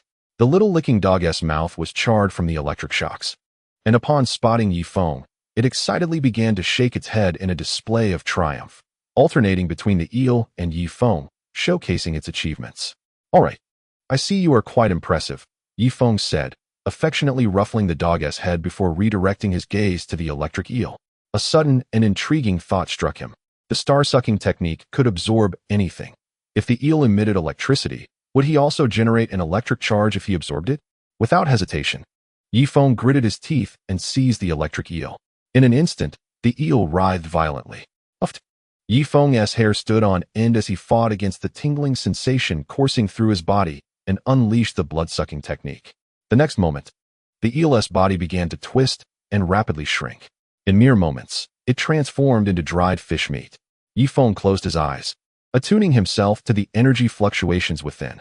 A tingling sensation surged from his dantian, swiftly traveling through his arm and into his fingertips. Uffed. He felt a faint electric current manifesting at the tips of his fingers. He recalled a time long past when he had absorbed an ability user, generating electricity at his fingertips. However, as time progressed, that current gradually faded away, likely due to the lack of crystal pills to nourish that ability. Yet now, the situation was different. He was no longer deprived of crystal pills and could adequately nourish these abilities, facilitating their advancement and mutation. Little licking dog, come here for a moment, Yifeng said with a mischievous grin, preparing to test his electric shock therapy on the little creature's nose. The little sycophant tilted his head and scampered away with a series of yelps. Animals may not comprehend human language, yet their sixth sense is remarkably acute. Yifeng shrugged and glanced towards the distance where Chunin stood. Chunin, come over here. What is up, Fengge? Chunin hurriedly approached. Impressive. You're getting stronger. Yifeng remarked, giving Chun and shoulder a hearty pat. Wow, is there really that much static electricity? Fengge, you should drink more water. Chunin said, cautiously eyeing Yifeng while clutching his shoulder. Is that so? Hahaha, perhaps the air has been dry lately. Indeed, the static is a bit much. It's nothing. You can get back to your tasks, Yifeng replied with a smile. Is that all you wanted me for? Chunin asked, his expression skeptical. Yes, that's it. Yifeng waved his hand dismissively, contemplating that once Jing Dan had matured the thunderous divine power, he could simply venture into the sea to electrify fish, thereby conserving considerable energy. Chapter 648. She realized her fate was sealed. Fengge, I wish to divorce Qiushui. Ever since we married, she hasn't allowed me into her bed. I've decided to find another woman, one whose eyes are solely for me, even if she is not particularly attractive. Chunin declared. A wise choice. When shall we host the divorce banquet? Yifeng inquired. Let us discuss that later, Chunin replied, promptly heading to the birdhouse. As the supreme commander of the Air Force, Yifeng had assigned him 5 deputies, primarily responsible for the care and maintenance of the giant birds, ensuring good relations to avoid being unseated while soaring through the skies. Yifeng returned to his training chamber, a sanctuary crafted for him by Wang Zhihai, where disturbances were rare. Upon closing the door, he noted the room was filled with boxes containing a century's worth of savings from Changsheng City, which he now had to utilize solely for his own sustenance.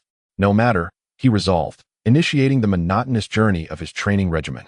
In the Grand Hall of the Pyramid in Changsheng City, a magnificent coronation ceremony was underway. Meng Yanlie, draped in a black beast-skin cloak and adorned with a golden crown, ascended the steps with deliberation. Flanking her were 18 golden armored guards. These guards were of lesser caliber. They paled in comparison to the seasoned golden armored guards like Ma Gubai, and could hardly be considered beast masters. Yet, there was no choice. With so few experts remaining in Changsheng City, she had to recruit additional personnel to fill the ranks. Moreover, most of the golden armored guards were sons of Meng Yanlie, the former young Khan. At either end of the hall stood the Grand Elder and the Second Elder of the Elders' Court, who were essentially the former 5th and 6th Elders, now promoted. Behind them were several middle-aged individuals clad in plain robes, newly appointed elders whose capabilities were not worth mentioning, merely there to bolster appearances. The pharmacists were arranged beneath the Elders' Court, led by the esteemed Qing Lan, accompanied by her 12 strongest colleagues.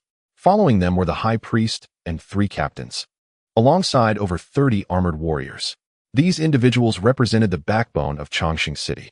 They could not be deemed weak. Rather, they were significantly weaker. Perhaps a mere fraction of the strength during Meng Yanlie's reign. Meng Yanlie finally settled into the grand chair. Beside her emerged a mature woman veiled in black. None other than the former Empress Baidwa. Salutations to the Heavenly Khan and to the Great Empress Dowager. The assembly began to perform the customary salute, though their demeanor bore a hint of disrespect. To put it bluntly, had they not been aware of Yanmingxin's backing by Yifeng, they might have hastily ousted her from her position. Since the death of her husband, Baidwa had ascended from Empress to Great Empress Dowager. No need for formalities. Mingxin waved her hand, allowing the regal air to gradually emerge. Sensing the opportune moment, Baidwa stepped forward. Our Changsheng city has suffered severe devastation. From this day forth, as Mingxin ascends the throne, I hope we can unite in our efforts to restore Changsheng city to its former glory. Therefore, I propose, wait a moment. An ill-timed voice interrupted Baidwa. Heavenly Khan, may I inquire how you will address our food supply issues? There are still hundreds of thousands in Changsheng city. How will you ensure their safety through this long winter? The Grand Elder asked, unceremoniously. Me? Mingxin, freshly crowned, felt a twinge of insecurity in the presence of the former elder and was at a loss for words. We are pressed for time.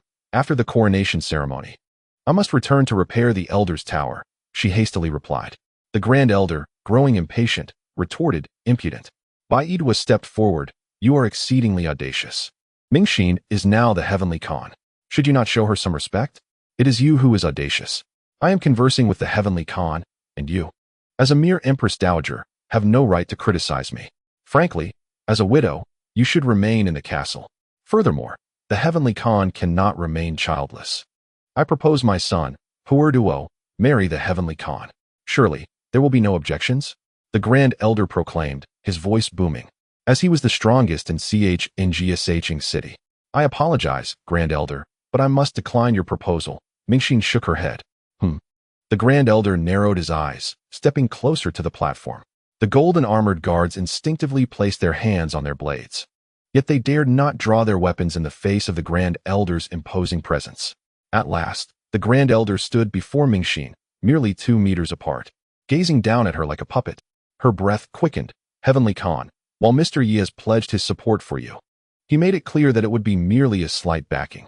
Thus, do not be ungrateful. By marrying my son, you will earn the support of our elder council. Of course, you may take another husband as well, perhaps the son of one of the 3 generals. By doing so, you can also secure military backing. If your ambitions extend further, consider taking all 3 sons of the generals as your husbands. Then, you could enchant these powerful men with your allure. The Grand Elder's voice dripped with sarcasm. You? I am the heavenly Khan. You suggest I use my body to ensnare others? Meng Yanlie's face flushed crimson with indignation. Haha, if your father were still alive, he could certainly intimidate with force. But what do you possess now? In terms of strength, do not even mention me. Even my newly appointed elders would find you inadequate. In terms of intellect, you are merely a puppet. Without Mr. Ye's backing, you would have long been discarded to the slums, along with your mother and siblings. Of course, you might regularly use your body to curry favor with Yifeng, ensuring his continued support. Let me tell you, the moment Yifeng states he no longer concerns himself with Changsheng City, your fate would be that of being trampled by thousands. The elder spoke bluntly, a greasy, lecherous smile spreading across his face. Since the powerful of Changsheng City had perished, it was finally his turn to shine, revealing a certain glee in his triumph. Meng Yanlie bit her lip, tears brimming in her eyes, ready to spill with a mere blink. She cast a reluctant glance at the alchemist, the priest, and the military personnel below. Yet, they all appeared as wooden as statues, some even displaying a glimmer of schadenfreude in their eyes. She realized her predicament. This heavenly Khan was nothing but a fade. Had it not been for Yifeng's prior assurance of support, would she have to personally seek him on Warm Spring Island? And then, ensnare this murderer of her father with her body? No, I refuse to accept such a fate. The tumult within Meng Yanlie roared. At that moment, a hurried slave burst into the chamber. Chapter 649. A flicker of uncertainty. Elder, the 3 esteemed captains, the high priest, the chief alchemist, and the Highness, as well as the heavenly Khan, Yifeng has arrived. His 3 warships are anchored in the angry sea, the slave reported anxiously. He was astute enough to discern the current power dynamics of Changsheng City from the order in which he announced the names. Quickly, invite Mr. Yi to the castle, Meng Yanlie urged. Ah, heavenly Khan, is it appropriate to allow outsiders into the castle? The slave queried. Why concern ourselves with such trivialities now? Hurry and summon Mr. Yi to the pyramid. Meng Yanlie's anger flared. Even a mere slave dared to contradict her. I apologize, but the castle has its rules against admitting outsiders. Is that not so, elder? The slave turned to the elder beside him. Why do you ask him? Though he is the elder, I am the heavenly Khan, the sovereign of the plains. Do you understand? Meng Yanlie dared not unleash her fury upon anyone else, but felt emboldened to chastise the slave. Fine, I understand. No need to shout. I shall go fetch Yifeng now, the slave said, carelessly picking his nose as he sauntered toward the grand hall's exit. At that moment, a sharp sound pierced the air.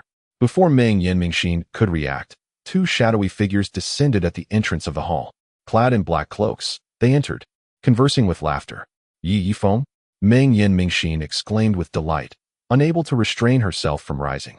But then, considering her identity as the heavenly Khan, she composed herself and sat back down. Baidwa observed Yifeng with a complex expression, her heart a tumult of emotions. Ah, what a coincidence. Are you all in a meeting? Yifeng and Chun entered the grand hall side by side, just in time to witness a throng of high-ranking officials standing within. Indeed, Mr. Yi, it is fortunate that you have arrived. I was about to dispatch someone to Warm Spring Island to notify you. However, you have forbidden us from constructing colossal ships, which has hindered our ability to venture into the seas. The Grand Elder hurried over, his face adorned with a sycophantic smile. The earlier arrogance he displayed towards Meng Yanlie having been quashed by Yifeng. You are correct. Without the construction of massive vessels, after riding birds for so long, My legs are utterly fatigued. Is there anywhere to sit? Yifeng inquired. Yes, indeed. Right above. Qing Lan rushed over, linking her arm with Yifeng's, guiding him towards the grand chair of Meng Yanlie. The Grand Elder, not wishing to be left behind, also flanked Yifeng, resembling an obsequious servant. The high priest hesitated for a moment before trailing behind Yifeng. Make way. Mr. Yi wishes to take a seat, Qing Lan stated coldly. This is the seat of the Heavenly Khan. How could I? Meng Yanlie's words were abruptly cut off as several individuals roughly pushed him aside. The Grand Elder even fanned the chair with his sleeve before inviting Yifeng to take his seat. How could I accept such an honor? This is indeed your Heavenly Khan's position, Yifeng remarked, though he obediently settled into the chair. Chenin, why do you stand there like a fool? Come and enjoy this. I know you relish it. Yifeng gestured towards the opposite side of the chair. Splendid. Chenin dashed over and plopped down onto the Heavenly Khan's grand chair. This chair is rather hard, far inferior to the sofas on Warm Spring Island. Chenin expressed with disdain. Allow me to serve Mr. Yi some water. At that moment, a melodious voice resonated. Yifeng turned to see Bai Yidhua personally approaching with a golden cup filled with warm water. Bai Yidhua had resolved not to confront Yifeng just yet. Enmity must be buried deep until she possessed the strength to seek vengeance. For now, she could only strive to please Yifeng, ensuring his full support for the Meng Yan clan to secure the Heavenly Khan's position. You wouldn't have poisoned this, would you? You must take a sip first before I do, Yifeng stated nonchalantly. Me? Very well. Bai Yidhua, holding the golden cup, gently pressed her rosy lips to the edge, took a sip, and then offered it to Yifeng. Yifeng nodded and drank from the cup in one gulp. Mr. Yi, your visit to Eternal Life City must surely be for a purpose, the Grand Elder inquired with a smile. Ah, indeed. I have an important matter to discuss with the Heavenly Khan. I intend to employ some skilled individuals with warm spring coins to venture deep into the Green Sea Desert to locate someone, offering each 100 warm spring coins per day. Additionally, 1 warm spring coin can purchase a pound of frozen fish. My 3 warships will be stationed in the Angry Sea for fishing. What are your thoughts on this? Yifeng asked. Mr. Yi, that would be splendid. We are in dire need of fish, yet you have forbidden us from constructing ships for fishing. However, how will the payment of these warm spring coins be arranged? Will it be settled only upon the return of everyone, or will it be paid daily? The Grand Elder inquired hastily. Currently, Eternal Life City desperately requires frozen fish. While land meat is indeed consumable, there remains a psychological burden, a fear of potential infection. It is as follows. I will first take away 100 individuals. My 3 warships will pay a daily sum of 10,000 spring coins to the City of Eternal Life, with the Celestial Khan himself dispatching someone to collect this amount. Once the funds are secured, the Celestial Khan may utilize them as he pleases, whether to purchase frozen fish, other items, or even some gunpowder, Yifeng stated calmly. Ah, that is certainly feasible, Mr. Yi. However, what if, after you depart, the personnel aboard the warships fail to make their daily payments? Inquired the Grand Elder once more. Rest assured, should they neglect their dues, you may lodge a complaint with Wang Zhihai on Hot Spring Island, where a suggestion box is conveniently situated beside the sinkhole. Yifeng replied, raising his hands in a gesture of indifference. Ah, but we lack the mighty vessels to navigate the Rage Sea. The assembly was taken aback. You could simply request the warships to carry you a short distance. Hahaha. Chenin chimed in from the side. But we intend to report those aboard the warships. Would they be inclined to transport us? Meng Yanlie encountered. That, I cannot assure you. However, I can pledge before the warships that I will guarantee your daily payments of spring coins, Yifeng declared, raising his right hand. The upper echelons fell silent, their gazes flickering with uncertainty. Clearly, Yifeng was laying the groundwork for future evasion of responsibility. Yet, their dire need for frozen fish left them with no alternative. Very well, Mr. Yi. May I inquire how many individuals you intend to employ? Meng Yanlie asked. I plan to hire over 300 skilled beast masters, each to receive 100 spring coins per day. Thus, upon their departure from the City of Eternal Life, the warships will remit 30,000 spring coins daily to you. Bear in mind, of this 30,000, you may utilize only 10,000. The remaining 20,000 must be reserved for distribution upon their return. I will not permit you to exploit their hard-earned wages, understood? Yifeng's expression turned grave as he concluded. Rest assured, of the 30,000 spring coins, we shall allocate only 10,000 for purchasing frozen fish, while the remaining 20,000 will be dispersed monthly to the families of these beast masters, with no deductions whatsoever. Meng Yanlie vowed, raising her hand in oath. Chapter 650. The body trembled slightly, continuing to pretend to sleep. Indeed, 30,000 spring coins is not the full amount dispersed. For according to the regulations of Hot Spring Island, a 10% corporate income tax must be levied. Therefore, you will only receive 27,000 daily. From this 27,000, a 10% personal income tax must also be deducted. 27,000 minus 2,700 equals what again? Yi Feng inquired of Chunin. It remains 24,000. Chunin replied, excellent arithmetic. This means that the daily expenditure available to you upper echelons is merely 4,000 spring coins. The remaining 20,000 must be reserved for the families of the beast masters, Yi Feng stated matter-of-factly. A wave of anger surged through the upper echelons, though their faces betrayed none of their discontent. Let us not dwell on unpleasant matters. I shall grant you 3 days. During this time, starting at sunrise each day, I will be here to conduct interviews, recruiting until we secure a sufficient number of skilled individuals. Celestial Khan, I kindly ask you to disseminate my orders throughout the city of eternal life, encouraging all to eagerly apply, Yi Feng proclaimed. At your service, Mr. Yi, came the reply. Meng Yanlie performed a respectful kneeling gesture.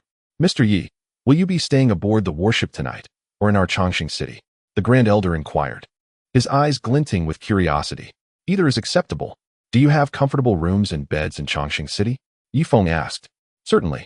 With the Heavenly Khan just having ascended the throne, why not let Mr. Yi reside in the guest quarters of Mingxin, the Heavenly Khan? I believe you would not object. Would you? The Grand Elder said with a knowing smile. Mingxin quickly lowered her head, her cheeks aflame. That may not be appropriate. I, Yi Feng, am but a commoner.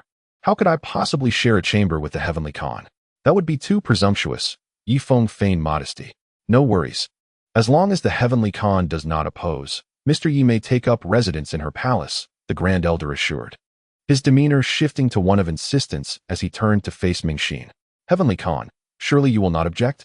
Please utter these 4 words. I have no objections. This way, it will be easier for Mr. Yi to settle in. Mingxin, still a young maiden, found herself in a predicament. How could she possibly respond in front of so many? Moreover, as the Heavenly Khan, would she cast aside her dignity before this assembly? I shall speak for her. She has no objections. At that moment, Baidwa stepped forward. She recognized that this was an inevitable step. Although it was somewhat troubling for Mingxin to serve the murderer of her father, there was little alternative.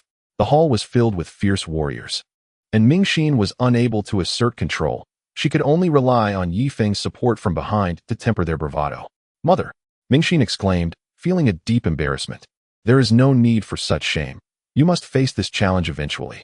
If you are uncertain in this regard, I shall come to assist you tonight, Baidwa replied, her eyes flashing with determination. The situation had become clear. Her daughter lacked experience and would likely struggle to attend to Yi Feng's needs. If he were displeased, he might withdraw his support from her faction. Thus, tonight's proceedings were of utmost importance. Hey, Feng Ge, you've taken all the advantages. What about me? Who will attend to my needs? Chunin protested immediately. Qinglan, observing the scene, stepped forward gracefully. This must be Mr. Yi Feng's personal guard, correct? If you do not mind, our apothecary hall warmly welcomes you and guarantees that you will enjoy a most pleasant 3 days. Very well, that sounds agreeable. However, if I am uncomfortable, I shan't pay, Chunin replied, his tone cautious. Chunin, mind your demeanor. We are here on serious business, Yi Feng admonished. Then turned to Mingxin. Heavenly Khan, do not heed their nonsense. It is well known that I, Yi Feng, am an honorable man. Simply arrange a room for me without any attendance. Chunin will share my quarters to prevent this rascal from leaking energy and jeopardizing our endeavors. I protest, Feng Ge. Don't drag me into your vegetarian lifestyle.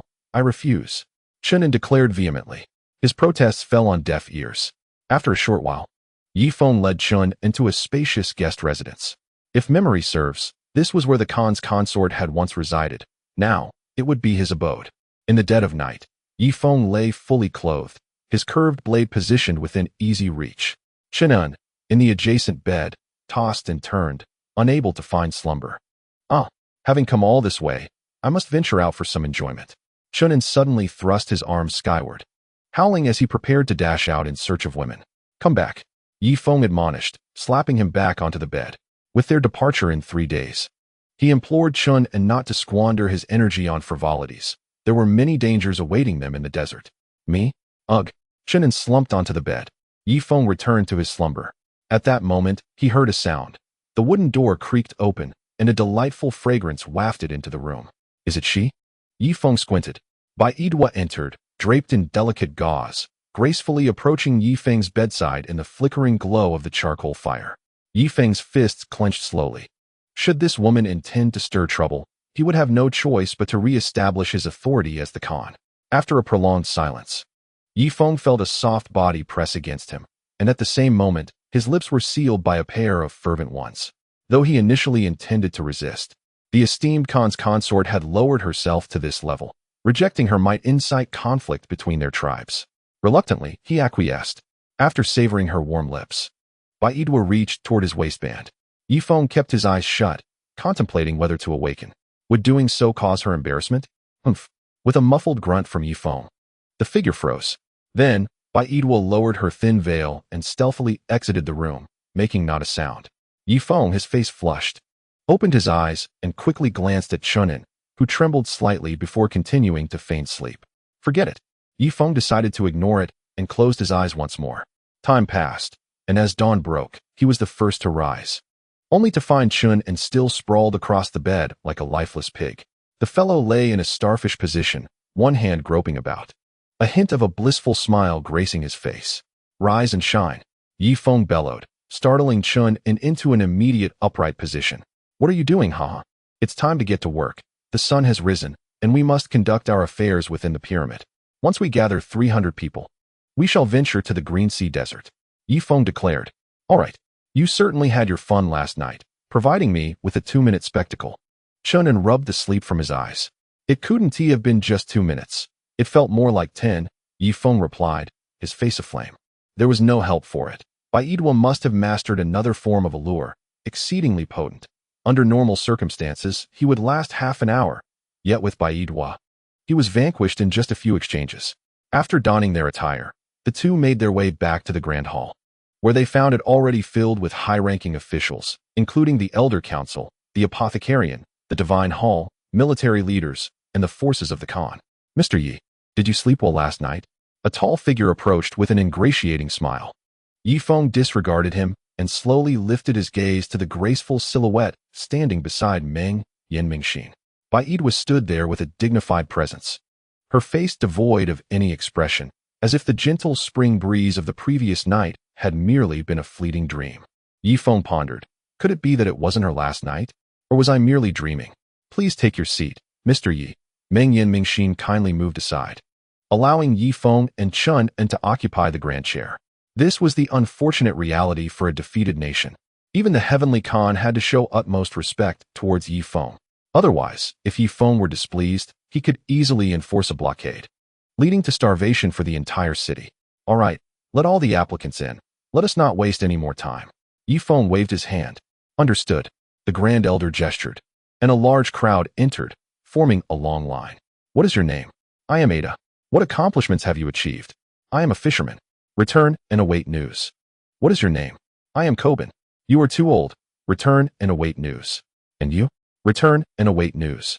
After a full day and night of recruitment, Yi Feng managed to enlist 100 individuals, sufficient to establish a cattle herd within 3 days. The strength of these 100 was all at the Beastmaster level or above, capable of resisting at least a first-tier sand beast. Those too weak to enter the Green Sea Desert would merely be akin to meat buns tossed to dogs. Time flowed slowly, and in the blink of an eye, 3 days had passed. Yi Feng stood up, gazing at the 3 formations of 100 individuals, each standing in the Grand Hall. From this moment onward, I shall be your commander, and Chunin will serve as your deputy commander. Nolan, you are to be their herd leader. Yi Feng directed his gaze towards a stout man beneath him. Though this man's strength did not match that of the golden armored guards, nor did it surpass Ma Lebi, he was indeed stronger than Fan Dimming. The others were of similar capability. Does Changsheng City have horses? Yi Feng inquired, turning his head. Yes, but only 120 horses, replied a centurion. Very well, I shall requisition them all. The rental fee for these 120 horses will be 100 spring coins per day. Is that acceptable? Yi Feng asked. Absolutely, it is acceptable. Besides, the vast grasslands are currently frozen, so we have no use for them. The centurion hastily responded. Good, bring them over. The 300 of us will take turns riding. Yifeng stated calmly. Brother Feng, I shall ride a bird instead, Chunin suggested. No, in the Green Sea Desert, the strong abound. A mere spear thrown by any formidable warrior could bring down a giant bird. Thus, it is best to leave the giant bird on Hot Spring Island. Utilizing it as a reconnaissance vehicle, it will be safer there. Yifeng shook his head.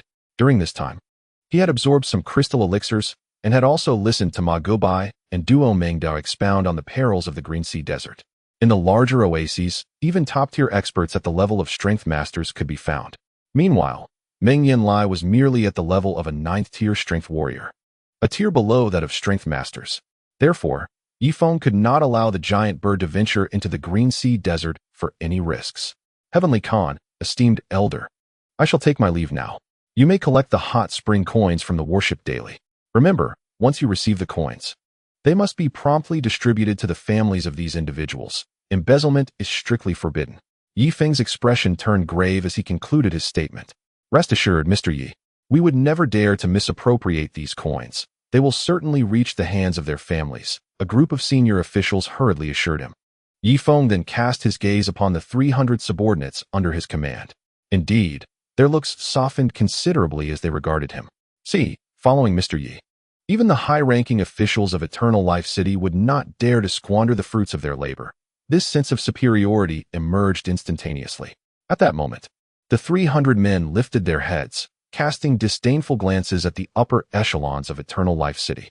They even began to feel that they were no longer mere citizens of Duoyan, but rather esteemed denizens of the hot springs. Brother Feng, these 300 comrades will be with us through thick and thin. Shouldn't you say a few words? Chunin whispered. I haven't prepared a speech today. Why don't you take the lead and say something of substance? Yifeng replied. All right. Chunin promptly ascended the grand chair where the Heavenly Khan sat, placing his hands on his hips. Greetings, my brothers. In the time to come, you will accompany Brother Feng and me on our ventures. Rest assured, as long as you return alive from the Green Sea Desert, I guarantee you wealth, indulgence, and even the chance to become citizens of Hot Spring Island. Chunin proclaimed loudly. Of course, I am aware that the Green Sea Desert is fraught with peril. It is precisely due to this danger that opportunities for merit arise. As long as your contributions are substantial enough, Brother Feng will ensure your ascension to Hot Spring Island citizenship. Chunin continued. The 300 men remained motionless. Although Chunin was delivering a speech, their eyes were fixated on Yifeng. Clearly, these skilled individuals only bowed to the strongest, and Yifeng was undeniably that figure. They regarded Chunin merely as Yifeng's subordinate. Deputy Commander, we are 300 men, yet we only have 120 horses. Isn't that a bit cramped? Nolan could not help but inquire, as he was the third in command of the squad and held a genuine discontent toward Chunin. It won't be cramped on the way back, Chunin shrugged. Nolan responded. The northern gate of Eternal Life City slowly opened, and first emerged over 10,000 military personnel who divided into two lines, all kneeling on one knee. Following them were the pharmacists, priests, and members of the Elder Council, all with hands clasped over their chests, their heads bowed. Finally, there stood the Heavenly Khan, Meng Yanlie, flanked by a throng of golden-armored guards and enslaved attendants. Lastly, Yifeng mounted his steed, leading his 300 valiant warriors out of the northern gate. Farewell, Mr. Yi, everyone shouted in unison. Without looking back, Yifeng waved his hand from atop his horse. As they entered the grasslands, Yifeng exhaled deeply. The temperature was approximately -40 degrees, indicating that the further north they traveled, the warmer it became, as the low temperatures had yet to penetrate the Green Sea Desert. Brother Feng, it feels as though we are the Spartan 300 setting forth. As the saying goes, the wind howls and the waters of the Yi River chill. Brave warriors depart, never to return. I have a foreboding sense of doom, Chunin intoned slowly. Chapter 652. Leave it to me, close your crow's mouth. Since we have been stranded on this desolate island, has there been a day that we have not spent in peril? If we can retrieve your sister-in-law this time, you will have a nephew or niece. To be honest, I never had a brother before, but since meeting you, you have become my true brother. Yifeng spoke gravely. Brother Feng, I have always regarded you as my own brother. Chunin's gaze solidified. Indeed, a good brother. Let us proceed. For the Green Sea Desert is fraught with danger. We must tread carefully along the way. With that, Yifeng spurred his horse, leading the 300 riders swiftly northward. The vast grassland lay frozen for miles, and 3 days later, Yifeng and his riders arrived at a site of ruins. Simultaneously, the terrain had transformed. It was no longer merely grassland, but a confluence of prairie and desert. Commander, this is the Great Gobi. As for these ruins, they are the remnants of the second largest city on our grassland, Green Sand City. Nolan served as the translator. Yifeng nodded, gazing at the imposing Green Sand City and the distant, dilapidated Great Wall. This Green Sand City serves to separate the prairie from the desert, does it not? Yifeng inquired. Indeed. The Celestial Khan constructed Green Sand City here to prevent the sand beasts from crossing the Great Gobi. From the city, the Great Wall extends 400 miles to the east and 600 miles to the west, Nolan replied. Yifeng rode forward, observing the frozen carcasses of sand beasts and humans, letting out a long sigh. Despite the immense effort Meng Yanlie invested in constructing the 1,000-mile-long Great Wall, it still failed to stop the southern advance of the sand beasts. Commander, it could have been defended. However, Meng Yanlie dispatched 2 avatars to deal with you, which diminished the number of strong defenders at Green Sand City, allowing the sand beasts to cross. Otherwise, only a tide of beasts led by an 8th-level aberration could breach Green Sand City, Nolan explained. What a misfortune. Everyone dismount.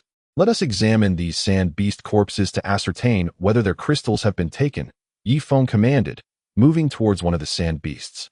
This creature resembled a camel but bore 2 horns atop its head and a mouthful of jagged teeth, looking both repulsive and terrifying. Yifeng struck the abdomen of the corpse with his curved blade, discovering it had been torn apart, indicating that the crystal had been extracted from this very spot. Commander, I believe it is best we cease searching. Sand beasts will consume the crystals of their kind. Merchant caravans passing by may scour them again. And even some ordinary snakes in the desert will devour the crystals. Thus, it is improbable that any crystals remain within the carcasses, Nolan remarked. Very well. Let us carve some meat from these aberrations for provisions. We shall advance into the desert now, Yifeng concluded, gesturing forward with his curved blade.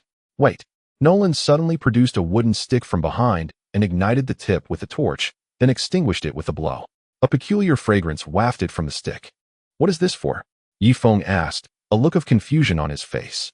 In the vast expanse of the desert, the sand beasts exhibit formidable combat prowess, far surpassing their capabilities in other terrains. Their ability to burrow underground allows them to launch sudden ambushes on unsuspecting humans. The wooden staff, crafted from the fragrant wood of the incense tree, emits a scent that causes discomfort to the sand beasts. Thus, it is customary to carry several pieces of this aromatic wood in the desert to repel them. Nolan remarked, I truly feel fortunate to have brought you along. A skilled guide can help us avert numerous troubles. Yifeng patted Nolan on the shoulder. Then, Commander, I shall lead the way. Very well. Shortly thereafter, Nolan, brandishing the wooden staff, took the lead, followed closely by Yifeng and his 300 soldiers. As they crossed the Great Wall, an endless sea of yellow sand unfolded before them. Chunin hesitated momentarily before leaping 10 meters into the air, scanning the horizon for any signs of an oasis. Did you spot any? Yifeng inquired. No, it's all just sand. I believe we should have brought a compass. Without the sun, we cannot even distinguish between north, south, east, and west, Chunin replied. At that moment, Nolan spoke again. Rest assured, there is a type of beetle in the desert. I shall catch one for us.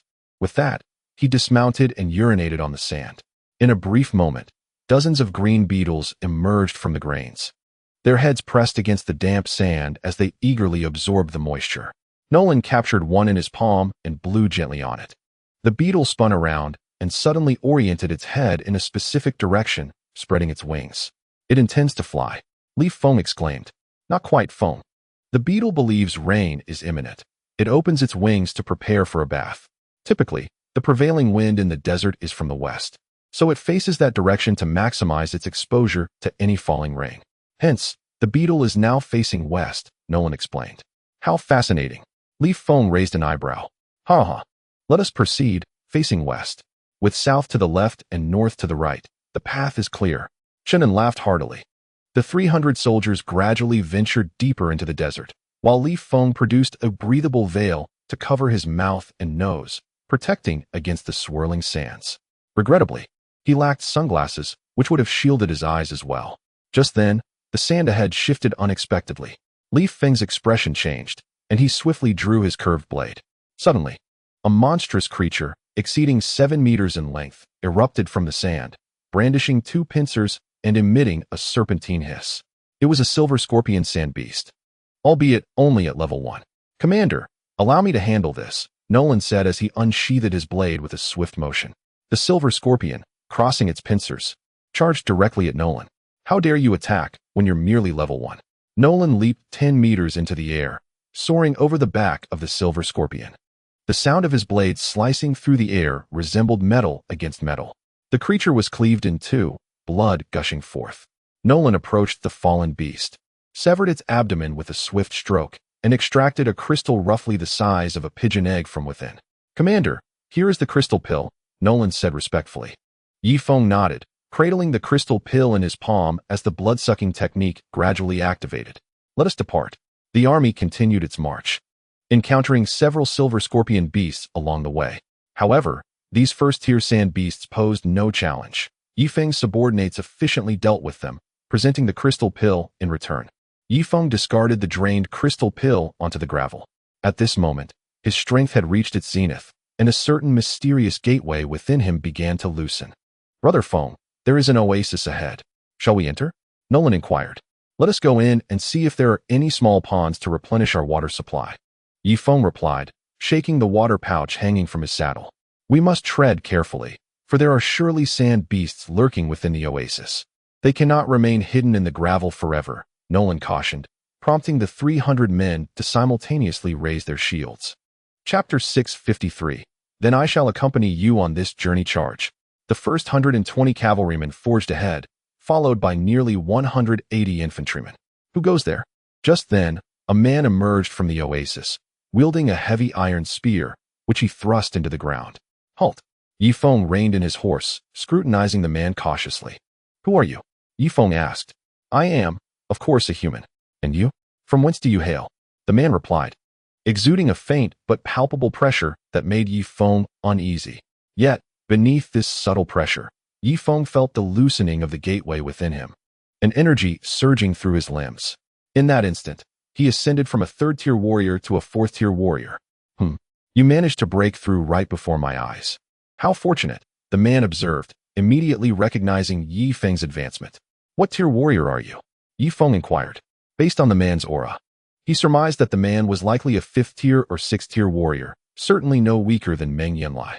"I am a 6th-tier warrior, my friend." "Why have you brought these weaklings into the Green Sea Desert? To lead them to their demise?" The man spoke slowly. "How about we enter and converse further?" Yi Feng proposed. The man pondered for a moment before nodding and stepping aside. Yi Feng took the lead and rode into the oasis. It was modest in size, covering less than a hectare, with a 2-meter-deep pool of murky water at its center. Surrounding the pool were 2 men and 2 women, all veiled in scarves, revealing only their piercing eyes. "I am Mo He, from the Yellow Sand clan. These 4 are my kin. And you?" the man said, placing his heavy iron spear down and gradually squatting beside the pool. Yi Feng dismounted and mirrored his position. "I am Yi Feng, from Hot Spring Island." "Excellent. Your strength is comparable to theirs. Are you interested in hunting an 8th-tier sand beast?" Mo He directly inquired. "An 8th-tier sand beast?" Yi Feng furrowed his brow. "Indeed. Do you possess the courage for such a venture?" Mo He challenged. "If I am not mistaken, you are the only 6th-tier warrior here. As for the others, this lady appears to be a 4th-tier warrior, while the rest are below that tier. With just the 5 of you, do you dare to hunt an 8th-tier sand beast? Are you not afraid of being devoured?" Yi Feng questioned. "Rest assured, that level 8 rattlesnake has just laid its eggs, leaving it quite feeble. Even in such a weakened state, we 5 lack substantial confidence in our success, but with your assistance, our chances would significantly improve," Mo remarked. "Me? I'm afraid I have no desire to meet my demise," Yi Feng replied, shaking his head. "How about this? If we manage to slay the level 8 sand snake, you shall receive 1/3 of the crystal core, while the remaining 2/3 will be evenly divided among us 5, Mo proposed suddenly. "Are you truly so generous?" Yi Feng inquired. "Of course. The Huangsha tribe is known for its generosity. I can tell by your demeanor that you have urgent matters to attend to in the desert. Rest assured, The level 8 sand snake resides in an oasis merely 120 kilometers away, guarded by 2 level 6 sand beasts. We can employ a surprise attack to eliminate the sand snake, and the remaining 2 sand beasts will pose no challenge for us, Mo assured earnestly. Yifeng hesitated, as his primary objective was straightforward, to find Duoyan Hina, and he was reluctant to provoke further complications. Consuming 1/3 of the crystal core from the level 8 sand beast will guarantee your ascension to the 5th tier warrior level within a year, allowing you to navigate the desert with ease. Otherwise, given your current strength, you would be in grave danger, Mo added. Yifeng's expression shifted. He possessed a blood-sucking technique that would enable him to absorb the energy instantaneously, negating the need for an entire year to digest it. Furthermore, the level 8 sand snake was just 120 kilometers away. Perhaps it was worth a try. If things turned dire, he could always make a hasty retreat, leaving the 5 to deal with the sand snake. However, he was acutely aware of Mo's duplicitous intentions, likely aiming to exploit him before discarding him. With no intention of sharing the crystal core, they had 5 formidable warriors on their side, while he stood alone. Yet, Yifeng held a measure of confidence in his abilities. Although merely a 4th-tier warrior, he possessed numerous formidable skills, which would allow him to seize the level 8 crystal core for himself if the 5 turned treacherous. To validate his suspicions, Yifeng pointed towards the 300 soldiers behind him. "May I bring my men along?" he queried. Indeed, the 5 exchanged furtive glances, shaking their heads in unison. "That is out of the question. They are too weak. Their presence would only alert the sand snake. Slaying a level 8 sand snake requires skilled combatants. And among your group, only you barely qualify," Mo stated. "Very well. I shall accompany you," Yifeng conceded, turning to Chun, Un, and Nolan. "You two remain here in this oasis until my return. Brother Feng, allow me to accompany you. Two can look after each other," Chunin suggested quietly. "Look after each other?" Mo scoffed derisively. "You would only hinder him. He would have to look after you instead." "You?" Chunin retorted furiously. "Enough, Chunin. Wait for my return. At this waterhole, drink first, refill your water skins, and then bring the horses over to drink," Yifeng instructed. "Yes, Brother Feng," Chunin replied reluctantly, nodding in acquiescence. Chapter 654. Fearless but surely deceptive brothers. Let us embark without delay. That 8th level sand serpent may have slowly regained its strength. I estimate that after laying its eggs, it was reduced to a 6th level creature, but its power will gradually increase. With that, Emohi seized a pure iron-heavy spear. As for the weapons of the other 4, some wielded broadswords, others iron rods, while a few brandished dual daggers or a single iron sword. "Let us set forth." Emohi led the way, with Yifeng bringing up the rear, walking alongside one of the masked women, though her face was shrouded in a veil. Her fox-like eyes were filled with cunning and malice, clearly indicating that she was not to be trifled with. "May I ask your name, fair lady?" Yifeng inquired. "I am Tai Xinlan," the woman replied slowly. "Ah, Miss Tai Xinlan, I am Yifeng. Might I have the honor of observing your countenance?" Yifeng decided to probe her reactions. Should she respond dismissively, it would suggest that they had no intentions of allowing him to survive. Conversely, if she treated him with sincerity, it would imply that they were benevolent individuals. Yifeng believed it was crucial to maintain a certain moral compass. "Foreigner, I know what occupies your thoughts. However, as a man, you ought to focus on swiftly enhancing your prowess rather than using sweet words to deceive naive maidens.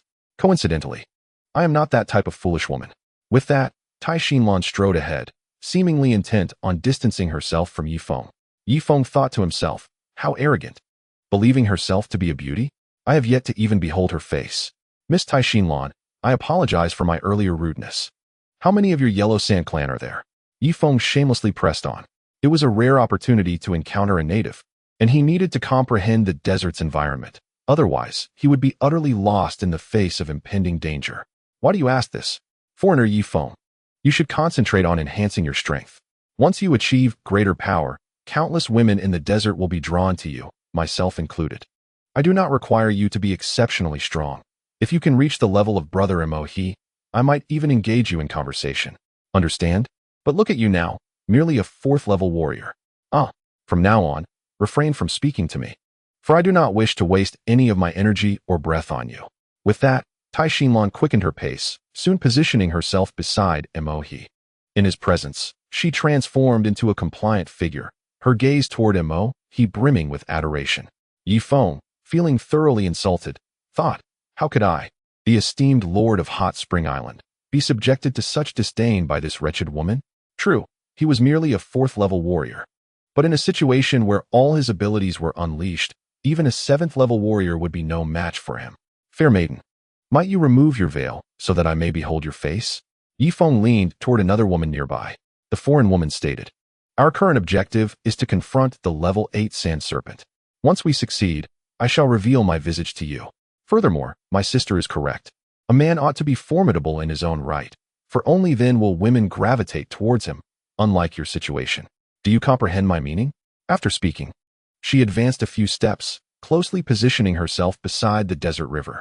As for the other 2 men, they maintained a stoic silence. Yet Yifeng discerned jealousy flickering in their eyes. 120 kilometers may take ordinary individuals several days to traverse.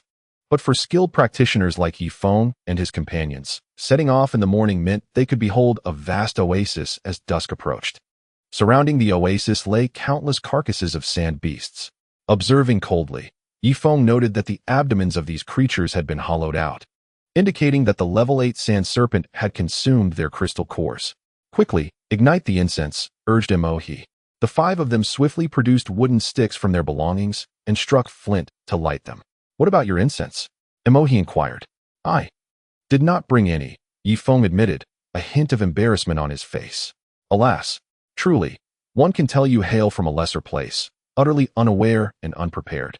Stay in the midst of our group and do not lag behind, Emohi instructed, placing the incense in his mouth and lowering himself into the sand. Yifeng followed suit, attempting to keep his body as low as possible. We shall commence our crawl into the oasis now.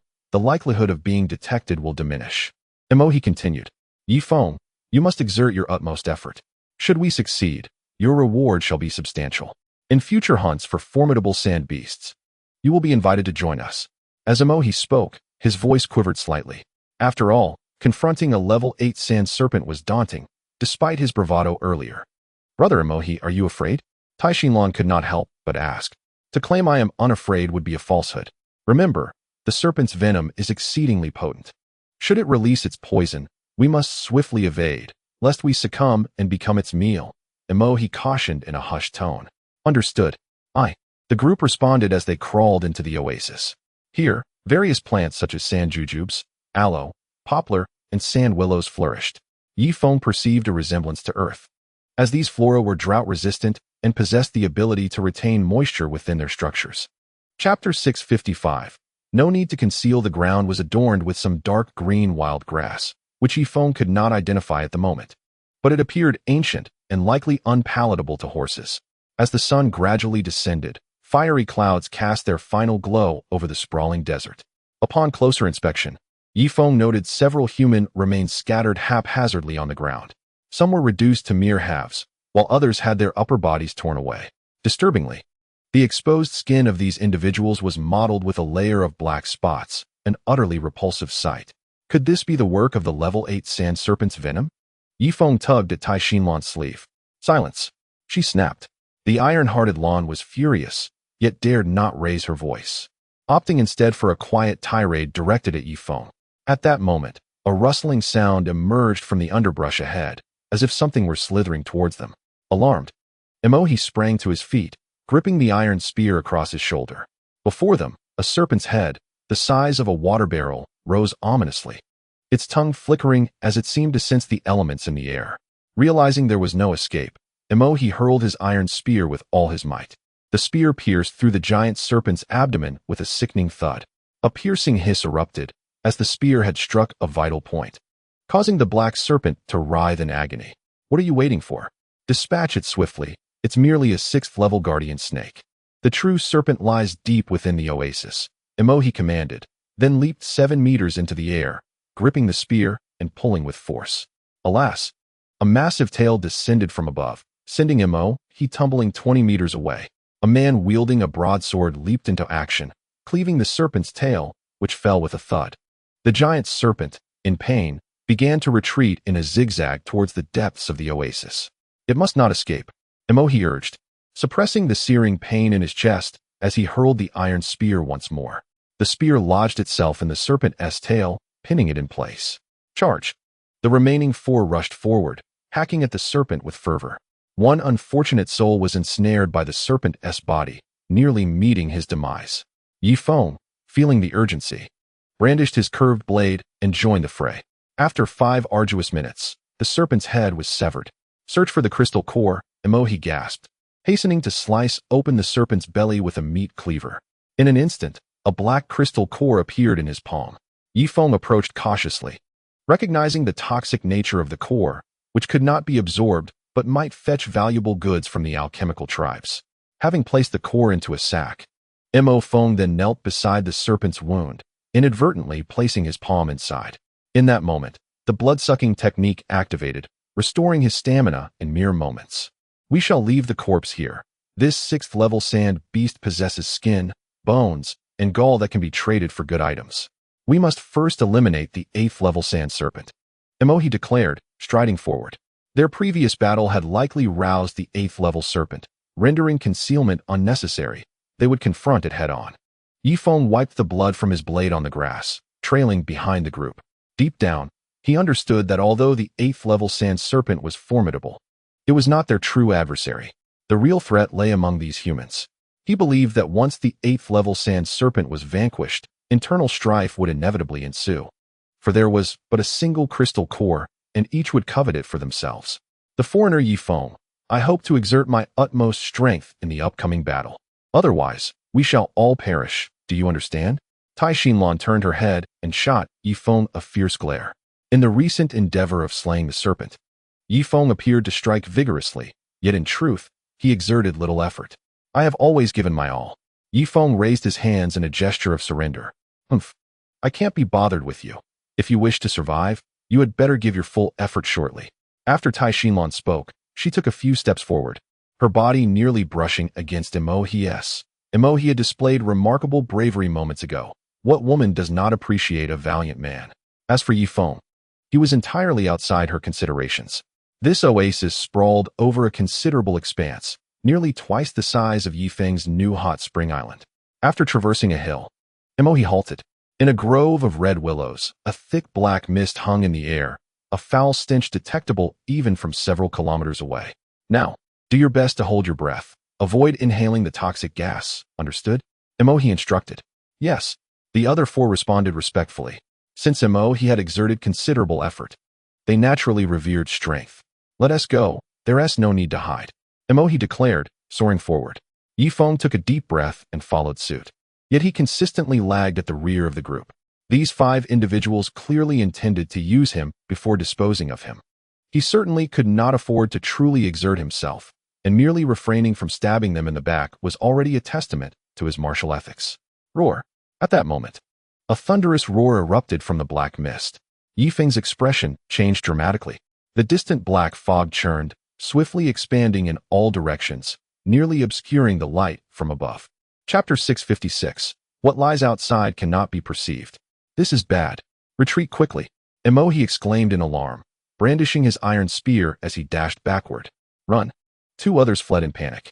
However, the man wielding the broadsword reacted a moment too late, being encumbered by his heavy weapon. Those who wield such armaments typically possess great strength but lack swiftness. A surge of black mist engulfed him.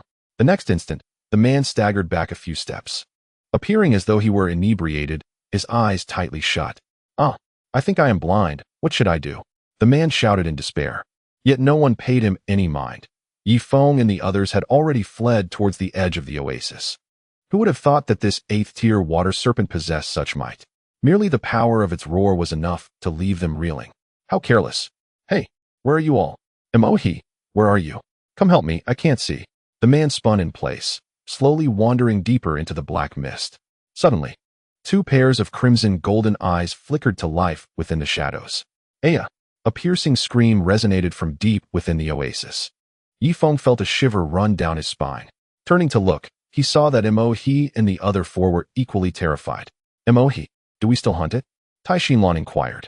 I have heard that the 8th-level sand serpent possesses strength only slightly superior to mine. Yet its power is far beyond my expectations. Moments ago, the dark mist it exhaled nearly obscured the moon in the sky.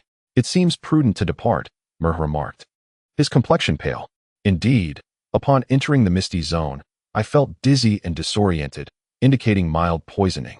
That serpent is indeed formidable. We should seek out some 6th or 7th level sand beasts to hunt instead, Tai Xinlan concurred. The others rubbed their heads and patted their faces, striving to stay alert. Only Yifeng appeared utterly bewildered. The dark mist had no effect on him, as it was absorbed into his body upon contact, transforming into something inexplicable. This place is not suitable for lingering. We must retreat, Mer stated. However, just as he finished speaking, his eyes widened in astonishment. A massive shadow darted swiftly over the hillside, appearing before them in an instant. By heavens! Yifeng exclaimed in shock, gripping his curved blade tightly. The others also armed themselves, gazing at the colossal serpent before them. This serpent was at least 80 meters long, stretching across like a wall. Each of its scales was comparable in size to a bed.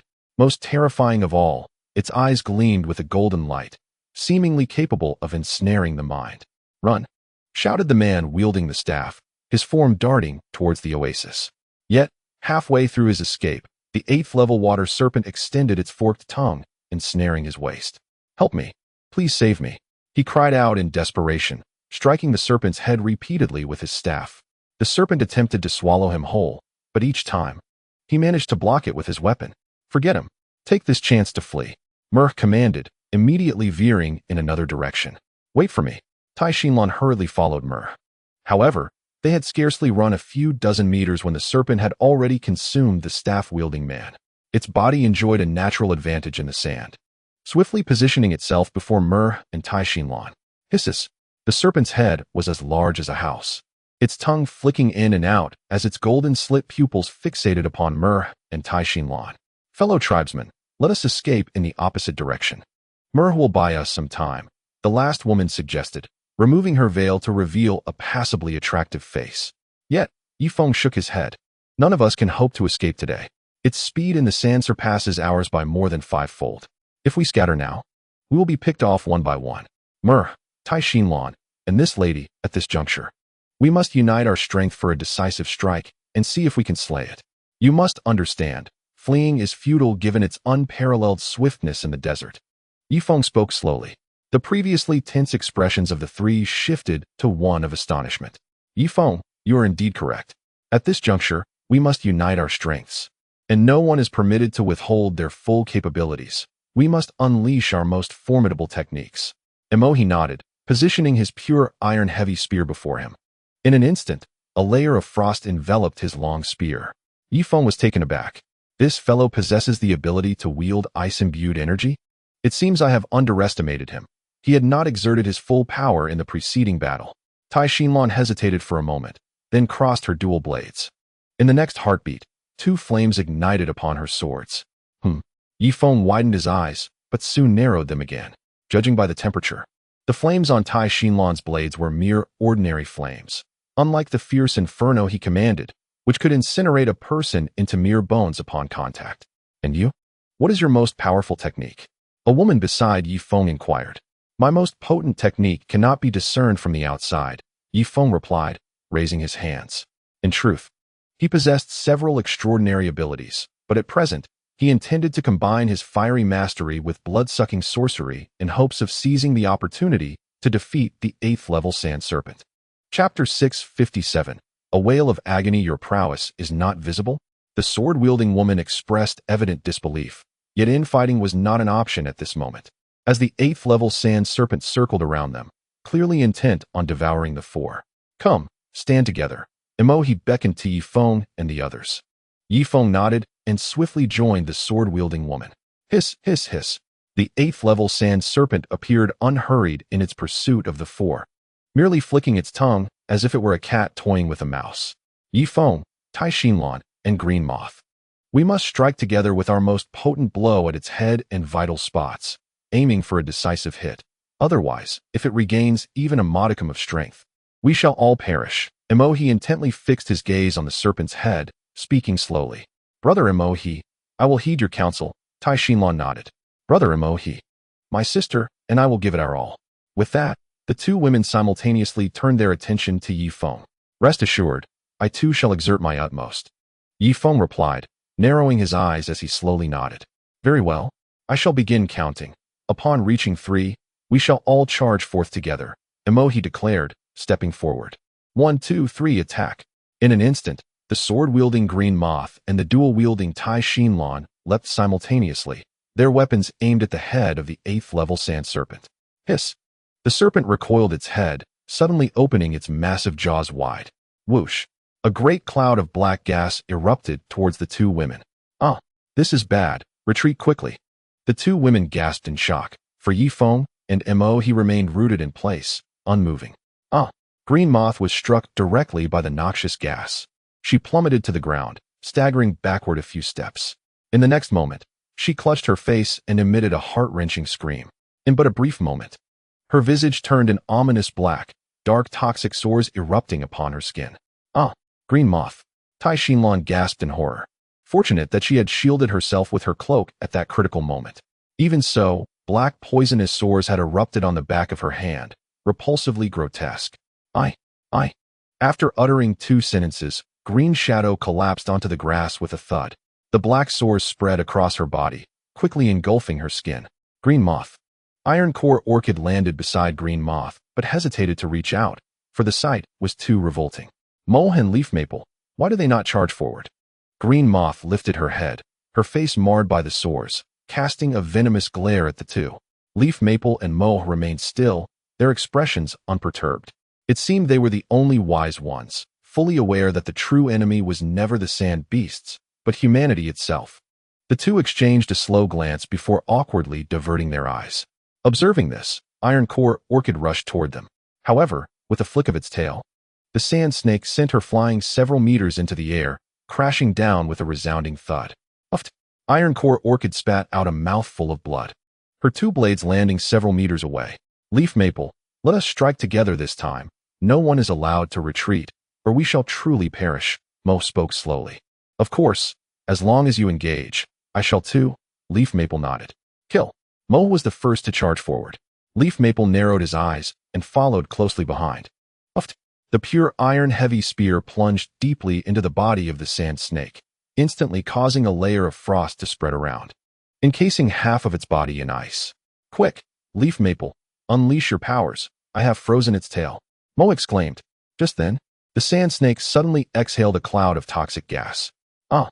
He hurriedly shielded his eyes with his hands, braving the noxious fumes. After a swirl of black mist, Mo staggered back a few steps. His hands were now covered in a dense cluster of black sores, varying in size and continuing to emerge from his skin.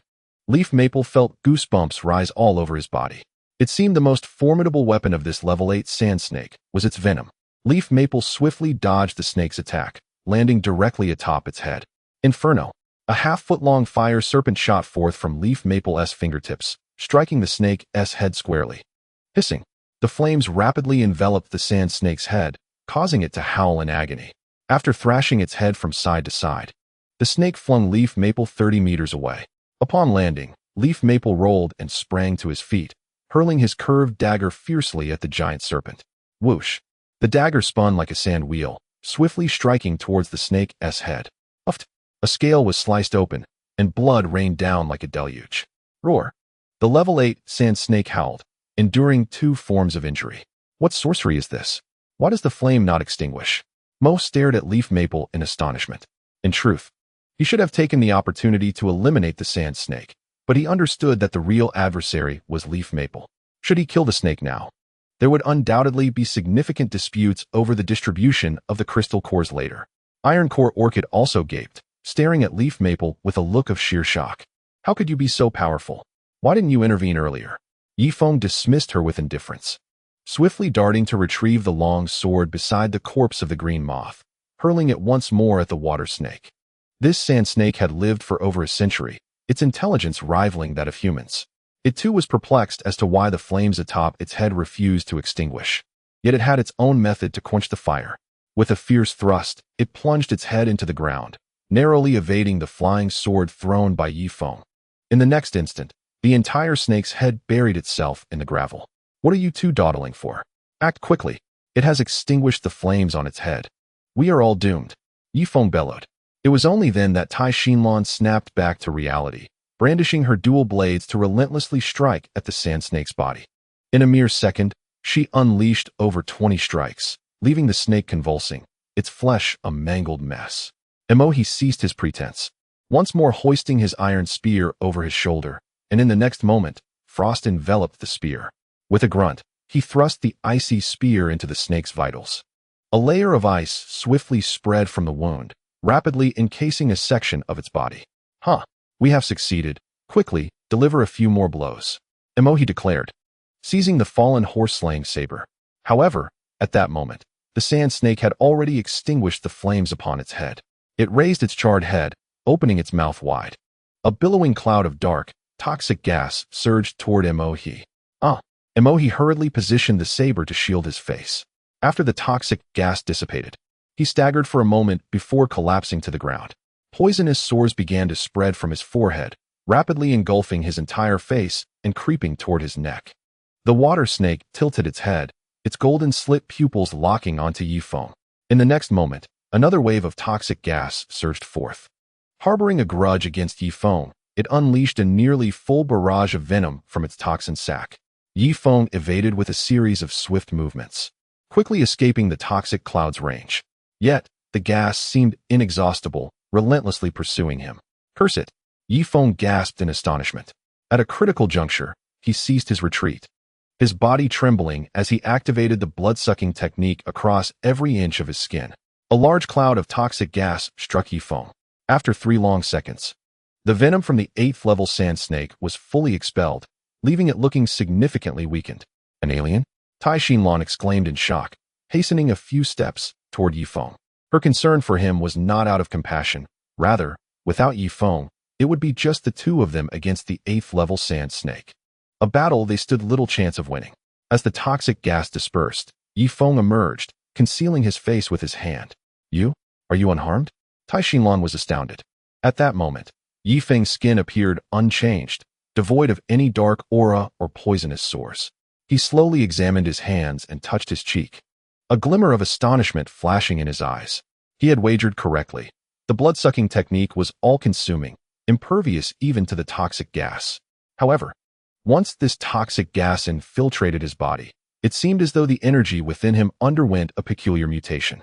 The sand snake appeared startled, retracting its body slightly, with a flicker of confusion in its vertical pupils. Receive my icy energy, Yifeng proclaimed, forcefully thrusting both palms forward. 2 clouds of white mist enveloped a 10-meter radius ahead of him. The sand snake writhed in a twisted manner, struggling against the chill, its movements seemingly slowed by half. I will slay you.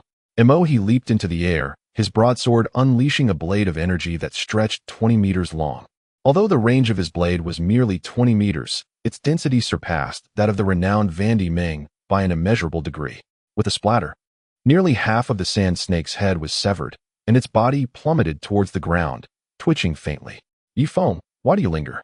Finish it swiftly, Emohi urged, raising his broadsword once more. Yifeng narrowed his eyes, also lifting his curved blade. My good brother, after we slay it, we shall split the crystal core between us, Emohi declared, hoisting the broadsword high. Yifeng paused momentarily, expressionless, before nodding and raising his curved blade in unison. Kill, Emohi roared. Yet, in the next instant, he abruptly redirected his broadsword towards Yifeng. With a whoosh, an even more solid blade of energy shot forth, extending towards Yifeng. You fool. I anticipated this move long ago. Yifeng countered, horizontally positioning his curved blade to unleash his own wave of energy. The clash resonated with a clang and a splatter. The blood scales on Yifeng's chest shimmered, absorbing the brunt of the attack. Nevertheless, this blade of energy was the full force of a 6th-tier warrior. His blood scales managed to withstand 80% of its might before shattering one by one. A gaping wound, 30 centimeters long, opened on his chest, blood gushing forth. Simultaneously, his curved blade was cleaved in 2. On the other hand, Emohi was less fortunate. Already grievously injured, after unleashing his most powerful strike, he found himself devoid of the ability to escape. Following Yifeng's blade of energy, his body was severed at the waist. You wretched creature. Yifeng raised the severed portion of his curved blade, advancing deliberately towards Emohi. With a sickening squelch, Emohi's upper and lower halves were forcibly separated. Yet, even in this state, he did not perish immediately. Instead, he gazed at Yifeng with hollow eyes. You? More treacherous than I imagined. You have one. Emohi murmured, slowly closing his eyes, believing he was on the brink of death. Little did he know that even after being bisected, a being of his caliber would take days to fade away. Even a mere mortal, when severed at the waist, would take several minutes, if not half an hour, to succumb. Why? Why am I not dead yet? Emohi opened his eyes again, staring at his severed waist. Without the energy to sustain him, a multitude of toxic sores erupted across his face, writhing grotesquely as if alive, rendering the sight utterly repulsive. Meanwhile, the sand snake's body continued to convulse, nearing its demise. Iron Core Lawn, summoning courage, charged forward. After delivering 5 or 6 swift strikes with his dual blades, the sand snake was finally bisected, though its body continued to writhe. She cast a glance at the corpse of the sand snake and sliced into the 7-inch mark.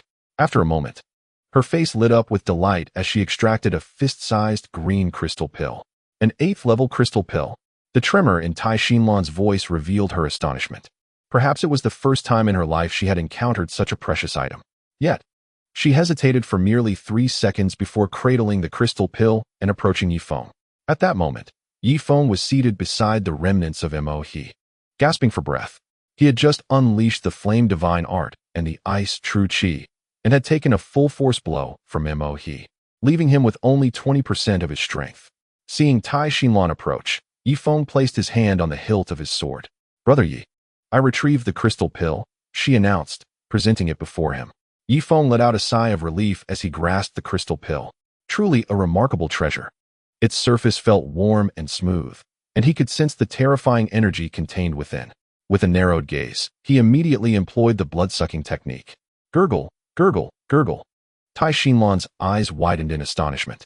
She watched as the plump crystal pill in Yifeng's hand rapidly shriveled, soon transforming into a lump of dried meat.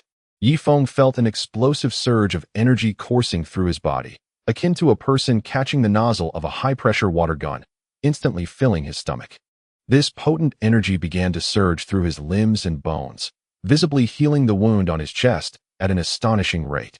Meanwhile, the energy rampaged within him, inflicting such pain that it felt as if a Buddha had descended and another had ascended.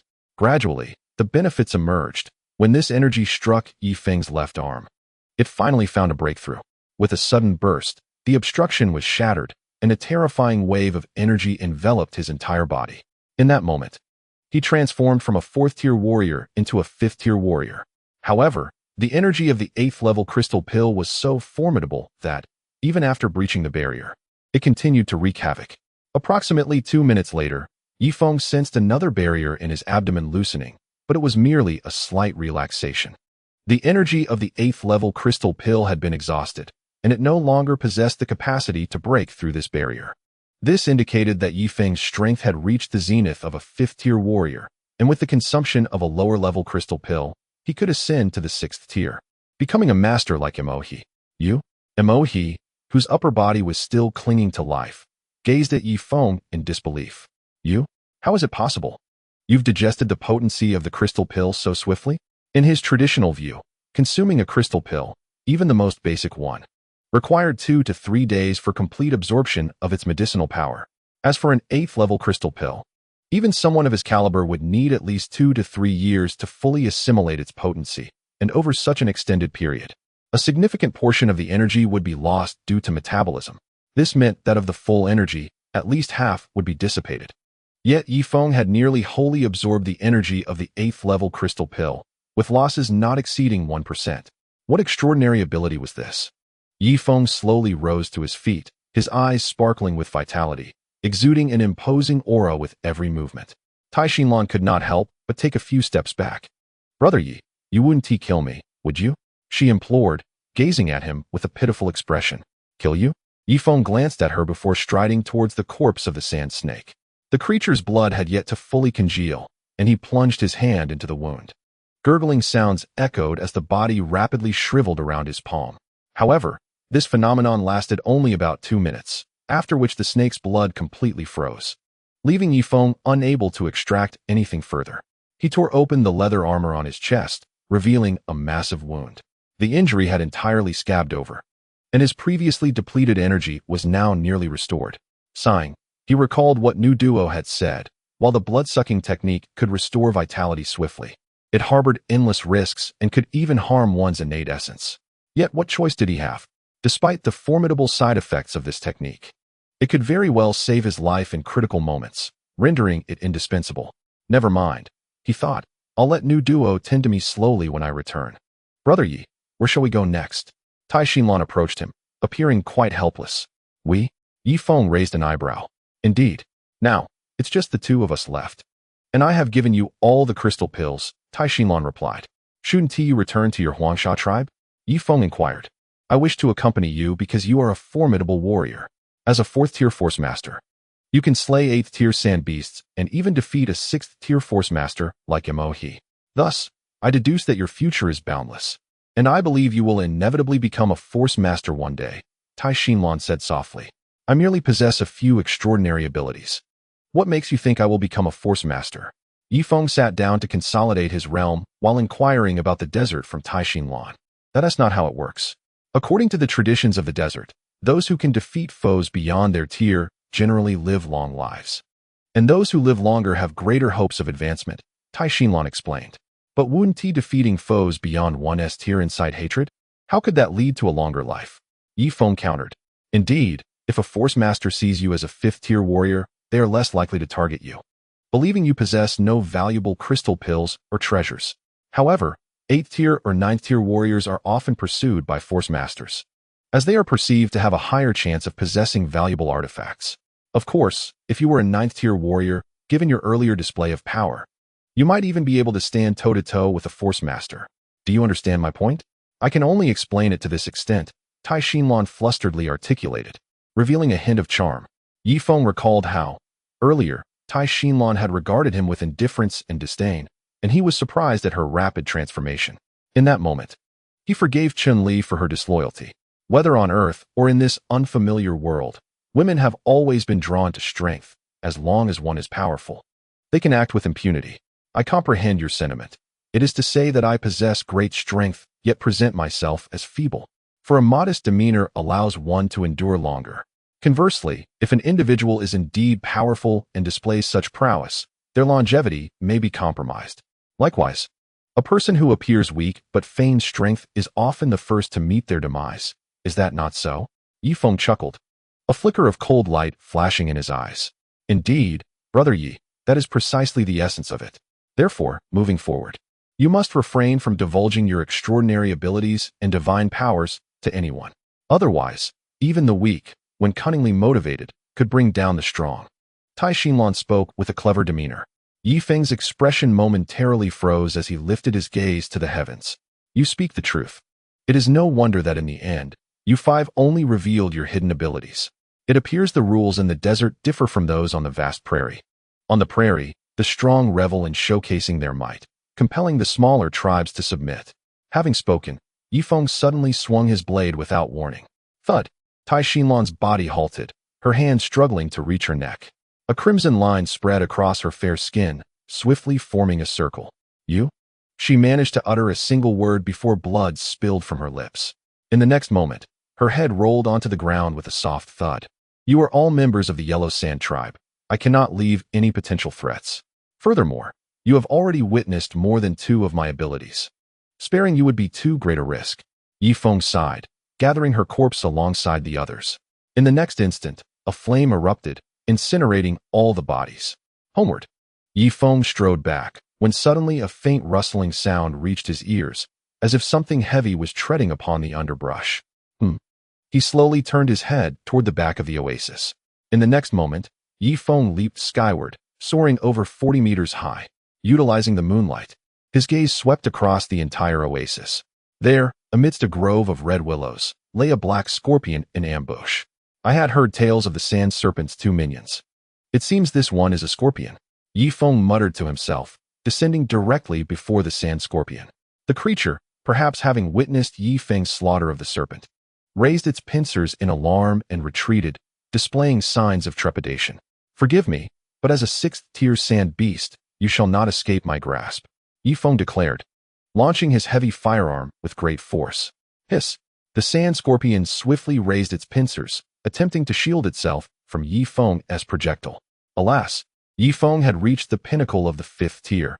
Although the scorpion was 1 tier above him, it lacked the capacity to wield tools. Boom. One of its pincers was pierced clean through. At the moment Yi Feng hurled his weapon, his form blurred into afterimages, swiftly maneuvering to the side of the sand scorpion. Both palms thrusting forth. A layer of frost erupted, encasing half of the scorpion's body and immobilizing it. For the final strike, Yi Feng gritted his teeth, unleashing a fireball. Boom. The great fire enveloped the 6th tier sand scorpion, causing it to sizzle and ooze. 5 minutes later, Yi Feng approached its lifeless body, withdrew his heavy gun, and prodded its arm a few times. In chapter 660, let us not dwell on this matter any longer. Before long, a 6th level crystal pill found its way into Yi Feng's pocket. He would take it back for Chunin. Yi Feng chose not to savor the spoils alone, as he still wished to consider his good brother. Upon reaching the edge of the oasis, Yi Feng suddenly felt a stir of excitement. Now that he had attained the strength of a 5th tier warrior, would it not be prudent to test his speed? This oasis was 120 kilometers away from where Chun Un and the others resided. He pondered how long it would take to return. With that thought, Yi Feng's figure flickered and transformed into a series of afterimages, vanishing into the desert. Vice Commander, with such feeble strength, how did you become Mr. Ye's brother? Nolan inquired nonchalantly. Without Yi Feng's imposing presence, he did not hesitate to express his discontent towards Chunin. Indeed, you seem to lack everything. What qualifies you to be our vice commander? Are you merely Yi Feng's lapdog, having risen through flattery? A group of people pointed and whispered disparagingly at Chunin. You? What do you know? Brotherhood resides in the heart. Do you understand? Chunin retorted, his face flushed with indignation. Before I arrived here, I had already known Brother Feng. I recall our first venture to Southeast Asia, where the local boss invited us to a nightclub for drinks. Due to a careless remark, I found myself with 2 knives at my throat, forced to consume an entire jar of fruit wine. It was Brother Feng who helped me finish it. If only I had not drunk it, the outcome would have been less dire. Instead, we faced 4 knives at our throats. Can you guess what they wanted me to drink? Urine. In short, my bond with Brother Feng is one forged over shared hardships, you understand? Chunin spoke with fervor, his voice rising. Is it possible that someone like Yi Feng has ever consumed urine? Nolan exclaimed in astonishment.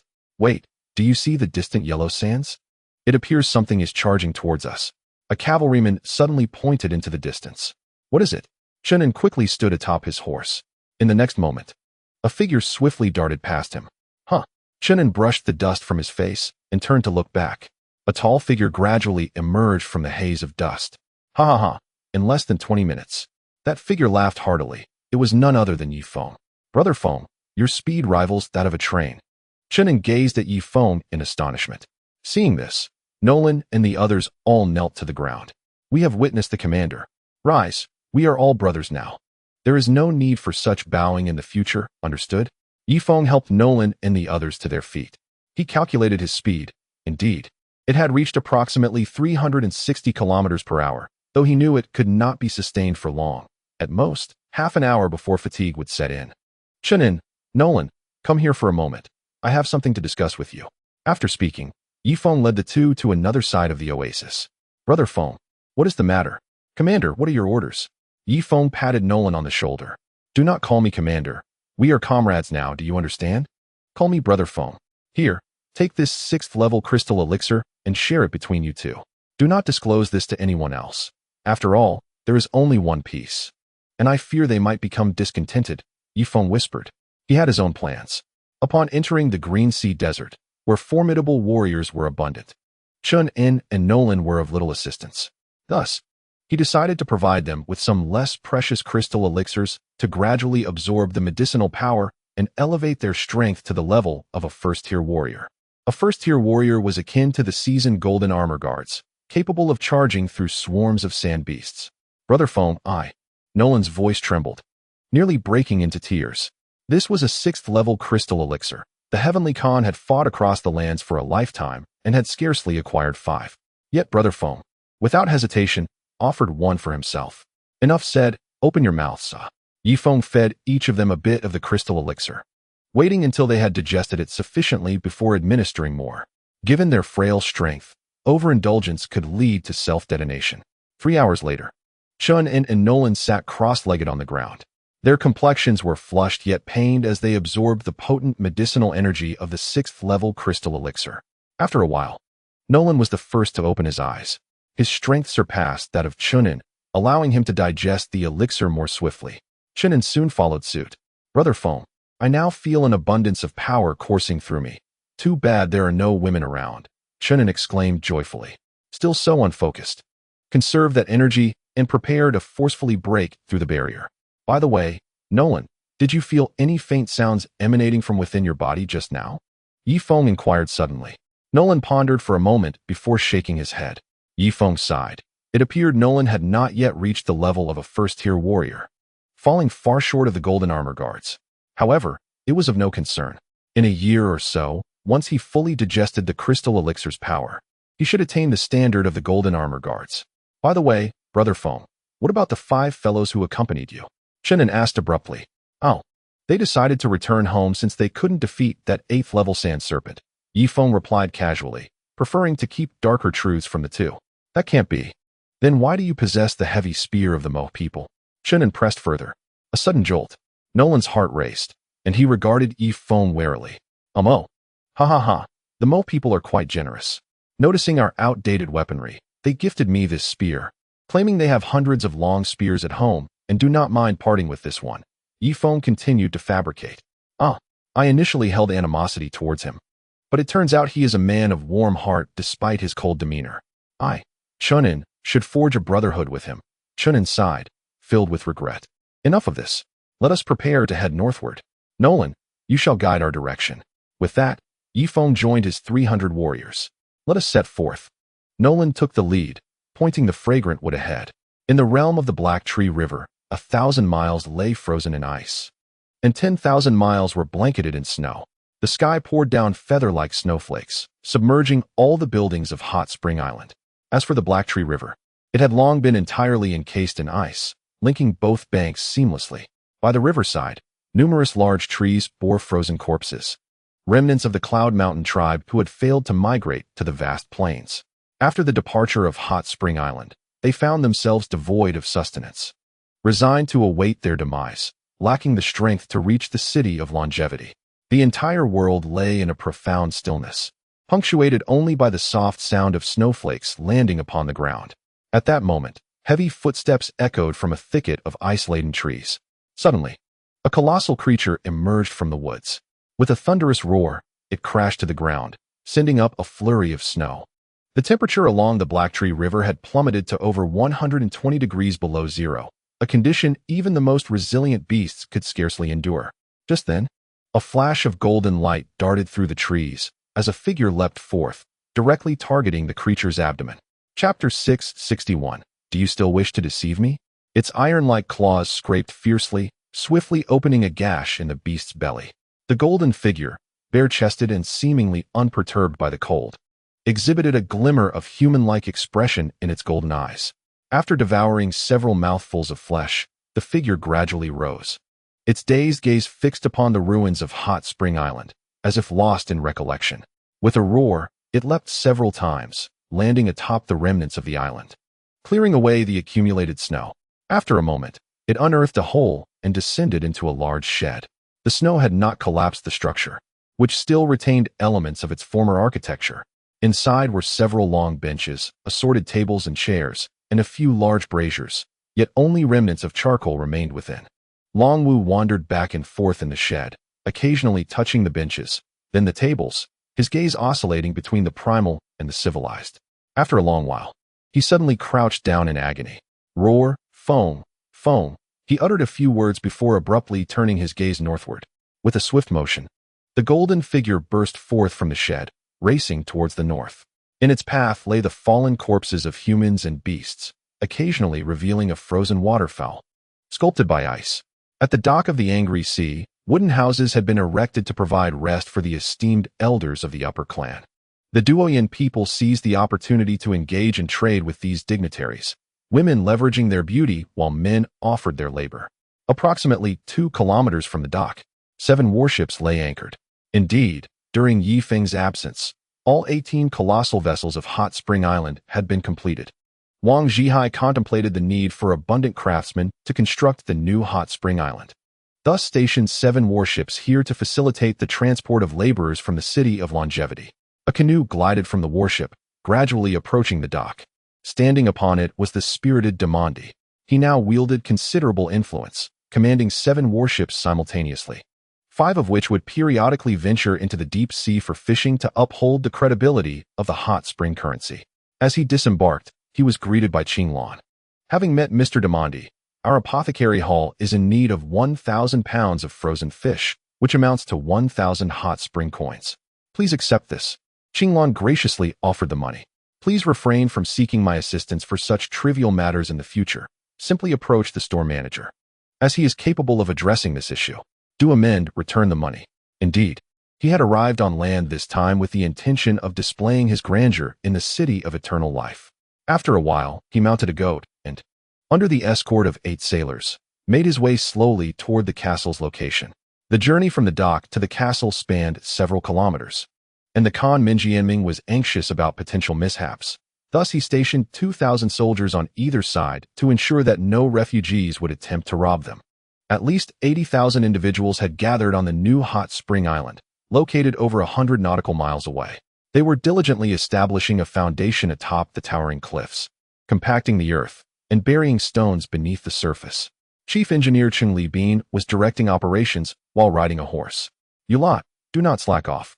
Compact the soil more thoroughly, or how will we construct a castle several dozen meters high? And you there, surround the sinkhole. The fence must be at least 5 meters high to prevent children from inadvertently falling in. Those of you constructing the arrow towers, remember, they must be sturdy. The higher, the better, as we intend to mount heavy machine guns and cannons atop them in the future. Cheng Bin was nearly exhausted from running. Alas, he was the sole individual knowledgeable in architecture, and he was tasked with merging modern and ancient building techniques to create a castle that harmoniously blended Eastern and Western styles. Dig the sewer deeper to prevent the foul odors from rising. Cheng Bin shouted once more. On the riverbank, No Duo and Bai Chushua hurriedly retreated 50 meters away. In the next instant, the ground where they had just stood erupted with a thunderous explosion. A massive rock was shattered into countless fragments, and the shockwave from the blast enveloped an area of over 30 meters, with the air pressure soaring to a height of 15 meters. Success! Just 1 kilogram of explosives can yield such explosive power, Bai Chushua exclaimed, her face aglow with excitement. I have heard of the heavenly fire cannon of the Yunshan tribe, but that device merely transmits signals. I did not anticipate that you would enhance its power so significantly. Vice Dean, you are quite impressive. Nuoduo finally acknowledged Bai Chushua. Indeed, it is thanks to your provision of numerous chemical powders that this potent explosive could be developed so swiftly, Bai Chushua replied, meeting Nuoduo's gaze. The 2 women, feeling a deep kinship, instinctively clasped hands as they walked toward the munitions factory, each carrying several kilograms of high-powered explosives. You are Old Cheng's apprentice, aren't you? Keep this explosive safe. It is highly powerful and can be used to create artillery shells, Bai Chushua advised. Shells are indeed easier to manufacture, but bullets are far more challenging, Cheng Bin's apprentice remarked as he placed the explosives into a cabinet. Susan, cradling Boken's child, stood on the hillside overlooking the entirety of Hot Spring Island. Boken, the construction of Hot Spring Island is about to commence. I will surely persuade Yefeng that if Tuba does not revive soon, you may seek another husband, Susan assured her. Boken nodded, her brow furrowed with concern. At that moment, a large shadow swept over the heads of the 2 women. Hahaha, I have now become a knight of the divine eagle. What a thrill. Ding Tianchuan laughed melodiously from atop a bird's back. In the blink of an eye, 3 years have passed since she arrived on the deserted island, transforming from a 15-year-old girl into an 18-year-old maiden of exquisite beauty. On the island, many handsome young men have shown interest in her, frequently presenting her with blossoms, food, and lovely seashells. Among them, a native boy named Zaha was particularly thoughtful. Under the guidance of Cheng Bin, he penned a love letter to Ding Tianchuan. The content, however, was rather overly sentimental. Tianchuan, my dearest darling, my heart's treasure, my sweet honey, would you consent to be my woman? I, Cheng Bin, shall surely pamper you to the heavens. He drew a cross over his name, replacing it with Zaha in quotation marks. In a fit of anger, Tianchuan read the letter aloud in front of all the citizens of the hot springs, leaving Zaha utterly humiliated, and thereafter, she warned Changli Bin, for in her heart, there would forever be only one man. Yifeng gazed at the three oddly dressed individuals before him, narrowing his eyes slightly. Speak. Why does the iron spear of Mo rest in your hands? The leader inquired, judging by the aura emanating from him. Yifeng estimated him to be at the pinnacle of a 6th-tier warrior, somewhat stronger than those from Mo. The other two men were of similar caliber, 3 6th-tier warriors. At the edge of the Green Sea Desert, formed a formidable combination. All iron spears are alike. What makes you believe this one belongs to Mo? Yifeng replied coolly. Do you think you can deceive me? How could I not recognize Mo's spear?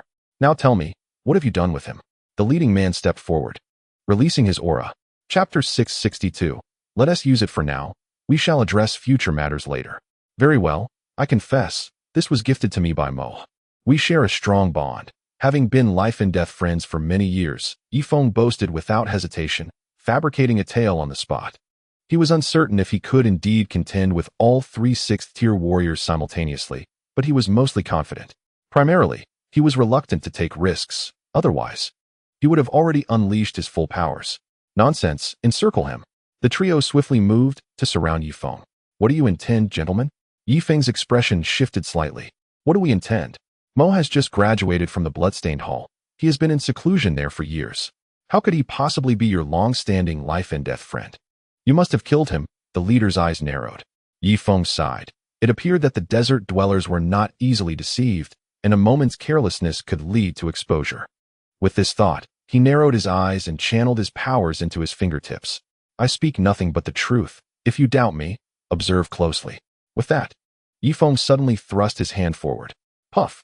A fireball shot towards the leader. The man, caught off guard, was struck on the cheek by the fireball.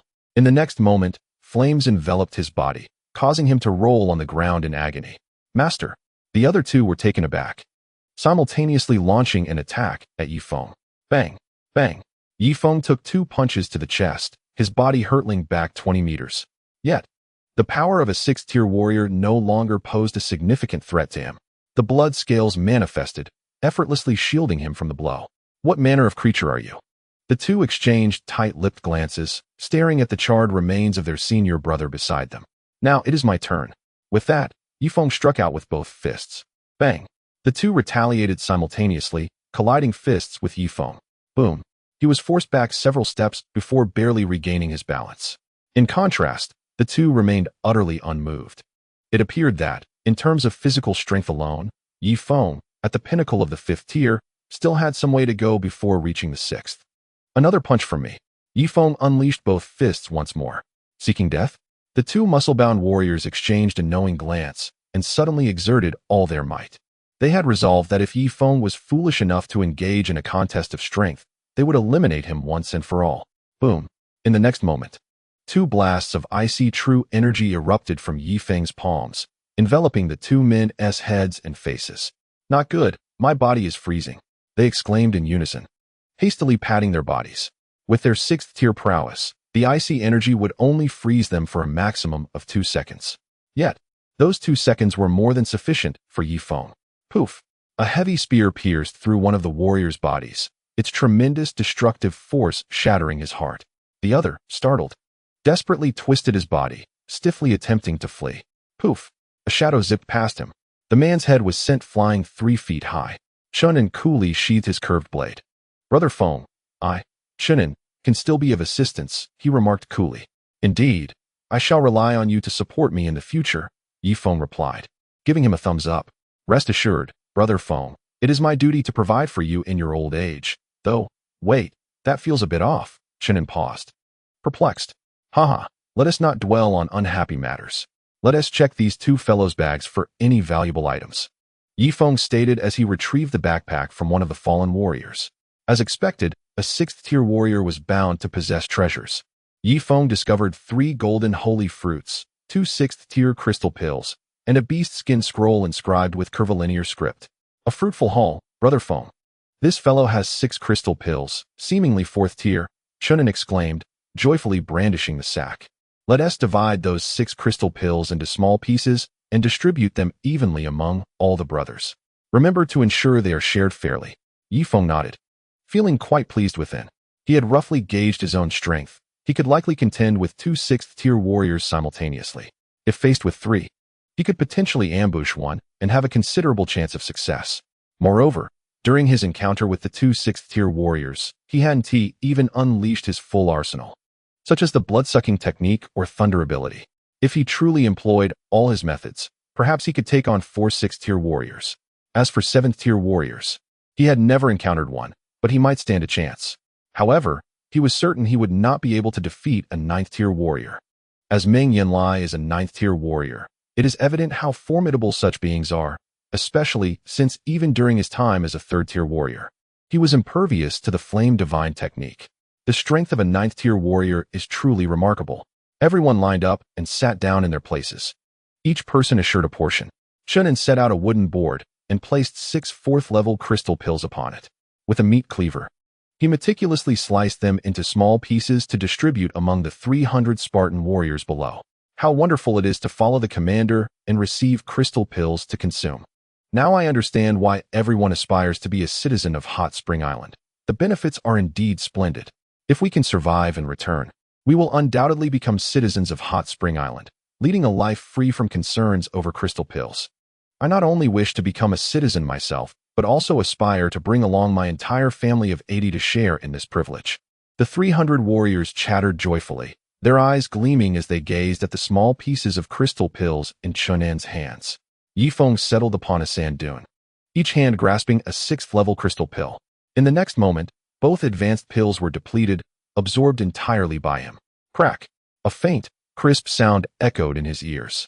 Instantly, Yifeng felt a certain threshold within him shatter, unleashing a powerful surge of energy that coursed throughout his body, invigorating his spirit. The stamina he had previously expended was restored in an instant. This blood-sucking technique is truly extraordinary, likely transcending the capabilities of ordinary abilities, perhaps even not belonging to this world at all. Otherwise, how could it be so much more potent than other abilities? Just the capacity to absorb crystal pills exceeds that of an average person by an unquantifiable margin. Not to mention, it can also absorb other abilities and facilitate rapid recovery. Of course, side effects do exist, though Yifeng had only heard of them from Nido and had yet to experience the repercussions of this blood-sucking art firsthand. Perhaps future side effects may be significant, but Yifeng would not concern himself with that for now. He would use it and deal with future issues later. Yifeng tossed aside 2 pieces of jerky and surveyed the surroundings for thousands of meters. His current vision allowed him to discern a grain of sand from 100 meters away, and he could even hear the faint sounds of insects burrowing beneath the sand from 20 meters off. Having become a 6th-tier warrior, this sensation is quite wondrous, akin to the refreshing clarity one feels after a blissful 10-hour slumber. Mind clear, vision sharp, ears attuned, transforming the world from standard definition into ultra-high definition. Meanwhile, Chun'an had finished distributing the crystal pills to the 300 warriors, each receiving a small piece. Only he and Nolan remained. Now, Nolan, there are just 17 small crystal pills left. Allow me to distribute them, said Chun'an. 1 for you, 1 for me, 1 for you, 1 for me before long. Chun'an had fairly allocated the remaining pills. Nolan looked at the 7 crystal pills before him, feeling a mix of anger and frustration. Slap. Yifeng pushed Chun'an aside. Do not bully the honest. 17 pills means you each get 8, and for the sake of fairness, I shall take the last one. With that, he picked up a pill and tossed it into his mouth. Chun'an, Nolan, 300 warriors, set forth towards the temple, inquiring along the way where we might still procure holy water. After Yifeng finished speaking, he mounted his steed. Brother Feng, I feel that the temperature in the Great Desert is dropping day by day. Do you think the temperature in the Blacktree River Basin could plummet to -500 degrees? Chun'an couldn't help but ask, are you out of your mind? Absolute zero is only just below -300 degrees. How could it possibly drop to -500? However, Yifeng sighed. This world is not the one we once knew. Anything is possible. We must be thoroughly prepared, not to mention temperatures dropping to -500 degrees. Even if it were to decrease to -300, 99% of life in this world would perish, except for the mighty warriors and formidable sand beasts. Yifeng, now a 6th-tier warrior, could sense his body's resilience to the cold. As for Nolan and Chun'an, who were barely even 1st tier, they would undoubtedly succumb to the frigid temperatures of -300 degrees. Speaking of which, what about the people on Hot Spring Island? Yifeng felt he could no longer consume the crystal pills alone. If he were to hunt for such low-tier crystal pills again, he should save them to bring back for the people of Hot Spring Island. Last time, he had intercepted a century's worth of savings from Eternal Life City, and now 80% of the crystal pills remained unused. If he were to administer 2 doses of crystal pills weekly to the people of Hot Spring Island, perhaps in a decade, they would all ascend to at least first-tier warriors. Experts like Diamond and Mago Bai would undoubtedly become 6th-tier warriors in 10 years. And if their absorption capacity were to improve, they might even reach the level of a 9th-tier warrior like Meng Yanlie. Now that he was somewhat in charge, he could no longer act as he did in the past. He had to consider the team in all matters. After traversing 30 miles in the desert, Yifeng suddenly squinted, reining in his steed. "What's wrong, Brother Feng?" Nolan inquired. About 5 miles ahead, 3 sand beasts are feeding. Yifeng's expression darkened slightly. "Is that so?" Nolan quickly leapt 30 meters high, scanning the area for several kilometers. "I don't see them," Nolan exclaimed as he landed with a thud. "Of course, with your current strength, it is indeed a challenge to see 5 miles ahead in this sandstorm. Let us proceed. Everyone, ready your shields." While I did spot 3 sand beasts, they are too distant for me to discern their levels, but they likely won't be too formidable, Yifeng remarked, moving ahead and leading the group. "Brother Feng, I should have brought a heavy machine gun." With a heavy machine gun in hand, even a 9th-tier sand beast wouldn't withstand the relentless barrage, Chinen complained. "What do you understand? The heavy machine gun is our foundation. If we were to bring it into the desert and attract the attention of powerful beings, especially some force users, they might trace it back to Hot Spring Island and annihilate our people, seizing all our military assets," Yifeng responded slowly. In fact, he had contemplated this matter before setting out, but was dissuaded by Diamond and Mago Bai. Yifeng understood that a heavy machine gun could obliterate the body of a 9th-tier warrior. As for the level of power masters, Yifeng felt uncertain. Yet it was likely that they could not withstand the relentless barrage of a heavy machine gun. However, one must consider that the speed of a power master would be as swift as lightning. The effective range of the heavy machine gun, at most, would be around 3,500 meters, with a practical shooting distance of merely over 1,000 meters. The power master could reach the gunner's side in mere seconds. Thus Yifeng dismissed the thought. After approximately 10 minutes of forward movement, the others finally discerned 3 sand beasts ahead, feasting upon the carcasses of 5 or 6 of their kind. Upon noticing the 300-strong army, the 3 sand beasts simultaneously raised their heads, their blood-red gazes fixed upon Yifeng. It turned out they were 3 level 1 sand beasts. "Chinen, you have trained your troops for 1,000 days. It is time to test your strength. The one on the left is yours. It is the weakest. The middle one is entrusted to Nolan, and the one on the right goes to Balraf." Yifeng spoke slowly. Balraf, a centurion promoted by Yifeng, responded, "No problem, of course." Nolan and Balraf shrugged nonchalantly. However, Chun-En appeared dumbfounded. It was his first time facing a sand beast alone, even if merely a level 1, and it still made him tremble. "Brother Feng, remember to protect me. If it tries to harm me, you must intervene immediately," Chun-En said nervously. "Rest assured, I will be right beside you, ensuring not a single scratch befalls you," Yifeng reassured, patting his chest. Meanwhile, Nolan and Balraf had already engaged in combat with 2 sand beasts. The 2 seasoned warriors handled the beasts with ease, almost as if toying with them. Chun-En gulped nervously, donned his helmet, secured his leather armor, and solemnly drew his curved blade. Chapter 664, Too Much. I Will Kill. Before long, he too was locked in battle with the level 1 sand beast. Surprisingly, the fight was quite balanced. Although Chun-En was at a disadvantage, he poured forth all his fighting spirit, bolstered by Yifeng's support. The primary distinction between humans and sand beasts lies in the latter's lack of fear. Thus, with 10,000 pounds of strength, they can exert their full might. In contrast, even if humans possess 10,000 pounds of strength and various techniques, fear can easily govern them, often allowing only half of their potential to be realized. When fear clouds the mind, humans become muddled, forgetting all skills and resorting to raw strength. After 2 hours of relentless combat, just as Chun-En felt utterly exhausted, he finally severed the sand beast's head with a decisive strike. Clap, clap, clap. Yifeng led the applause. "Chun-En, well done." Everyone applauded. The desert echoed with the sound of flesh colliding.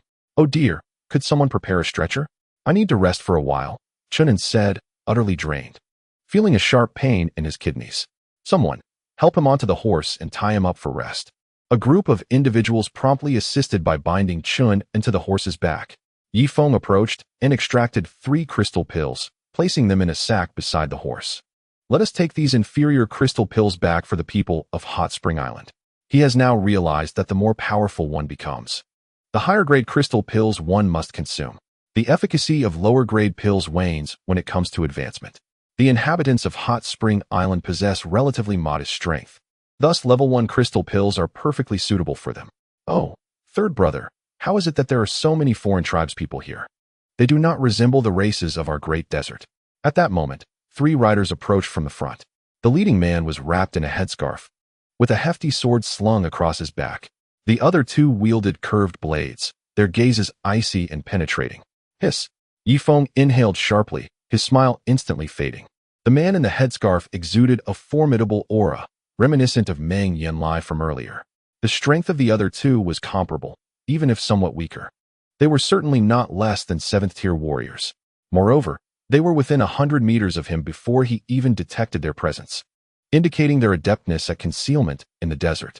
The others also sensed the trio's strength and stood upright. Nolan even placed his hand on the hilt of his sword.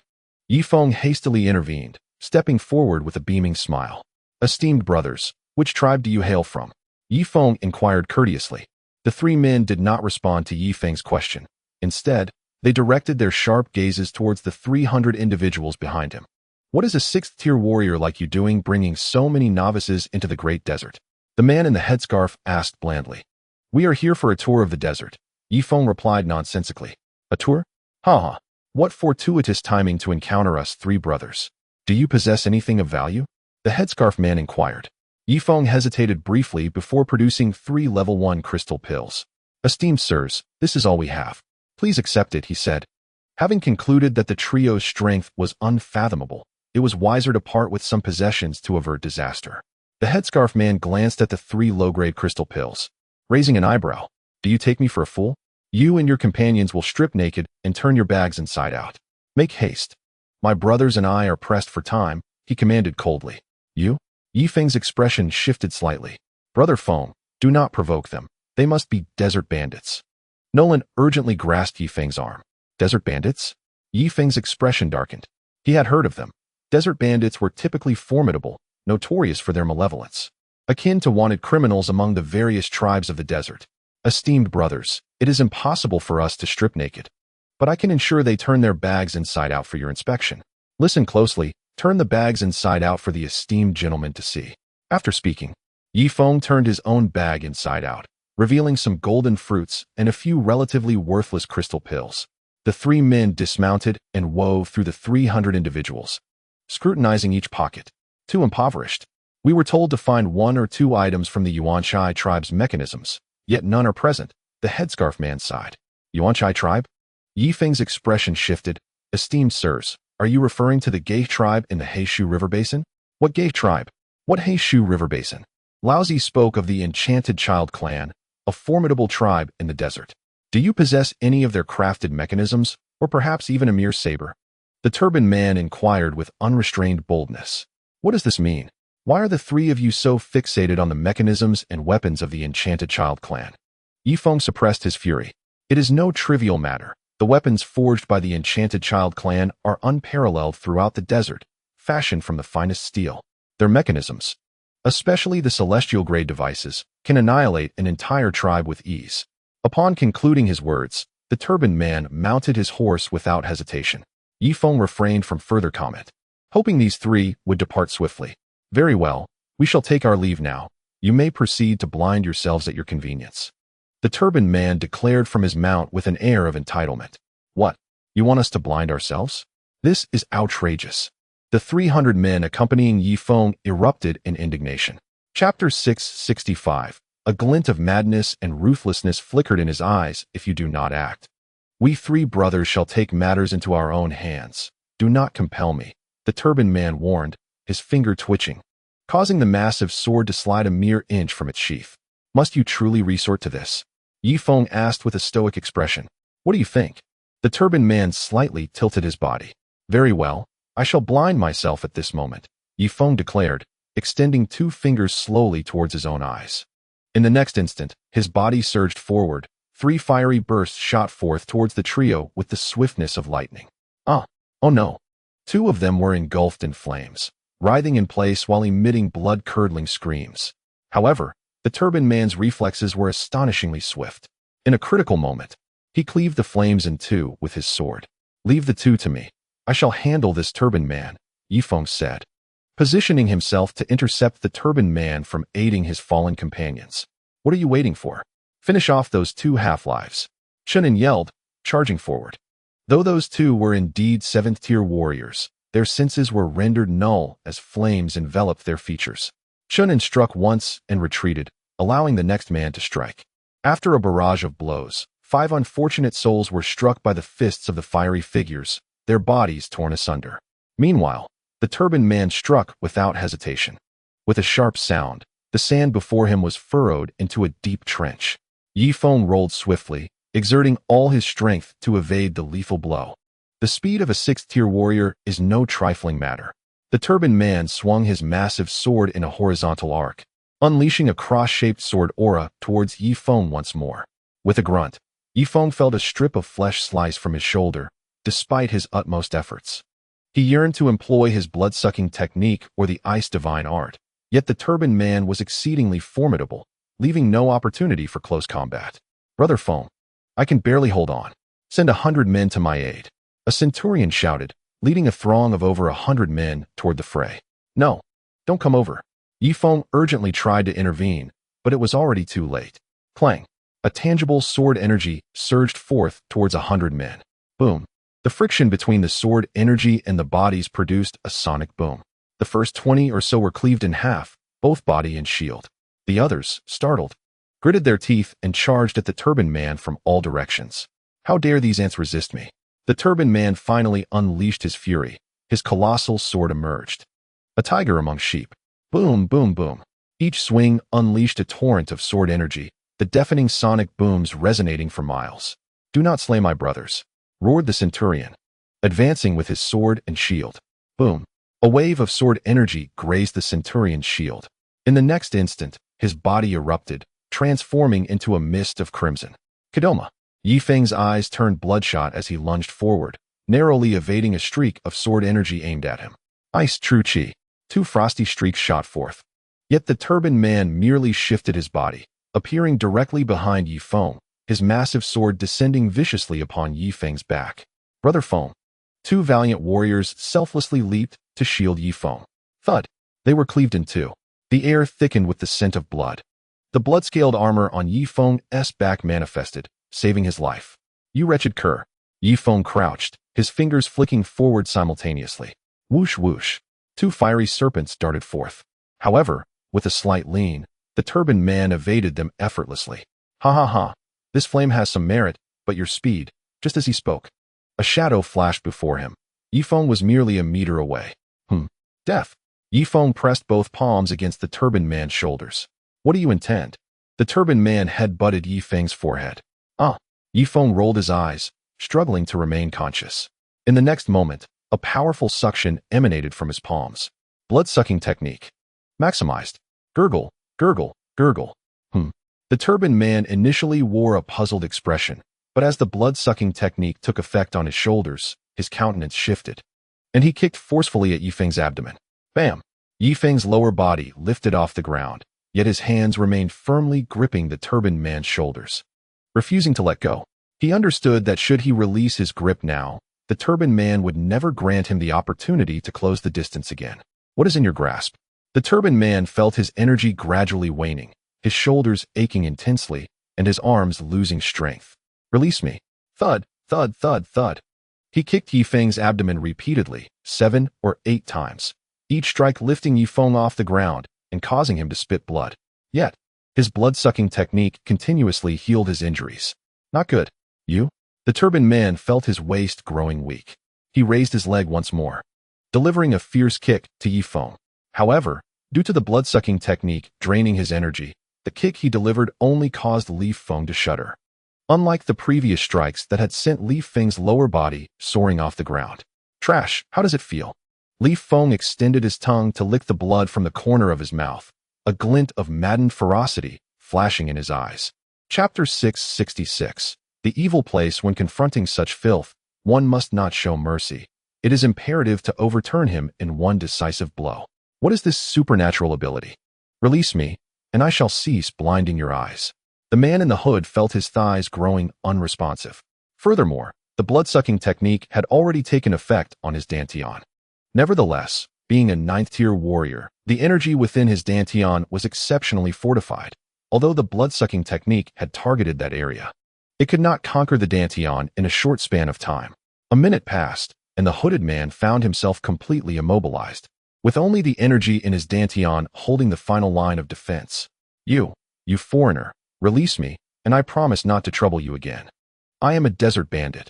I keep my word, the hooded man stammered. His eyes darted sideways. The other two subordinates had already been reduced to a pulpy mess. Trash. Begging for mercy is futile. Someone, pierce his dantian with a blade, quickly. Li Feng gasped, shouting. Yes. Nolan stepped forward, brandishing the curved blade near the hooded man's abdomen. You cannot do this. Panic surged within the hooded man, and he felt a slight breach in the energy of his dantian. In the next instant, the blood-sucking technique directly breached his energy core. Gurgle, gurgle, gurgle. The hooded man barely uttered a word before his shoulders and mouth rapidly shriveled, resembling a flower scorched by boiling water. Subsequently, his skin contracted swiftly, and his face transformed into a skeletal visage. The moisture in his eyes drained away. Li Feng released the hooded man and sank down beside him, gasping for breath. Brother Feng, is your abdomen all right? Chunin hurried over to support Li Feng. With great difficulty, Li Feng lowered his gaze to discover that his leather armor had been punctured with a large hole, and his abdomen had sustained severe internal injuries. Fortunately, he had drained the hooded man completely. Otherwise, given his injuries, it would likely take 3 to 5 months to recover to around 80% of his strength. Even so, Li Feng's current power had diminished to merely 90% of his usual capacity. The blood-sucking technique could only restore most of his injuries, with the final 10% requiring time to heal. Nolan, assess the casualties. Li Feng spoke slowly. Brother Feng, we have lost over 70 brothers. With 120 severely injured and 40 lightly wounded, Nolan's voice trembled with sorrow. They had barely entered the desert, and from a company of 300, less than half remained. The severely injured could not continue to fight, and it was imperative not to leave them in the desert. It seems I have acted hastily. I should not have brought so many people to the desert. Chunin, take the remaining brothers and escort the severely injured back to the Changsheng city on the prairie.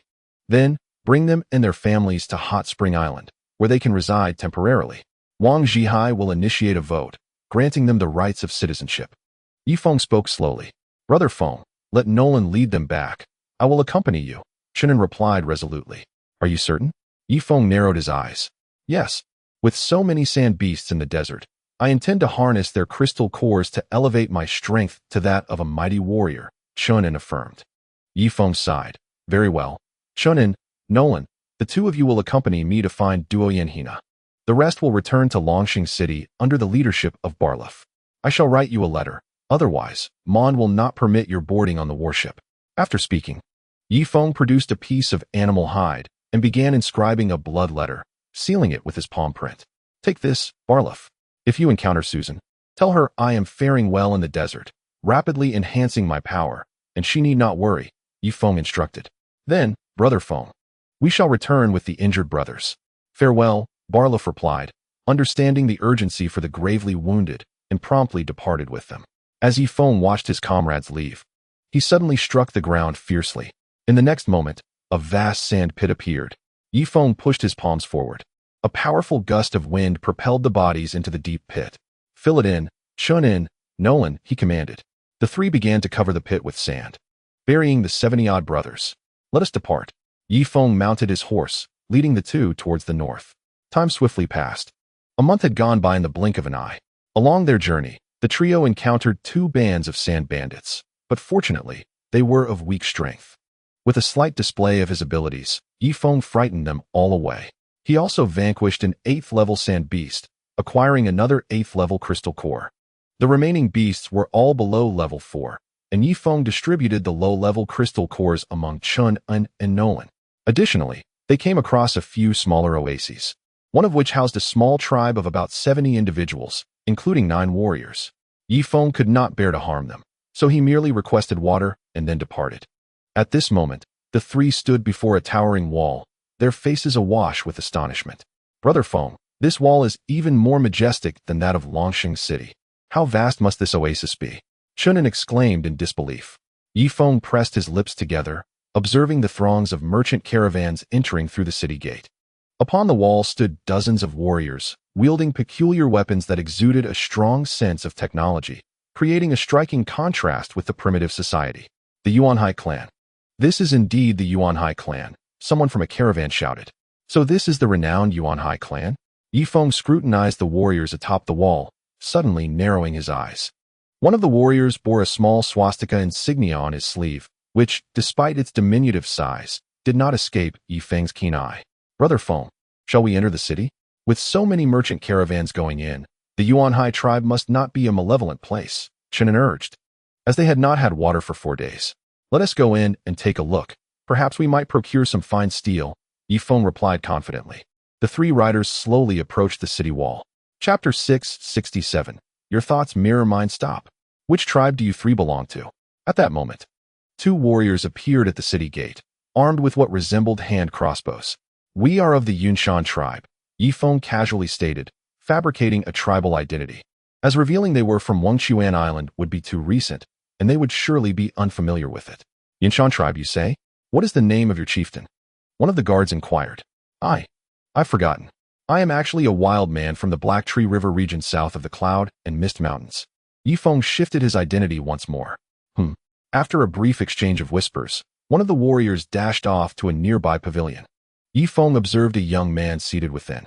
He was fair-skinned, with high cheekbones and striking blue eyes, his curly brown hair slicked back into a gentlemanly pompadour. Yi Feng then glanced at the other warriors, noting their rugged, dark-skinned features, distinctly desert-like, in stark contrast to the young man's complexion. After a moment, the young man approached. You are a wild man from the Black Tree River? He scrutinized Yi Feng. Yes. What of it? Yi Feng responded, feeling a twinge of anxiety. Although the young man exuded only the aura of a first-tier warrior, an inexplicable sense of danger enveloped Yi Feng. I believe you. Enter the city. But do not cause any trouble in Na City, the young man instructed before returning to the pavilion. Thank you. Yi Feng nodded in gratitude. Sensing an air of sophistication about the young man, a quality reminiscent of Earthlings, as he appeared entirely untainted by barbarism. The 3 riders gradually made their way to the city gate. There were also warriors of the Yuanhai tribe here, yet they were uniform in appearance, vastly differing from the young man's demeanor. Just as the trio was about to enter Na City, a sudden shout rang out from behind. Are you sand bandits?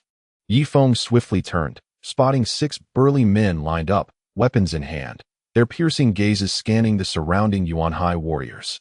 The latter, with slender swords at their waists and hand crossbows poised, aimed their bolts at the 6 intruders. We are not sand bandits. If we were, how could we dare to walk into Na City and throw ourselves into the trap? The leader of the men replied nervously. Yi Feng noted that the leader possessed the aura of a 9th-tier warrior. Yet, facing these Yuanhai tribesmen, who barely ranked as warriors, he appeared exceedingly anxious. What are you 3 dawdling for? Get down on the ground. More Yuanhai tribesmen arrived to restore order. Yi Feng and his companions exchanged glances and promptly crouched down. Meanwhile, a skirmish erupted nearby. The warriors of the Wraith clan incessantly pulled the triggers, unleashing a barrage of crossbow bolts from their hand crossbows, each capable of firing approximately 10 shots. The 6 sand bandits initially evaded the onslaught with their agility. However, within less than half a minute, their bodies were riddled with bolts. Brother Feng, what material are these bolts made of? They can even pierce through the skin of a 9th-level warrior. Moreover, how can something so small possess such tremendous power? Chunin exclaimed, his face a mask of astonishment. Yi Feng shared in his bewilderment. A conventional hand crossbow, let alone one designed to combat a 9th-level warrior, would scarcely penetrate the armor of a knight. Yet, this diminutive object exhibited the power to pierce gold and shatter stone. One of the bolts traversed through the body of a sand bandit, landing beside Yi Feng. Noticing the absence of onlookers, he swiftly concealed the bolt within his sleeve. As he touched the arrowhead, He was astounded to discover that it was composed of the same material as artillery shells, tungsten steel. Yi Feng was taken aback. Who would have imagined that the Wraith clan had the capability to forge such a material? Why then did they not produce firearms? In a mere 5 minutes, the 6 formidable sand bandits lay lifeless on the ground. Notably, the 9th-level warrior, his head speared with bolts, gazed vacantly at the murky sky. Chunin breathed heavily, for the 9th-level warrior was akin to the formidable Meng Yanlie, yet he had been slain by these seemingly insignificant warriors of the Wraith clan. Although these fighters were not even of the 1st-level warrior rank, they managed to vanquish foes of a higher echelon through their formidable weaponry. Perhaps a dozen warriors with hand crossbows could not contend with a 9th-level warrior, but with 100 of them firing simultaneously, they could decimate any small tribe. Yi Feng slowly lifted his gaze towards the parapet. There, he beheld several devices reminiscent of siege crossbows, albeit significantly smaller than those of Changsheng City. Designed in a more streamlined fashion and equipped with a similar rapid-fire mechanism. If the hand crossbows could penetrate a 9th-level warrior, then the Wraith clan siege crossbows could undoubtedly obliterate masters of the warrior rank. Bring the bodies here and arrange them together, the young man commanded. As he rose, Yi Feng noticed the lining of his coat, which bore 2 swastika symbols. Brother Feng, I suspect that young man is a true descendant of the Germans. And these ordinary warriors of the Wraith clan are their mercenaries, Chun remarked gravely. You share my thoughts. Let us refrain from further discussion for now. Yi Feng nodded. Gradually standing, count the number of bolts, and gather every single one that was fired. Not a single one must be missing, the young man instructed. Understood. A group of warriors began scouring the battlefield for bolts, while Yi Feng and his companions were restrained in place, prohibited from departing. Sir, we have located 349 bolts, yet one remains missing, the squad leader reported. Impossible. We must find it, the man replied, standing atop a stone to survey the various tribes gathered at the city gate. Has anyone found a crossbow bolt? This item in my possession. If it has been found, please return it immediately. I assure you, no punishment will befall you if you comply now. However, should my men discover it, the consequences will be far more severe, the young man proclaimed loudly. A weight settled in Yi Feng's heart. A search was imminent, and he had intended to take the bolt back for further study. To investigate the materials from which it was crafted. It seemed his plans would have to be shelved, for the young tribesmen would not allow such technology to escape their grasp. Brother, just now, a bolt lodged itself in my sleeve, and I have only just realized it. Yi Feng said as he extracted the bolt from his garment. Immediately, 2 soldiers rushed over, seizing the bolt from Yi Feng's grasp with a fierce intensity and casting him a disdainful glare. Very well, the gate is now open for passage, the young man declared, visibly relieved after reclaiming the bolt. It was evident that they maintained stringent control over the crossbow bolts, akin to modern ammunition regulations where each round must be accounted for with a clear chain of custody. The trio finally entered the city of Na. Within its confines, riding was prohibited. One could only lead their horse. As 2 patrolling soldiers approached, Yi Feng and his companions dismounted. Strolling through the streets, Yi Feng admired the city's exterior, where wooden and stone houses stood side by side. Yet, as they ventured deeper into the heart of the city, the architecture became increasingly austere, and the presence of tall, fair individuals grew more pronounced. Chapter 668. The resemblance of these women to Anna. Among them were several women, clad in impeccably tailored attire, exuding an entirely different aura. Wow, Brother Feng, these women bear a striking resemblance to Anna. She must be of German descent, right? Chunin exclaimed in astonishment. Indeed. It appears that Na City was established by the descendants of the Germans. After 80 years of propagation, they have finally made their home here. However, due to their limited numbers, they have enlisted some natives as warriors, while they focus on the production of advanced weapons, tools, and swords. After all, German metallurgical techniques were unparalleled globally 80 years ago. If these descendants have been diligently researching metallurgy throughout this time, they might well surpass their forebears on Earth. Yi Feng nodded in agreement. Hello, how are you? Yi Feng suddenly approached 2 beautiful women, greeting them in German. He had only learned this phrase from Anna. Huh. The 2 women looked at Yi Feng in surprise, scrutinizing him with curiosity in their eyes. Hello, how do you know this language? One of the girls inquired. Yi Feng, having only a rudimentary grasp of their language, found himself at a loss, for he could not comprehend their conversation. Reluctantly, he resorted to the common tongue of this world. I apologize, that is all I know. I would like to inquire if there are any weapons for sale here, particularly that hand crossbow. I wish to purchase 100 of them, Yifeng stated earnestly. For trade, you may proceed to the armory nearby. The two women indicated towards a stone building. Thank you, ladies. Would you be so kind as to act as our guides? Yifeng asked unabashedly. He perceived that the two young ladies possessed remarkable grace. Despite their high status, they exhibited no trace of discrimination in their words, gazes, or even gestures towards the three of them. It seemed that this city of Na was far more civilized than others. I wish to procure a Na blade, Yifeng remarked as he regarded the elderly German gentleman before him. Select at your leisure. The elderly German indicated the adjacent weapon rack. There were knives, swords, polearms, and bows, yet no repeating crossbows available for sale. Yifeng picked up an arrow, scrutinizing its tip. The arrowhead was indeed crafted from high-quality steel, capable of penetrating heavy armor with sufficient strength. However, in comparison to the tips of crossbow bolts, it fell short, as those were forged from tungsten steel and could pierce even the hardest materials in existence when wielded by a strong arm. What shall we offer in exchange for this bow and 20 arrows? Yifeng inquired. You may trade with iron ore from the giant stone tribe. 50 pounds of iron ore will suffice for these items, the German replied. Iron ore from the giant stone tribe? So, any iron ore will do, correct? Yifeng asked. No, it must be iron ore from the giant stone tribe. That ore is the finest, capable of yielding the world's best steel, the elder stated. Is it true that iron ore from other regions cannot produce quality steel? Yifeng countered. Indeed, it cannot. The quality of the raw materials is paramount. Superior raw materials eliminate many unnecessary steps, the elder explained. Very well, where is the giant stone tribe? Let us seek their iron mine at once, Yifeng declared. If you have no iron ore, do not waste time. Find a guide in the city. They will provide you with such information. The elder waved his hand impatiently. The three left the weapon shop, their spirits dampened. Greetings, I am Moha. Are you in search of something to purchase? I grew up in Na City. I can assist you if needed, a diminutive figure emerged. Excellent. Could you direct us to the giant stone tribe?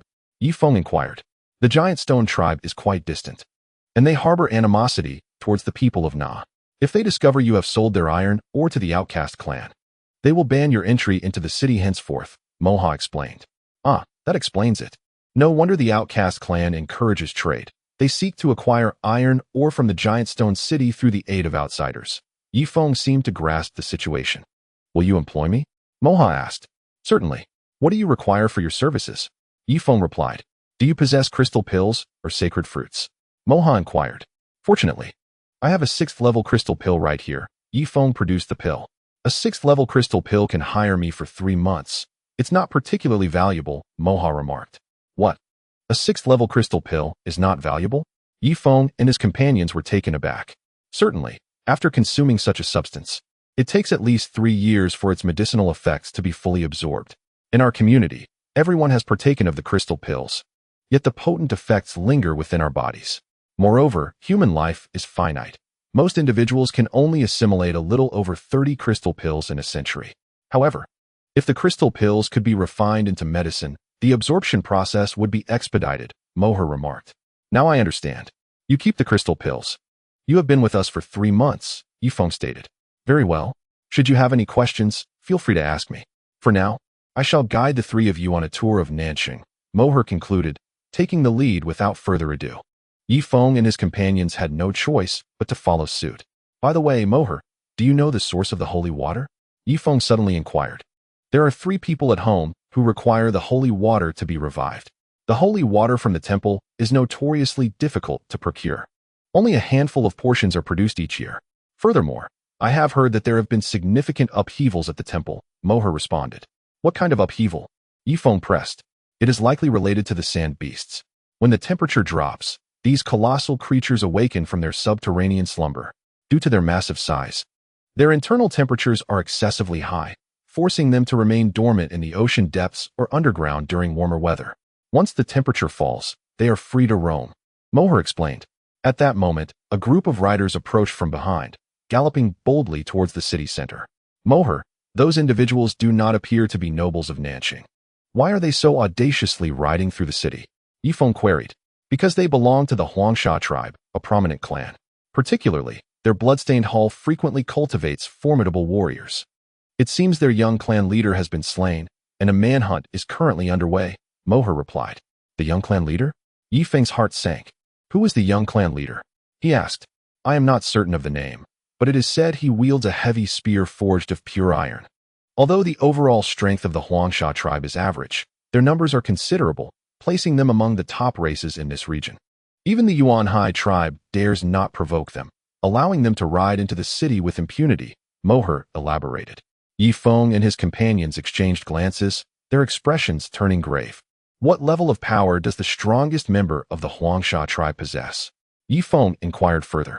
The clan leader of the Huangsha tribe is at least a 9th-tier power master, as their elder council's chief elder is 8th tier. Thus, the clan leader must be of equal or greater strength, Moher answered. Chapter 669. You have no idea how much I have missed you these days. Could it be a power king? Chunin interjected impulsively. A power king? No. It has been many years since a power king has emerged in our region. If one were to arise, this area would have been unified long ago, Moher shook his head. Then where can one find a power king? Yi Feng asked. I do not know. Since my birth, I have never encountered a power king, nor have I even seen a 9th-tier power master, Moher replied. Just as several warriors appeared in the street, brandishing drums and gongs. Clang. By decree of the clan leader of Huangsha. Should any sightings of foreign entities from the grasslands occur, report immediately. Confirmed reports will be generously rewarded by the Huangsha tribe. Clang. The chieftain of the Yellow Sand tribe has issued a decree. Upon the discovery of any foreign tribesmen from the grasslands, immediate notification is required. Should the report prove true, substantial rewards await. Several warriors struck gongs as they marched, instantly capturing the attention of the majority. Merchants swiftly directed their sharp gazes around, scrutinizing for any signs of the grassland's foreign tribesmen. Yi Feng's expression darkened as he hastily raised his collar to obscure his face. Fortunately, he was not originally from the grasslands, so those around him would not take notice. The people of the grasslands possess a distinct characteristic. The majority of their cavalry exhibit a red sun emblem on their faces, high cheekbones, and predominantly triangular eyes that betray a fierce glint. In contrast, Yi Feng and Chunin bore softer features. A sense of foreboding washed over them as they both turned their attention to Nolan, who possessed the quintessential visage of a grassland dweller. Nolan, cover your face with the veil, Yi Feng advised. Understood. After donning the veil, Nolan's face was finally concealed. Brother Feng, is that you? Just then, a familiar voice resonated from behind. Yi Feng's body jolted, and he mechanically turned around. Standing before him was a stocky man, robust as a cannonball, who regarded him with eager anticipation. Chase Ma, you've come to the Yuanhai tribe? Chunin rushed over to embrace Chase Ma, while Nolan stood perplexed nearby. Chase Ma, you have no idea how much I've missed you these past few days. Yi Feng remarked as he appraised Chase Ma from head to toe. Brother Feng, a grave issue has arisen at the temple. It is said that a level 20 sand beast has taken residence there, becoming the sovereign of a vast radius, drawing many powerful sand beasts to its side. Thus, I have remained with the Yuanhai tribe, seeking a solution, Chase Ma explained. It appears Xian did not deceive me. A level 20 sand beast is indeed a formidable challenge. I just wonder if the holy water still resides within the temple. Yi Feng sighed. He was burdened with countless concerns. Duoyan, Hina, his own child, and the resurrection of Tuba. It should still be there. The temple likely stores the holy water in a secure location. However, that level 20 sand beast poses a significant dilemma. My intent in lurking here was to pilfer their crossbows. With the might of Nanqing's crossbows, we might stand a chance against that sand beast. Once it falls, the other sand beasts will retreat from the temple, granting us the opportunity to enter, search for people, and retrieve the holy water, Chase Ma stated. Chase Ma, I had been without direction until now. I finally possess a semblance of a plan. First, we must acquire Nanqing's crossbows. If that proves unattainable, we shall resort to theft. With Nanqing's crossbows in hand, we can proceed toward the temple, seeking an opportunity to lure out the level 20 sand beast and eliminate it. Once the other sand beasts disperse, we shall search for the holy water and hopefully find Hina, Yi Feng expressed, his face etched with concern. Brother Feng, it seems quite intricate. Yet, I believe you will prevail, for your resolve is formidable, Chase Ma reassured. Let us head to the city center and locate the leaders of those Germans to determine how we may procure their city defense crossbows, Yi Feng concluded. Having spoken, Yi Feng led the three individuals towards the heart of the city. As they passed by a building, Zhuema halted Yi Feng.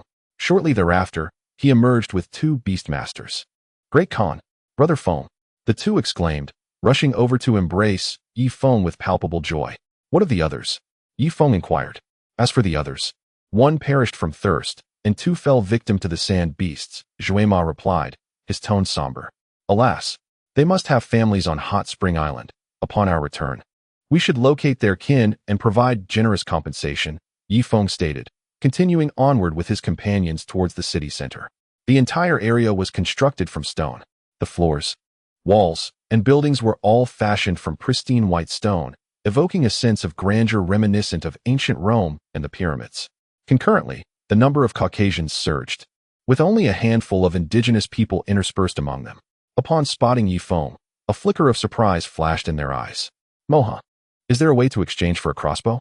Yi Feng inquired. "Certainly. The means is to become mercenaries for the Yuan tribe, assisting them in seizing the mineral wealth of Stone City. That region is known for its superior iron ore, which the Yuan tribe has long coveted.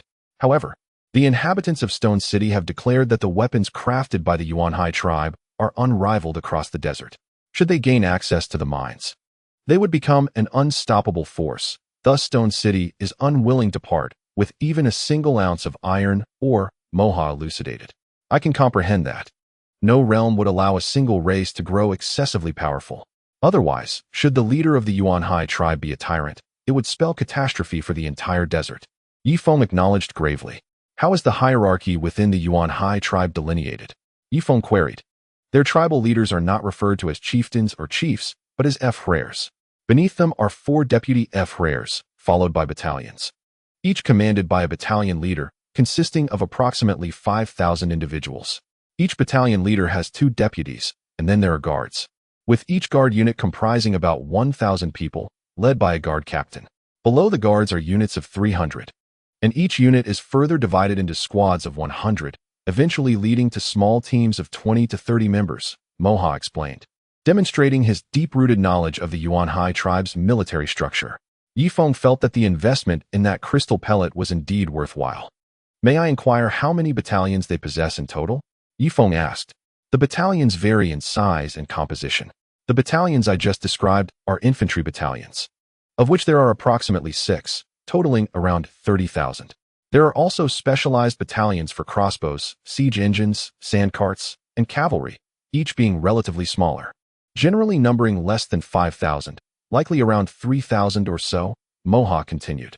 Yi Feng nodded, recognizing that Moha, being a product of a civilized society, had a meticulous understanding of military classifications.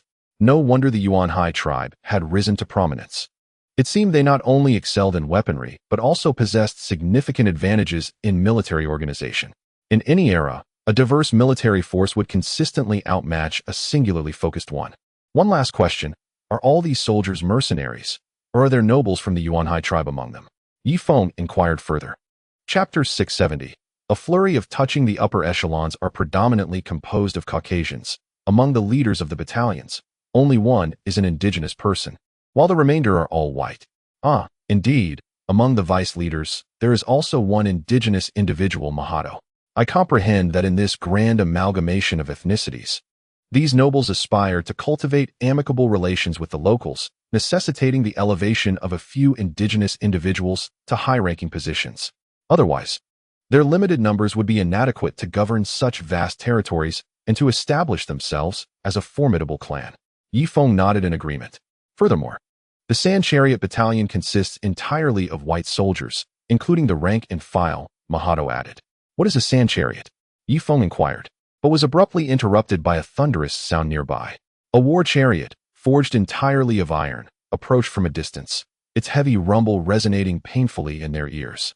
"A tank?" Yi Feng exclaimed in astonishment. What else could this massive vehicle be, if not a tank? However, it lacked a cannon. Instead, its upper structure was adorned with numerous gun barrels, seemingly capable of encompassing all directions. "That is a sand chariot," Mahato cautioned, urging them to step aside from the road to avoid being struck. Yi Feng then examined the undercarriage of the sand chariot, noting its 8 iron wheels, which were equipped with treads. With these treads, it could traverse the desert with ease, unimpeded by the shifting sands.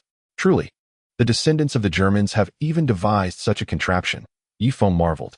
The sand chariot soon came to a halt beside the road, and as the cover lifted, 7 Caucasians emerged nonchalantly, unencumbered by helmets or ear protection. A throng of indigenous individuals hastily gathered around the sand chariot, eagerly exploring its exterior. Come, let us take a closer look, Yifeng suggested, tapping the armored surface of the chariot. It was impressively thick and appeared to be constructed from high-quality steel, surpassing even that of naval vessels. Could it be that this machine could withstand even heavy machine gun fire? Only autocannons might pose a significant threat to the sand chariot. Contemplating this, Yifeng gripped the chassis of the sand chariot and exerted considerable effort to lift it. Goodness, it must weigh at least 30 to 40 tons. With his strength, he could only shift it slightly. Hey, don't touch that, step back. One of the Caucasians waved dismissively. The indigenous people quickly scattered, perhaps having witnessed the sand chariot's formidable power before. Although they dispersed, Yifeng continued to circle around it. This machine was utterly captivating, in a flat geographical setting. It was virtually invincible. If combined with infantry support, it could achieve a remarkable synergy with artillery. Brother Feng, do you think it fires shells or crossbow bolts? Chen queried. I believe it likely fires crossbow bolts. If it were shells, the barrel would be too slender, Yifeng replied thoughtfully. Mahado, how many of these sand chariots does the entire clan possess? Yifeng turned to ask. There should be fewer than 100. Each sand chariot is accompanied by 20 crossbowmen, primarily to prevent anyone from igniting oil, Mahado informed him. Yifeng raised his thumb in admiration. Such iron contraptions could withstand nearly all forms of physical assault. However, the one vulnerability they could not guard against was fire attacks.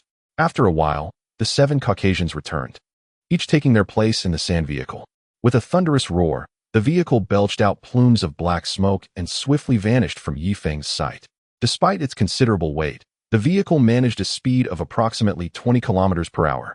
However, when combined with its array of firearms, cannons, and the thick protective shell, it became an indomitable force. Mohan, guide us to their military headquarters. I am determined to become a mercenary for the Yuan tribe, Yifeng declared earnestly. Having witnessed the advanced sand vehicle, he was resolute in his desire to join their military, at least to learn about their power systems and subsequently impart that knowledge to Changli. Otherwise, his own warship could not claim the title of the most advanced vessel in this world, and he was unwilling to settle for second place. If he was to be in the race, it would be for first. Furthermore, by joining the military, he could devise a way to acquire a sand vehicle to transport the crossbow to the temple.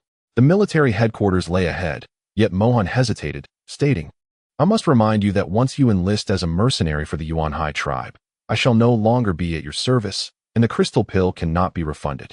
Rest assured, I won't need to seek further assistance, Yifeng waved dismissively. All right, I shall lead you there at once, Mohan replied, his face lighting up with joy.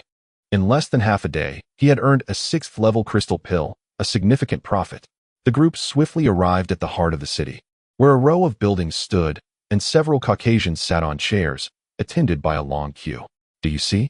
That is their mercenary recruitment center. You may join the line yourselves. I shall not intrude further, Mohan said before disappearing in a flash, evidently anxious about being asked for money. Brother Feng, as the esteemed lord of Hot Spring Island, do you truly wish to become a mercenary for the Yuan tribe? Zhuai Ma inquired. Why not? To lag behind is to invite defeat. There is much advanced knowledge here that we must absorb.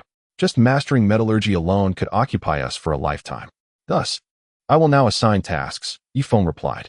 Upon becoming mercenaries, Zhuai Ma, you and your 2 subordinates will focus on learning metallurgy, utilizing every ounce of your intellect. I shall take on the responsibility of mastering the operation of the sand vehicle and understanding its power system. Shinan, you will learn the usage and principles behind their crossbows, while Nolan, you will study their tactics, such as the coordination of infantry and artillery. Yifeng promptly allocated tasks to the group. Understood. They responded in unison. Hey, are you lot here to apply for mercenary positions? If so, come and line up. Do not cause a ruckus, one of the Caucasians reprimanded. Yifeng nodded and took his place at the end of the queue with his companions. He noticed that the evaluators had low requirements for the mercenary strength, merely needing to lift a weight of 2,000 pounds. However, the expectations for adaptability were exceedingly high. Before long, it was Yifeng's turn.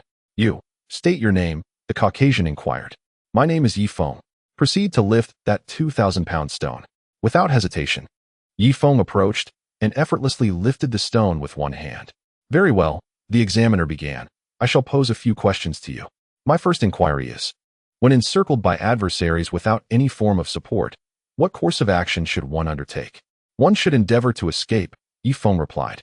While such a response may indeed be suitable in a street brawl, you must remember that as a soldier, it is imperative to employ every means at your disposal to deliver a significant blow to the enemy, even if it results in your demise.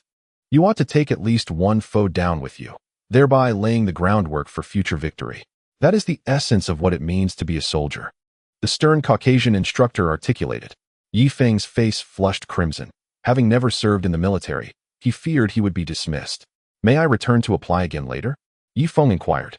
That will not be necessary. You have passed this question, as your adaptability is commendable. Unlike the other races, our clan values nimbleness of mind above all. For our weaponry is intricate and demands a sharp intellect rather than rigid thinking.